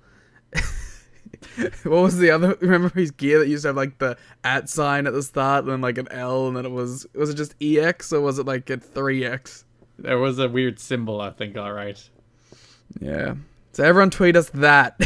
So, Impact number 5, July 2nd, 2004, we have the TNA Wrestling debut of Alex Shelley as he faces Elix Skipper. One of the most influential pro wrestlers of all time. Yeah, prime time. Why must we fight? You set me up for it, I'm sorry. I was very excited to see Alex Shelley, obviously. Like, this match was the one that I got excited for it. I was like, yeah. And then, like, it was kind of nothing. And I was like, oh. But then he had, like, the best match on every show since, so it's been fine. You have overrated every Alex Shelley this month. Whoa, what the fuck? First of all, I've rated them perfectly. If you go to patreon.com/kiddingme, you can see our star ratings for every match this month, and you'll see, I think, every single Liam star rating for an Alex Shelley match is higher than mine. Except this one. So yeah, the Skipper beats Shelley, play of the day, Shane, Tracy, and Kazarian, whom I will call Shazarian from now on, even though I don't think they were ever formally dubbed Shazarian. I will call them Shazarian. We're at the top of the round. You call them To add Tracy in there? Yeah. Sexist. She obviously deserves it. Shatrarian. You're a Shatrarian. With your Shatrarian opinions. This is the match where I believe, maybe not the first time, but Don is like, Skipper is the best ex-guy to never win the belt, and by God will he say that a lot. I don't know if that like actually puts someone over. It kind of buries them. That's like, to be fair, Skipper's never really been a consistent X Division guy. They've always like dropped him back to tag teams, but still, yeah. Yeah, I don't have much to say about this match. I just like Alex Shelley. I just think he's neat. Marge meme. Yeah, Skipper won with the play of the day. Shelley signed with TNA on July 8th. Terms of the deal have not been disclosed. Shelley has been telling friends that he doesn't know if he'll be able to honor his Ring of Honor commitments. Oh, it turns out he does. It's basically like, while there's still like issues with the likes of Styles and Daniels, they're just like, yeah, Shelley, just keep doing it. It's fine. Well, we talked about this when Sabin debuted, but what was like your first Alex Shelley exposure? My first Alex Shelley exposure would have been the very tail end of Paparazzi production, so not the good stuff. So like the Bob Backlund, big fat oily guy. Actually, the Bob Backlund stuff is kind of the good stuff too. Yeah, that rocks. I don't know what you're talking about. My first meaningful Alex Shelley exposure would have been the Best of the X Division DVD, where he would have been in a bunch of like random matches. But like in terms of like watching him on a week-to-week basis, it would have been the Bob Backlund stuff. I think it was Motor City Machine Guns. but very quickly after that, I bought like Ring of Honor stuff. Yeah. Including one of the 2 Ring of Honor DVDs compilations that I owned, being the Alex Shelley one. So like very quickly I was like, oh, this is the guy. This is my guy. Get out of here, Rob Van Dam, Eddie Guerrero, Edge, Chris Jericho. I found Alex Shelley. Yeah. Detroit's close to Canada, right? It's on the border, yes. Yeah, so I was like, yeah, he counts. Congratulations on your knowledge of US geography. That's about all I know. Well, oh, that's a good Patreon series. Geography quiz, US geography quiz between the 2 of us. Well, you did just win $500 in your trivia contest, so apparently you're pretty good. It was all animal themed. Yeah, I crushed it. What can I say? Did any of the Serengeti facts I dropped on the watch along help? Unfortunately, there was no Serengeti related. It was all Australian animals, I believe. No, it wasn't. That's a fucking lie. There was definitely an Australian animal focus, but they did delve around. You know, would you like to know the one that I cinched out for our team? Go on. There was one that was like, who am I? I am a cat. I don't know if it was cat. It was like, I am an animal voiced by Bill Murray, named after a Spider-Man actor. It's Garfield. It was Garfield, and I shouted it so loud because I was so excited to get it. Because it was clear no one else on the team had understood that. How does nobody know about Garfield? I don't think they knew like the Bill Murray Garfield specifically. That's disappointing. Which I have seen a billion times. So, but yeah, there was some of these questions were really fucking hard, and then some of them were like the easiest thing in the world. So there was some variant there, but yep, came second. I thought you said you won. Devastated. Came second, but won $500. What was the top prize? 1,000. What is this lucrative Australian trivia contest you're going to? Can't talk about it. It's underground. Freaking $500 for second? Yeah. Usually trivia prizes for here like vouchers. And the best part is the second team that like I wasn't a part of but was also playing for a club that I am a board member on came third. Ah, so you are clearly the best part of that club. So we ended up with $750. At the very least, smartest. That's how I would describe myself, yes. I was going to ask, what percentage of the questions did you yourself answer? How much do you carry that team? But I think the problem is, most of the ones that, we all just knew, it was me and another person who basically ran the whole thing. Wow, burying the third guy. Wow, I hope he listens. Well, it was a 4-person team, so. But me and the other person, we basically knew all the same things at the same time. Mm-hmm. They probably knew a few more than me. So I'd put it them number 1, me number 2. Very modest of you. There was also a drawing component. Did you do the drawing? I did the drawing. You are an artist. We did get 0 points, but it's because, no, it wasn't due to quality of the drawing. Uh-huh. They gave us animals which none of us had ever heard of, so I just drew jokes. Which I admire. There was like a pecoride. You know what a pecoride is? No. It's like a little pig dude. Mm. But I interpreted it as a bird riding a penny farthing, so that's what I drew. When you said the word pecoride, I did think of a bird. Thank you. And I forget the other two. Then I drew like an Italian cat. Mm. And then there was like a weird bat rat man who I drew as Batman. Mm. So that's how I held my team together. Well done. If there was a baby bear, I would have known what to draw. I don't know how to pivot now. Well, I tried to give you something. Well, I mean more tonally than content-wise. So Alex Shelley was meant to wrestle AJ Styles in this match rather than Elix Skipper. Sadly, AJ Styles' brother committed suicide shooting himself the day before this was taped, which cast a dark cloud over the Orlando tapings. Styles was scheduled to face Alex Shelley, and Primetime subbed. A lot of people in the company were really broken up as he was there and getting ready for his match when he got the news. David Young, who was probably his best friend in the company, was also taking it hard, although he did work a dark match that night against Shark Boy. God damn. So yeah, you're there, you're getting ready to wrestle Alex Shelley, and you get what is just utterly tragic news. It's not a great thing at all. If you notice, I think on the show where he's wrestling Kazarian and Shane, I think he's wearing a black armband. So, Goldilocks. Again, how do you pivot to Goldilocks from that? Oh, god damn it. Goldilocks is insane.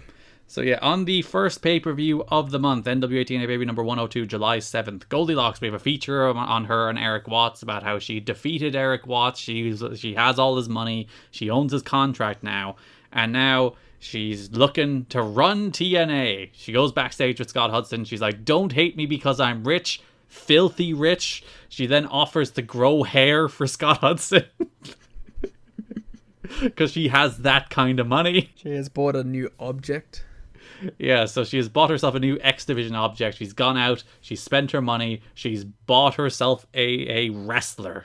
So, like, obviously the payoff here is that it's the baby bear, Alex Shelley. Mm-hmm. Why not have Shelley win on the last show? Well, I don't think they had signed him yet. They only signed him after this pay-per-view. So maybe it was like they brought him in to do that match, they impressed him, and then they're like, alright, we'll start doing this story with you. Okay, that makes a little more sense. The way that we had read it out, it made me feel like he had already signed. So it's like, should have just given him a win. Yeah, PW George have July 8th as the date he signed, which is the day after this pay-per-view where Goldie was like, I have acquired myself an X Division wrestler. How do you feel about Goldilocks' wardrobe? I, honestly, of all the iterations of Goldilocks, this is my favorite. She's truly unhinged, but now she's like a character in a Knives Out. Yeah, she's like full 70s actress, where she's like, darling, I'm rich, filthy rich. She's doing that fake stage accent that doesn't really exist. If you've seen Frasier, there's Frasier's agent. The character's name is BB. Tremendous role in the show. Like, Goldilocks is just doing that, and it's really good. Would you like to start the flagship war over Frasier now? Oh, they don't like Frasier even though it rules? They are notorious Frasier haters. How can you hate Frasier? It's such a good show. I am generally pro Frasier. I do not understand how you can sit and watch like that show, particularly like the David Hyde Pierce performance in that show, the Niles character. Go in. One of the best sitcom performances ever. He's so good. Every like little nuance that man has ever have to do, every line delivery, every little quip, every bit of physical comedy, and then you have Kelsey Grammer, who's nearly just as much as equal. Like that, those two central performances in that show are so good and funny. Like, I'm 5 seasons into Frasier at the moment, currently watching it, and it's just such good comfort food TV that is consistently funny. And anybody that doesn't like Frasier is wrong. They're just wrong. Kelsey Grammer, the GOAT. Mm-hmm. Legitimate psychopath, which I appreciate in my actors. Yep. One of my favorite 30 Rock roles. Kelsey Grammer? Yeah, when he shows up as basically Kelsey Grammer. Also, like, just the best Simpsons guest character. Yeah, so, like, first of all, just a big double bird to the flagship. Mm-hmm. Thank you for the opportunity of putting us on their podcast network. But, I want you to make a choice right now, right? Go. If there's one thing you're known for, it is your love of Parks and Rec. Yes. Parks and Rec or Frasier? I'm only 5 seasons through Frasier's 11, which is a lot. Mm-hmm. I like Parks and Rec is one of my favorite shows ever, and I don't think Frasier quite reaches that level. But maybe we'll see. Maybe when I finish Frasier, I'll be like, God, I love this more than I love most things. But I think Frasier is fantastic. I think that show is. We will just revisit it once you've completed Frasier. Yes, I'm only halfway through. All right. I just wanted to throw that in there because we had the opportunity. When else? Actually, no, we talk about Frasier quite a lot, so maybe we could have gotten to it at some other point. But here we are. But Goldie ends this interview with Hudson just saying, "Ta-ta, be gone with you." She's so good. She's tremendous. I should bring her back in this role. So, Impact, July 9th, Impact number 6, we have Abyss and Alex Shelley, the new tag team underneath Goldilocks. That's bad phrasing. Facing Jarrell Clark and Mikey Batts. I like Mikey Batts because he feels like Austin Aries at home. Mm-hmm. That's my only note. I was thinking like Billy Kidman at home, but yeah, I see Austin Aries too. Yeah, I really like this match. This is like we are getting more and more of like the regular TNA jobbers. Like we don't have Cassidy Riley yet, even though he has been on the show before as part of the Hot Shots. But we have Jarrell Clark now, we have Mikey Batts, who are like really good, wacky flips guys who you can just throw in there with any X Division dude and they'll probably have like a 3-star match. Mm-hmm. This is why I like the Shelley stuff so much. Mm-hmm. Is that in matches like this, he just brings a next level of polish and fluidity to his matches. Yeah. Like, even when he's just grappling with dudes and doing hold exchanges, everything about it is just so smooth and compelling. Mm. And I'm watching it and I'm like, it's insane that this guy was like 2 years in? 3 years? Mm-hmm. Like, and he has a level of polish that I know that's easy to rag on like US indies now, but could you imagine like any like notable US indie guy being 2 years in and being this polished? No one is.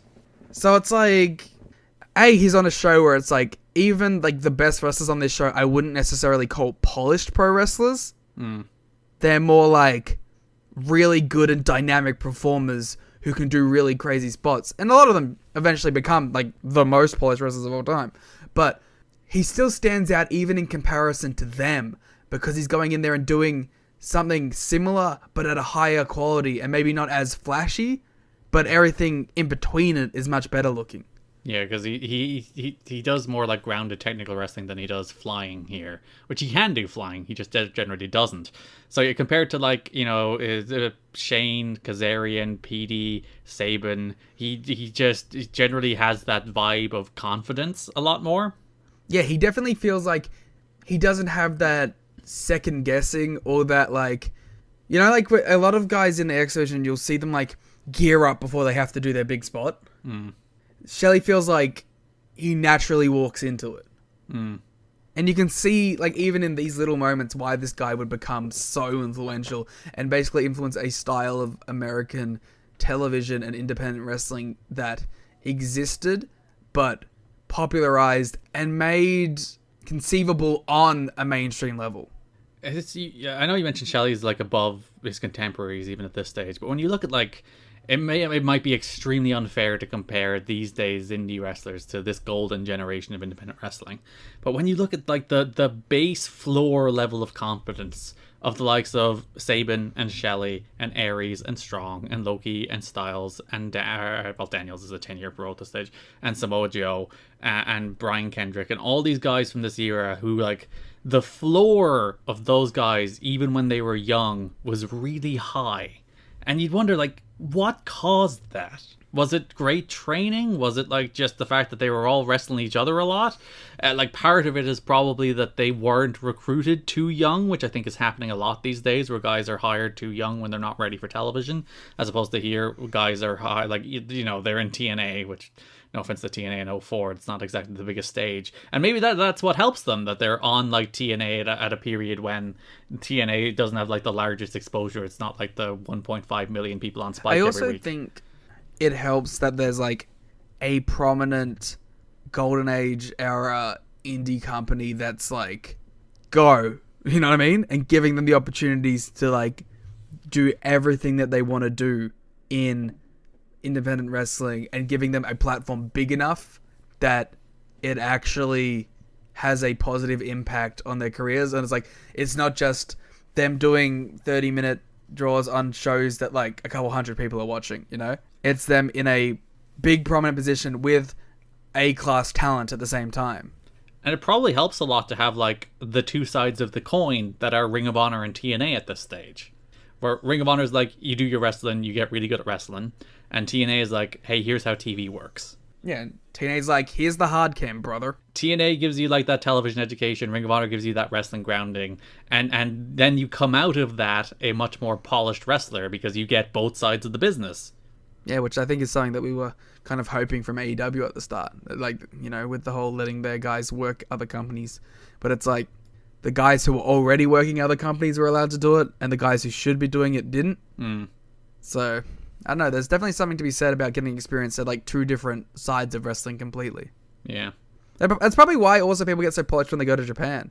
Despite the fact, like, and sorry, not despite, but added on to the benefit of like working in an environment where like the base level of pro wrestler is way higher, but also just experienced in a different environment and learning a different style. And like that's kind of the same thing here. It's like you have the indie style, but you also get to work with TV wrestlers. So Abyss and Shelley beat Jarrell Clark and Mikey Batts. This is where he is formally given the Baby Bear name. I had no clue about the Baby Bear name until you mentioned it to me. I just said the words Baby Bear at some stage. And I was like, what the fuck? And I don't think you explained it to me either. So now I have context to it. There's still not really context to it. He's just called the Baby Bear. He's Goldilocks' baby bear. I guess it does make sense. It's the three bears thing, but still. I think, oh my god! You just put that together? Yeah! Goldilocks three bears, they should call Abyss a big bear. Yeah, I thought it was like a little brother, big brother thing. This is like when I admitted to only getting pallbearer way too late. Oh, wow. The revelation of Goldilocks and the three bears, and that's why it's called Baby Bear. Baby Because I call Bear. it Goldie. I don't ever call it Goldilocks. Yeah. So it's like, I never put together it was Goldilocks and there's also two of them. So, you know, they needed a medium bear. That's what Eric Watts wanted to be. Ah. Or Shark Boy and D-Ray. She owns a lot of contracts by the end of this month. Yeah, she should start her own rival promotion. Goldilocks Promotions. It's just Abyss, Alex Shelley, D-Ray 3000, Shark Boy, and Eric Watts. And Georgie Watts as well. Better than this fucking show. Abyss hit a fucking awesome press slam into a choke slam on Mikey Batts in this match. Abyss hits a lot of really great stuff. And I get why people don't do that, because it probably causes concussions sometimes, but it looked fucking awesome. God. It's like the shock treatment thing. It's like, I get why nobody does that. It destroys your spine. But it rules! It does, in fact, rule. Abyss won with the Black Hole Slam on Bats. NWA-TNA pay-per-view number 103, July 14th. Abyss and Alex Shelley defeated Sanjay Dutt and Sabu. Again, all of these matches are just really high quality. Sabu hit the triple jump moonsault on Shelley, but Goldie had the ref distracted. Abyss then accidentally threw a chair at Shelley's head, setting up some random stuff between Shelley and Abyss. There's some dissension in the ranks of Goldilocks' army here. Goldilocks goon? Shelley won with a Fisherman's Buster. Shelley and Goldie then left as Sabu looked to put Abyss through a table. They were standing at the top of the ramp and they're like, nah.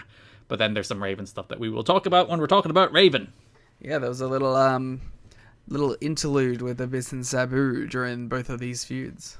Yeah, so the story here is that Goldilocks has brought in her baby bear Alex Shelley, and she loves him. Naturally. Why wouldn't you? And she loves him perhaps at the expense of her original client, I guess, Abyss. I do like that Alex Shelley, as a progressive king, has influenced Goldilocks to no longer be racist. That's true. She is doing no bad accents other than 70s film stars, which is a good accent.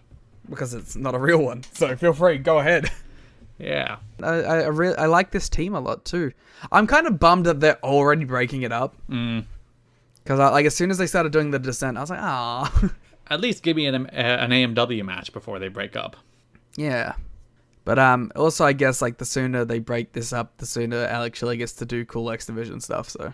Speaking of Alex Shelley doing cool X Division stuff, Impact number 7, July 16th, Alex Shelley faces Roderick Strong.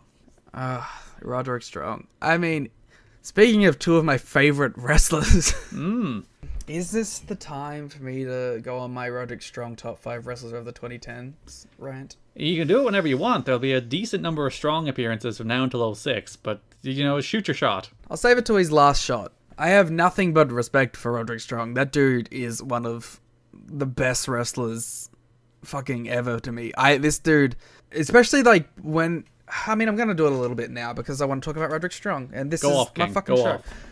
Roderick Strong, towards that, before he got signed, I think you would be hard pressed to find a better wrestler in the world. As that, he was a guy who, I think there's a misnomer about PWG not being a story company. I think there is a lot of stories in PWG, but Roderick Strong amplified that and delivered one of the best character runs I had seen in wrestling in the 2010s for sure. Because He goes in there, he has the whole heel turn, becomes the most unlikable prick in the fucking world. If people haven't like thought about or seen that Roderick Strong PWG run from like 2015 to 2016 before he got signed, you need to go back and watch it because it's so good. Every match is insanely high quality. Him winning the title, him just being this son of a bitch. It's so good. And then he goes in and he gets signed, and honestly, like at the start of the his first like initial run, it wasn't great, right? Like it was kind of dull. But as soon as he got into Undisputed Era and then Bobby Fish got hurt and he started teaming up with Kyle, they were having these crazy tag matches. He delivers in every aspect he's ever been asked to be in. Ring of Honor, like a legitimate all killer, no filler guy. One of my first Ring of Honor matches, one of the matches that made me fall in love with Ring of Honor was Eddie Edwards versus Roderick Strong. I haven't even talked about goddamn Dojo Bros, who have one of the best tag team matches of all time against the fucking Young Bucks on like a random mystery Vortex show. I just love Rod Strong, and I hope we'll see him in AEW soon, replacing Bob Fish. Because like Roddy was always great, but yeah, there was that like 2015, like right before he left the Indies, where he's just like, he's just decided one day to wake up and be like, "Fuck it, I'm the best wrestler in the world now." It's like, I think he'd always like had the in-ring ability and was always delivering consistently to that level, but that was the year that he's like, "Oh, I get the character too."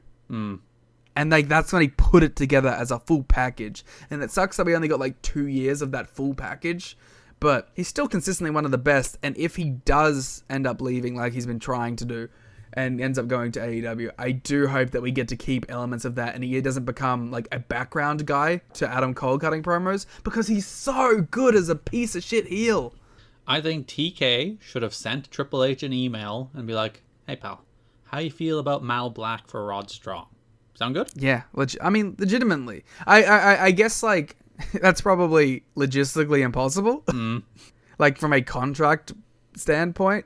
But, like, an informal agreement to be like, hey, let's do a little swapsy. And while you're there, you can swap Punk for Kevin Steen as well. But, you know, like, I would kill for it. I really, like, he is, like, the guy, you know? We got all the other ones that we wanted, but we didn't get Roddy, we didn't get Sammy, we didn't get Steen. At least Steen is being pushed again. That's a plus. Yeah. Well, to be fair, I'm enjoying the current stuff they're doing with Sammy as well. So, like, and also, like, I get why if, like, Steen and Sammy were like, we don't need to go out there and kill our bodies, we did our art, let's do our money, you know? But, like, Roddy still clearly wants to go at that level. And still can. And he was written off from NXT 2.0, so... maybe. So he can have his big main roster debut and wrestle Miz. Hell yeah. But, you know, Roderick Strong is one of these dudes where you're just like... You wish he I'm glad he went there and made money, but like, if AEW was formed 5 years earlier, you know? He'd be a top guy. Yeah. So maybe, and hopefully we'll get to see that, because, you know, the prospect of like a Cole O'Reilly Strong versus Elite match blows my mind. So Shelley here beats Strong with the Fisherman's Brainbuster again. Goldie very excited, and then Abyss sadly watched on. Also, Roddy got an entrance here. Yeah, he did, and it's like Red Gear Roddy with the long tights. Long boys. Yeah, it's a very different. I remember like the first time I saw Roddy in the long tights, and like he's like a lot bulkier and thicker here. Yeah. But I remember the first time I saw that, I was like, who is this guy? Because I'm used to like skinny, jacked shorts Roddy, for sure. I think the first time I saw Roddy live would have been Super Card of Honor in 2009 when he wrestled Nakajima. Wow. How was that experience? They hit each other very hard, would you believe? I do believe it. That is generally a thing that Roderick Strong and particularly Nakajima tend to do. I mean, like, I'm saying the same thing. Like, the first time I ever saw him was that Eddie match. Where they just belted the fuck out of each other. And that's what made me an Eddie Edwards guy, too. It was, like, the natural thing to be attracted to for Strong. Because, like, obviously he was the backbreaker guy. But he was also, like, the super hard chop guy at the time. So, like, he'd just do his super hard chops. You'd be like, fucking holy shit, he killed him. Yeah. Again, like, you see that with Eddie as well, right? It's like those two dudes just exchanging those super hard chops and tearing the place down and just going a million miles an hour. And I think that may have been like the first like 30-minute plus match I'd ever seen. So I was like, how? How is this possible? You're allowed to wrestle for longer than 15 minutes? Yeah. So yeah, Shelley wins. Then next show, NWA-TNA pay-per-view number 104, we go backstage to Hudson and Goldilocks. Says Goldie is like, I have all this money and I would like to give it away if you can defeat my boys in a contract versus money match. I think all matches are technically versus money matches. There is more money for the winner at the pay window. At the pay window. And we go to Abyss and Sabu. Well, D-Ray walks in. He's very confused. He's just like, oh yeah, I forgot about that. You're giving out money? And Goldilocks is like, yes. And he accepts the challenge and then Scott Hudson's like, do you realize what you just did? She'll own your contract. And he's just like, I just heard money, bro. Yeah, D-Ray's great.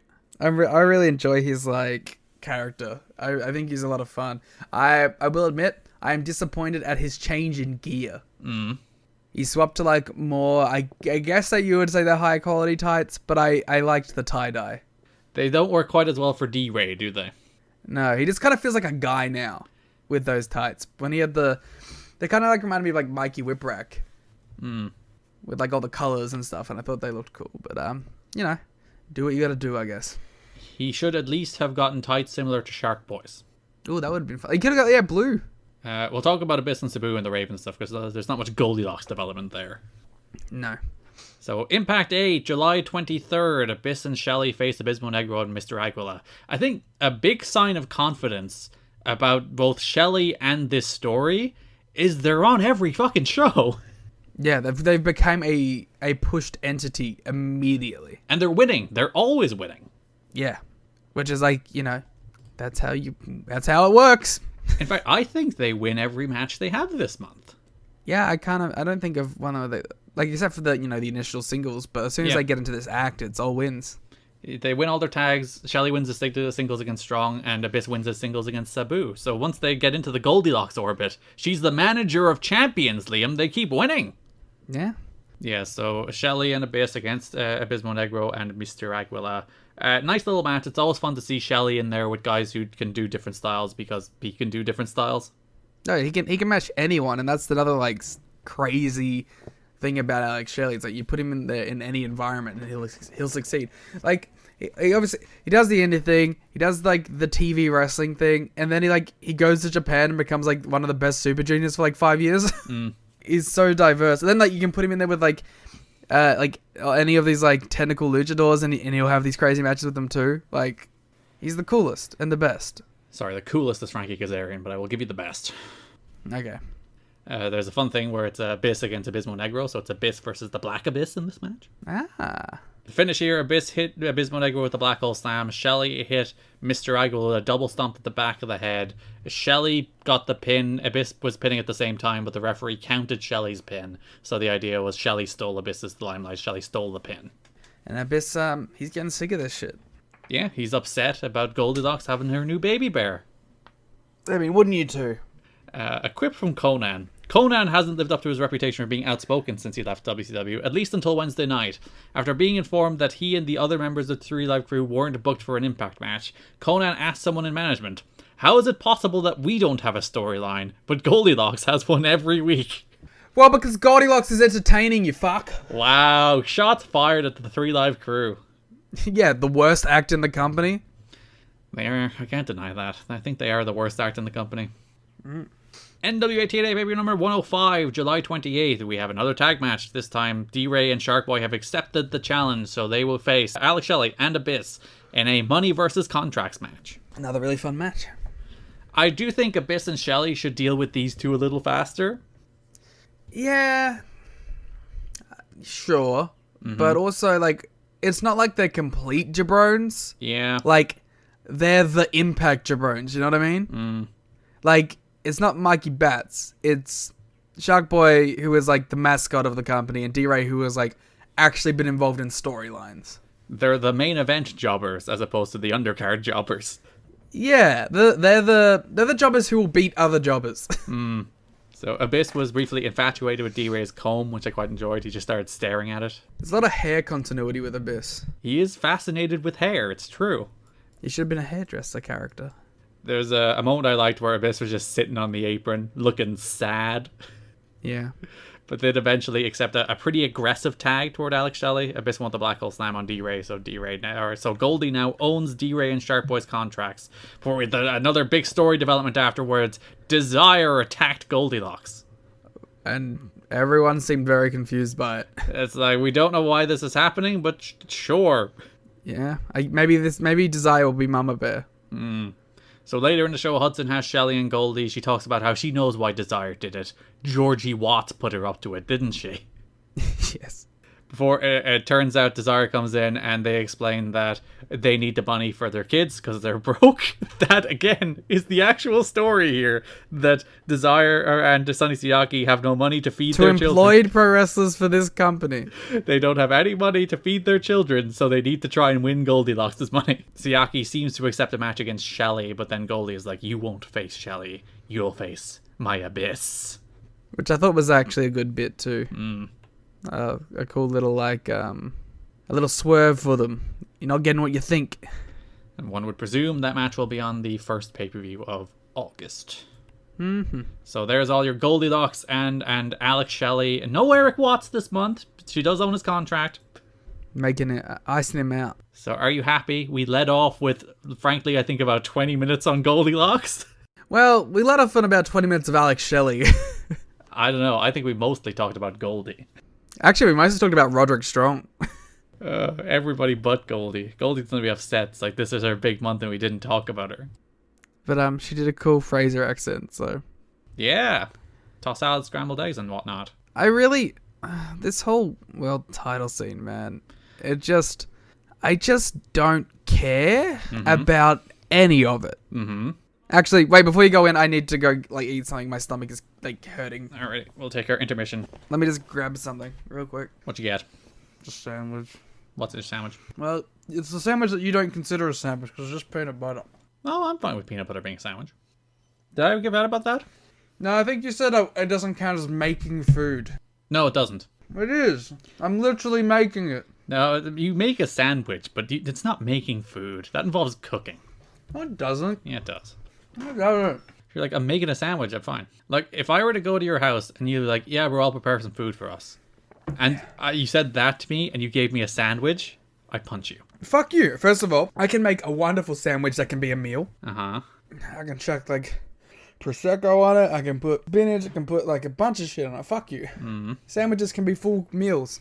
You just don't respect them enough. No, I respect sandwiches. I just don't consider them making food. You're a fool. Requires cooking. I never said it was cooking. I said making food. What if I made it from scratch? If you baked the bread, I'd allow it. Okay, then what if I cook bacon and put it on a sandwich? It's interesting. Yeah, I'd also allow that because you are, again, preparing food. Sounds like it's just what I've said. No. If you put any kind of cold meats or spreads onto a sandwich, you're not making food. You're making a sandwich. So let's head on over to the world title scene for the month. We'll start with the Jarrett Shamrock 3LK stuff, which is really very bad. I'm going to tell you, I'm not going to have a lot to say about it. We're basically going to tell you what happened. Yeah, there will be no opinions because, let's do all of our opinions of the entire feud now. Bad. Bad. All right, cool. Now we will tell you what happened and I will stay silent. Impact number 5, July 2nd, 2004. We had a feature on Shamrock. He's like, I'm returning from the Octagon to the Hexagon and I'm going to dethrone Jarrett and I'm the first NWA champion of the TNA era and I'm back. We'll talk about the Russo, Dusty, Hardy stuff separately. We'll stick to the 3LK Shamrock side of it. The Hardy thing is its own thing. So main event of that episode of Impact, Team Canada faced the 3 Live Crew. Jeff Jarrett comes out for commentary with the Elite Guard. This is where Rodman was there, sits in the crowd. Johnny Devine runs in after a ref gets bumped, but Truth takes him out. Jarrett hits BG with a guitar, allowing Rude to score the pin. Jarrett then looks to hit Conan with a second guitar, but Shamrock comes out, smashes the guitar off the floor as he faces off with Jeff Jarrett. I'm just going to leave all of Liam's silence after each angle in. I mean, it's the same angle, so... NWA-TNA pay-per-view number 102. We get a build to a match that I didn't realize began this early as we have Hudson being interviewed by Monty Brown. Monty's talking about how he's going to wrestle D'Lo tonight. He's condescending about Scott's grasp of the obvious. Two things about Monty promos. One, he has like the sense of charisma that has a particular pro wrestling kind of weirdness to it that is just so perfect. He's so like off kilter in that really charismatic, interesting pro wrestling way, and he's just captivating. Everything he does, like there's a bunch of promos this month where he's like talking to Hudson, Hudson's introducing him, and he just starts like pawing at Hudson's hand. Oh, he's a fucking weirdo, and that's the best part of it. Like, I don't even know, like, if I want to say he's a good promo in quotation marks, right? But he's definitely entertaining as a performer. And that makes up for a lot of it. And his promos are just unlike anybody else's on the shows. Like, everyone does their pro wrestling promos, and he's like, D'Lo, you're a little kitty cat. Like, meow. I'm a big lion in the Serengeti. Roar. There's no mountains in the Serengeti. Which, by the way, we looked it up, is a lie. There is mountains in the Serengeti. And he says that line twice. Because he's like, Jeff Jarrett, you're king of the mountain. There's no mountains in the Serengeti. Lie. He didn't Google it. He also, my favorite line was like, yeah, Jeff Jarrett should want me to win because he's going to run from me. And you're like, Monty, that makes no sense. So the main event of this show is the big gauntlet match that we talked about last week with all the Trail K, all the Garrett, Jarrett, and Shamrock for the title. Well, big is probably a generous term there. Why the fuck were the Elite Guard in this? To be Jarrett's pals? Don't just put like Team Canada. That's true. They're better wrestlers. And they're not the fucking Elite Guard. So Monty's like, I don't care who wins that gauntlet match. I'll take on any of them. That's where Jeff Jarrett walks into scene. And I didn't think they started building Monty and Jarrett this early, but here we are, the first pay-per-view of July. They're starting the build to Monty Brown against Jeff Jarrett. Yeah, I always thought of that as like a monthly pay-per-view thing. Yeah, because like their first match is in November, and like in my head I was like, oh, they start building that toward that in October or maybe September, but all the way back in July, we're already like having these two at odds. Which kind of makes the eventual result that much worse. It's really annoying because you will see over the next few months, the first match he loses is all right, but the second match he loses is like, what the fuck are you doing? Like, you had the guy and you fucked it. But we'll get to that. Jarrett interrupts. He wants a respect from Monty. He does his promo. He does like his favorite line about Monty, which he does over and over again. You'll hear it a million times, that he's a AA ball player trying to make it in the major leagues. So I will talk about Monty and D'Lo here too, because there's not much other Monty stuff. Monty faces D'Lo. It must be a winner. Monty wins. That's pretty much it. There must be a winner, and there was. Yeah, D'Lo jumped off the stage onto Monty into the crowd. Then D'Lo missed the swanton. I think the idea might have been that he was going for a lowdown, but actually rolled through. I'm not entirely sure. Pounced through a table. Monty won. And there was a winner. There was a definitive winner, and it was the alpha male Monty Brown. So the following week, we'll talk about D'Lo because he wraps up here. The following week, Mike Tenay interviews D'Lo Brown. And like the way this interview starts, it's really weird. It feels like it's foreshadowing a heel turn. Or he's like, he looks disinterested in Tenay. He looks like he wants the interview to be over any second now. And then as the interview goes on, it like pivots. Where D'Lo's like, 5.5 months ago, my baby girl was born. And it completely changed my perspective on wrestling. And I'm just not into this anymore at the moment. It's just like, I don't care about wrestling now. Yeah, every time I have to go away from my kid to wrestle, all I'm thinking about is how I can get back to my kid. And then he's like, Mike, you're a granddad, aren't you? And it's like, yeah, she calls me Papa. And he's like, that face you just made, that's why. Yeah, and like, this is the end of D'Lo Brown in TNA, the last match we will see of his until the Aces and Eights.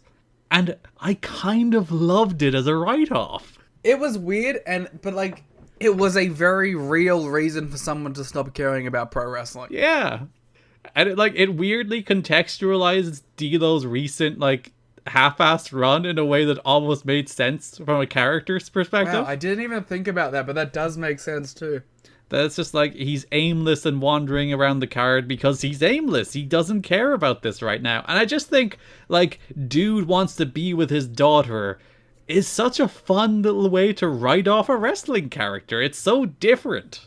Yeah. Yeah, that makes a lot of sense. I actually, I quite enjoy that. Because like I was sitting down watching the segment, it's like, oh, the vibe of this is weird. They're doing a D'Lo heel turn, and then by the end of it, it's like a really nice little emotional segment between Mike Tenay and D'Lo D'Lo's like, my flight's in an hour, and I want to go catch it. And that's the last we see of D'Lo, and he just goes home to his daughter. I kind of love it. So Garrett. Yeah. The D'Lo Brown run. Mm-hmm. How do we feel about it? How do we feel about it if we were going to grade it on a school grading level? I think he's had some good matches, particularly the AJ matches and the tag team matches with AJ. Like in 2003, he did some good stuff. And in 2004, he's just felt, anytime he showed up, which has been pretty sporadically, he's felt like just a complete non-factor, irrelevant part of the show. So I had a lot of hope when he arrived. He cut that great promo. He's the first guy to do like the I jumped promo. You know, the fuck Vince, I'm in TNA, this is the future. He's the first guy to do that. And he did a great promo. And then he lost to Jarrett, and then he kind of slowly slipped down the pecking order. But then he found some life with AJ, where he had good matches with AJ and had great tag team matches with AJ, teaming with AJ. That first tag run of theirs was really quite tremendous. Yeah, the great chemistry as a tag team, a lot of fun, as just a random two dudes thrown together for no reason whatsoever. And I appreciate that they kept like going back to it in a way.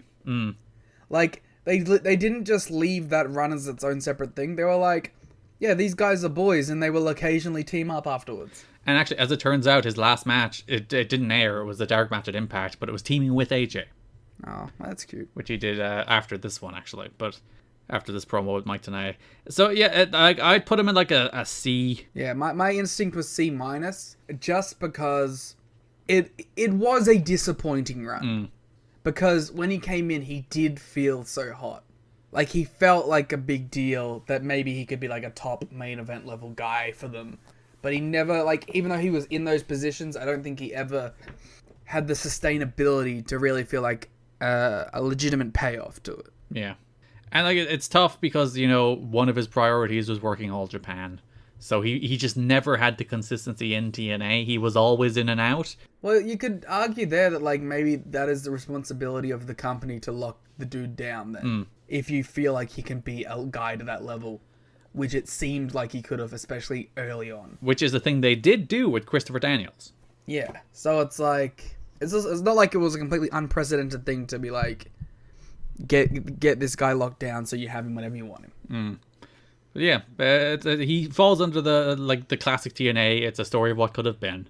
As a guy who came in, who's like a great wrestler with great like charisma, who could have been maybe not a difference maker. I don't think like the story of D'Lo Brown, like the best case scenario here is that he takes TNA to new heights. I agree. Like it's not, I don't think he was going to be John Moxley for AEW, but I do think comparable to the level at which TNA was, he could have been a difference maker there. Like I don't think it was going to explode them to like number 2 company in the world, but I do think he could have been a money drawing guy for them. I think like the best potential comparison he could have been was Raven. Like he could have been a Raven. Yeah. And like, and having another Raven on this crew is not a bad thing, you know? No, there's not a lot of stars around here these days. And especially going into TV, right? To have like a third recognizable top star that feels like that could have been a way bigger deal. And like, I do think people have like, particularly these days, but like even back then, I think pretty strong feelings for D'Lo. Like he was a pushed act, well, not quite a pushed act, but he was a featured actor in the Attitude Era. I think D'Lo's one of those mid-card WWE guys that you just kind of like fall in love with. Like, you know, like with me talking about Christian and Jericho and Edge, like from the era that I was watching them. Like RVD, like those guys were like mid-card runs that I like you fall in love with, right? It feels like he was like kind of in a similar like thing where it's like, you know, the Eurocontinental title stuff, you're into it, you know? You like this guy because in an era where there wasn't a lot of like actual good wrestling, he was a dude who stood out. And you look at the stuff he did this year, where like he just showed up on Impact, you know, beating the hell out of Honor No More a couple times. Crowds lost their shit. Those clips went wild online. Like people like D'Lo. Yeah. Yeah, it is a story of what it could have been. But as I said, I really like how they wrote him off. I thought it was a really charming, different thing to do. It feels weird because just in the context of the show, it feels like just yesterday he showed up. And he got this big promo about how, like, Styles has reinvigorated his passion recently about how he's going to chase the NWA title. And then, like, 3 weeks later, he's like, I have no passion for this. I want to leave. So, main event of NWA-TNA Baby number 102, July 7th, was the gauntlet match for the NWA World Championship. Jeff Jarrett defeated the Elite Guard 3 Life Crew, Ken Shamrock, in the 8-man gauntlet. Hernandez and Killing started, then Onyx, then Jarrett, then Conan, then Collier, then BG, then Shamrock. Elite Guard then dumped Conan as Shamrock made his entrance. Elite Guard threw out Shamrock. I don't think Shamrock took a single bump this month. Shamrock snapped, wrecking ringside, threatening Don West, which makes him the biggest heel in the company. Killings threw out Onyx and Collier. BG and Hernandez were also thrown out. Jarrett and Killings were the final two. Jarrett hit Truth with the belt, but BG stopped the pinfall. Then Shamrock came out, grabbed the guitar from Jarrett, just like he did on Impact, but this time, instead of breaking the guitar, Shamrock smashed the guitar over Ron Killing's head, allowing Jeff Jarrett to retain the NWA World title. Swivel them hips. You know what I found weird? In that, like, if you base this on TNA history, this actually makes a lot of sense. Because you ask, who beat Ken Shamrock for the NWA title, Liam? Ron the Truth. It was Ron Killings. So the idea that he'd come out and say, fuck you, you beat me for the title, you're not winning, would make a lot of sense. But they never called back to that. And I was like, that's weird. It felt more like a Jeff Jarrett, Ken Shamrock alliance than a individual Ken Shamrock story. Yeah, it's just the latest chapter in the endless This Is Jeff Jarrett's company, where it can't be a thing about Ken Shamrock. It's always a thing about Jeff Jarrett. Yeah. While he was threatening Don West on commentary on, I think it was Impact on the next show, Don West is like, not gonna lie, Mike, I thought I was gonna die. Good way to put it over. Don West's life flashed before his eyes when he saw Ken Shamrock coming at him. Well, wouldn't you? Well, we're talking about like Ken Shamrock getting sucked into the Jarrett-verse. There might be a poignant note to bring up. So Shamrock is working with Jeff Jarrett in hopes of creating some cross-promotion between TNA and UFC. You remember a few months ago we talked about Jarrett going to Dana White and being shot down. Jarrett approached UFC officials a few months ago about that very subject, but his proposal was rejected. The feeling is that UFC may be more willing to work with Jarrett now that TNA has the Fox Sports Net exposure. UFC doesn't have weekly television, is only available on pay-per-view. Can you imagine a Jarrett against Shamrock shoot fight? Yes. Double J, double MMA, you know? Oh, yeah, that's true. He's the master of MMA. You're right. I was going to say that Shamrock would win very quickly, but you know what? Now you have me questioning it. I wish we lived in a world where Jeff Jarrett became the king of Pancrase. That would have been such a great bit. He should have made a deal, because like Pancrase does exist still as an MMA company. He should have made a deal to like get the belt during the Double J, double MMA run. That would have ruled. Like, not even like go out there and win the belt, like just like give him the physical title. Can you imagine a Minoru Suzuki versus Jeff Jarrett program? They should do that now. I was about to say, I'd watch that in 2022, never mind back then. Yeah, that sounds like a great strong feud. I don't know what you're talking about. Bullet Club, of course, versus Suzuki Gun. Stable warfare. Another note on Shamrock, he's working with a torn rotator cuff. MMA Weekly reports that he is going to need surgery that will likely put him on the shelf for at least 4 to 6 months. So any matches he's able to produce for TNA will be very limited in scope. Not that you could tell, of course, based on the fact that he is doing absolutely nothing in any of these matches. I like that we got an MMA Weekly reference. A legit source in here. Never mind your wrestling sources. It's just like, that's a name that you hear about a lot, but it's been a while. So Impact number 6, July 9th. There's a match between the Elite Guard and the 3 Live Crew. Conan had Collier into Tequila Sunrise, but Jarrett ran in, smashed him with the guitar, allowing Conan's future ally X-Pal Hernandez to score the win. Jarrett and Elite Guard then laid out Trill K until Dusty and Larry Zbyszko made the save. Yeah, the legend's gonna make the save. I need to know if you also like start doing the elite every time the Elite Guard come out, because I do it. No, but there is a little bit of Austin Aries eventual music in the Elite Guard theme if you listen pretty closely. Ooh. Which Austin Aries music? The first one he has, not the second. I don't remember the first one. Dude, I can't do it. I was going to try. I was like, no. Quick, Garrett, splice it here. Yeah, there you go. You're listening to it underneath us And now talking. splice the Elite Guard music here. That's too much editing. You're just going to hear the Aries one. And now splice in CM Punk's entire tirade. Listen, you empty-headed idiot.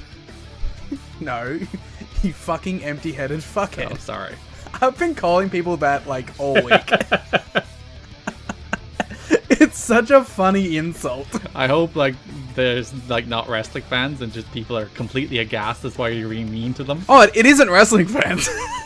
It's regular people.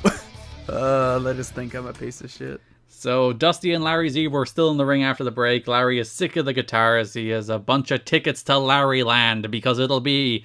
How's this for a match? The American Dream Dusty Rhodes, the living legend Larry Zbyszko, and the 3 Live Crew facing Jeff Jarrett, Ken Shamrock, and the Elite Guard in a guitar on a pole match. Now, Garrett, I noticed that you said, now what a match this is. Yeah. There's a problem with that. That you didn't watch it? Is that the problem with it, Liam? I fundamentally refused to watch this. I think this is the right kind of wacky match, though. Nah, I saw Jeff Jarrett, Ken Shamrock, 3 Live Crew, and the Elite Guard in a guitar on a pole match, and I just said no. But Larry Z is in it. I just said no, Garrett, and I'm not gonna back down from it, okay? I was watching and I was just like, I can't do this. Mm-hmm. I'm sorry. It's just not possible. It's not even a choice. Mm-hmm. It is a fundamental human right for me to refuse to watch this. And for my own mental health, I decided not today. The match was pretty fine. No, Garrett, no. So this Dusty promo was bad. The one before? The one where they announced this match. Because like he completely loses track of his promo. And then at the end he just like incoherently shouts, "Guitar on a pole, Wednesday, TNA!" And then they just cut the break. Dusty has some like real like just shouty, like fucking going off chops promos this month. He's like, I have completely lost track of what I was going to say, so I'm just going to scream a little bit. Yeah. Now, I mentioned Dusty's bad promo because there's some heat between Dusty and Larry Z over the promos. Ooh. The heat with Dusty Rhodes and Larry Zbyszko got stronger this past week. Zbyszko was bragging on Wednesday about how he out-talked Dusty Rhodes on the Impact show and noted to several people how Dusty got so bad he never even talked about Jeff Hardy in his promo. Rhodes, the next day, was livid talking to anybody who would listen about how Zbyszko really didn't do a good interview that he did. He also knocked Zbyszko, saying that he goes on television looking like a golfer. Was it Dusty that would go on and be like, you know, how do you call yourself a legend? I remember something vaguely about like Dusty being like, alright, living like who's gonna call yourself a legend, okay? I remember like there being something along the lines of Dusty being like, people just think you're a legend because you call yourself one. I'm a real legend. Yeah, he's the real legend daddy, as opposed to the living legend. Yeah, I remember that being like some backstage thing. I didn't realize these two like disliked each other so much. Yeah, just salty. It's like there's only room for one old man around here, and it's apparently Larry Z. And it's Jeff Jarrett. Speaking of, NWA-TNA pay-per-view number 103, July 14th, Scott Hudson has Jeff Jarrett backstage. Jarrett thinks he and Shamrock can coexist. He's calling for Dusty because of how Dusty is trying to roll out the carpet for Jeff Hardy. Jarrett is going to take out Hardy like he took out Hogan and he took out Sting, which he says multiple times this month. Which my favorite thing about it is, like, I love the heel bragging about making the show worse. Yeah, I've taken all the stars you like off of it. I guess it's like that's like fine, like heel heat, but I find it funny just because he's like also the owner. Yeah. Which just makes it very funny. I run off everybody but me. Yeah, right? Like he's saying the quiet part out loud. So Jarrett's like, I'm going to remain king of the mountain until somebody knocks me off before the alpha male Monty Brown walks in. He's like, I'll knock you off. There's no mountains in the ceremony. Damn right. So then we have the 10-man tag team guitar and a pole match. Dusty, Larry, and 3 Live Crew defeat Jarrett, Shamrock, and the Elite Guard. Yeah, good match, eh? Classic. So Shamrock threatened Mike Tenay during his entrance, and then Don was like, sorry I abandoned you when Shamrock was here. At least Don's apologetic. Although, maybe that's like the worst kind of friend. Being like, yeah, I abandoned you, but sorry, I'm aware I abandoned you, but I still did it. And I will do it again. But also, it's Ken Shamrock, so you know what? Fine. Garrett, I would fight Ken Shamrock for you. These days, you'd probably win. Unfortunately, I'm fighting Johnny Fairplay, so you will have to fight Ken Shamrock on the card. No, yeah, I'll take him down. Ooh, All right. Garrett Kinney calls out Ken Shamrock. That's the headline from this podcast. That's the title of this podcast. Shamrock had Dusty in an ankle lock, allowing Jarrett to get at the guitar. Dusty then got the guitar, smashed Onyx and pinned him, the elbow drop. Shamrock had run off TNA and West, so all of this finish played out to silence. In many different reasons. And also from the commentary. So segment ended with Monty confronting Jarrett at the top of the ramp and staring him down. I do like the Monty build. He feels like a star on the up, which is not that many people in the heavyweight division these days. Yeah, he feels like an AJ, except like, ironically, he feels like an AJ that has a bigger chance of winning. Because he has muscles. Yes, and he is large and in charge. Ken Shamrock was not used on either show last week, and, well, not used again until 2019. He has custody of his children and has made it known to TNA officials that he can't work more than one show a week because he's a single parent. Shamrock has also been telling friends he's not impressed with the company. He sees the promotion as minor league and isn't on the best terms with Jeff Jarrett. Shamrock has told a few people that he is completely aware of the fact that he is just the latest big name brought in for Jarrett to defeat. It's crazy that Ken Shamrock didn't say that in a live press conference next to Dixie Carter, though. Yeah, you only bury it to the torch. Actually, no, you bury it to friends who then pass it on to the torch. That's the way this works. That's the way it's meant to be. That's how you be a professional. I don't even, like, unironically, like, stooging stuff off to the sheets, completely fine to me. That is a pro wrestling tradition. But... I mean... I wonder how many stories this month we can relate back to CM Punk. We're not the podcast for it. But alright, I'll phrase it this way. Shoot. If there was a Panda Energy media scrum and Ken Shamrock was out there saying all this stuff about the company, burying everyone, say if he was like, oh, that Ron Killings guy, that fucking empty-headed dumper, I, as Panda Energy, would fire him. Never mind the whole backstage brawl bit. For making an ass of me in front of the world and burying my company. And theoretically, right, if he went backstage and fought the Elite Guard, right? The Elite Guard. That wouldn't even be my concern, you know? Like, fights happen in wrestling. You suspend everyone, you move on. That's whatever. I'm more concerned about the fact that at my own goddamn press conference, you went out there and buried me 10 feet deep. While I was sitting next to you. And I couldn't do anything about it. Because have you tried telling Ken Shamrock to stop? That's not gonna work. And plus, you didn't even bring up Frank Shamrock. Ken just started going off about it. That's it. In that theoretical setting. During the backstage interview with Jarrett and Hudson came this close to saying he was hoisted by his own guitar, as like a wordplay on it, hoisted his own petard. Hoisted by his own petard. I was like, oh, you were so close, Scott. You were so close. Oh, that's so good. Yeah. Hoisted my own guitar maybe should be the title now. Yeah, we'll go with that as the title. But in the show notes, we'll say that Garrett Kinney has challenged Ken Shamrock to a fight. For the last, 6 weeks, we have clearly been building like around Jarrett versus Killings, and now it's just dropped. This was the end of it. Yeah, I don't know. They're going in a different... Well, are they? Because it's confusing when they're going with Ron Killings, because it feels like they're building up to him and Monty. Yeah, they've clearly pivoted off into Monty and Killings, and then Jarrett and Hardy. Yeah, well, they probably locked down Hardy for a bit, and they're like, yeah, sure. That's our match now. Get out of here. Which I guess I can't blame them. So there were a bunch of segments that we won't talk about individually, but the crux is that Vince Russo has assigned Dusty Rhodes the task of going to North Carolina and getting Jeff Hardy's name on the bottom line, so he's signed with TNA. And Dusty's talking all month about how he has this folder with him. He has this folder and there's something in the folder, and he doesn't tell us what's in the folder. He's like, rock stars, get this folder, daddy. And he doesn't tell us what's in there, but he's like, this is what's going to get Jeff Hardy to sign. I kind of like this story, though, a little bit. That, like, Dusty is the kind of the old generation babyface going out to get the new generation babyface. Yeah.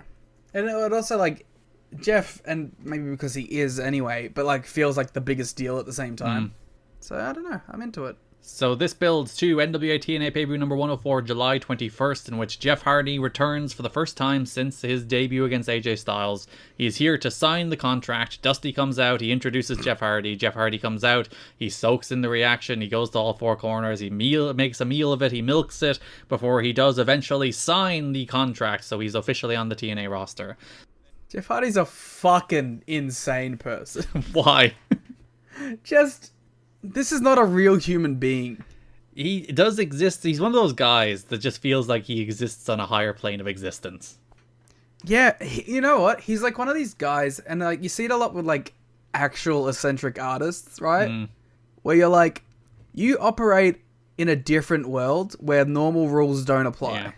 Because you get to live a life that no one else gets to live. And some would say opportunities that no one else would get. Well, with Jeff, you know. I do know. He's like, I mean, I understand. You know what I mean? Like, it's Jeff fucking Hardy. Like, what are you gonna say? But it's just like, I don't know. There's some people where you watch and you're like, you live your day to day in a completely separate reality from anyone else. And there's no way that I could even comprehend it. He is modest to the top, Liam. He's modest at the top as well. So Dusty pulls out the folder. It has Jeff Hardy's name on it. And he reveals that in this folder, the thing that really sealed the deal, the thing that got Jeff Hardy to sign on the bottom line to join TNA, is he has been promised an NWA World title shot. So he slaps it down on the table, says Hardy signed this too. Before he can sign it, the alpha male Monty Brown's music hits. He interrupts. He says he's 1 pound away from the world title. Then Jarrett comes out. He's upset that Hardy didn't heed his warning, that he took out Hogan and took out Sting, and he still showed up. So he's going to send Hardy packing, slaps him, they brawl. Hardy runs wild, Monty pounces him, and then, because again, nobody can get over in this company, Jarrett cracks Hardy with a guitar. I get doing this, but like not day one. You know what I mean? This is just sign, and he's getting a title shot, and maybe have Monty come out because he wanted to beat Monty before he gets to Jarrett. But like it should be Hardy and Monty. Like Jarrett shouldn't even be in this segment. Yeah, which would be better booking. Jeff Hardy was predictably unpredictable during his return visit to TNA. After missing flights that drew a phone call from Jeff Jarrett during his first night with TNA, Jeff Hardy missed more flights during his return visit. A source reports that Hardy was scheduled for an early flight but waited to take the last available flight that arrived in Nashville in time for his appearance on the July 21st pay-per-view. He also caused a commotion the following morning when he overslept and had to be awakened by a wrestler the TNA officials sent to check on Hardy. By the way, they assigned a wrestler on Jeff Hardy watch. It's Frankie Kazarian. He is managing Jeff Hardy, making sure he gets up and goes places. Hardy was scheduled to accompany the crew to Orlando for the Impact taping, so his tardiness held the bus up that takes the talent at the airport by at least a half hour. Several wrestlers grew frustrated with Hardy's tardiness, tardy, that rhymes, and complained openly about it while they were waiting on the bus. Monty Brown was the most vocal of the bunch, as he was concerned that the breakfast he had ordered, the TNA crew typically orders breakfast from a Nashville Waffle House to eat on the bus that takes them to the airport, was going to be cold. Well, you know, have you ever had cold eggs? It's true, they're not pleasant. No, it's awful. I don't blame Monty. Brown may have also been upset because TNA officials informed him that they want him to put over Hardy at the next pay-per-view. So, the man wants me to lose to him and eat cold eggs? It's the most disrespectful thing imaginable. He takes my push and my eggs. Ruins my breakfast and my career. Wrestlers say Hardy is quiet and somewhat awkward backstage. He's weird, says one wrestler. He's like Teddy Hart, minus the pretentiousness. But he does have a rock star aura about him. Yeah, that's the thing, right? That's that he has that aura. And that's the thing, is like, I'm sure he's a wild card and he's like insane to be around, but he never struck me as like a I think I'm better than everyone guy. Yeah, I don't think he ever does it out of malice. Yeah. It's his own thing that gets in the way of like other people, but I don't think he does it as like a fuck you. I don't think he would go on a Panda media scrum, right? Hypothetically. And bury Monty Brown. Wrestlers were pleased that Hardy was not given the special treatment that other big name wrestlers often receive. He stayed at the same hotel as the other wrestlers, which is a change from some of the bigger names the company has used in the past. The word backstage at Impact was that management is so concerned about keeping Hardy in line that they've assigned someone the task of making sure he gets up in the morning, isn't doing anything too out of the ordinary at night. Frankie Kazarian. I think being on Jeff Hardy watch would be cool. Sounds like a fun time. Incredibly, like, daunting. But I'm sure you're picking up some fun tidbits from Jeff. So, main event of the Impact July 23rd is Jeff Jarrett making his Impact in-ring debut against Shark Boy. Yeah, I think this is a fine match. I find it very fun that Jeff Jarrett came into the Impact Zone and was like, all right, Impact Zone brawl. I was going to give out about this. He's like, it's a new area to brawl in. The dude has made us suffer through Asylum brawls for over 2 years now. He's there in the Impact Zone in Orlando for the very first time, and he's like, this 4-minute match against Shark Boy, 2 minutes of it is going to be a crowd brawl because fuck y'all. Yeah. Oh, Jeff, never changed. I respect it. I respect that he has the shtick and he sticks to it. I will say, I enjoyed this match because it was like slightly more competitive, and I think it works more for, like, I was giving out that Abyss and Shally were too competitive with Shark Boy. I think it works better with Jarrett as like the shit-eating heel. It's like, oh, Shark Boy gets some drop kicks and like a, not even a near fall, like a kind of a little bit of doubt pin on him before Jarrett puts him away. I think that's a fun little format for a guy like Jarrett. I'm telling you, Shark Boy, he's the guy who like will always get some stuff in because he's the mascot. Yeah. I loved that Jarrett. I'm a big fan of heels who are like very clearly outclassing their opponents, but still choose to cheat to win. Like Jarrett could have won this without the low blow, but he took the easy way. So you mentioned low blow, stroke for the win. Jarrett gets the microphone, calls out Hardy. Then, of course, he hits Shark Boy with a guitar before Hardy comes out, runs wild. Monty then comes out, drops Hardy with a pounce before stares down Jarrett once again. Building to NWA-TNA pay-per-view number 105, July 28th, in which the big match, #1 contenders match, Jeff Hardy versus Monty Brown. We're just going straight to the match. We're going to talk about the promo. Oh, there was a promo earlier in the show. Hudson had Jarrett asked about the Hardy and Monty match. Jarrett was like, I don't care who wins. And then Scott Hudson was like, fucking cut your bullshit. You always call Monty Brown a AA ball player. You want Monty to win because you think you can beat him.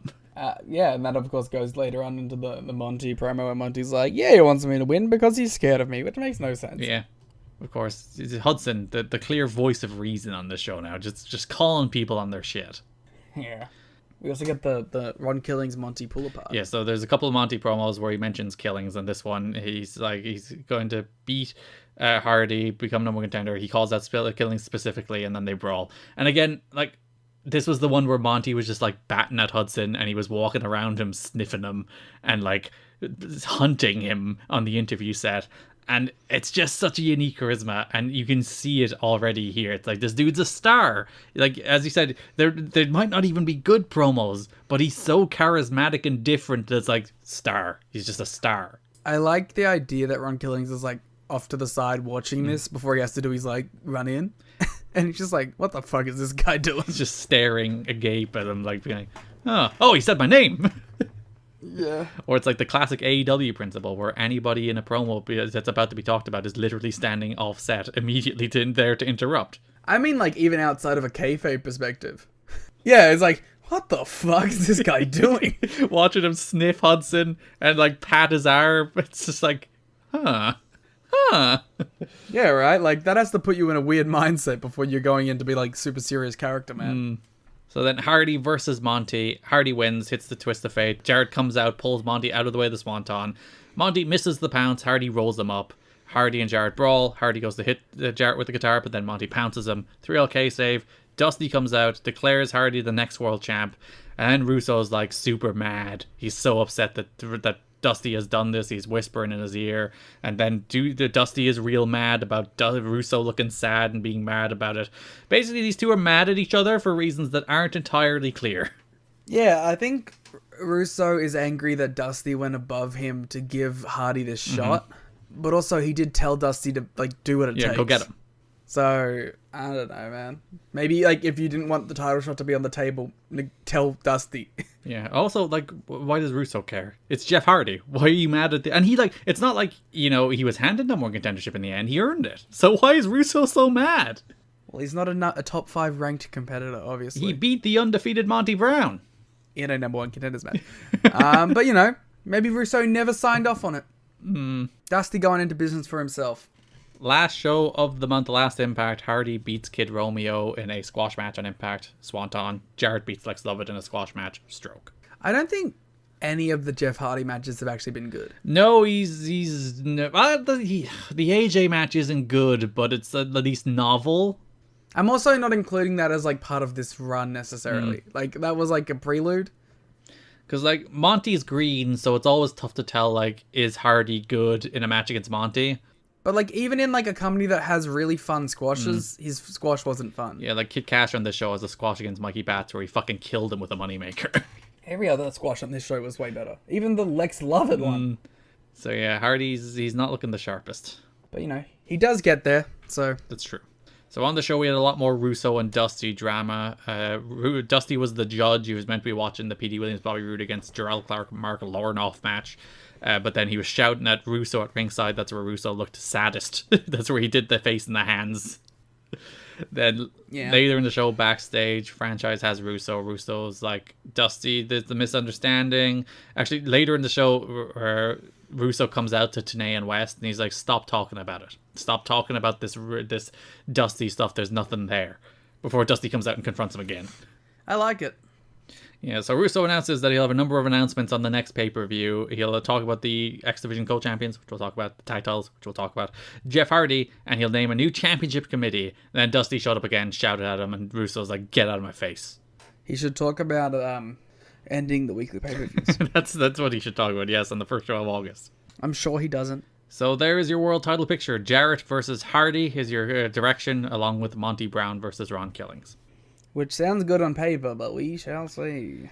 And then the only other feud left this month in the heavyweight division is Raven and Sabu.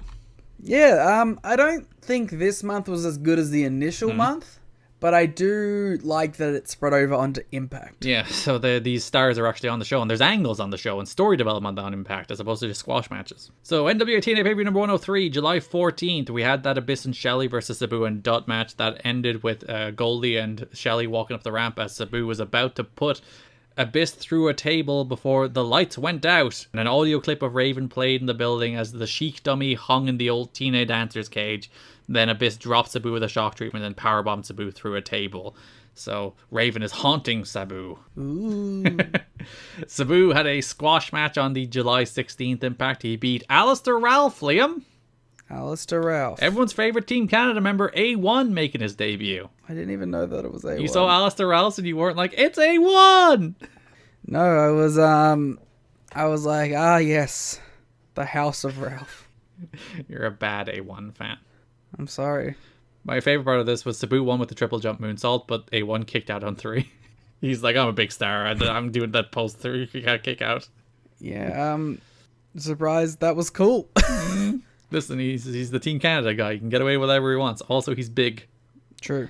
So Sabu has been striking Raven's pose a bunch. He struck his pose again to end this segment. Before, Sabu faced Abyss in a Falls Count Anywhere on this match on the July 21st show. Just as Sabu was about to drop out of the stands, lights went out.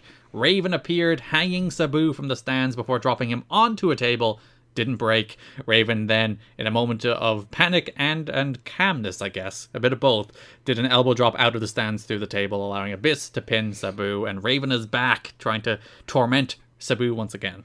This was a really cool ending, and I want to come when I say this. I want to put you over. Oh yay! Yeah. For the great note that he did this in his own nest. Yeah, there's the old Raven's Perch, which used to be where Raven hung out and cut promos, which is like the top corner of the building, and that's where Sabu was about to jump out of the stands from. Lights out, that's where Raven appears, which I thought, yeah, a good, neat touch. Yeah, and it feels weird that like we're approaching the end of like all that, you know? We're only 6 shows left in the asylum after this month, Liam. Oh, so close. So later in that show, Hudson has Raven. Raven says that his only consolation is that the Sheik is dead and can't see how embarrassing Sabu has become. How do you feel about the use and invoking of dead people in pro wrestling angles? I think it usually borders on bad taste.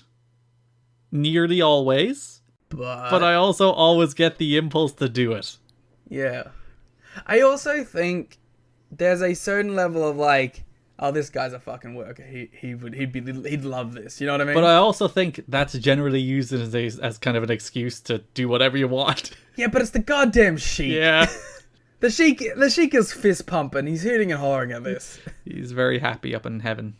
Or sorry, in hell after being led to hell by Paddington. Yes, thank you. With the Queen. What?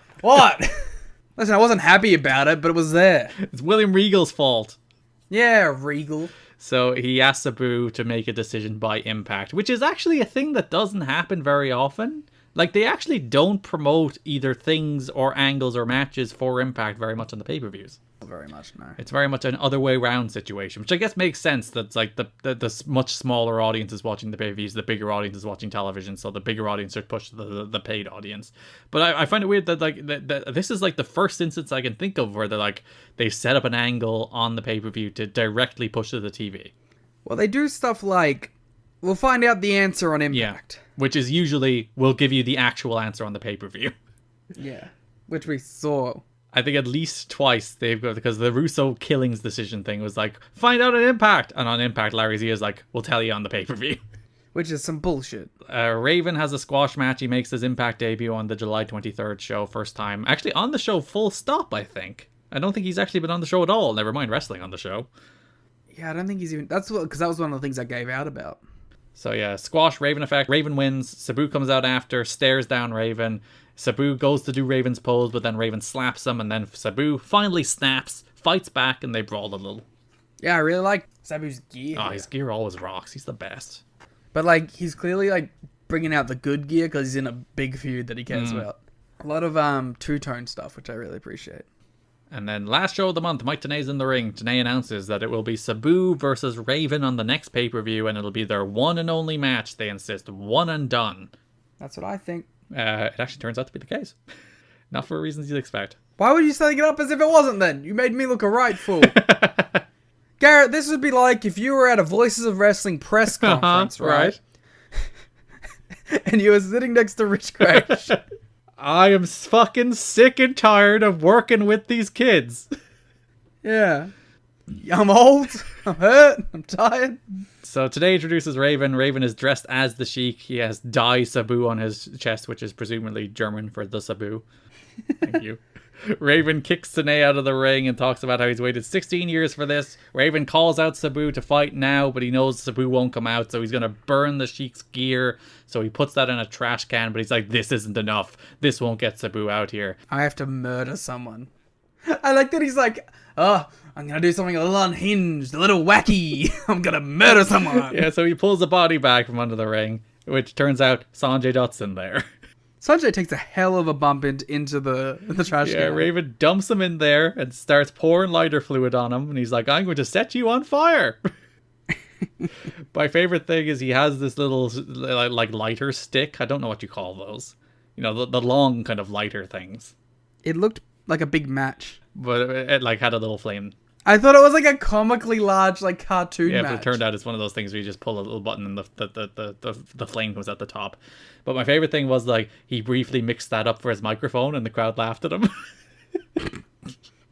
I love how unhinged he looks right now. He looks like complete and utter garbage. Because he has like the mustache, like the almost like a Fu Manchu mustache. Yeah. He was also dressed like the Sheik. Yeah, he's going for a look. It's quite the look Raven is going for here. I don't mind it though. So lights out. Sabu shows up. He saves Sanjay from being set on fire, and they brawl for a while before security separate them. Like they've been building to this match for 2 months, and I think like I assume they would have went to it a little earlier had Raven not been hurt. But I think they did a good job of pacing this feud, even like pacing it around the injury. I think it's dropped off a little bit. But I am still excited for the match. Yeah, so that's the first show of August. You'll get the Sabu versus Raven match. All right.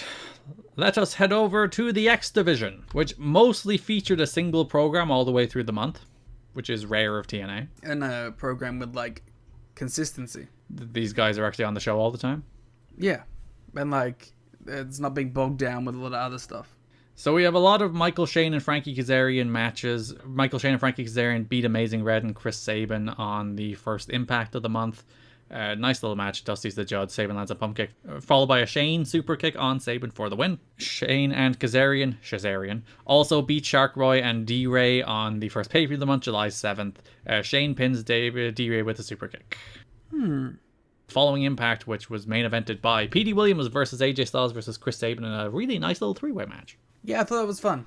I mean, it's an easy formula, X Division TV, multi-man. Which they do a lot of, but at least there's 3 good wrestlers, and these 3 wrestlers will eventually have the best Ultimate X match ever. So there you go. I wonder how many 3-way X Division matches have been on TNA TV in its history. A lot. You don't get as many lately. There was a few leading to Bound for Glory last year. There's a bunch of 3-ways to build to a 3-way. So there's not as much as there used to be. There was like one this year at least. There was one on Rebellion. There was the Ace and Mike Bailey and Trey Miguel match, which is really great. That match rocked. Yeah. Also on that episode of Impact, we had another Frankie Kazarian and Michael Shane victory over Shark Boy and D-Ray in a rematch. Shane sent Tracy in the way of a Shark Boy crossbody, and then Frankie hit the flux capacitor on D-Ray for the win. How are you feeling about the Frankie Michael Shane stuff? I think it's the first time they've given like a meaningful promo time to an X Division feud in a way that's worked. Mm-hmm.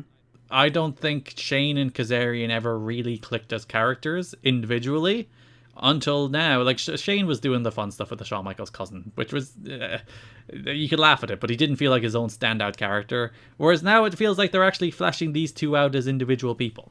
They also, to me, it's quite an iconic TNA combination as well. So, like, seeing them together is like a little full circle thing, because I have fond memories of these two together. Oh, we missed a segment, by the way. The week before Mike Tenay's in the ring, he calls out Shane and Kazarian. Tracy demands Tenay acknowledge her, so I think she's the tribal chief. I would agree. Because he was only like, oh, come on out, Shane and Kazarian. Never said Tracy. She's like, acknowledge me, Mike. Yeah, that's fair enough. She says everybody hates AJ. There's a petition to kick AJ out of the X Division. Tenay would like to see the X Division. He says, name one, and then Frankie says me, and Tenay's kind of like, fine. Yeah, I like these two as like just big dumb idiots. Kaz states that the TNA bylaws say that when somebody leaves the X Division, they cannot return. And Tenay's like, that's not the rule. They argue about who put the X Division on the map. Jerry Lynn comes out. He felt how they felt. He hated AJ. He thought AJ was an empty-headed idiot who wouldn't take his advice. God, that was the actual story.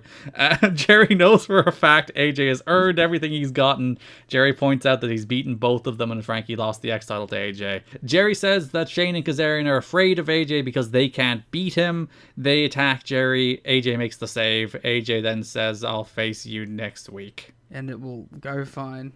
It will go fine.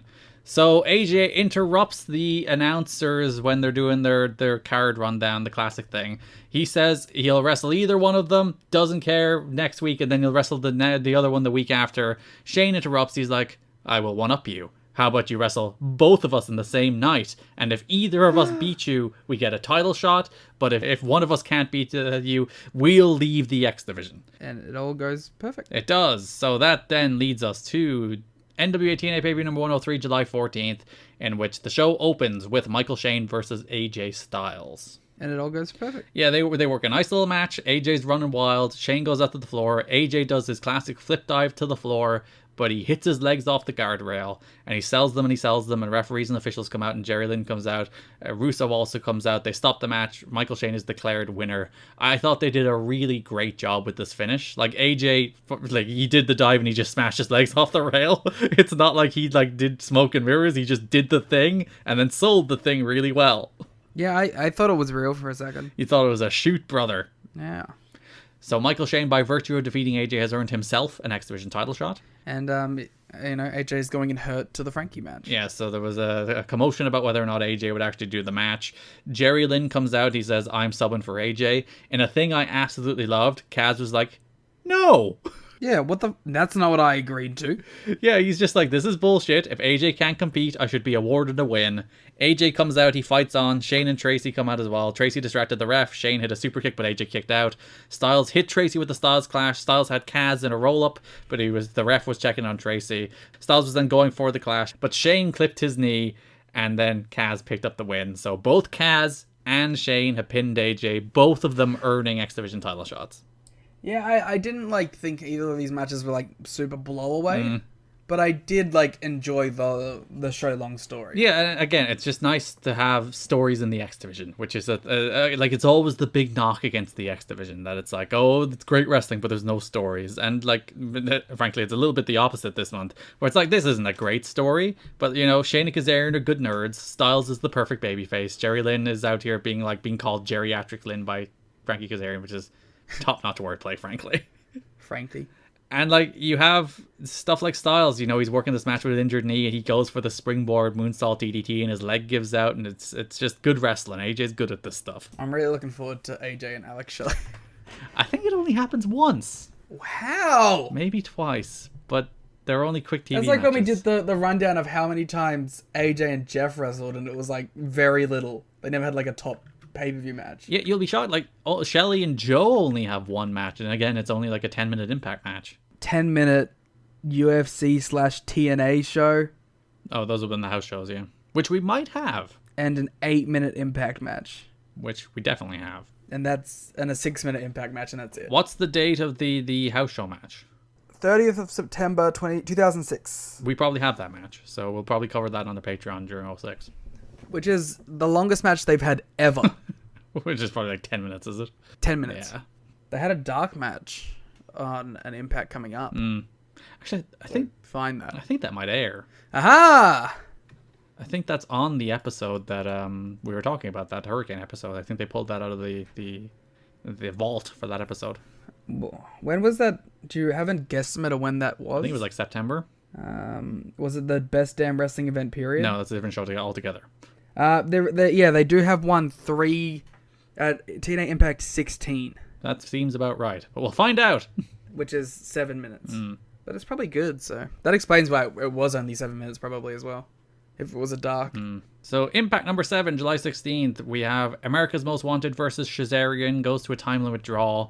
The clock froze for like a minute on 58 seconds. It wasn't about a minute, it was about 20 seconds. But on 58 seconds, it just stopped, and I thought, oh, they fucked up like the last second finish. But it's like, no, it just still went to a draw. All right. Yeah, I don't know. That's these things happen though, you know. Because these are taped, so I really don't get it. Well, they're turned around pretty quick. They're taped on Thursday, they are on Friday, so it's not like they have a ton of time to like go over them with a fine tooth comb. Or any. Or any, yes. They're probably produced live to tape, to be fair. So they're just like, yeah, ship it off. And this is the era, by the way. Like, there's no such thing as like you record the digital file, you send the file. You're sending tapes to be aired. Like you're getting the tapes in Orlando to send to be aired. You're not deliberate. There's no digital delivery back in these days. No. So that brings us to NWA-TNA Pay-Per-View number 104. It was meant to be Jerry Lynn teaming with AJ, the X Division Dream Team, the first tag champs, back together again. But AJ was injured, couldn't compete because of the knee injury he suffered against Michael Shane the week before. So Chris Sabin stepped in. Styles came down to ringside, distracting Kaz, allowing Jerry Lynn to grab a quick pin. Shazarian then attacked before Styles cleared house, made the save with a crutch. Then Styles said Shane and Kazarian both earned title shots and they wanted to know when they were going to get their title shot. Well, how about at the exact same time next week in a 3-way Ultimate X match? Are you going to be okay, AJ? Yeah, he's like, my knee hurts, so I'll fight you both at once in the most dangerous stipulation in the company. But first I'll wrestle Jarrell Clark. Yeah, you got to work out the knee on Impact against Jarrell Clark. You're fine. But, you know, it's just, like, that's one of those, like, blind, dumb babyface things, right? And it's the fun little one-upsmanship because they're like, we'll get our title shot. We don't care what order we get them in, but we'll win the belt. And even if one of us wins the belt first, we'll then defend the belt against the other because we're best pals on the same page. And then AJ kind of throws a spanner in the works, being like, what if you're both in the match? And it's Ultimate X. And then you have the hook of, like, obviously this is the 4th Ultimate X match, but AJ's first. So it's like Styles and Ultimate X for the first time is like the big hook. Yeah. I have some bad news about the Ultimate X, but we'll get to it. As you said, AJ beat Jarrell Clark on Impact. Styles clash. Shazarian watched on from the ramp. Nice little TV squash. Is there, like, one really, like, good Jarrell Clark match in TNA? No. I thought there was. They're all pretty much this, where it's like a nice little 2.5-star match. Maybe there's some other Jarrell Clark thing, but Jarrell Clark is always one of those names, you know? Because he does the 630 and he's cool. That is cool to do. I know whenever I do the 630, people are like, wow, Liam was Yeah, they're great. popping off. They're like, wow, you're the best. Ever. I finished this double underhook into the Styles clash. Like, cool. Yeah. I like Styles Clash variants. and then breaking out a random one on a squash match at Impact because he's just like, yeah, why not? Yeah. And then main event of NWA-TNA pay-per-view number 105, July 28th, was the Ultimate X match in which Michael Shane and Frankie Kazarian defeated AJ Styles, simultaneously pulling down the belt to become co-X Division champion in Ultimate X. So you know what I don't like about this? Go on. In every other, like, disputed title finish, we have Vince Russo umming and ahhing for 15 minutes. He's fine with this one. Yeah, and in this one, Borash just makes the call. Well, the referee makes the call. Boris announces it. But, like, there's no debate. It happens immediately. Well, you see, Vince Russo has long established, even though he broke this rule last month, that he will never overturn a referee's decision. So the referees have now understood that they have to make their decision before Vince Russo can come out and make sad faces. That is stupid. Also, I think I'm sick of Ultimate X. Yeah, this one is fine. It was pretty good, I think. I don't know. It just doesn't do anything for me. Like, there was a Styles clash off the cables. It was kind of sloppy, but it was pretty cool. That was the best part. There was a part where AJ went to do the springboard onto the cables, and he fell flat in his face. And I was like, are you selling, or was that a botch? Because he immediately sprung up to knock Frankie off the cables, but also he's, like, doing the knee injury thing. So he's worked me into a shoot. I don't know whether he was selling or it was a botch. Also, that would kill me. I would die. If you just tried to springboard, jump, fall. Yeah, I'd be dead. I also loved the way that AJ like bounced on the top of the cables to get to the middle. That's stupid and dangerous, but it's cool. I like the general idea of this match, where it was like basically a 2-on-1 handicap Ultimate X match. Yeah. Where these guys were constantly trying to take down Styles, and Styles was constantly like fighting back. I also like that they didn't really do much like Kaz and Shane getting in with each They other. didn't do any, I don't think, really. They had like a shoving match, and then AJ broke it up. So, finished, Styles was climbing the cables, looking like he was going to win before Kid Cash, who had an interview the week before at NWA-TNA, which I thought was a real big mistake. It's like, Yeah. it's surely Cash coming out here to cost AJ the Ultimate X match, having not seen Cash for the best part of a month, is way more impactful than him doing like a sit-down interview with TNA the week before. It's like, what are you doing? Just have him be a surprise here. Everyone thought he was gone, and he's back.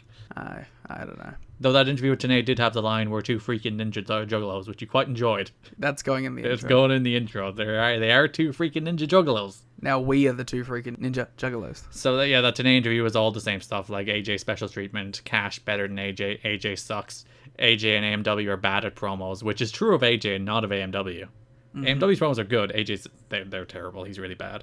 But They jump around a little bit, but for the most part, they're good. yeah, so Cash smashed AJ with a crotch, showing that his foot was not in fact hurt anymore.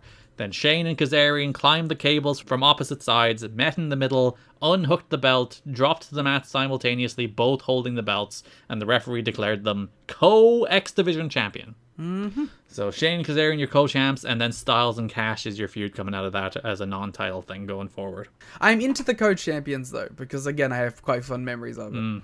How do you feel about the two champion shtick that wrestling goes to sometimes? It's one of those things where the company does it, but never has an idea how to undo it. It feels like, has there ever been a scenario where they've done like the two champs like who are willing, and then they like unify them together? What do you mean unify them? Like they're co-champions, but then they do like a match to make it one. I don't know. Did Laycool ever do that? No. Because there's not a lot of co-champs. Yeah. I guess like Jericho China? I don't know. We then wrap up our X Division stuff for the month with a Kid Cash squash over Mikey Bats on the last Impact of the month. That was fun. I really like Kid Cash's jacket. Oh, his big coat? Yeah, it looks really Like cool. proper coat, not just like wrestling coat. I've always wanted a big coat like that. Like Joe Doring. Yeah. Yeah, this is your standard squash, but Cash fucking killed Mikey Bats with the Moneymaker.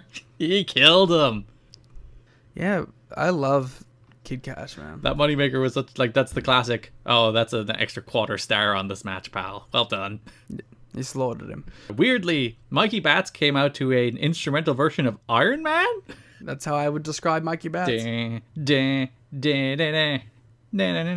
Vote for me. I like how you did a legally distinct version while doing it. Also veering toward the Family Guy bit. I think that's a Family Guy bit. Is it Simpsons? I don't know. I guess you're just the classic Family Guy fan. It's true. Seems today that all you see is violence and movies and sex on TV.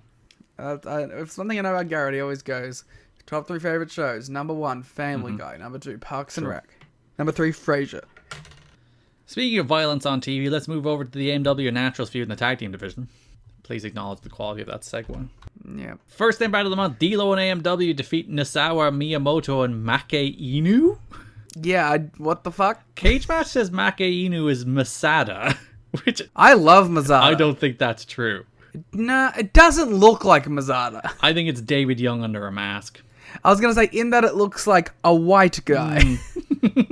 I wish it was Mazada. I love Mazada. Former Wrestle 1 Cruiserweight Champion, had a great run against Seki Yoshioka, Yusuke Kadama, Andy Wu.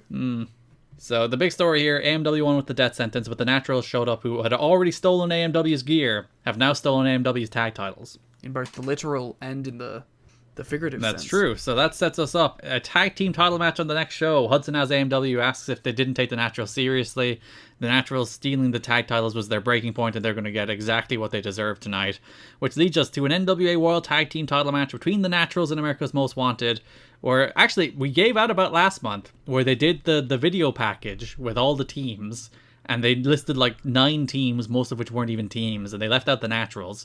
And like during the Naturals entrance here, they're like, we left them out of that video. Were we not taking them seriously enough? Yeah, I mean, that definitely wasn't the intent, but I'm glad they referenced it. Yeah, they turned it into a little story that's like, oh, well, everybody overlooked them. It wasn't just AMW who overlooked them, like we overlooked them. We left them out of that video. And none of the champs, so fuck you. Yeah, so they beat AMW here very, very quickly. It's like a weird thing. Like, Rudy was breaking down the rules, which is a thing they've never done before. He's like, I want it clean, I want it straightforward, blah-de-blah-de-blah-de-blah. See, I don't like when wrestling does that. I wish you would just, like, do that every time, so then when you do the payoff, it makes sense. It's like when occasionally a company will just, like, add a time limit to a match, and you're like, this is going to a draw, I guess. That's what we call the classic TNA move. Yeah, I hate that. So, yeah, match starts. Referee is very quickly distracted. Naturals hit Storm in the back with the belt, then in the head with the belt. And they win the tag titles in like 30 seconds. They're the new NWA World Tag Team Champions. They've stolen the belts from AMW. They've stolen their identity. They've stolen their gimmick. And now they've stolen their titles. And Naturals are the top team in the company. I think I'm willing to take the L on the Naturals. You like the Naturals now? I think I like the Naturals. I think the Naturals are pretty good. And I like that tag finish. Oh, the Natural Disaster. It rules. I think... Like, yeah. I get why you didn't like them at the time, because, like, they'd show up, they'd have a match with AMW, it would be fine, there'd be nothing... And they're just so hot shots, you know? Yeah, like, the match would be fine, like, there'd be nothing wrong with it, but then they'd disappear for months and show up again, and you did have the hot shots run before it, which was literally the exact same thing. By the time you've seen all those hot shots matches and all those Naturals matches, you're like, alright, I get these guys, and I don't like them. But now that's like, again, they've given like committed television time. They're on the show every week. They have actual characters. They have actual promo time. And like, they're not my top 5 tag team of all time. But as like a good tag team, I like them. Yeah, I think they're fun.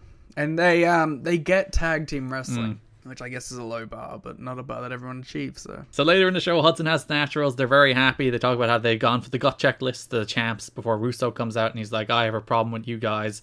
So he books them in a ladder match next week where the clothing will be above the ring. And if AMW win, they also get a title shot as well as their clothes back. Has anyone ever actually been fired from the gut checklist? No! People have always been just sitting on the gut checklist, waiting to be fired. And like, David Young hasn't won a match in whatever it is, 88 or 87 matches. I feel like you gotta stop using someone. Yeah, you gotta cut some people, right? They should have put D'Lo on the cut checklist. Yeah, you're out of here. Well, just to establish that there's actual repercussions. As opposed to this little gimmick they're using.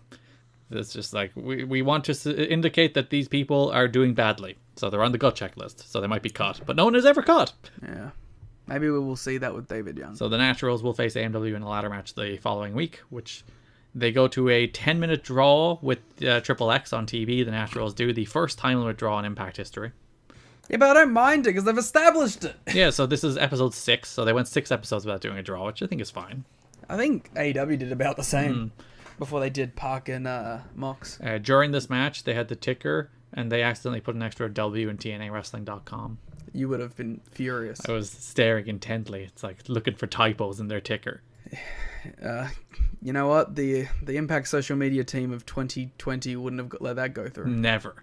So Skipper had Stevens pinned, but Douglas pulled the referee out. They hit the time limit. JB relayed that Larry Zbyszko has awarded the match to Triple X, so Triple X defeat the Naturals via judge's decision after a time limit draw.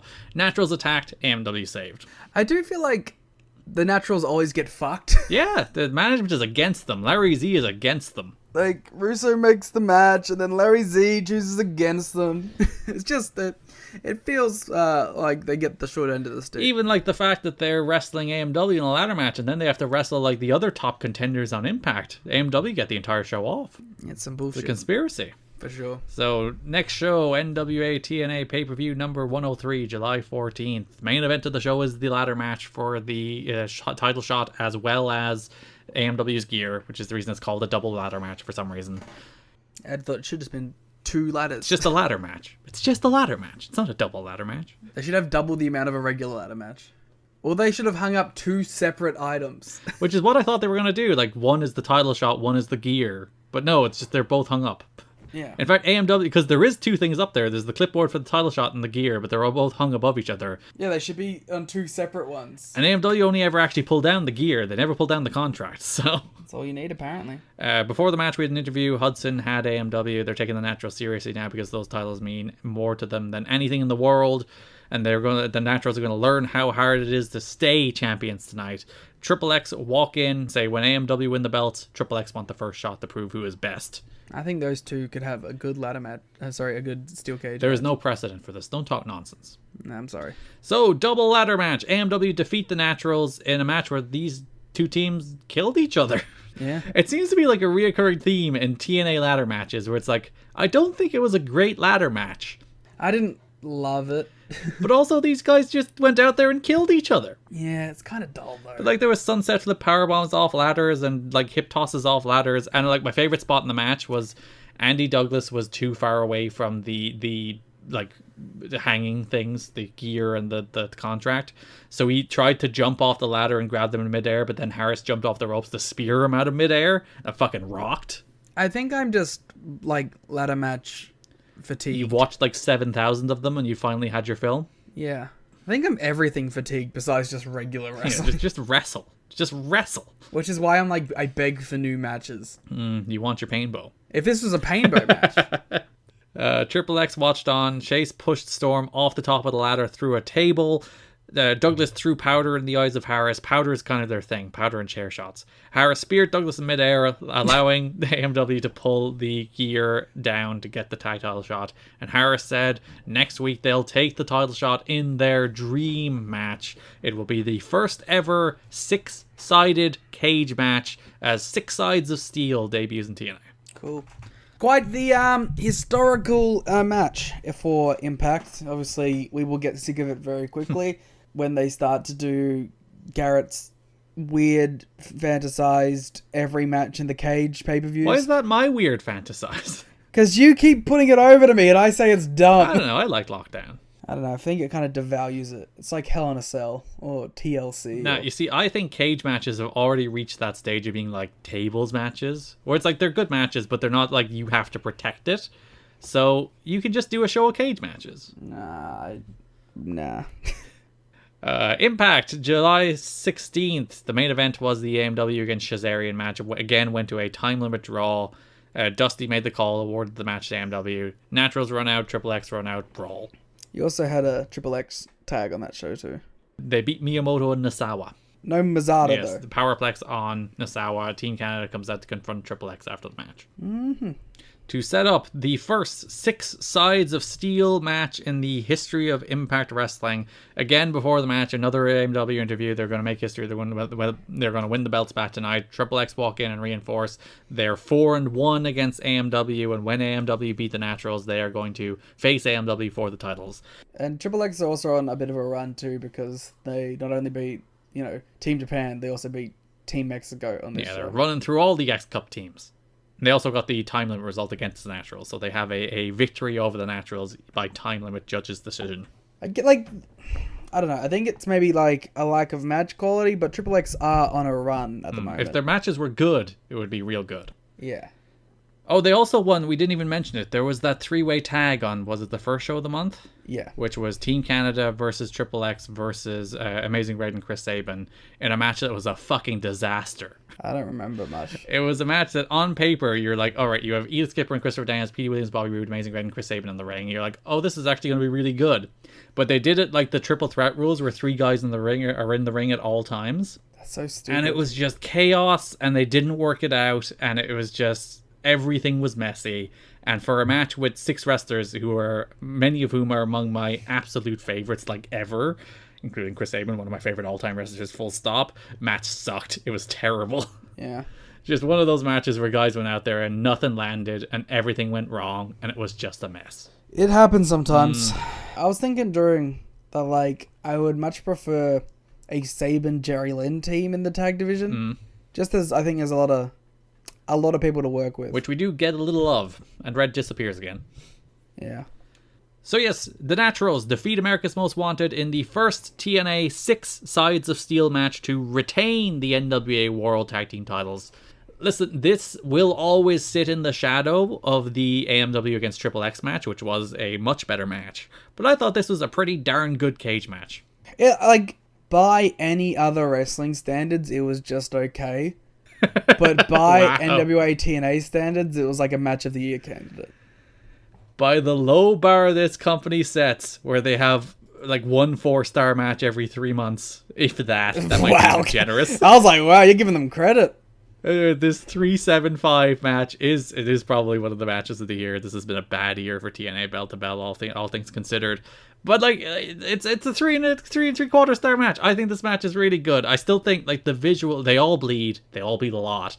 But the visual of Chase Stevens climbing the cage, bonking his head off the camera, looking up with his bloody face to see the camera, and then just YOLO moonsault off the cage, that image rocks. It's just one of those things. It's like him bonking his head off the camera made the spot so much better. It's like, oh, I just hit my head off a camera, and then I moonsaulted off a cage.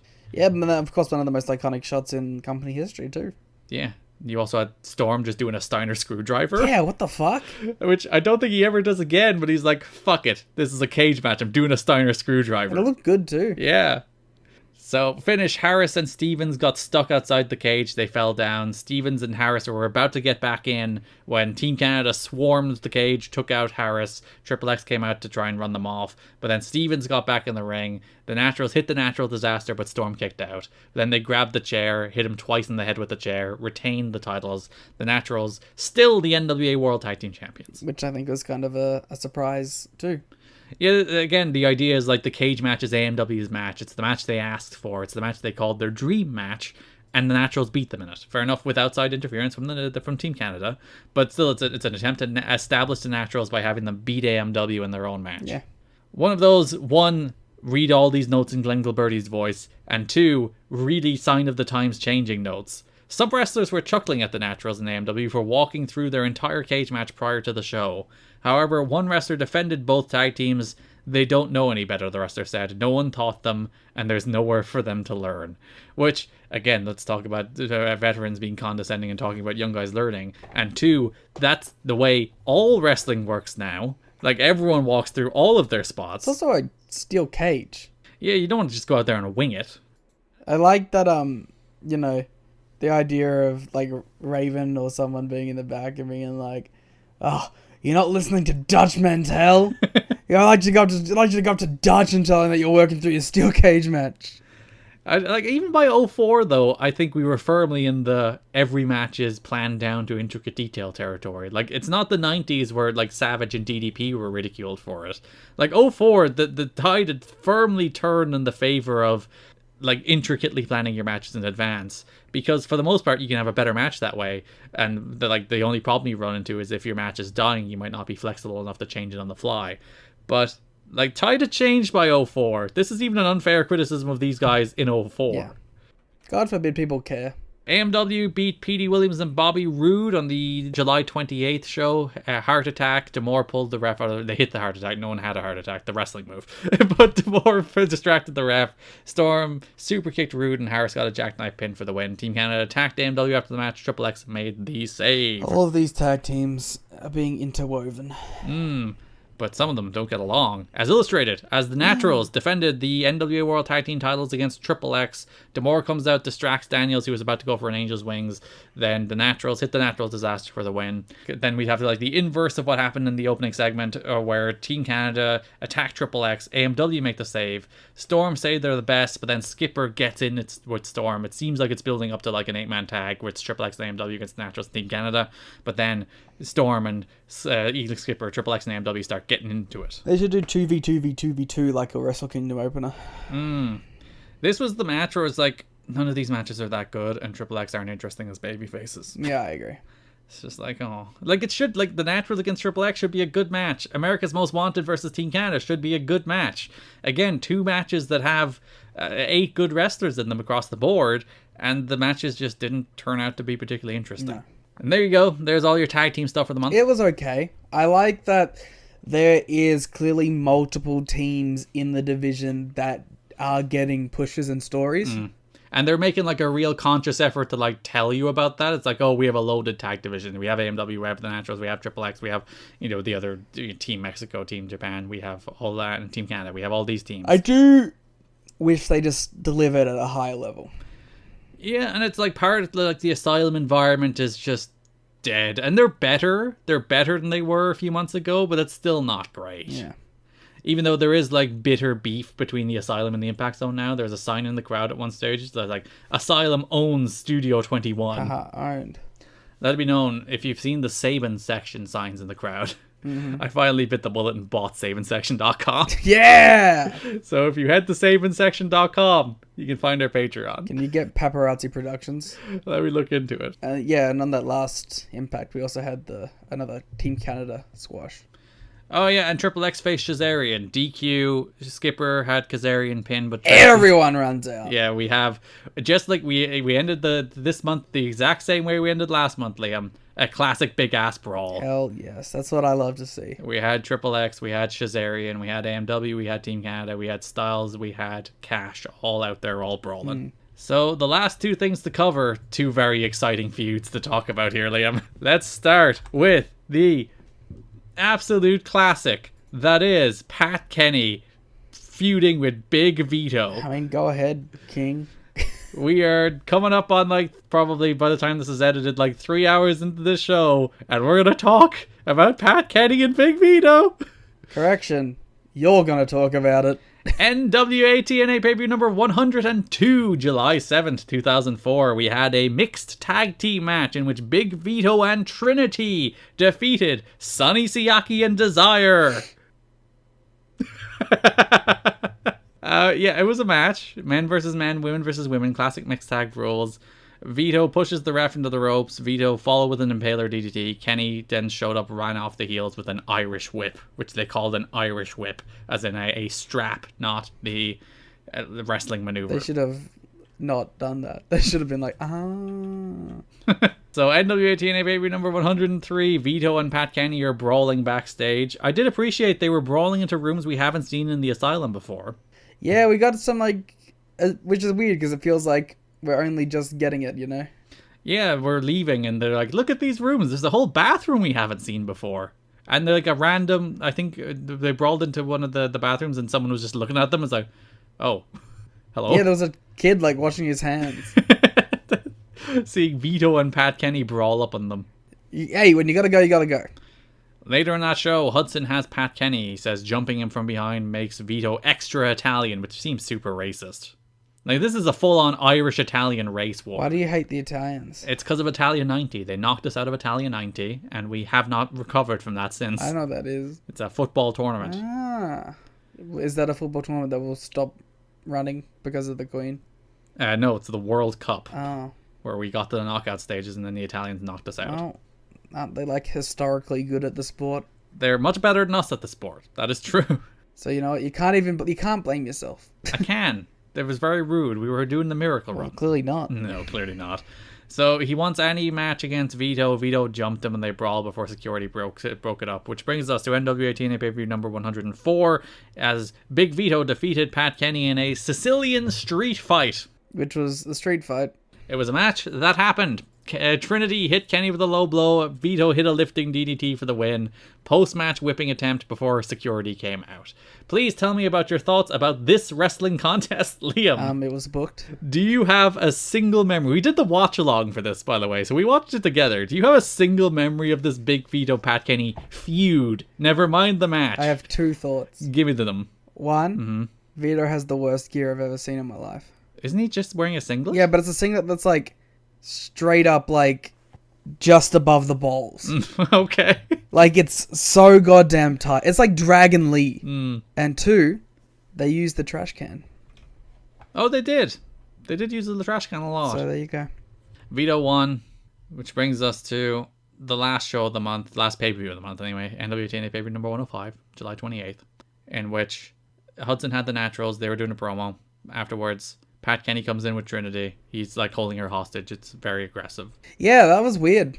He's like, you don't go anywhere. He's pulling her around. It's not very nice. What a classic Irish baby face. So Kenny would like to face Vito next week in a Luck of the Irish Weapons match. Oh, Garrett, what does the Luck of the Irish Weapons match entail? You hit each other with shamrocks and other such weapons.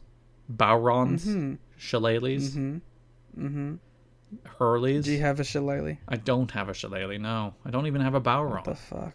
It's gonna whip Big Vito like a bowron, I'll tell you that much. I understand. It's funny because it's like a type of drum. Because you beat it. Oh, Bowron boy.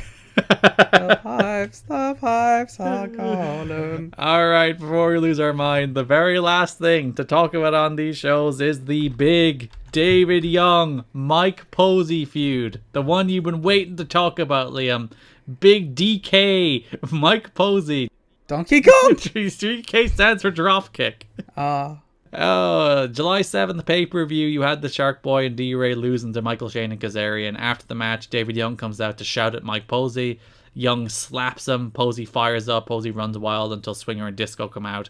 Young drops Posey with a spine buster before Shark Boy and D-Ray make the save. I'm a hooting and hollering, baby. July 14th pay-per-view opens with Vito shouting at Disco for not being Italian enough. He's like, you're a failure of an Italian. Arrivederci.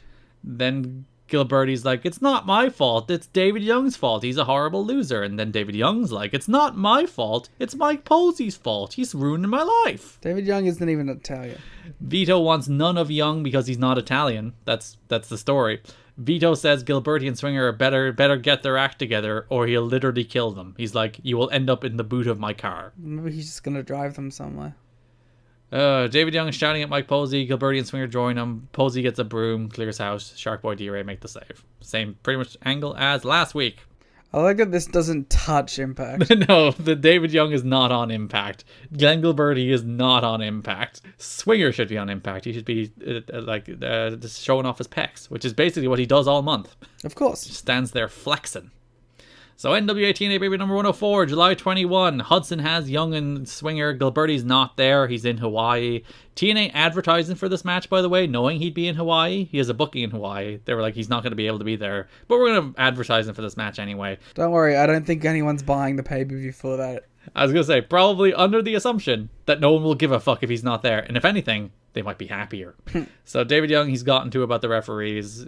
Then Shark Boy, D-Ray, and Mike Posey defeat David Young and Johnny Swinger in a 3-on-2 handicap match because Gilberti was meant to be there but didn't show up because he was in Hawaii. Posey dropkicks D-Ray into the pin on Young. 0-87 is now Young's record. Young grabbed a microphone. He asks for one more match against Posey and also blames Disco for losing. And if Young doesn't win that match against Posey, he'll leave TNA forever! Until 2022. Until his big reverse battle royal return, you're right. He did actually state that. He's like, if I lose to Mike Posey, I'll leave TNA forever, except I want to do one more match in like 18 years on the pre-show of the 20th anniversary show. Which, hey, you know, fair play for him being specific and putting it in the contract. July 28th, we had a backstage promo. Hudson had David Young. Young didn't want to hear about Gilberti, didn't want to hear from Gilberti. I appreciate that he's like, this guy is a toxic friend, and I'm trying to sever ties. I also still appreciate that the entire Glenn Gilberti character is a fucking dumbass idiot who everyone thinks is stupid other than himself.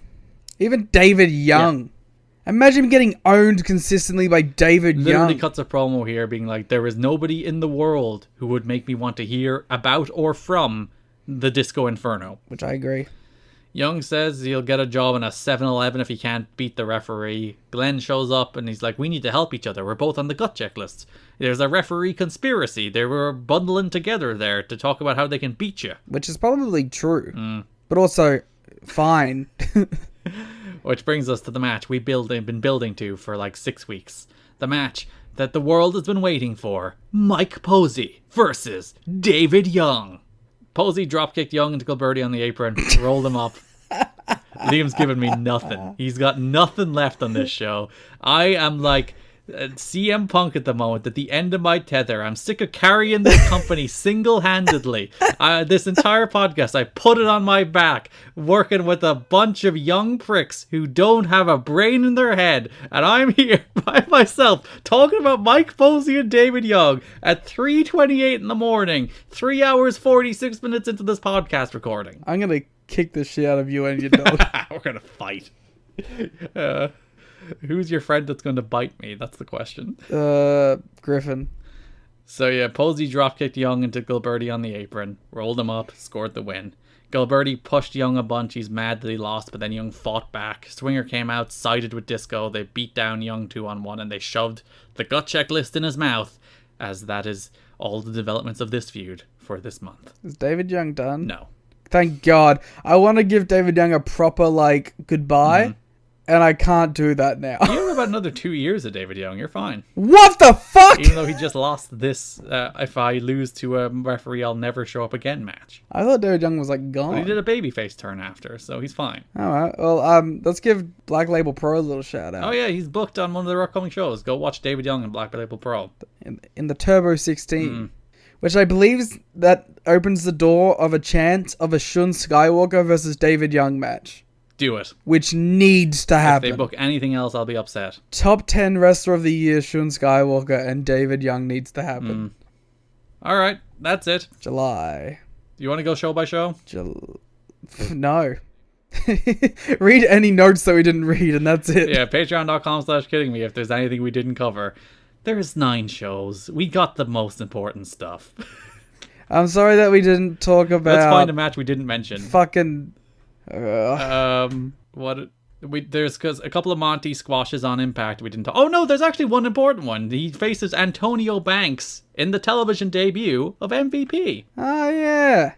We also didn't talk about my second favorite heavyweight MMA fighter of all time, Daniel Cormier. Oh yes, Daniel Cormier and Joe Williams showed up. They were part of the 2004 U.S. Olympic Wrestling team. They were doing a little tour thing here. So they walked out, they waved, they said hello, and it's weird. Like Daniel Cormier randomly showing up in TNA.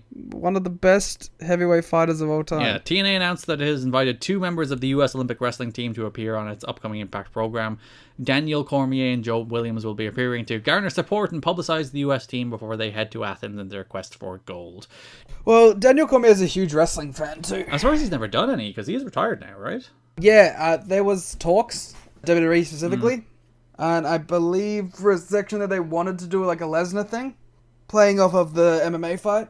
It's a lot of commitment, and DC still works a lot with the UFC commentator, public face to the company in a lot of things, so I just don't think he would have the time to get in ring shape and geared up for it. But I'd be down. DC's a charismatic dude, and it'd be fun to watch him throw a dude around. He came 4th in the Olympics in 2004, so there you go. Yeah. Of course, his most... He lost to Kazuhiro Murat Gatsalov. I'm sorry for butchering your name. I'm glad you decided to do that. Brought this on myself. Let's find out how Joe Williams did. Yeah, please continue talking about Daniel Cormier. I was going to say that, of course, Daniel Cormier's biggest and most impressive feat, not the 2 UFC heavyweight titles he had, but, of course, Strikeforce champion. Yeah, and he's appearing in NWA-TNA. Come on. They should bring him into Noah. Daniel Cormier and Noah would actually be fucking awesome. Williams qualified for the Olympics, or the blah-de-blah-de-blah. Oh, he finished 5th, I think. Now eat shit. Why did he get put over more than DC? I think Joe Williams is a bigger star, but I'm not sure. Well, he came 5th. Well, this appearance was before they competed in the Olympics. Well, don't they look a fool now? They backed the wrong horse. Yeah. So there you go. Daniel Cormier, MVP, Joe Williams, all appearing in 2004 TNA. And Mazada, allegedly. Yeah, he's apparently there under a mask looking a lot like David Young. Oh, Jeff Jarrett at one stage talked about how like the asylum is the building that Jeff Jarrett built, and it's like, pal, I don't think you want to take credit for that building. I think he still did that. Like, I think he did that at the Ric Flair thing. He's building all of these buildings. Yeah. He should build a new company for us to cover. Oh, also Raven has his good theme song back. Devastated. That makes me happy. You gotta keep them separated. Alright, that is July 2004 before Liam loses his mind even more than he already has. You can follow us on Twitter. This is the start of my day. Yeah, you have like, what, a class? I have like 10 hours of shit to You do. have a class at a film festival to go to today? Is that it? I have a class which started 30 minutes ago. Oh, so much for that. Yep. And then I have to go to a 48-hour film festival in which I have to make the film. Oh, that's fun. I mean, it would be. Yeah, good luck with that. Except that I'm on 3.5 hours sleep. Listen, you missed your class, so you can sleep until then now, at least. I'm going to go to the class. It's a 3-hour You're class. just going to pop in halfway through. Yep. It's also stupidly hot now. It was freezing at the start of this. Now the sun's come out. I'm sweating. I'm fucking uncomfortable. I'm breaking Big Dick Nick's rules of complaining. I'm a broken man. If they do ask you, please tell you you're recording a pro wrestling podcast. I will not. That's why you were late. I will Can not. you imagine if you walked in? It's like, Liam, why did you miss the first hour of the class? It's like, because we just recorded a 3-hour, 53-minute pro wrestling podcast. Yeah, like, let's go 7 more minutes so we can make it 4 clean. We're not going to go that long. Garrett, Tem. Also, we did like 15 minutes of a break in the middle, and also, I'll be cutting out even more. So it's going to be nowhere near 4 hours. You're fine. Ah!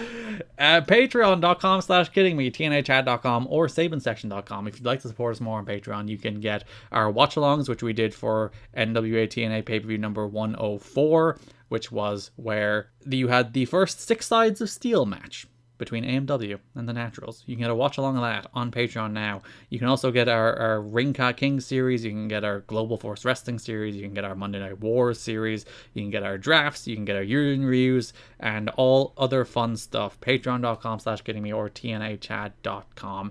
I think I already did the Twitters, but I'll do them again. Follow me on Twitter at Garrett Kidney. Follow Liam on Twitter at The Cleat Winner. Follow the podcast on Twitter at TNA History Pod. Again, we'll be back when we're back with the August episode. Sorry about the 1 episode a month schedule, but there's a lot to get through. And as you can see, Liam's a very busy boy. So thanks for listening, and bye-bye. Fucking do the damn thing, you empty-headed fuck. TNA is the best wrestling in the whole world. Oh shit!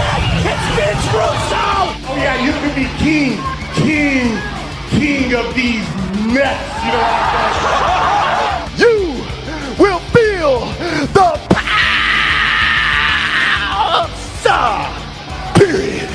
What a glorious day to be me! This is BS!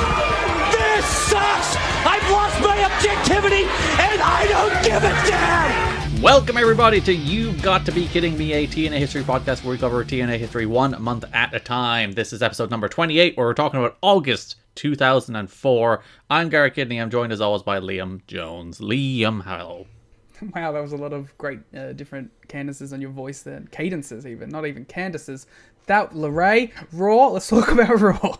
The Fiend is back. But he's not The Fiend, he's Bray Wyatt. Well, one, I find it funny that my brain went to Candice Michelle and yours went My to brain Candice also went to LeRae. Candice Michelle. But I changed it to be relevant to something. And 2, yes, The Fiend is back, but it's not the... I'm quite upset that it's not The Fiend, even though I did predict it wouldn't be Okay. The Fiend. I think it's extra funny that it isn't The Fiend because people definitely cared more about The Fiend than Bray Wyatt. I don't know. You see, with Bray coming back as himself, you see a lot more people being like, nah, Fiend sucked. Willing to admit to themselves that it was a bad character who was never good, and Bray is back, but also they'll lose their shit again when he does The Fiend in 2 years. I think they're just gonna make Bo the Fiend, right? Like, that's gonna be the shtick. So it's gonna be like Bo and Bray teaming up. Bring Alexa into the stable. Well, that's the thing, right? All these nerds very excited about the Wyatt Six. Have you seen any interview Alexa has done in the last 4 months? Does she is she happy that it's gone, or what's she talking? Or is she pissed? She just wants to be the Fiendess again. She kind of just wants to be the Fiendess again. She was like, I loved the character work I was doing, and right now I'm just a boring nobody who nobody cares about. Well, when she was doing the character, I remember there was interviews where she was like, "This is the best thing I've ever done. It's all I want to do from now on." So I guess that was true. Now she's smiley, happy babyface number 4, maybe 5, who's just friend of Asuka. I think she's friend of Bianca, if anything. Well, no, you see, she's friend of Asuka, who's friend of Bianca. There's the tiers of just lackey sidekicks of Bianca. Yeah, I don't know. I think it's necessary though, because there's 6 good female wrestlers on the main roster. So if she's not doing shtick, she's one of them. Now she can do shtick with The Fiend. Listen, I think The Fiend is terrible. I think Bray Wyatt is really bad. But I have reached a stage where I don't care anymore. So I am firmly into ironically liking The Fiend territory, because say one thing about Bray Wyatt, the man's never boring. The man is always worms, set myself on fire, set my idiot friends on fire. And it did get quite annoying when people were like, Firefly Funhouse is visionary, and it's Yeah, that's my problem. I hate that shit. I don't mind if you look at it and go, this is pretty fun. But when you start comparing it to this is pro wrestling but high art. If I had to hear one more person put over that fucking John Cena Firefly Funhouse goddamn match from that Mania, it's I liked it in the same way that I like The Final Deletion. It's cheesy and corny and dumb and fun. But when you come to me and you're like, this is high art pro wrestling, I'm like, fuck you. It's not deep. It's literally not that deep. Yeah, that's what I can't stand. If you like it as and just like it, that's cool, man. I don't begrudge you for that. But when you tell me that it's something more than what it is, that's when I get frustrated. Whereas I'm here to now laugh at The Fiend and Bray Wyatt. I hope he does worms. I hope he sets himself on fire every week. I hope he does all his Bray Wyatt nonsense and rocking chairs and all that shite, so that I can point at Raw and laugh at it. Well, I would like if they did that, just so then people can be stop pretending these are old-time great wrestling shows every week. Well, there was that one Raw that was good. Yeah, it was good.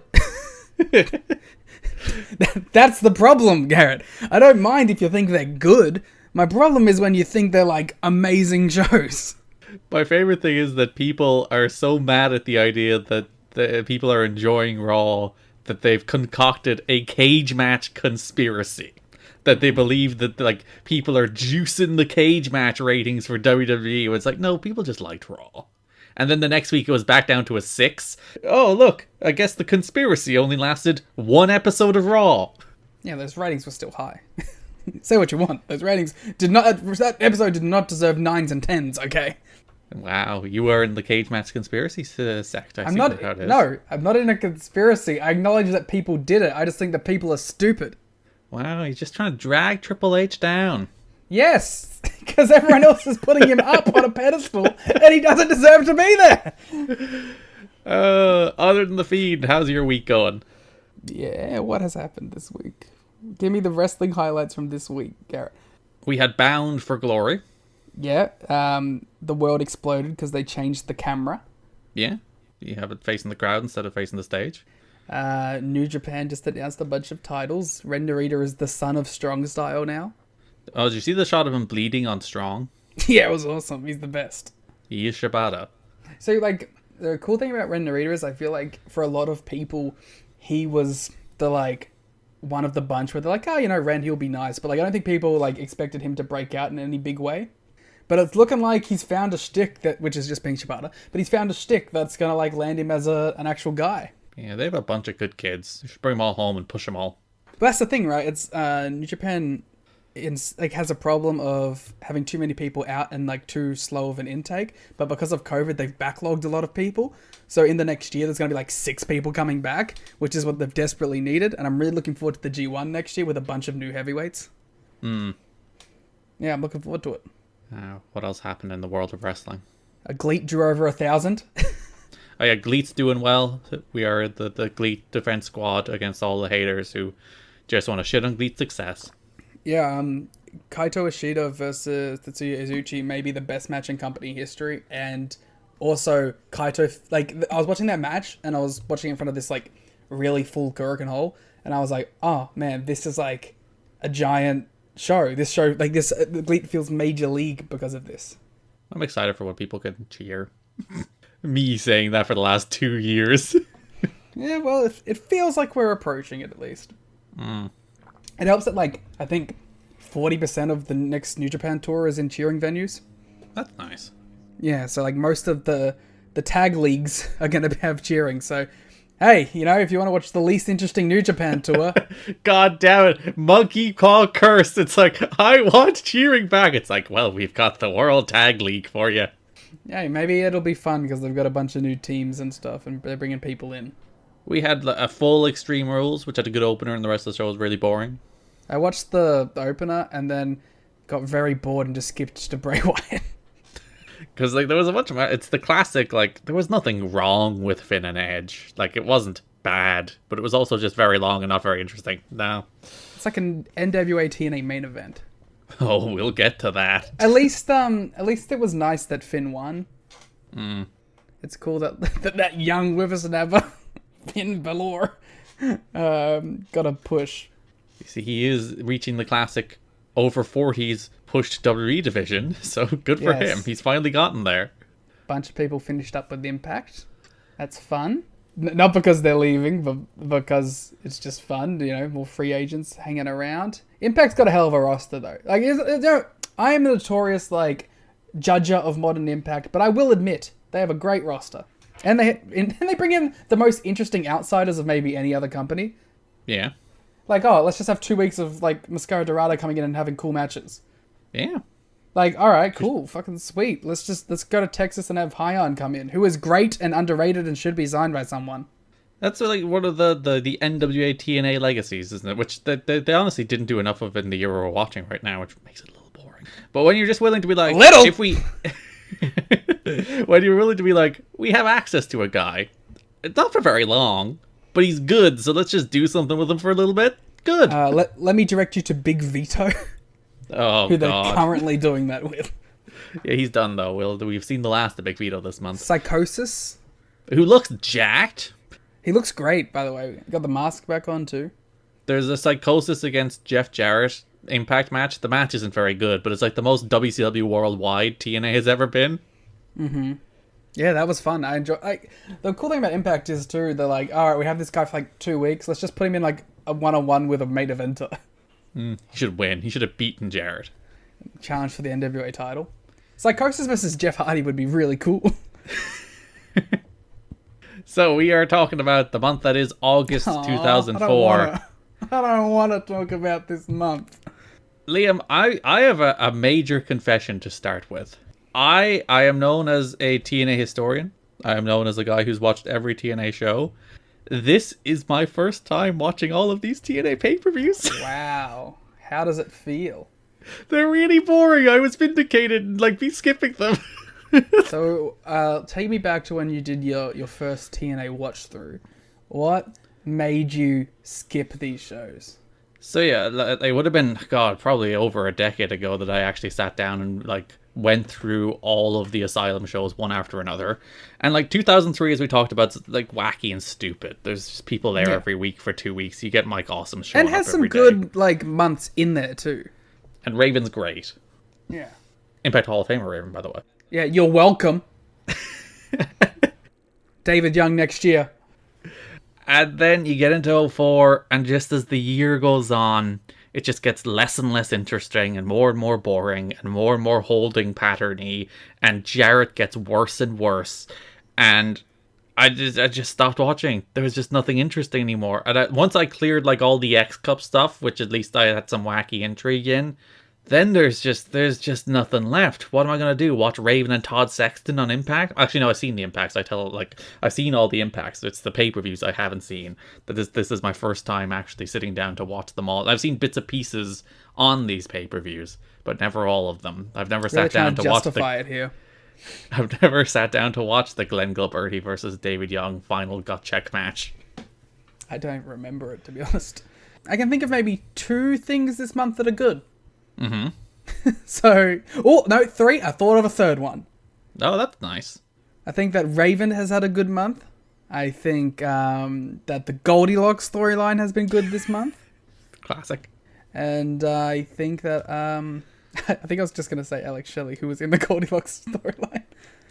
Yeah, it's like we've been giving out about these months for a while now, that they haven't been very interesting. This is somehow like nothing happens this month. Literally nothing. In an entire month of television, there's nothing that you can be like, this is the month that X happened. Like the watch along we did, which was the first show of the month. Like, we only did it because it looked like a decent card. NWA-TNA 106, August 4th. That's the one we did the watch-along for. When I looked at the cards for these watch-alongs, it's like, there's not even, like, a thing on any of these shows that's like, let's do that for the watch-along. It's just like, let's just pick one, I guess. Let's just pick the first show of the month. Yeah. Which is a real hard sell for you to go to TNAchat.com and listen to that watch-along of the, we just picked the show. Yeah. We tried. You know, we tried to make it funny. But you know what? We're going to really make it up for you soon, because soon, monthly pay-per-views, those watch-alongs are just bound to be a fun time all around. They are bound for glory. They are bound for glory. They are bound for Victory Road. What's the first one, Garrett? Victory Road. Damn, yeah. We are on the Victory Road now. But, like, it's not even that like, everything is stuck in a holding pattern, because they're building to something. Like, they're building to the date with Faith on September 8th, which is the Jarrett and Hardy match for the title, and the last Asylum show. We'll get into that in a sec. And that's what they're building toward, and they spend the entire month building toward tag titles contenders. Like, the X Division does have stuff happening. There's a new champion in the X Division this month, so at least there's something there. But, like, the Dusty and Russo story is just the literally fucking same thing every week. And nothing changes. Everyone comes out doing the same thing they've done last week and the week before and the week before that. And it's just, it's such a nothing happening month of television. More than I think any month of television. Like last month you were like, yeah, it wasn't great, but you had the Naturals against AMW 6 Sides of Steel. You had something that was like relevant and interesting. June you'd be like anniversary show, debut of Impact, debut of Jeff Hardy. Something. Even when the shows aren't great, there's something you can be like, this is the thing that makes this month interesting. What's the thing that makes August interesting? Nothing. There's nothing interesting. Do you think it's just because we've re-entered another holding pattern until they go to their new structure? Yeah, it has been holding pattern into holding pattern into holding pattern, hasn't it? Because it's like, we just have to get on TV, and now when it's either on TV, it's like the TV just becomes the most forgettable, nothing happening show. There's 5 squash matches and an okay main But I'd event. still rather watch it than the fucking pay-per-views. And then you get to like, all right, now we're ending the weekly pay-per-views because they haven't done better numbers in the Impact era, which is what they would have hoped for, that somehow Impact would have sold pay-per-views. God forbid how it's not happening with all its squash matches. And now we're moving into the monthly pay-per-view year, and we have another transition phase between the now and then. Yeah, no. At least we're almost out of it. Yeah, it's awful. It's bad shows. Like, I don't know, man. It's how do you get excited for anything here? It's times like this that make me wish we were doing like, I don't know, WCW Thunder, because at least it'd be stupid. That's the thing. That's the Bray Wyatt principle. It's the same thing with Vinnie Rue. You can say an awful lot of things about Vince Russo's booking of pro wrestling, And we have. And we will in the future. But the one thing you can never say about Vinnie Rue is that he's boring. Yeah. And this Jeff Jarrett Dutch Mantel-led product is so boring. There's no ideas there. There's no spark. There's no like interesting stories or angles or directions. It's all just... excuse you, Goldilocks. Well, yeah. Everyone still buries. Though I will say Wade Keller came around to Goldie. I was looking at the reviews of these shows, and everyone's like, Goldie's terrible. And Wade Keller's like, I've come around on Goldie. It's like, yeah, Wade, well Wade done. knows. Because there's people who are like, she's terrible and hammy acting. It's like, that's the point. Yeah, but have you seen anything else on the show? Yeah, the great acting you get in the Jeff Jarrett segments. And, well, to be fair, Vince Russo does look miserable. That's very convincing. I don't think it's acting. But yeah, it's not a good month. Yeah, well, you know, what can you do? All we can do is get through it quickly so we can get to the next one. Before we get into it, a reminder, you can head to our favorite website in the world, tnachat.com. I heard they have anniversary billing now. Oh, they do. Yeah, you don't have to worry about that anymore. You when you sign up is when you'll renew. So if you sign up when this goes up today in the middle of October, you'll renew in the middle of November. Which means all the people, and it happened more often than I cared for, that a bunch of people would sign up for it at the very end of the month, and I'm like, no, we're gonna charge you again. Fair enough, money. And I'm sitting there like, yes. I was like, no, just wait a few days and then you won't be charged. But it's like, no, we have anniversary billing now, so whenever you sign up, you'll be charged the month after that. So you don't have to worry about any of that stuff anymore. You can head to patreon.com/kiddingme, where you can get our watch-alongs, where you can get our entire Ring Cat King series, where you can get our entire Global Force Wrestling series finished, where you can get our entire Monday Night War series. Oh, that was a thing.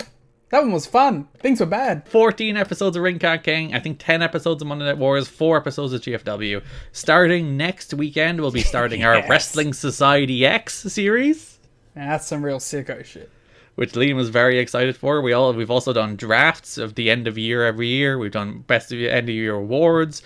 Raintakers, yes, our ongoing series covering New Japan from 10 years ago. We covered that Chris Rock movie. Yeah, I was going to say, we did the Chris Rock movie. We did a watch-along of a WrestleMania in there somewhere. So all of that, I think we have over 70 or maybe even 80 at this stage pieces of exclusive audio. Which isn't bad for like how long we've been around. Yeah, it's more than one a week, give or take. That's some good value right there. Patreon.com/kiddingme or tnachat.com for all your favorite extra Garrett and Liam content. We appreciate any support you can give. And as we head into the fun era of the monthly pay-per-views. The golden age, some would argue. Yeah, and, that's fun stuff. As we move into what some might call, something me, the best year in company history, 2005. Yeah, so Garrett keeps telling me that 2005 is like, yeah, just wait till 2005. It's a good year. And then, like, everyone else just looks at me like, don't fall for it. Don't listen to this man.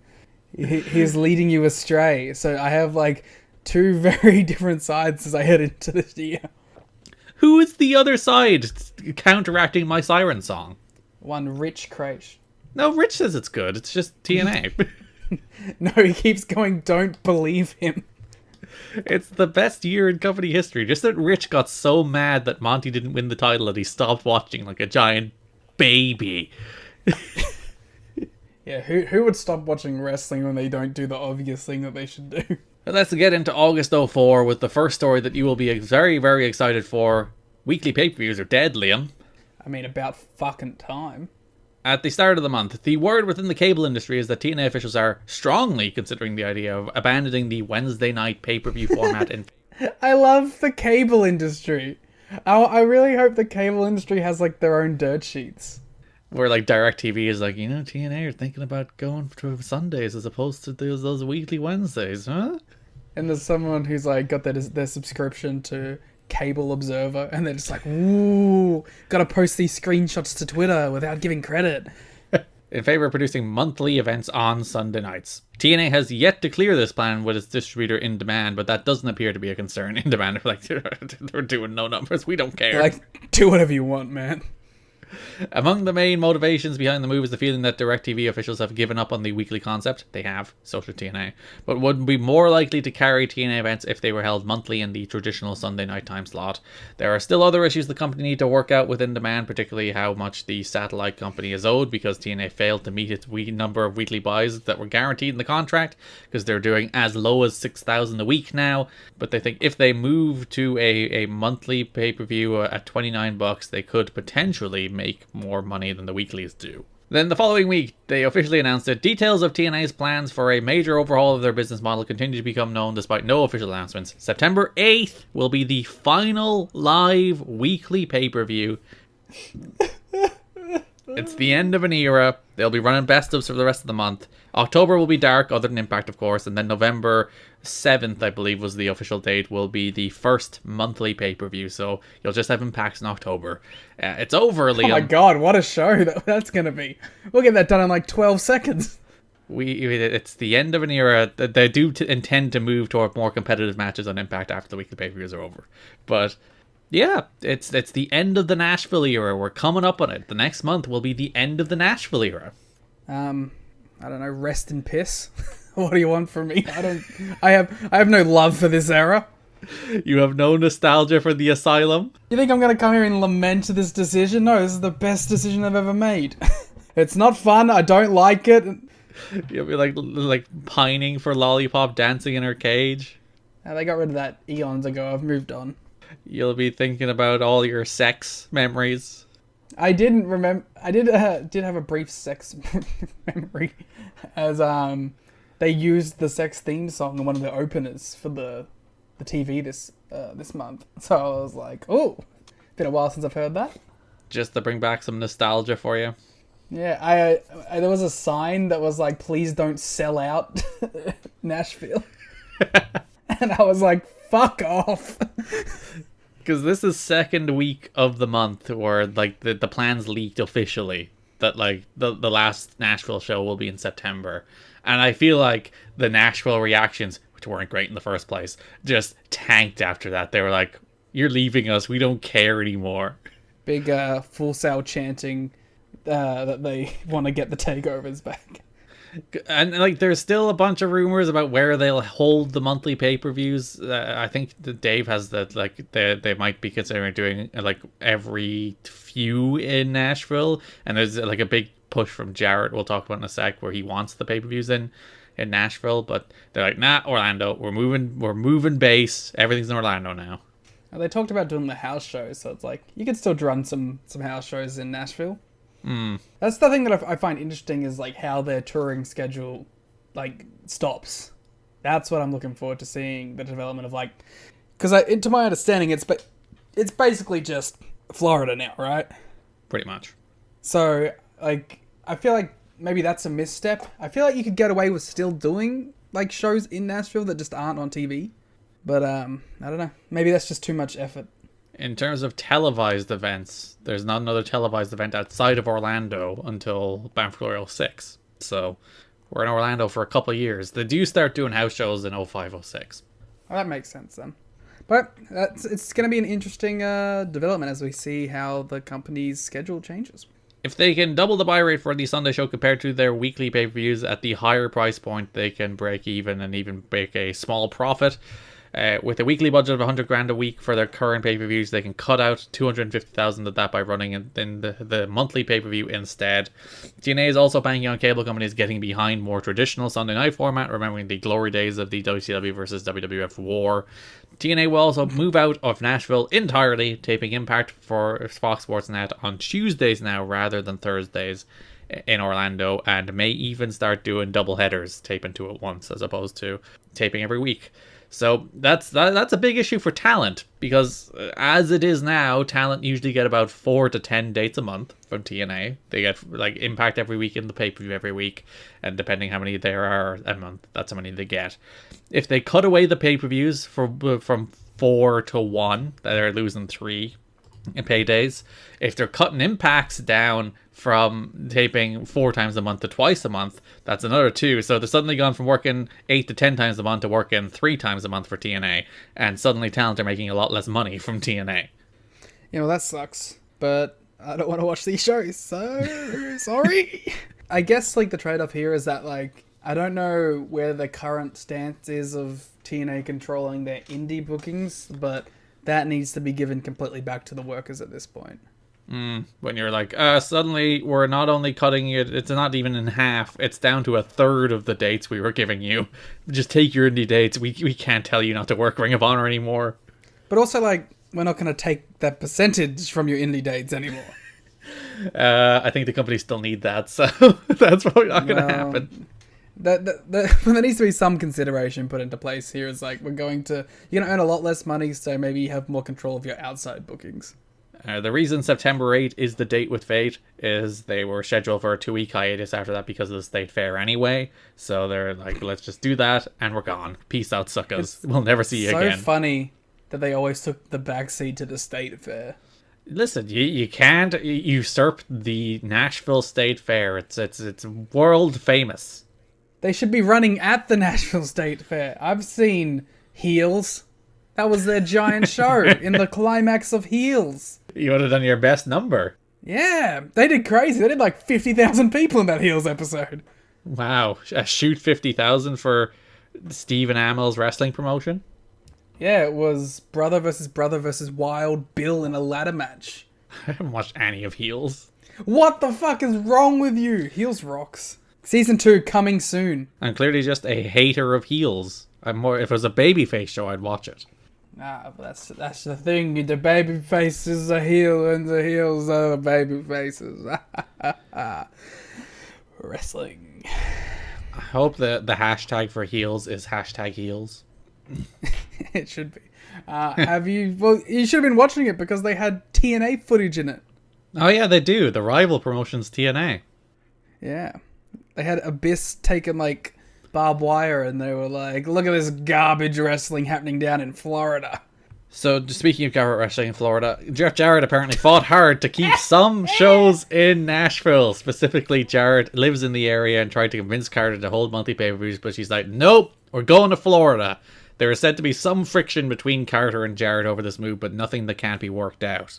I wouldn't mind if they like alternated between the two for pay-per-views. I mean, just like, you know, it gets a bit tiresome visually when every show looks the same. So I wouldn't mind if you started swapping out buildings for the big shows.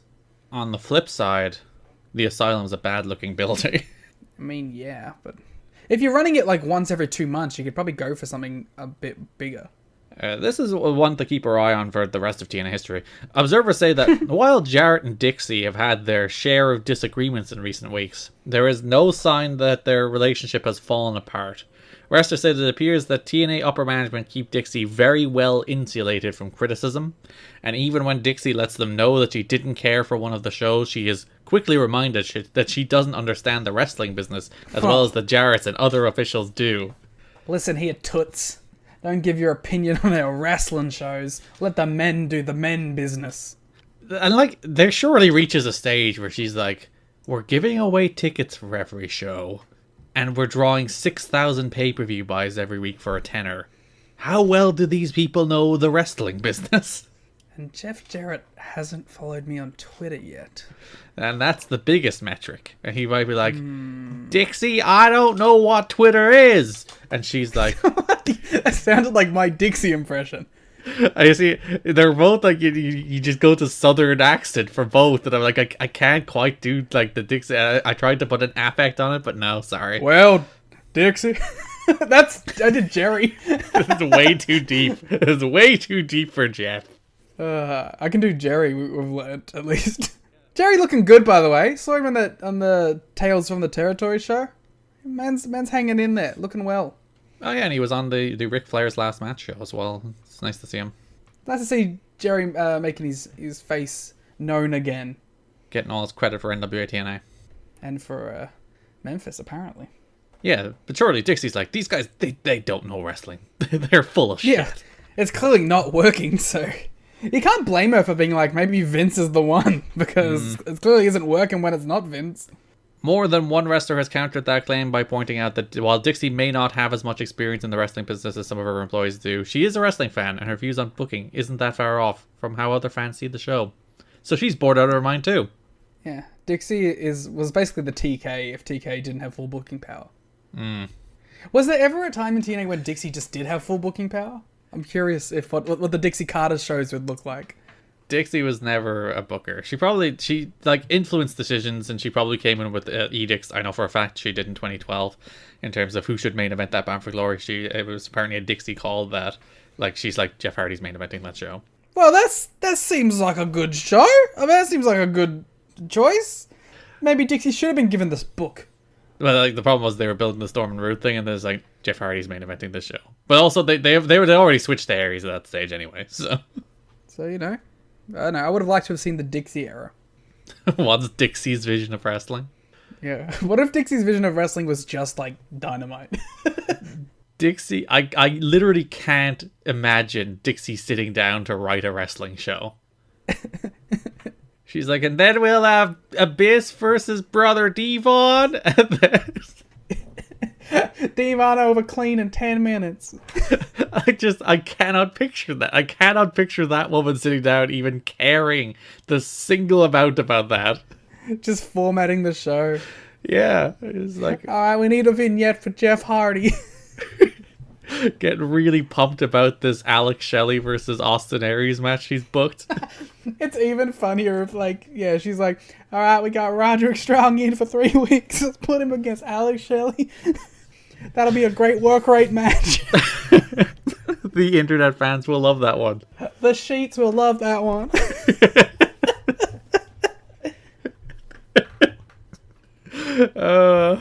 We should get Dixie on the show and get her to fantasy book a card. Let's get her on the draft. Let's get her on the draft episode.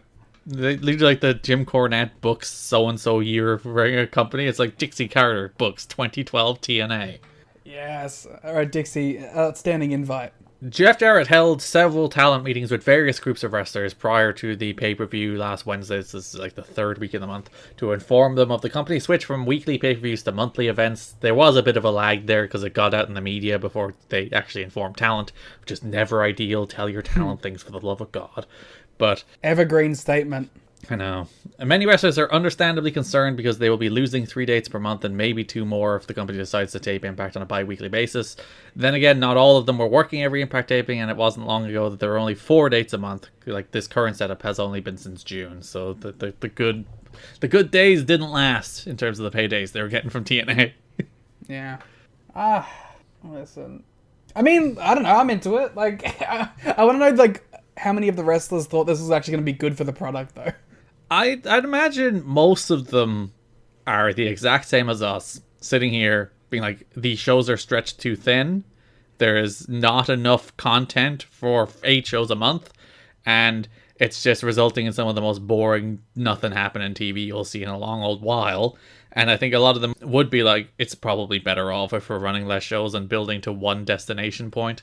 And they also mentioned how, like, they prefer the Impact shows in general.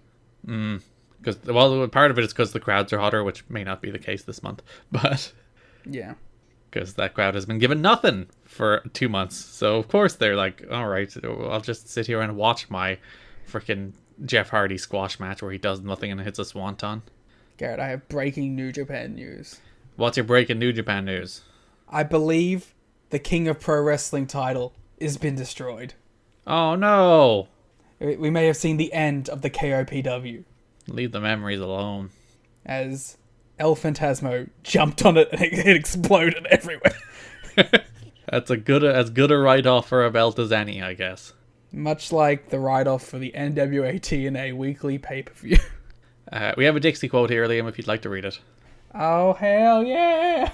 In 2 short years, TNA has leveraged successful Wednesday night weekly pay-per-views to take the company from a virtually unknown entity to the most recognized new wrestling alternative for fans around the world. Says Dixie Carter, president of TNA Entertainment.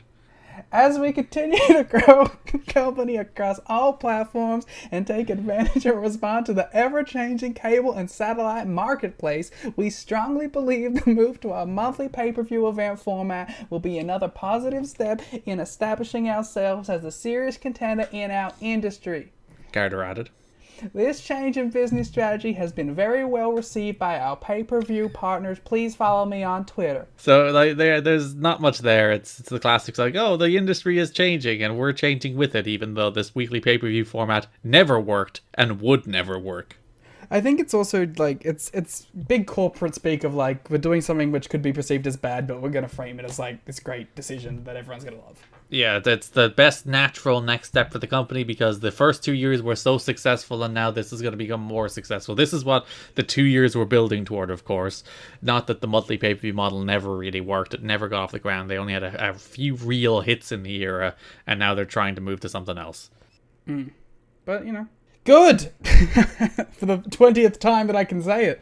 Speaking of random things that probably got misinterpreted, at the August 18th show, the word backstage was spreading that TNA might indeed be launching a 2-hour primetime show to help promote their monthly pay-per-views beginning in November. During the pre-show locker room meeting, Jerry Lynn stood up and asked whether Jeff Jarrett is considering adding a second hour to Impact, given they're getting rid of the 2-hour show. And Jarrett said, I'm way ahead of you. I'm way ahead of you, Jerry. Jerry, I'm way ahead of you, Jerry. One quote wrestler quoted Jarrett as saying, which feels like a thing he said to like, again, positive spin things, and then it got, I was like, oh, they're thinking of adding another hour to Impact. I think it's his way of saying, shut the fuck up, Jerry.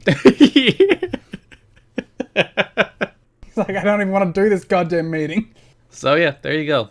We'll talk about this more next month, of course, because that's when the actual Asylum shows come to an end. So we'll do a bit of a retrospective on the Asylum era. Not that there's anything we haven't said already at this stage. Can't wait to say some real positive bullshit about it. But September 8th will be the final Asylum show. And of course, this will be the September will be the last episode we cover month by month. So as you've noticed, the format of this podcast has been we'll do a month. We're talking about August this month. Whereas starting from the October/November episode, we'll be talking about pay-per-view by pay-per-view. So that October-November episode will build up to Victory Road. December episode will build up to Turning Point. January episode will build up as far as Final Resolution. So on, so forth. You've definitely told me this before, but I definitely did not remember that we were doing that. And I was like, oh shit, let's go. I said that to you like 3 different times, but... Yeah, I don't remember. That was like 4 years ago when we started this.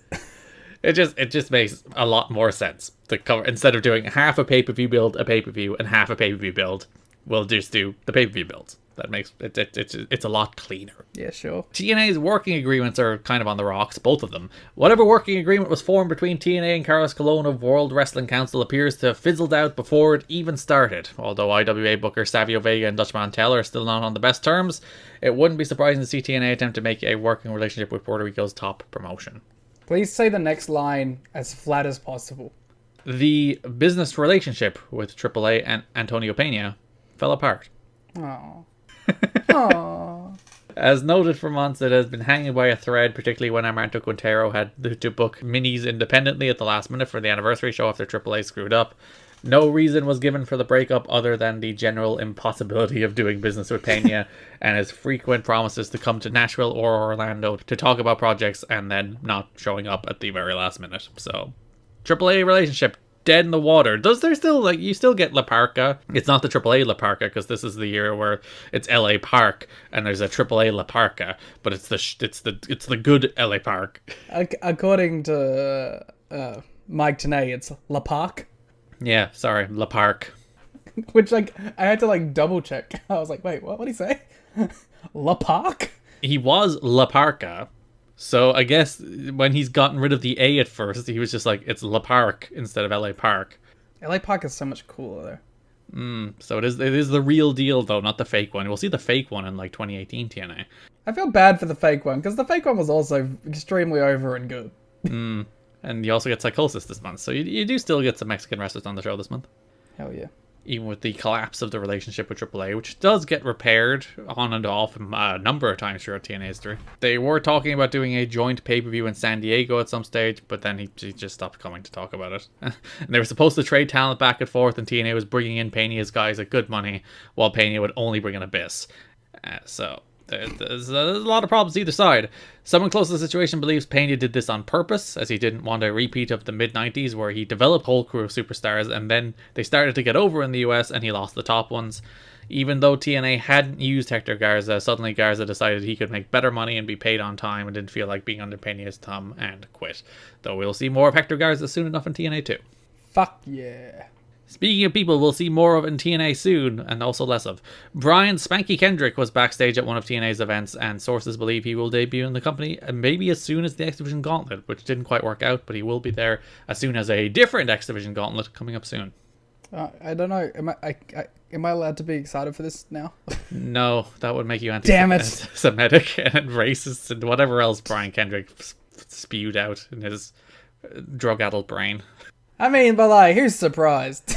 Anyone ever seen those London and Kendrick shoot interviews? I was like 8 and I saw those. Okay, man. He was exposing you to all kinds of worldviews. Yeah, I knew that he was crazy when he started talking about ghosts. I was like, yeah, okay, this man's off his rocker. Ghosts? That's your breaking point with Brian Kendrick? Yeah, but that was like the first thing he said that came out of his mouth. I was like, all right, this man's cannot be trusted. Wow, somebody doesn't believe in ghosts over here. I don't believe in ghosts. No, neither do I. I love ghost shows. I'm not a child. I absolutely love ghost shows. I don't believe in ghosts, they're not real, but I love watching people fumble around in the dark and be like, there's a mild bump as the building settles, and they're like, oh, what was that? Yeah. Have they never lived in like an old house before where it just goes cronk out of nowhere? Yeah, not even old houses, even like new houses do that, because like the building is warm during the day, and as it cools down at night, it expands and contracts and makes clocking noises, and they're like, ghosts! And they're like, please speak to me. Let voices from the beyond speak to me about your ratings for Jason Cross versus AJ Styles from Impact number 10. It was okay. It's the ghost of Jason Cross's career. Aww.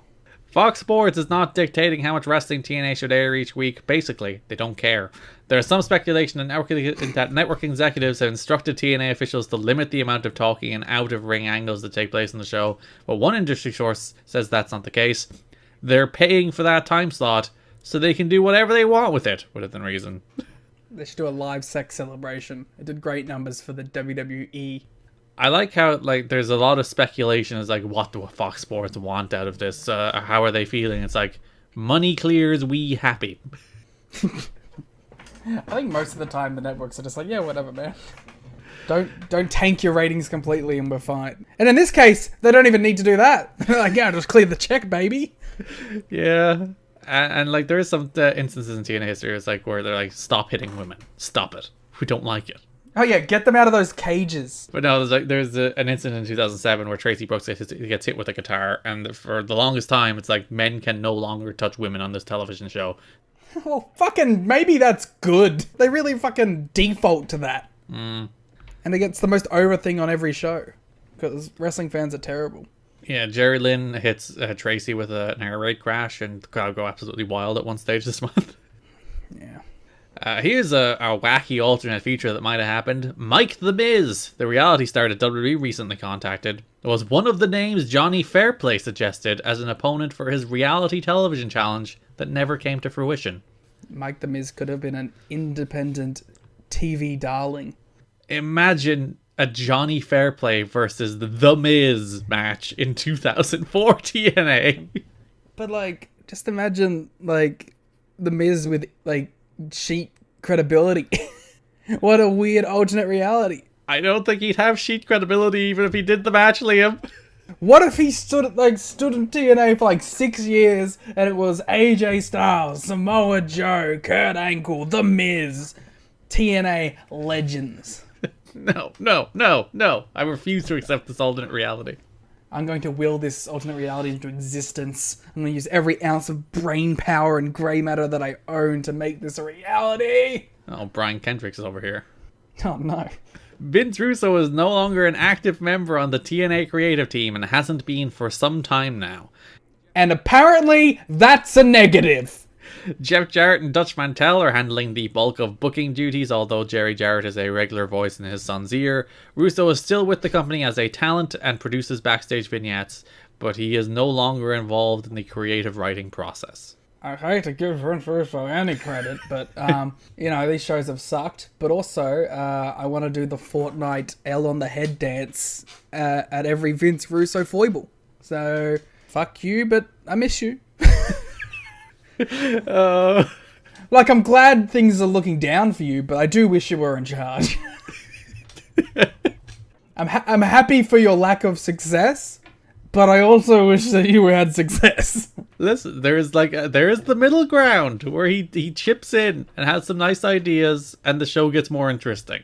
They should just have Russo and Cornette 50-50 booking the show. Where it's just them. It's like they come out of a room after 3 days, battered, bruised, bloody, but they have a television format. And it's the best show you've ever seen. I'd say, if you could really get those two to hammer it out, put them in a room and be write a television show. And they were willing to do that and willing to do, the full rounds with each other. They'd probably produce a pretty good TV show. Again, I would use every grey matter and fiber of my being to make this a reality. They should do that in 2022. They should combine their gimmicks of hating modern wrestling and form it into a new company where they work together. That would be a twist. With Jeff Jarrett. That would, like, randomly garner some interest, too. You know that people would be like, alright, I gotta watch the Vince Russo, Jim Cornette promotion.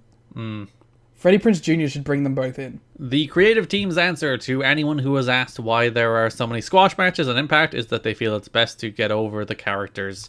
Jeff Jarrett's reputation as a booker is that he can't handle objective criticism and doesn't take well to storyline suggestions. Most of the wrestlers have simply thrown their hands up and now just do as they are told, as there is a better chance that they will be punished for daring to make a suggestion than there is their ideas will actually be used. That's awesome. See, my thing with these Impact shows is I don't mind the squashes. I just wish it was formatted differently. I wish we had banger opener, squash, squash, squash, squash, decent main event, and I'd be happy. As opposed to the squash, squash, squash, squash, squash, forgettable main event? Yeah. Like that. Like, if that was the format of the show, it'd be fine. I especially on an hour-long show, I don't mind having a bunch of squash matches.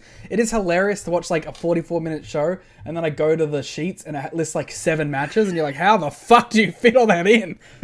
There is times where I'm like, this show is 20 minutes in, and we're on match number 5. Yeah, that is a remarkable effort. So I think, like, we've watched all of GFW for Patreon now. We've watched all of Ring Cat King for Patreon now. And we've watched all of Asylum era TNA nearly. You want us to rank them best to worst? I would go Ring Cat King, NWA-TNA. Ring Cat King is 1! Ring Cat King is the best of the 3!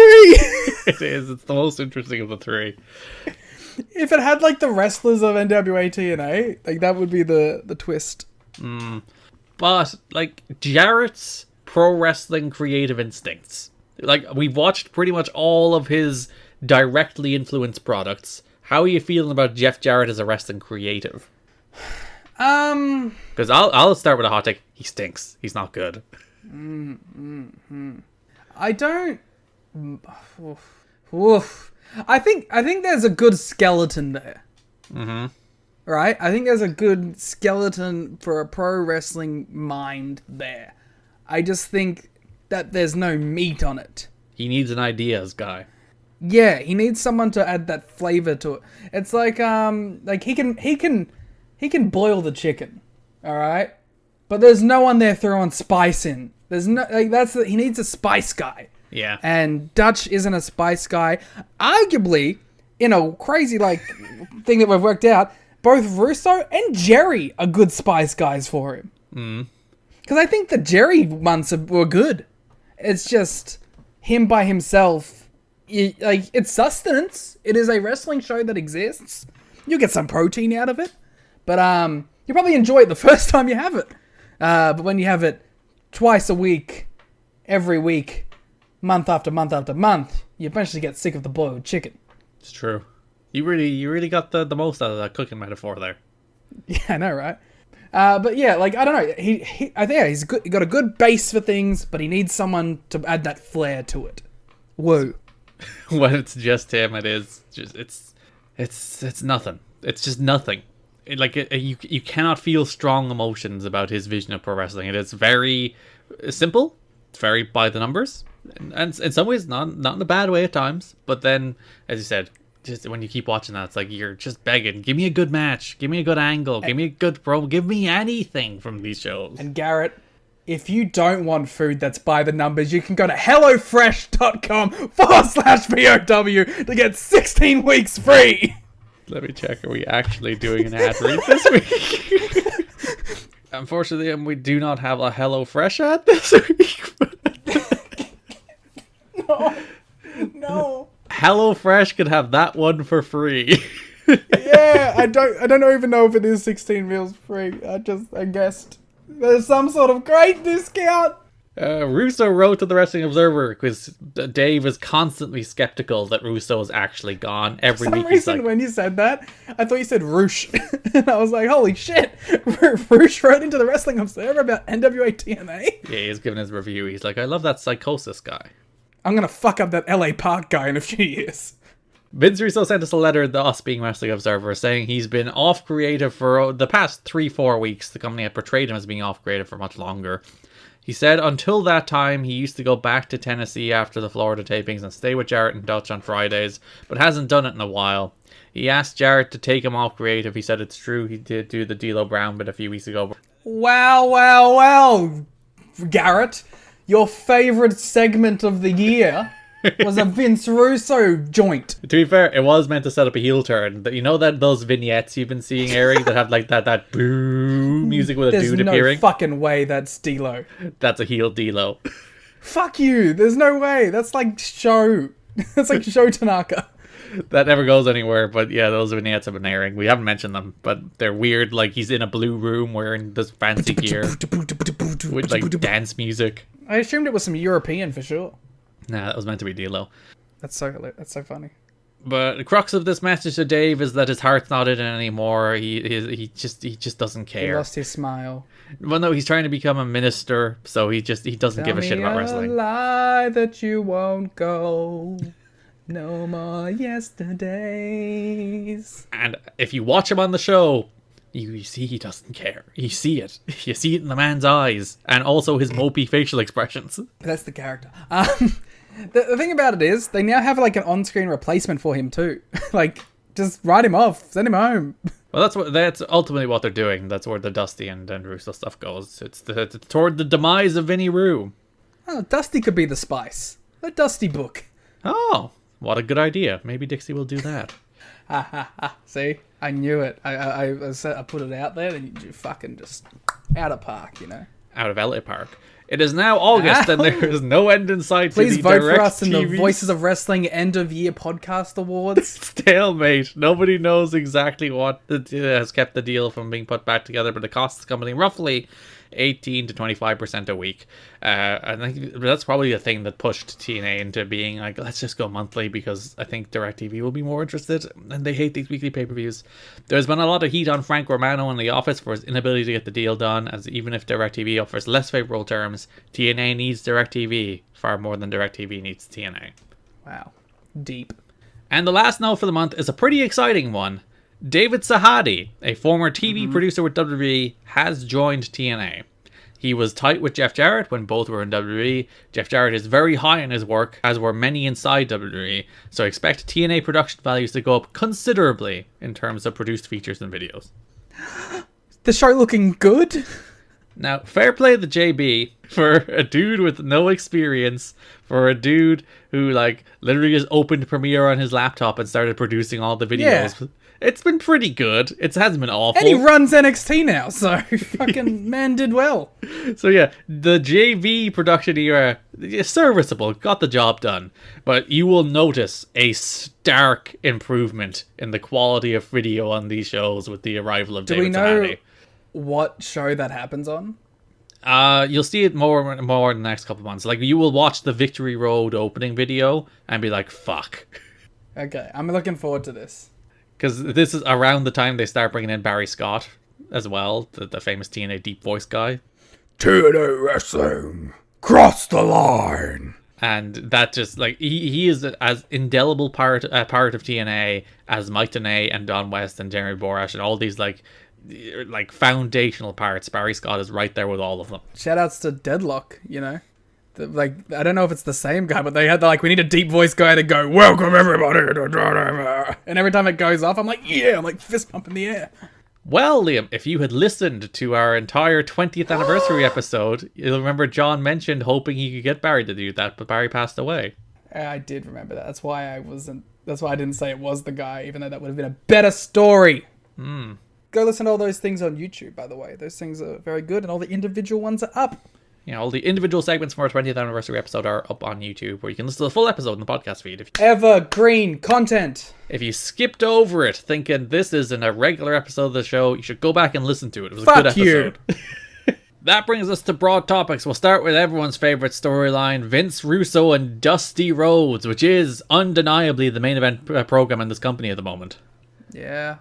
So, if you remember, there's a whole bunch of drama because Dusty gave Jeff Hardy a title shot, and Vince Russo's not happy that Dusty gave Jeff Hardy a title shot, even though Jeff Hardy earned his title shot by beating Monty Brown. And because, Vince said, do whatever it takes to get that contract signed. And he offered him a very reasonable thing of a title match. Which is, in TNA precedent, D'Lo Brown was offered the same deal, if you remember, Liam. Yeah, Vincent. D'Lo came in with a promised NWA title match, so there is precedent for this. But so the entire month is Vince Russo and Dusty being mad at each other. And doing the same segment. Over and over again. So NWA-TNA pay-per-view number 106, August 4th. It opens with Scott Hudson meeting Dusty Rhodes outside as he arrives. And Dusty's like, I smooth things over with Vince Russo, daddy. And I'm going to be named to the championship committee today, daddy. Because Vince Russo's naming his new championship committee. David Young walks by being like, Vince Russo fired me, I'm sad. And Dusty's like, whatever. Dusty's like, I don't care. I got a job for life, daddy. So then later in the show, Russo's announcing his brand new championship committee. And it's a lot like when Russo was announcing that AJ Styles would face Jeff Jarrett. You had Raven sitting backstage looking at the monitor, super excited at that time. This time it's Dusty backstage looking at the monitor, being super excited. He's like, he's going to announce me on the championship committee.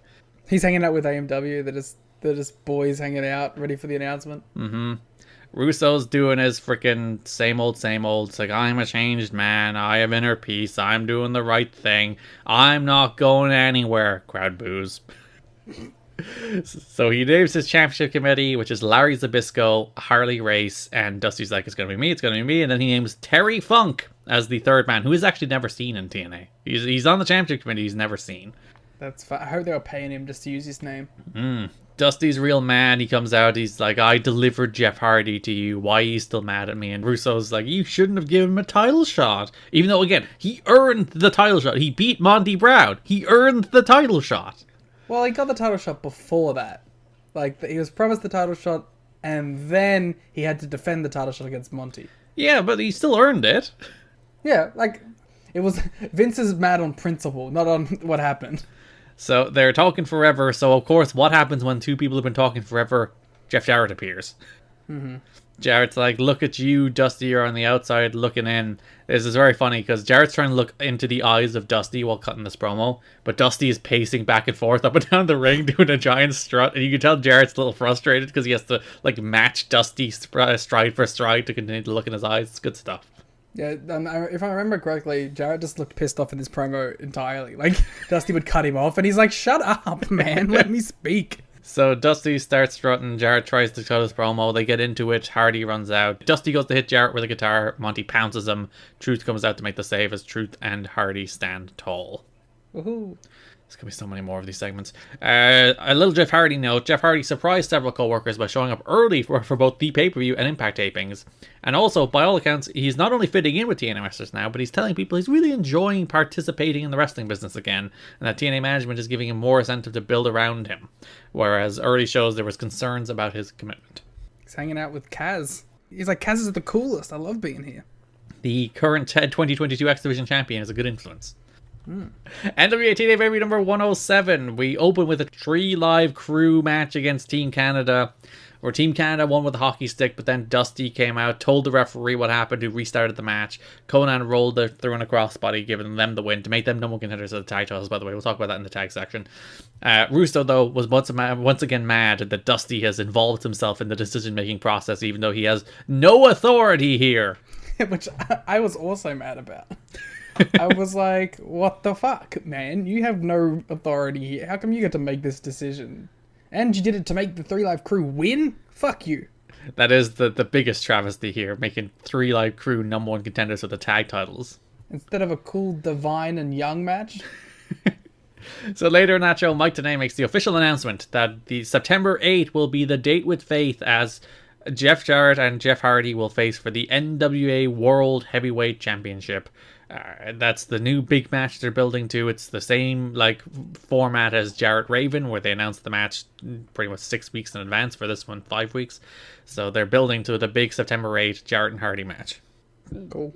I mean, it's the biggest match they can do, so why not? But yeah, Monty comes out. He's mad. He's not in the match. He wants the winner. Then Truth comes out. Truth says you have to earn your spot. They brawl. Then Dusty comes out and books the match between the two next week, even though, again, he has no authority here. It is a good bit that the guy with no authority keeps like making just executive decisions.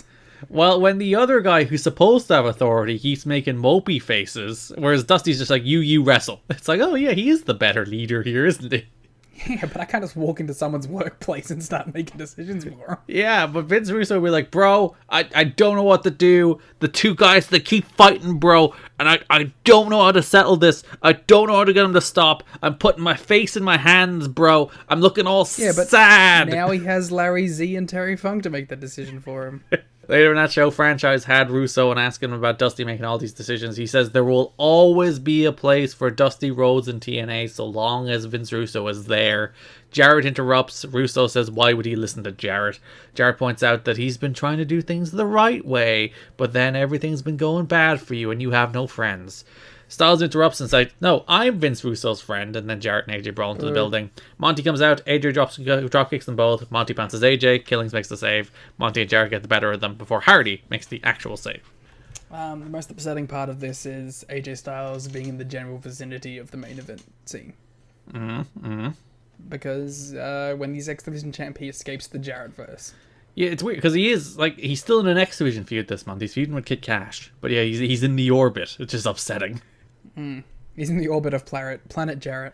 You can't escape it. Its gravitational pull is simply too strong. Ugh. Yeah, gravitational pull, not a gravitational push. For anyone but him. I made it work.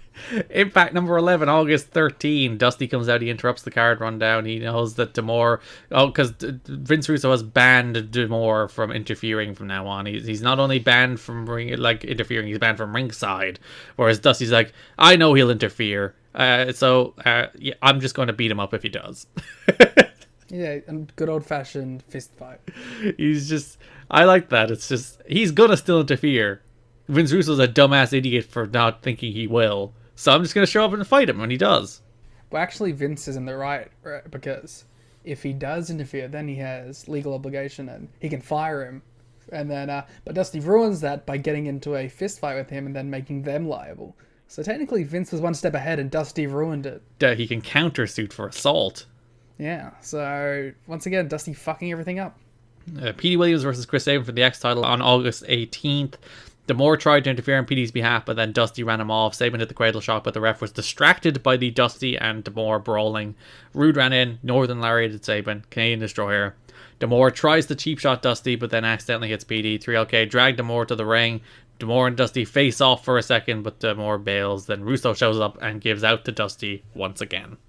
So, there's not going to be a lot of discussion about what's going on. It's mostly just going to be letting you know what's happening. It's the exact same angle, rinse and repeat over and over again. Vince Russo says don't get involved, Dusty gets involved, Vince Russo's mad, they shout at each other. That's all that happens this month across every single television show. And it's like every feud kind of has that formula too, because the tag teams is just the same tag match 7 times. Yeah, it's just Triple X and AMW, which you would think you wouldn't get tired of that, but only the first match is good.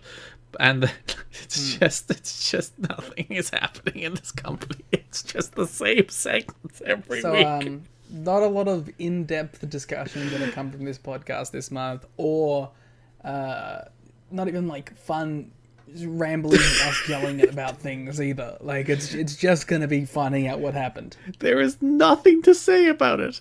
There's nothing. Like, Dusty's not even good anymore. He's just rambling. He loses his train of thought halfway through half his promos. He forgot Jeff Jarrett's name at one stage. It's just like, Dusty's not even fun. It's just a bunch of dumb people who don't wrestle who are shouting at each other, and they won't even give me anything good. Yeah. I just have to look at sad Vince Russo over and over again. I have to stare at his just run down, disinterested face as he's so upset that he has to make the smallest of decisions, and he's still moping every week, and he's so upset that Dusty just wants to fight Scott D'Amore. Later on this show, Dusty and Russo are arguing. Monty wrestles Ron Killings. Killings hits an axe kick, but Kid Cash runs out to pull the referee out. Styles runs off Cash, but the distraction allows Monty to hit the pounce and win. Then we get more drama between Russo and Dusty. Russo wants Dusty to follow the rules. Famous rule follower, Vinny Rue. And then he's a new man. Russo's like, don't make me do something I don't want to do. I told you, for as long as you work here, bro, you got a job here. He seems to suggest that Dusty is pushing him toward firing the American Dream. Yeah. Well. Well, don't worry, I'll think of something to say about it. I thought the segment where they were backstage yelling at each other Right. was at least done in a different environment. It's true, it was outside. And that made it a little more fun. And I liked that they were both telling Hudson to fuck off. Hey, no, I like Scott. Yeah, but they were just like, "What? Get out of here, you pervert." Scott has also started adding like witty one-liners to the end of all his interviews. Starting. But you know, usually he's like, "Whoa, I'm aghast." Back to you, Mike and Don. I can't believe what I just witnessed. It was like the segment where Abyss eats all the shrimp. He's like, "I hope you brought some lemon for that shrimp." It's like, hey, well done, Scott. Shrimp. Good job. Naturals defeat Conan and BG by DQ to retain the tag titles. We'll talk about all this stuff in the tag stuff again. D'Amore tried to we probably won't actually because nothing actually happens. D'Amore tried to interfere, but Dusty get it all out of the way now. Dusty intercepted again. Dusty hit Andy Douglas with a hockey stick, but Posey saw it and called for the DQ, allowing the Naturals to retain the tag titles.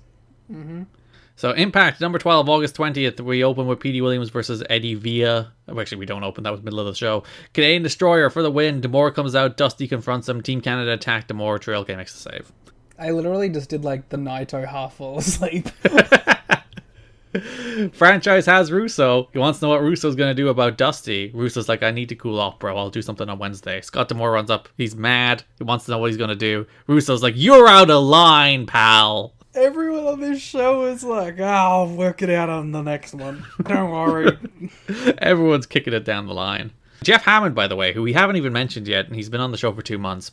He's doing these 6 points of impact interviews where he's just talking to a dude. He's like, I think they're pretty good. yeah, they're solid. They're nice little interviews. It's just Like a worse version of TNA's segments. He just wants to run down some story beats, the guys do promos, and then he joins commentary for like the main events on Impact, and he is perfectly serviceable. Yeah, I like the Larry Z one. Yeah, so he's talking to Larry Z here. He talks about Harley Race. He talks about the struggles of a champion, how Funk is a wild card and Dusty's ego is humongous, and thinks Russo and Rhodes is a ticking time bomb. So D'Amore interrupts the card rundown on this and challenges Trail K and Dusty to get it on right now. Dusty took down D'Amore, but then Russo brought out security and separated everybody. Boo. See, again, this speaks to Vince Russo's bad leadership in that, like, these two men want to fight. If you let them fight, then they wouldn't be interrupting the show every week anymore. So Whoa. Scott D'Amore ain't a wrestler, okay? He's a manager, he's a coach. hey, he had a 15-minute match with Jerry Lynn. That's a wrestler if I've ever seen one. Sure did. Last pay-per-view of the month, August 25. Team Canada came out. Been the worst rundown ever. It's the same segment, Liam. I'm so sorry. Don't even give details. Just bust it through. Let's go. Demanded answers from Russo. Russo came out. He looking sadder than ever. This is the saddest he looked this month. Russo comes out. He says D'Amore needs to make an appointment if he wants to talk to Vinny Roo. He can't just call him out. Russo tells D'Amore to get out of his face, and he will never tell Russo to do his job. Dusty and Trail K come out. Team Canada bails. Dusty condemns the Canadians for taking all the Americans' jobs. Calls him out. Then Russo suspends Dusty Rhodes and bans him from the building and has security eject him. I like Don was like, oh man, I don't know if I can kick out Dusty Rhodes or feel bad. And then Dusty's like, fuck you, do it. And then he's like, alright, well fuck you then, I will. No from BW Torch. Some wrestlers are chuckling at the ego of Dusty Rhodes I think that he's developed over the last month or two because the push he's receiving on television. Dusty considers himself the most overrated face in the company, and he hasn't been shy about saying that while in the earshot of other wrestlers. And also, he's probably right. So yeah, but like he shouldn't be. Like he is, but he shouldn't. It's him or Jeff. It's no one else. Maybe AJ. People do like AJ. Scott Hudson had Larry Z later in that show. He's focused on September 8th. The Championship Committee are just focused on the Jarrett and Hardy title match. They want none of this business with Dusty and Russo over on the side. That was literally the same segment that Larry Z did last time too, which is very funny. So there was meant to be a 6-man tag team match on the show. It was meant to be BG, Conan, and Dusty against Scott D'Amore, Eric Young, and Johnny Devine. But because Dusty has been suspended, that becomes a handicap match, which 3LK are not entirely happy with because Russo's fucking him over again. Damn. Dusty showed up at ringside, laid into D'Amore. BG pinned Divine with a pump handle slam, but the man who stated, Liam, on the record, he will never overturn a referee's decision. Vince Russo came out and overturned a referee's decision. Yeah, that's fucking storytelling, Garrett.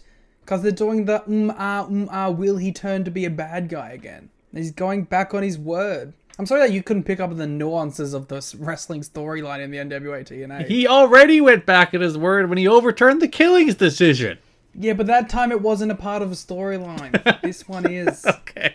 Duh. And the one Dusty segment I liked this month was the last Impact of the month, where he shows up in the crowd and Vince Russo's like, get out of here, get him out of here. He sends Don Harris to eject them, and then they cut to a shot of him just sitting there having a drink with Don Harris 2 minutes later.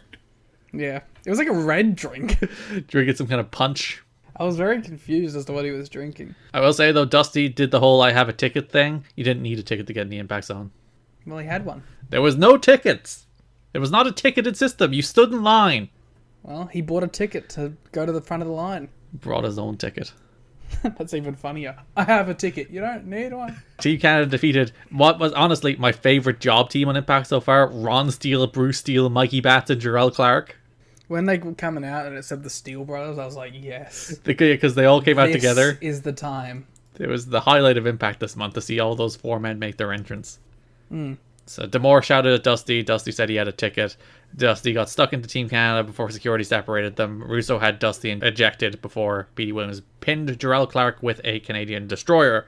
Let's go to the other very exciting storyline of the month, the heavyweight title scene. Hey, there's one more thing. Russo shouted at him. No, Trio there came back isn't. him up. You lied. There you go. Oh, what a shock. Okay. Thank God we got that in. The 2 men who shouted at each other all month continued to shout at each other. This, podcast is actually just a good representation of watching 2 people, go crazy.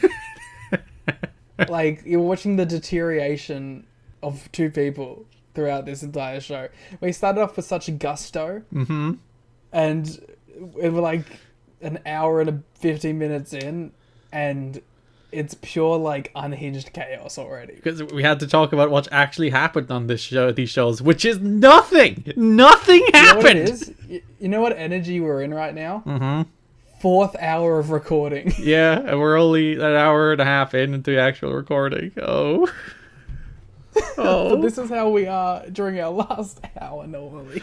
Can you imagine how we are when we get to Goldilocks? Well, that's going to be the highlight. That's just going to bring us back. The best of the rest stuff is probably the best stuff this month. Yeah. The Raven stuff was good, and so was the Goldie stuff. That's why we're going to save it to the end, to give us a reason to keep going on. Alright, first Impact of the month, Jeff Hardy is a squash over Gabriel. Jeff Hardy pins Gabriel with a swanton bomb. Sounds so depressed. Jarrett calls out Hardy. They brawl. The Elite Guard try to interrupt, which I forgot the Elite Guard were even fucking around this month. Never mind. I fucking hate the Elite Guard. They can fuck off. But Hardy runs them off. Jarrett locked him in a figure 4 before Trio K made the save. There was some Russo and Dusty arguing there too. So yeah, September 8, Date with Fate, NWA World Title, Jarrett and Hardy. September 8, Date with Fate. It's some good rhyming, I will say. Eat a cake. He will eat picnic by the lake. You must give, cause he will take. This was the show that had Hardy making the save for Monty. So we get an X Division Dream Team going on here, where Hardy is teaming with AJ Styles and Mount Killings. Jeff Hardy, he loved to party. He run down in the Impact number 11. You really ran out of rhymes with Hardy real quick there. Hardy, party, he is a smarty. 1 sec, there's a bee in my room and it's gonna drive me crazy if I don't run it out. Bee, get out! There be a bee in Garrett's room. His room shall become his tomb. The bee doth sting and Garrett doth die. The bees win, Garrett do not survive. Fucking bee came back! Beast! The bee is back. He has a thirst for blood. He'll kill Garrett in the mud. The bee doth fight another day, as Garrett die when he lay. Wouldn't it be funny if the bee did beat me? The bee would kick her ass. Do a job to the bee. That's the reason I want to get rid of it. Impact number 11, August 13th. Good luck editing this shit, by the way. AJ Styles and Jeff Hardy faced Abyss and Alex Shelley. Now, I thought this match was pretty fun. Yeah, They had a nice little wrestling match. Hardy pinned Shelley with a swanton. Cash and Dallas came out the stair with AJ because they have a street fight on the next show. too quickly. Well, it's an Impact main event, so it's a 10-minute time limit. It's inherently going to go quickly. Yeah, but it could have gone the full 10 minutes. We could have went to the draw. Could have went 9:30, I guess. Yeah, that's what I want. That's the thing with most Impact main events. They are all usually 5 minutes, aren't they? Nothing's getting time in this company. I'm running out of time watching this company. We're all inevitably dying. This is how we're choosing to spend our time on this earth. TNA did a sit down with Jarrett on NWA-TNA pay-per-view number 108, reinforcing all the stories. Russo and Dusty hate each other. Jarrett did the AA ball player, but Mike TNA was like, fucking stop it. He was playing in a Super Bowl. And then Jarrett insisted he wasn't ready for a title shot. Monty being the heel. He's a AA ball player. Trying to make it in the major leagues. Major leagues. He fucking loves that line so much. He said it a billion times. Hardy ran out to help AJ at the end of the Cash and Dallas match that we'll talk about in the X Division. Impact number 12, August 20. Jarrett faced Pat Kenny. Tell me about this one. The panic when I throw to you to say anything about Pat Kenny and Jeff Jarrett. Okay, I have something for this match. Shoot. I thought it was pretty interesting that Pat Kenny got more than Psychosis. Yeah, because he did the job. He got stroked. He got beat. Even though, like, most of the match was just him beating Jarrett's ass. Yeah, Pat Kenny looked strong here. But then Jarrett does a promo about his Hardy match, and then Pat Kenny attacks him again at the announce desk, brawls into the ring, but then he has to eat a guitar shot. Sorry, I just read the note. The idea is that this is Kenny's last match as Irish Pat Kenny. He's going to come back with a new role. Apparently, somebody saw a movie about an Irish vigilante character from the IRA, and they are going to model Irish Pat Kenny after that. Fuck yeah. Which is why he comes back as part of the Diamonds in the Rough. Is Ireland the diamond in the rough? Sure. The green diamond in the rough. Ireland has had enough. You fucking stop rhyming. Their times you are stop long, it. their times are rough. Stop it. Wordsworth over here thinking he can rhyme everything. Main event of that Impact. Jeff Hardy, AJ Styles, and Ron Killings faced Jason Cross, Frankie Kazarian, and Michael Shane. And another match I thought was pretty good. High energy, good baby faces. Good match. Jason Cross, he never lost. He did. He got hit with a swanton. He was pinned. Damn it. Main event of the next pay-per-view. Styles, Killings, and Hardy faced Kid Cash, Dallas, and Monty Brown. Another good match. I like this match. I went 3 stars, which makes it one of the best matches in company history. Maybe not company history, but certainly in the month of August. Killings and Styles held Dallas in place for a swanton. Jarrett jumped Hardy after the match. Monty joined in, closed the show to beat down on Hardy. And this was at least like promising to see, like, oh, you have stars in this match that feel like at least some of them are on the up. Some of them. Yeah, sure. I don't know. I liked it. I thought it was fun. And like they did that thing at the end where they all just kind of like jumped in and hit moves, and that's always fun. And then last show of the month, both Jarrett and Hardy had squash matches. Jarrett beat Frankie Capone. They both beat Frankies. Jarrett beat Frankie Capone with a stroke, and Hardy beat Frankie Kazarian with a swanton. And then there was a big ass brawl to close that episode of Impact, close the last episode of the month, which I think every month of Impact we've ended with a big ass brawl the last episode of the month. So that's fun though.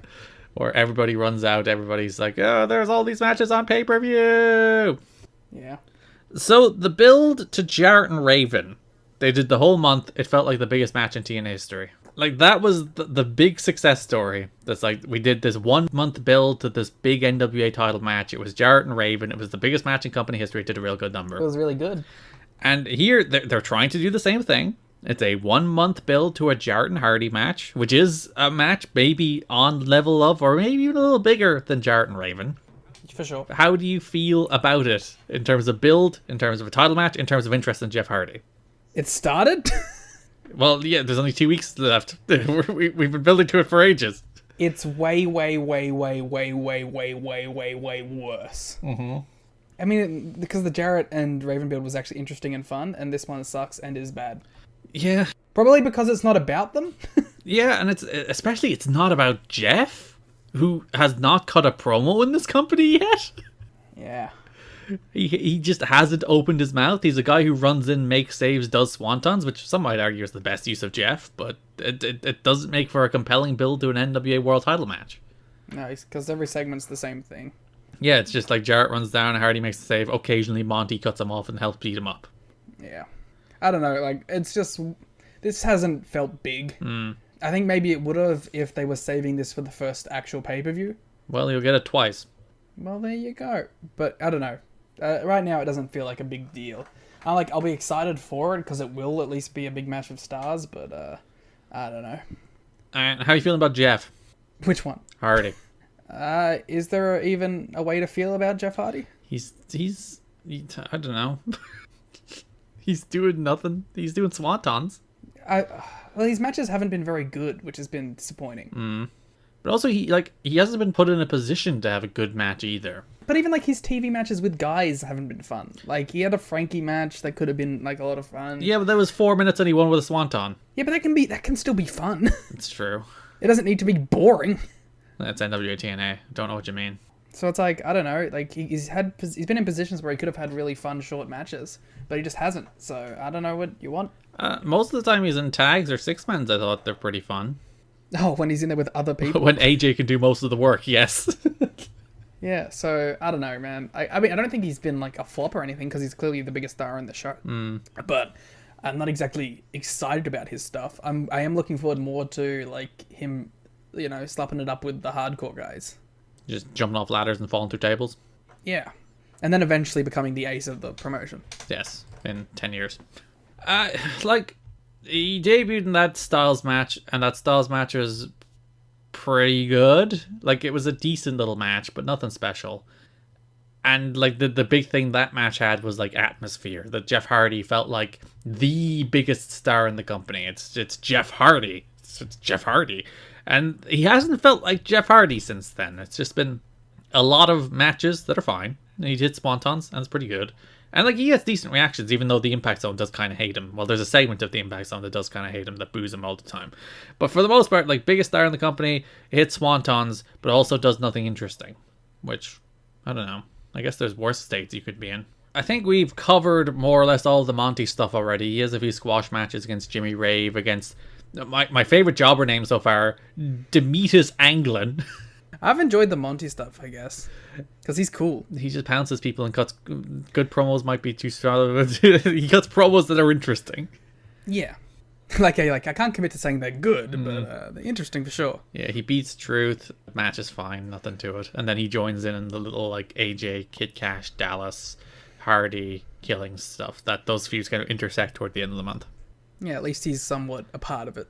Yeah, the big thing, I guess, last pay-per-view where Jarrett cuts a promo being like, hey, you pal, you should help me take out Jeff Hardy, and then we'll get a title shot. And then Monty's like, you're full of shit. Yeah. I actually liked that segment. I thought it was fun. It's just like, it's Jarrett's best as like a manipulator. So when he gets to do that stuff, it leads to good segments. And it was like a short little promo segment, which was actually felt like it progressed to something instead of just doing the same thing over and over again. There is a lot of backstage interviews in this company that achieve absolutely nothing. Yeah, for sure. It's like they cut backstage and it's the Naturals, and the Naturals are like, we don't care who we face between A and W Triple X, and that's it. There's no other point to the promo. It's not a good promo. It doesn't advance story. It doesn't advance character. It doesn't do anything other than giving the Naturals 60 seconds of screen time on an episode. And there's a lot of backstage promos that are like that, where it's like they don't let guys do good promos, but also the promos don't advance any story. It's just guys talking for the sake of talking. I get that it's a meme, but literally the only promos that feel like they advance stuff are the Goldilocks promos. Yeah, because she has a whole story going on, and she at least sets up angles for matches to happen in the next show, which is how it should work. Yeah. And the Monty ones are interesting, at least, because he's Monty. Yeah. He's a deranged, crazy man. I feel like AJ doesn't get a lot of like mic time. Which is probably for the best. I know, but like, hey, how do you get better unless you like put them in the position? Like, he doesn't need to be getting like 10-minute in-ring segments, but you could give him something to push this cash stuff. He should cut the rah rah go home promo to the crowd, the live crowd every week. He should say, "Come on, baby! Thanks for coming out, guys. I love wrestling." Woo!" All right, speaking of Styles, that takes us over the X Division, where we'll talk about AJ Styles and Kid Cash, which was the main event of the first pay-per-view of the month. They wrestled. They did. It was a decent little match. It was alright. I mean, like, these two have like a bare minimum, and they can hit that and still do alright, so. Well, speaking of hitting it, Cash went for his coast-to-coast dropkick and came up just short. It was rather embarrassing. Styles won with a discus lariat, which is unusual. I like it, though. I like when he busts out the discus. It's he's like a deceptively hard hitter, too. Yeah, good discus lariat on the man, doesn't he? Yeah. He's a good wrestler. This AJ. He does occasionally pick up wins with it, too, so. So after the match, Dallas attacks. Lynn and Sabin tried to make the save. Then all the X Division guys ran out because Vince Russo has decided that you cannot have co-champions. It's ridiculous. But also, Frankie and Michael Shane have insisted they will not wrestle each other. They wrestled, say, Lynn and Chris Sabin in the show. Lynn hit Tracy with an air raid crash, but a super kick to Sabin, followed by a roll-up with Kaz, gave Cesarian the win. They will not wrestle each other, Liam. They're men of noble integrity and intent. So Vince Russo has a different suggestion that on the August 11th weekly pay-per-view, there will be a open invitational, ultimately 22-man gauntlet match to decide the X Division title, where one of Cesarian will enter first, one will enter last. Frankie entered first, Shane entered last. And it will be an X Division title match with 22 people in it. I like the touch of having them separate, like, be the furthest points from each other, because it, like, encourages them not to work together. It's a good little... It's Vince Russo trying to push them apart, Liam. Yeah, but, like, I don't know, they're heels. We should be rooting for that, I guess. So there was another little layer going into this match where earlier in the show, AJ took a pounce from Monty. So AJ was selling that he took a pounce. Yeah, AJ, he took that pounce. It's like literally you could see it coming because he like Monty was lining up the pounce, and I like listened to the watch along. I'm like, ooh, oh no, we didn't do a watch along. We watched this together, but we didn't do a watch along for it. But I was super excited that AJ That was just for us, just personal content. That AJ was about to take a pounce, and yeah, he took like the inside out bump, and it looked great. Oh, AJ, I love the man. So the main event of that pay-per-view, 22-man gauntlet. Frankie and Sanjay started. Then you had Chad Collier, LA Park, Miyamoto. I won't go through eliminations, who cares? Jerry Lynn, Joey Matthews, Nasawa, Styles came out. Lynn was carried off injured, actually, which might be an interesting thing to keep track of. I don't think we see Lynn again for a year after this. I think this might be the last we see of Lynn for a while. Nasawa surprisingly over at this point, too. Sure. I mean, like, he's getting reactions because he's been around long enough now. Chris Vaughn came out, PD, D-Ray came out, and he was given the bushwhacker treatment where he was thrown straight out. Mikey Batts, Jason Cross, Jarrell Clark, Kid Cash, Nigel McGuinness making his TNA wrestling debut. A man in the news. How appropriate. We once again manifested news by having Nigel McGuinness debut the month where he's released from WWE. Yeah. Maybe we'll see Nigel in a next open invitational gauntlet for the X Division title. He doesn't really do much here. He doesn't really have a chance to look good in the gauntlet with 22 other guys. Especially, like, Nigel of 2004 is not Nigel of 2007, you know? Yeah. Who could make this work by just hitting a bunch of dudes really hard. He's going to come in here and do, like, his technical grabs, and it's not going to get over. Yeah, he does, like, the nice little hammerlock DDT, but that's not going to blow the socks off anybody. Psychosis, Shark Boy was in the match, Chris Sabin, Amazing Red, and Michael Shane rounded things out. Shane super kicked Psychosis out, Kaz pump kicked Sabin out, Red ran at Sabin out, Red ran at Shane out. Shane and Sabin will be the death of me. Those two men, they should not be put in the same match. You should be begging for Matt Bentley. Red had the so then Red dumped Frankie out. So it was PD and Red, pinfall submission. New X Division champion is one of those men. Red had the pin with the Red Star press, but Rude came out to distract the ref. D'Amore creamed Red with a hockey stick, allowing PD to win the X Division title with a Canadian Destroyer. Your new X Division champion is PD Williams. Feels right. It does feel right, doesn't it? It is a good choice. He's improved. It's a fresh face in the X Division, and I think that they've been pretty good through the history of the X Division of going with new guys. Like last year, it was very much a Frankie and Shane and Sabin year. Now it's PD's turn. Yeah, which, you know, heading into the good era of TNA is fun. So he'll get a lot of opportunities. Yeah, PD being the X-Champ heading into the pay-per-view here is an interesting choice. I would have thought, like, oh, we're going into the pay-per-views, it has to be AJ now. But I don't know. I feel like Petey's been built up well enough for this role too. Chavo Guerrero Sr. was scheduled to work the gauntlet match, but he contacted the company on the day of the show and gave them several excuses why he couldn't appear. They didn't buy his excuses, and it's doubtful he will be invited back. Ooh, Chavo. Also, wrestlers are mad because they were given the order of entry and the order of elimination, and then nothing else. Just call it in the ring, brother. And Jerry Lynn was the agent. He's just like, put the whole thing together, I guess. There's no other stories in this match. It's just guys come out, do moves, get eliminated. That's really funny. Which, you know what? It's probably worse ways to do a match like this. I don't know. It seems like hell to try and work that out. Like a 22-man gauntlet just seems like chaos, and there's a reason that ultimately a lot of them end up descending into like just aimless brawling in the corner, waiting for the next person to come out, because it's really hard to put all that stuff together and time it really well. Yeah, I don't know. It feels like an unenviable task. There you go. To book a match like that. So the Styles Cash story continued on to the next pay-per-view, in which they had a street fight, and I don't think this was a great match. And I'm not even sure was it a good match. But it felt like two men who legit hated each other. Yeah. Like, there was a kind of crowd brawling here that's not the Jeff Jarrett walk-in brawl. It was like, oh, these men don't like each other. And they don't, by all accounts. Like, Kid Cash, they do a bunch of work shoot stuff where Kid Cash is openly moaning backstage about AJ gets the push I don't get, and he ruined my opportunities. And then it turns out that's the same promo he cuts on the show, so you can say they're doing nonsense. And there's more backstage stuff with Cash throughout the month too. So it's like, he's clearly still whining about, like, not getting the raise and making the money and whatever. So, like, he probably, like, when you're AJ and you're openly being mocked by the guy, you're probably like, alright, fuck him. Yeah, because this was like, come dressed as you are. They wore the jeans, though, to refer to Cash. He put the knee pads over the jeans, which is an aesthetic I will always approve of. Yeah, this match, I said, I don't think it was good. They did like a fall off a balcony that looked great, because it looked like they fought and fell off a balcony rather than they were doing a pro wrestling spot. Like, there was a realism to this street fight that, while it didn't ultimately make a great match, it made like for a more compelling street fight. Yeah, it was alright. I thought it was... listen, it was alright, and that means it was better than most things.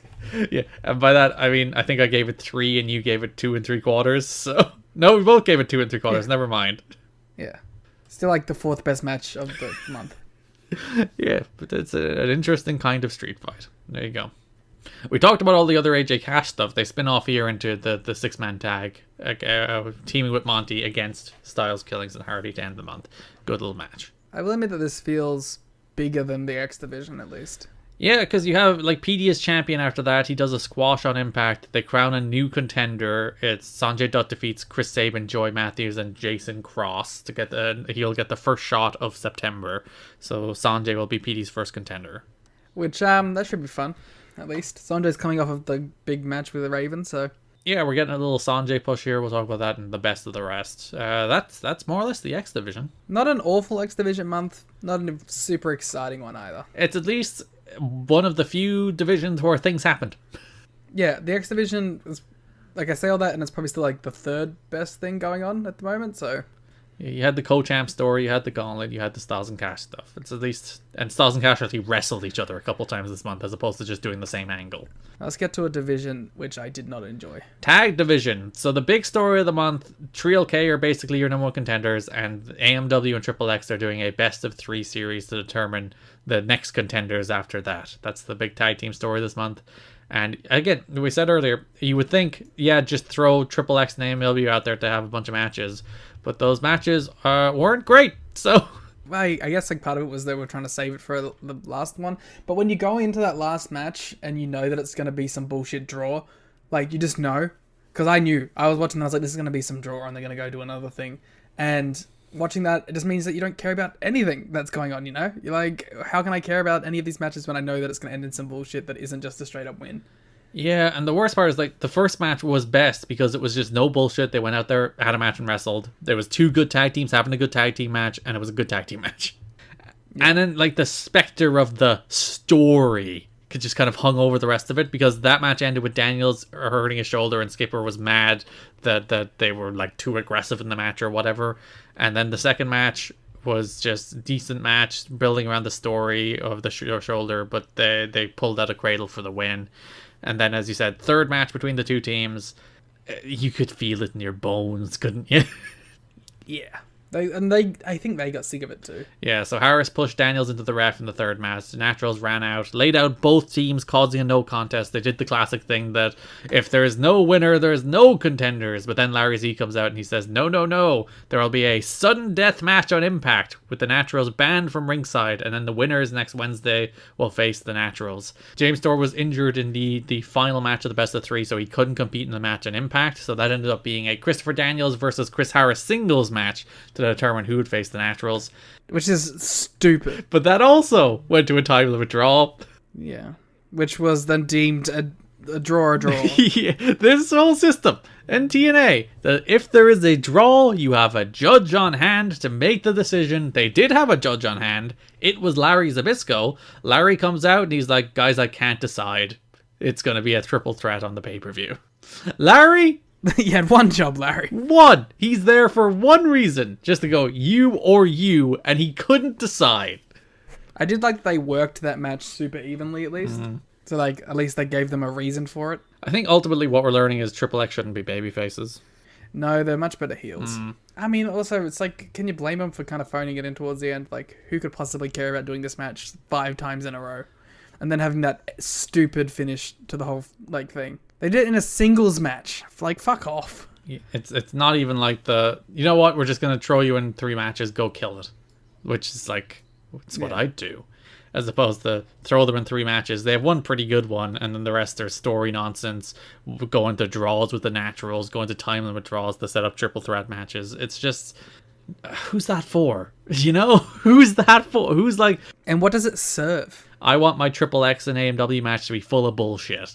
Like, who are you serving then, as you said? Who, like, you put the 2 best teams in the company in the ring, but you also handicap them in every way that you can. It's like, who is that for?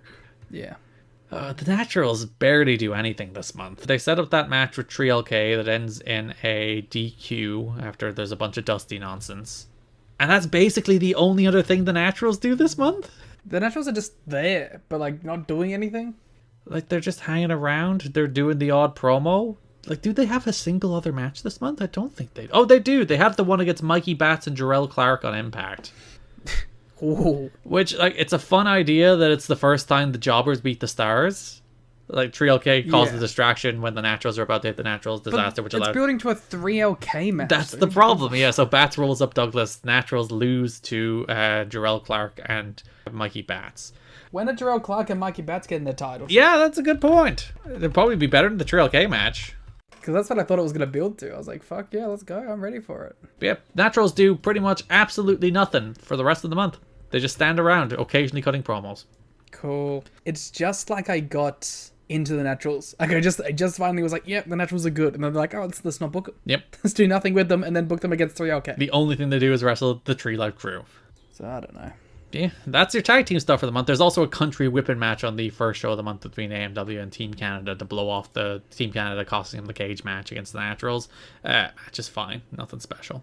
This the entire one. There's nothing to say. Like, usually, I mentioned this to Liam before we recorded. Usually, on top of the show notes, I usually have, like, 30 or 40 or 50 different notes about the things that actually happened on these shows, like little tidbits of cool moves in the match or funny things in promos or something Mike and Don might have said on commentary or little thoughts I had inspired by this.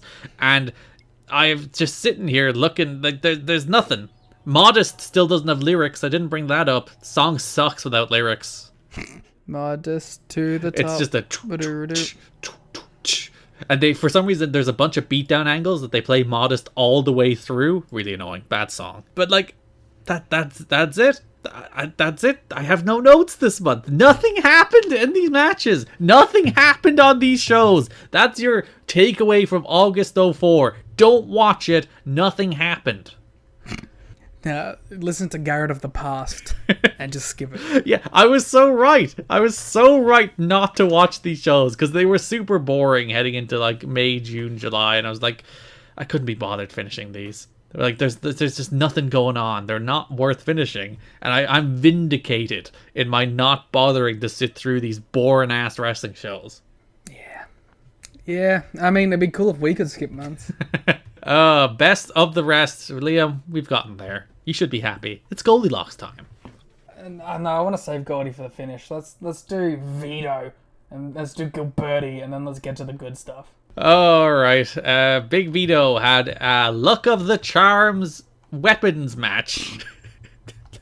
I forgot about this. This was so dumb. I mean, at least it was... See, you know what? It was stupid, and that means it was better than most. Sorry, it was Luck of the Irish, not Luck of the Charms. It was the Luck of the Irish weapons match. So the rules, Liam, of a Luck of the Irish weapons match is there are 3 boxes... Please say it in your thickest accent possible. I can't do an Irish accent. I don't have one. Oh, diddly eye, there were 3 boxes in each corner of the ring. 2 of the boxes were empty. 1 of the box had some green weapons in them. And you had a rugby ball in the middle of the ring with a key attached. You got the rugby ball to open the box. I'm reading more to Scottish here. Part is over. Part is over. You used the rugby ball to open the box. Whoever got the weapon, the match couldn't end until somebody opened the weapon box. It's not good. It was alright. It was... No, it wasn't. It's stupid. There's green weapons. And yeah, it wasn't even like Irish themed weapons. There was just a bunch of green weapons. Like a shillelagh. There was just like, oh, it's a cookie sheet, but it's green. It's a chain, but it's green. I don't know how you skipped this month. There was the match named after you. It's true. It's the most Irish month in TNA history. There is a Luck of the Irish weapons match. Very fitting too that Big Vito has proven himself to be a snake in the back. Because they hate him. Everyone hates him. They've always hated him. There's a reason why he disappeared. Yeah, because like the second he showed up, it's like everyone hates Vito. It's like, oh, poor dude. But now everyone hates Vito. Vito continues to be a heat magnet in the locker room. There's actually talk among wrestlers of beating him up because they thought he was working overly aggressively against Pat Kenny. In this Luck of the... They thought he was shooting in this Luck of the Irish weapons match. Hell yeah. People just like Pat Kenny. It's nice to see. However, Kenny used tensions by telling the group that Jarrett told them to lay their shots in this Luck of the Irish weapons match. Vito also had heat for boo-boo facing when he was doing the job. Aww. So yeah, he's not long for this world. This is the end of Vito in TNA. His very, very, very short run. Well, goodbye. Good friends, goodbye. And now it's time to go. It's time to go. Pat Kenny, the Vito in the Luck of the Irish weapons match. Come and play. Anyway, this is not the first time we've sung the Bear in the Big Blue House theme song on this podcast. I hate it. I hate this company. So, Pat Kenny and Vito are having this Luck of the Irish weapons match. Vito and Trinity explode over who will open the chest for some reason. I don't know why. Because, yeah. It's just fine. So eventually, Pat Kenny opens the box with the green weapons. You've been talking too much about this match, man. He loads up his fist with the green chain, punches out I Big Vito, and picks up the victory, the Luck of the Irish weapons match. Okay. One of the most memorable encounters in the history of TNA. Gilberti tried to interfere and steal the rugby ball as well, but David Young stopped him. Speaking of Gilberti and David Young. Which brings us to the next show, in which David Young and Gilberti have the final gut check match, in which the loser is fired. Yay. Mike Posey's the referee, which does feel like a conflict of interest. Yeah, what the fuck? I mean, but also, anything that gets Glenn Gilberti fired, you know. You're on board with this. So, referee got bumped with it by a super kick. Young got a visual pin on a spine buster. Swinger runs out with brass knucks, but Young kicked out. Young got the knucks, secured the win to go 1-93, ending his losing streak, and then Vito gave out the disco. Woo! Gilberti was out of his leprechaun get up here, but Swinger was still dressed in his Hulu skirt. Yeah, because Swinger's cool and based, and Gilberti's dumb. In one of those read all of the notes about backstage gossip in Glenn Gilberti's voice, this one particularly applies. There are rumors that Glenn Gilberti's loss to David Young last week was actually his last match in TNA and not just the storyline. Gilberti, though, was not told that by management. Although more than one wrestler ridiculed the match quality, all sources agree that TNA should find a role for Gilberti because of how dedicated he's been to the cause. He put in countless hours during the company's planning stages and helped out in storyline writing as a veteran presence in the locker room. One wrestler said he doubts company officials would actually sever ties with Gilberti. They'll always have a soft spot for Glenn because he's one of the nicest guys in the business and helped them get started, said the wrestler. Who that wrestler could be, Who could possibly know? One source is under the impression that Gilberti has heat with the office for accepting that indie booking in Hawaii on a Wednesday night that caused them to miss a pay-per-view. Okay. The official word on Glenn Gilberti's absence from television is that he will be left at home for a few weeks so that he can be repackaged. He is eventually repackaged as the NYC with Johnny Swinger for a few more weeks. You don't get to tease me that Gilberti's gone and then rip the rug out from under me. You'll have to suffer a little more, Glenn. Not much, but a little. Johnny Swinger was told that he's indefinitely off television. He's under contract through September next year, although the contract only guarantees pay for 26 dates as the minimum. So Swinger's off TV too. Well, that's upsetting, actually. One of the bigger mistakes they made was breaking up Diamond and Swinger, wasn't it? Not that Diamond and Swinger were like this super hot act, but like everybody is worse off than they were before that breakup. And they had like surprisingly good matches. Yeah, they had a couple of like proper bangers with AMW, and now like Gilberti's worse off, Young is worse off, Diamond is worse off, Trinity is worse off, Swinger's worse off. Everybody was worse off. I call that the Gilberti effect. I mean, actually, they'll always have a soft spot for Glenn because he's one of the nicest guys in the business and help them get started. Of course. Vito was looking for David Young later in the month on the August 18th show. They brawled onto the on-camera, got stuck into Chris Vaughn. Chris Vaughn fired up a few times on Vito before security broke them up. That was meant to build to a Chris Vaughn versus Vito match, but Vito missed the show and was never seen in TNA ever again. Imagine how much Vito would have kicked the shit out of Chris Vaughn in that match. Would have been a classic, and the Don Harris would have been like, stop shooting on my boy. I wish Don Harris ran out and beat the fuck out of Vito. Wouldn't that be fun? That'd be a good time. Raven, his big feud with Sabu culminated on August 4th as they finally faced off in a pretty good match. You loved this match. You gave it 3.5 stars. Yeah, I loved it. On the TNA scale, that's a 5-star match. I gotta be real with you right now. I blacked out. You were talking, and I like zoned out completely, and then you came back with, "Oh, and you loved that match," and I was like, "Fuck, I have no clue what match he's talking about." I pivoted to Raven and Sabu. Okay. Yeah, it was a good match. Raven and Sabu were fucking crazy, and they beat each other up with weapons, and I liked both times that Raven did that. He did that against Sabu. They did the crazy DDT through the table. They did the fucking, yeah. And then the boom, they backed it up when they did the Sanjay match in the second one, which I think there's probably a story behind that, why that happened. But I was into it. I like the Raven stuff. The Raven stuff's fun because it's Plunder, and at least Plunder isn't overused now. And yeah, it's not Plunder and everyone bleeding on every show. Mm-hmm. So yeah, Raven DDT'd Sabu through the table, picked up the win in their first ever contest. It was meant to be a DDT off the top ropes, but they then just fell off the top, and the DDT through the table looked good. But when you would like tease a DDT off the ropes through the table and then have to do a regular DDT through a table, it's like, oh, all right. So they were meant to come back the next week with a Hangman's Horror match. Or sorry, the 2 weeks later. It was meant to be the rematch, but, well, Sabu wasn't there.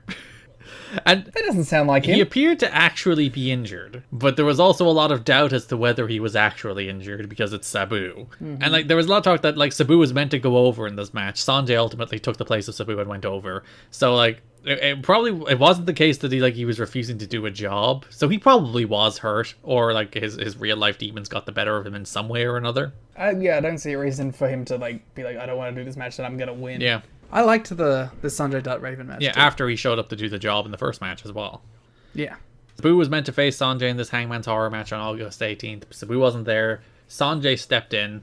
Yeah, they had a fun match where like Raven beat the shit out of Sanjay, but then Sanjay fired up. He threw a fireball at Raven and hung him and won. Yeah, that was cool. All I can think about whenever I see this Hangman's Horrors match is I just want someone to tie every collar around them. Yeah, because the gimmick, in case you've never seen one, is that there on each of the 6 sides there is a strap and a collar that you want to tie the collar around the neck of somebody, throw them over the ropes, and hang them to win the match. That's the Hangman Horrors match. But yeah, because Sanjay tried to tie 2 of them at one stage, but one of them fell off. But the whole time I'm just thinking like how funny it would be if Raven just had them all tied on and was just stuck in the middle of the ring. Yeah, he's just tied to the ropes from 6 angles, and Sanjay was just whipping his ass. Yeah, I liked that the little spot. It took a while to get going, but I liked the spot where Raven shortened the chain to make it like even worse when he threw him over. There were some mysterious figures in the crowd watching on. That was meant to be James Mitchell and Slash, but with Sabu leaving, or like Sabu is out now for the best part of a year. That's the story's on the back burner. I think they were meant to reunite Raven and Mitchell as a new church. The newest church. with them together as opposed to being enemies. That would be fun. They did have the best feud of the year, so.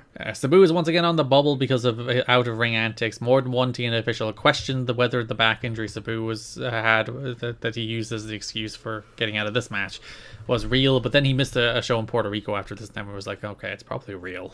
There was talk that this might be the end of Sabu, but he has a good relationship with Jerry Jarrett, and they don't want to ruffle feathers with Raven, but this does turn out to be the end of Sabu for a while. Aww. And it's a shame, like, this feud was heating up, they were doing good stuff, they were finally getting to actually the matches. At least they got one. It would have been a shame if, like, they did the entire build and then couldn't even get one match out of it. At least they got one match out of it, which was the first ever Raven Sabu match.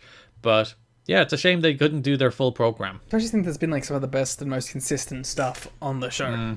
And then, alright, it's time, Liam. It's Goldilocks time. Yes. It's time. It's time. It's Goldie time. I mean, listen. Goldie's gone completely off the deep end. Old foes reappearing. She's collecting people. She is literally collecting people. She wants to own the contracts. And she's very mean to Abyss now. She is. She does hate him. So yeah, first show of the month, NWA-TNA pay-per-view number 106, August 4th. Goldie arrives driven in a limo by D-Ray 3000. Yeah. D-Ray runs over a bin. Shark Boy arrives with a plate of shrimp, which seems like a betrayal of his species. That's what. No, it doesn't. Shark eat other fish. What the fuck are you talking about? Don't worry about it. He is betraying the ocean life on behalf of that doesn't make any sense. Bipedal land walking betraying the freaks. earth every time we eat an animal. What the fuck's wrong with you? Okay, so I love this segment, not only because it's Goldilocks and she's great and does everything perfectly, but because this is some good old-fashioned TNA comedy. It is. This is like, you know, we've seen it a little bit, especially with some Storm stuff, but this is what we will come to see as like a commonplace thing in TNA. These backstage comedic in tone segments. So fuck yeah, I'm obviously a big fan of them. I always bring them up. The greatest segment in wrestling history is the Team 3D funeral. So like, just getting little tastes of that feels very good, and I'm glad that we're moving in that direction a little bit. And we got a little bit of it with Shark Boy last year as well with the New Jack stuff. Yeah. The best thing TNA does is its backstage comedy. Now we're back. I think that I don't think got enough credit during the pandemic year was the Swingers Palace stuff. I'm excited when we revisit that in like 15 years. I'll be dead. So yeah, Goldilocks arrives with D-Ray. Shark Boy has shrimp. Shelly chastises Shark Boy for having shrimp that have tails. And then they open the trunk and Abyss is in there. Yes, which is a good bit. See? Good bits. So then Abyss grabs the entire tray of shrimp, folds it in half, and just downs it. Which also just seems gross. I hope none of them actually went in his mouth. Most of them fell down his front. But yes, it is quite gross. I wonder if like one of them like made it in and he's like, ooh, but he has to keep like a straight face. Oh, that led us into a match. Money versus contract. It's Abyss versus Sonny Siaki. Because, as remembered, Siaki and Desire are broke and need to feed their kids, so they want to win Goldie's money. Because TNA doesn't pay the bills. Shelly and Goldie got into it at ringside with Desire, which distracted Siaki, allowing Abyss to hit the shock treatment. Goldie now owns Sonny Siaki. Another one. Another one for her collection. August 11th, franchise has Goldie and crew. Goldie wants Siaki to get on her knees and give her a foot massage. Abyss walks in, he's real mad. Goldie is mad at Abyss for not fitting in and says he should face the wall. Which is just mean. It is mean. It's not very nice. But you know what? I guess I have to stand with Goldie. Do you? Yeah. I have to side with her no matter what. So yeah, Abyss, just, you know, stare at the wall, idiot. So Desire was like, I would like to have a match with you, money versus contract, but I will have a mystery opponent.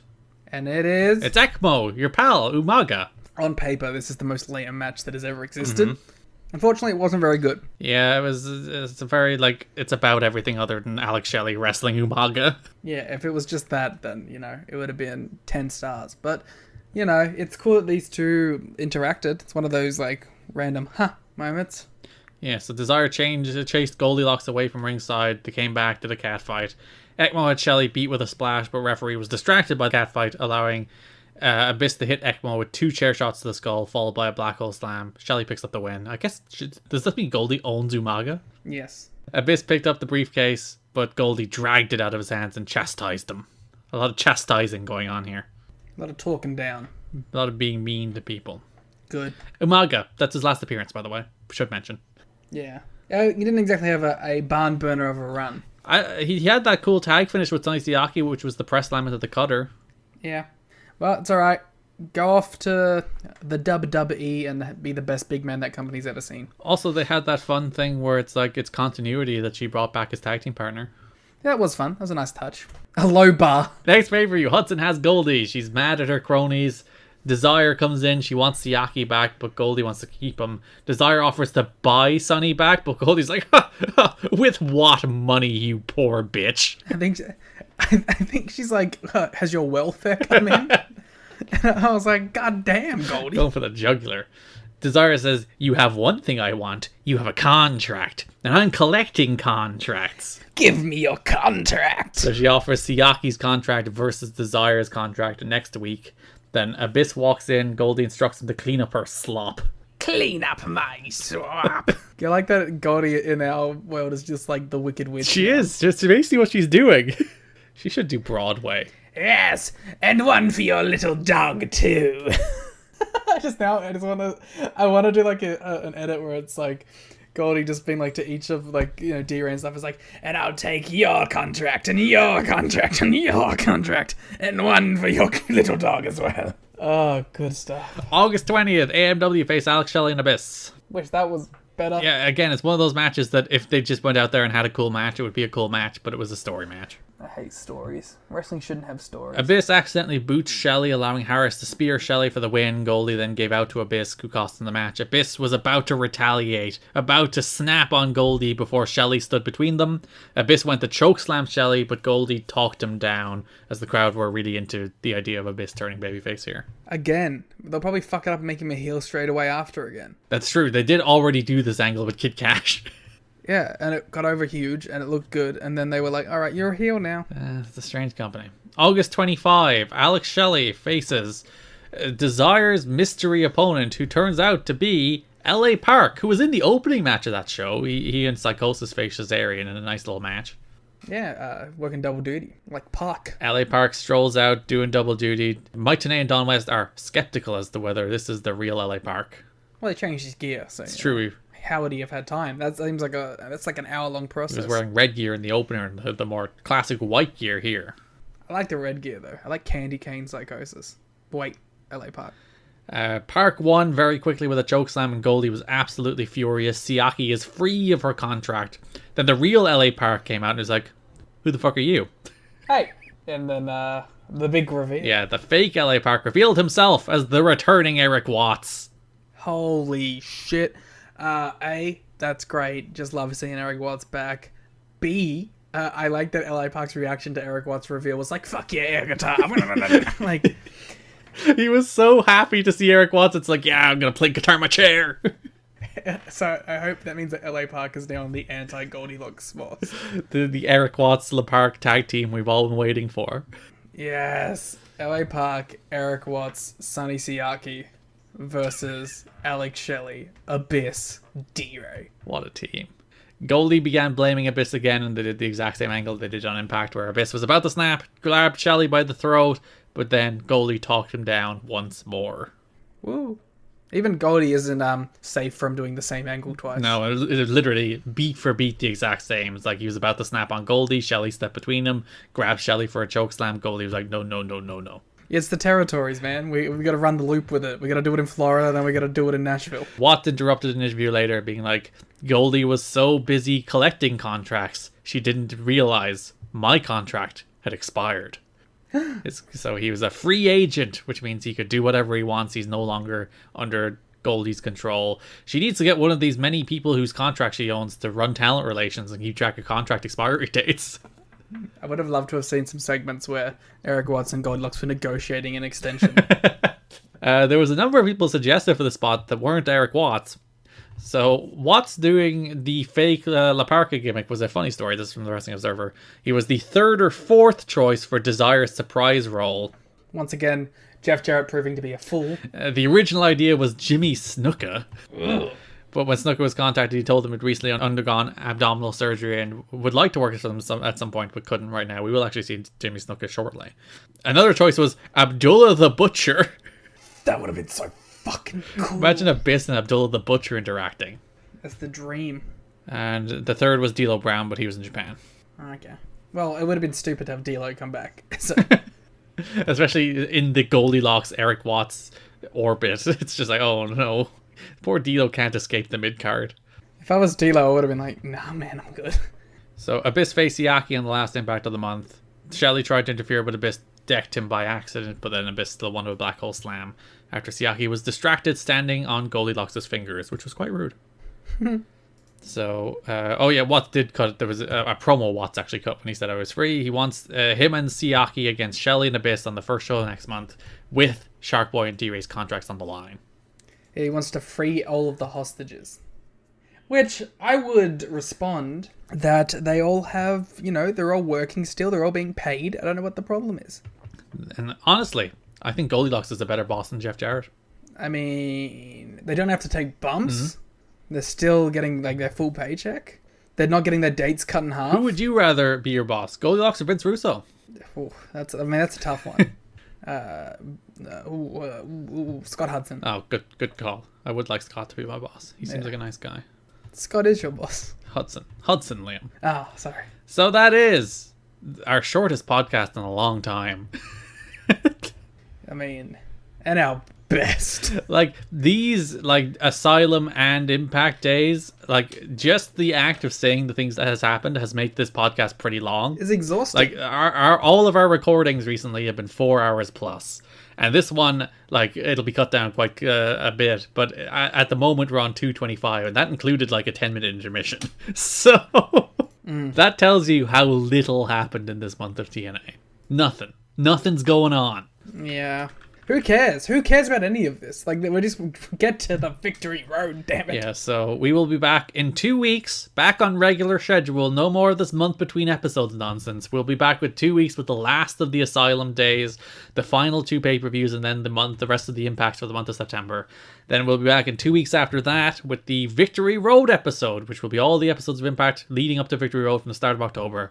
And as I said, after that, we will be pay-per-view by pay-per-view to Victory Road, to Turning Point, to Final Resolution, to Against All Odds, so on, so forth. We'll be back next weekend with our first episode of Wrestling Society X. Now that is a show everyone should be looking forward to. That'll be on Patreon. Patreon.com/kiddingme. TNAchat.com. As I mentioned, you can get our watch along of the first pay-per-view of the month, which was a pay-per-view that existed, NWA-TNA pay-per-view number 106. You can also get our star ratings for this month, so you can see just how few matches broke 3 stars. None of them did for me. 3 stars was the upper limit for this month of TNA. And you can also get our extensive show notes, everything we've said here. There's also usually a couple notes we didn't cover. There's also some matches, there's squashes in all these shows. Do you want to hear about Monty Brown versus Bruce Steele?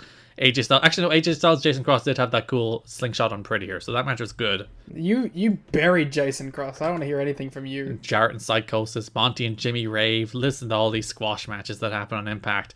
You can see all of them if you look at our show notes, but they were squash matches. Guy won with his finish, in case you were wondering what happened. If you look at that match and think, geez, what happened in that match? Guy won with his finish. So you can see all that in our show notes at tnachat.com, patreon.com/kiddingme. You can follow us on Twitter at TNHistoryPod. You can follow Liam on Twitter at The Gleet Muda. You can follow me on Twitter at Garrett Kidney. Thanks for listening, and bye-bye. Do damn thing, victory. All right.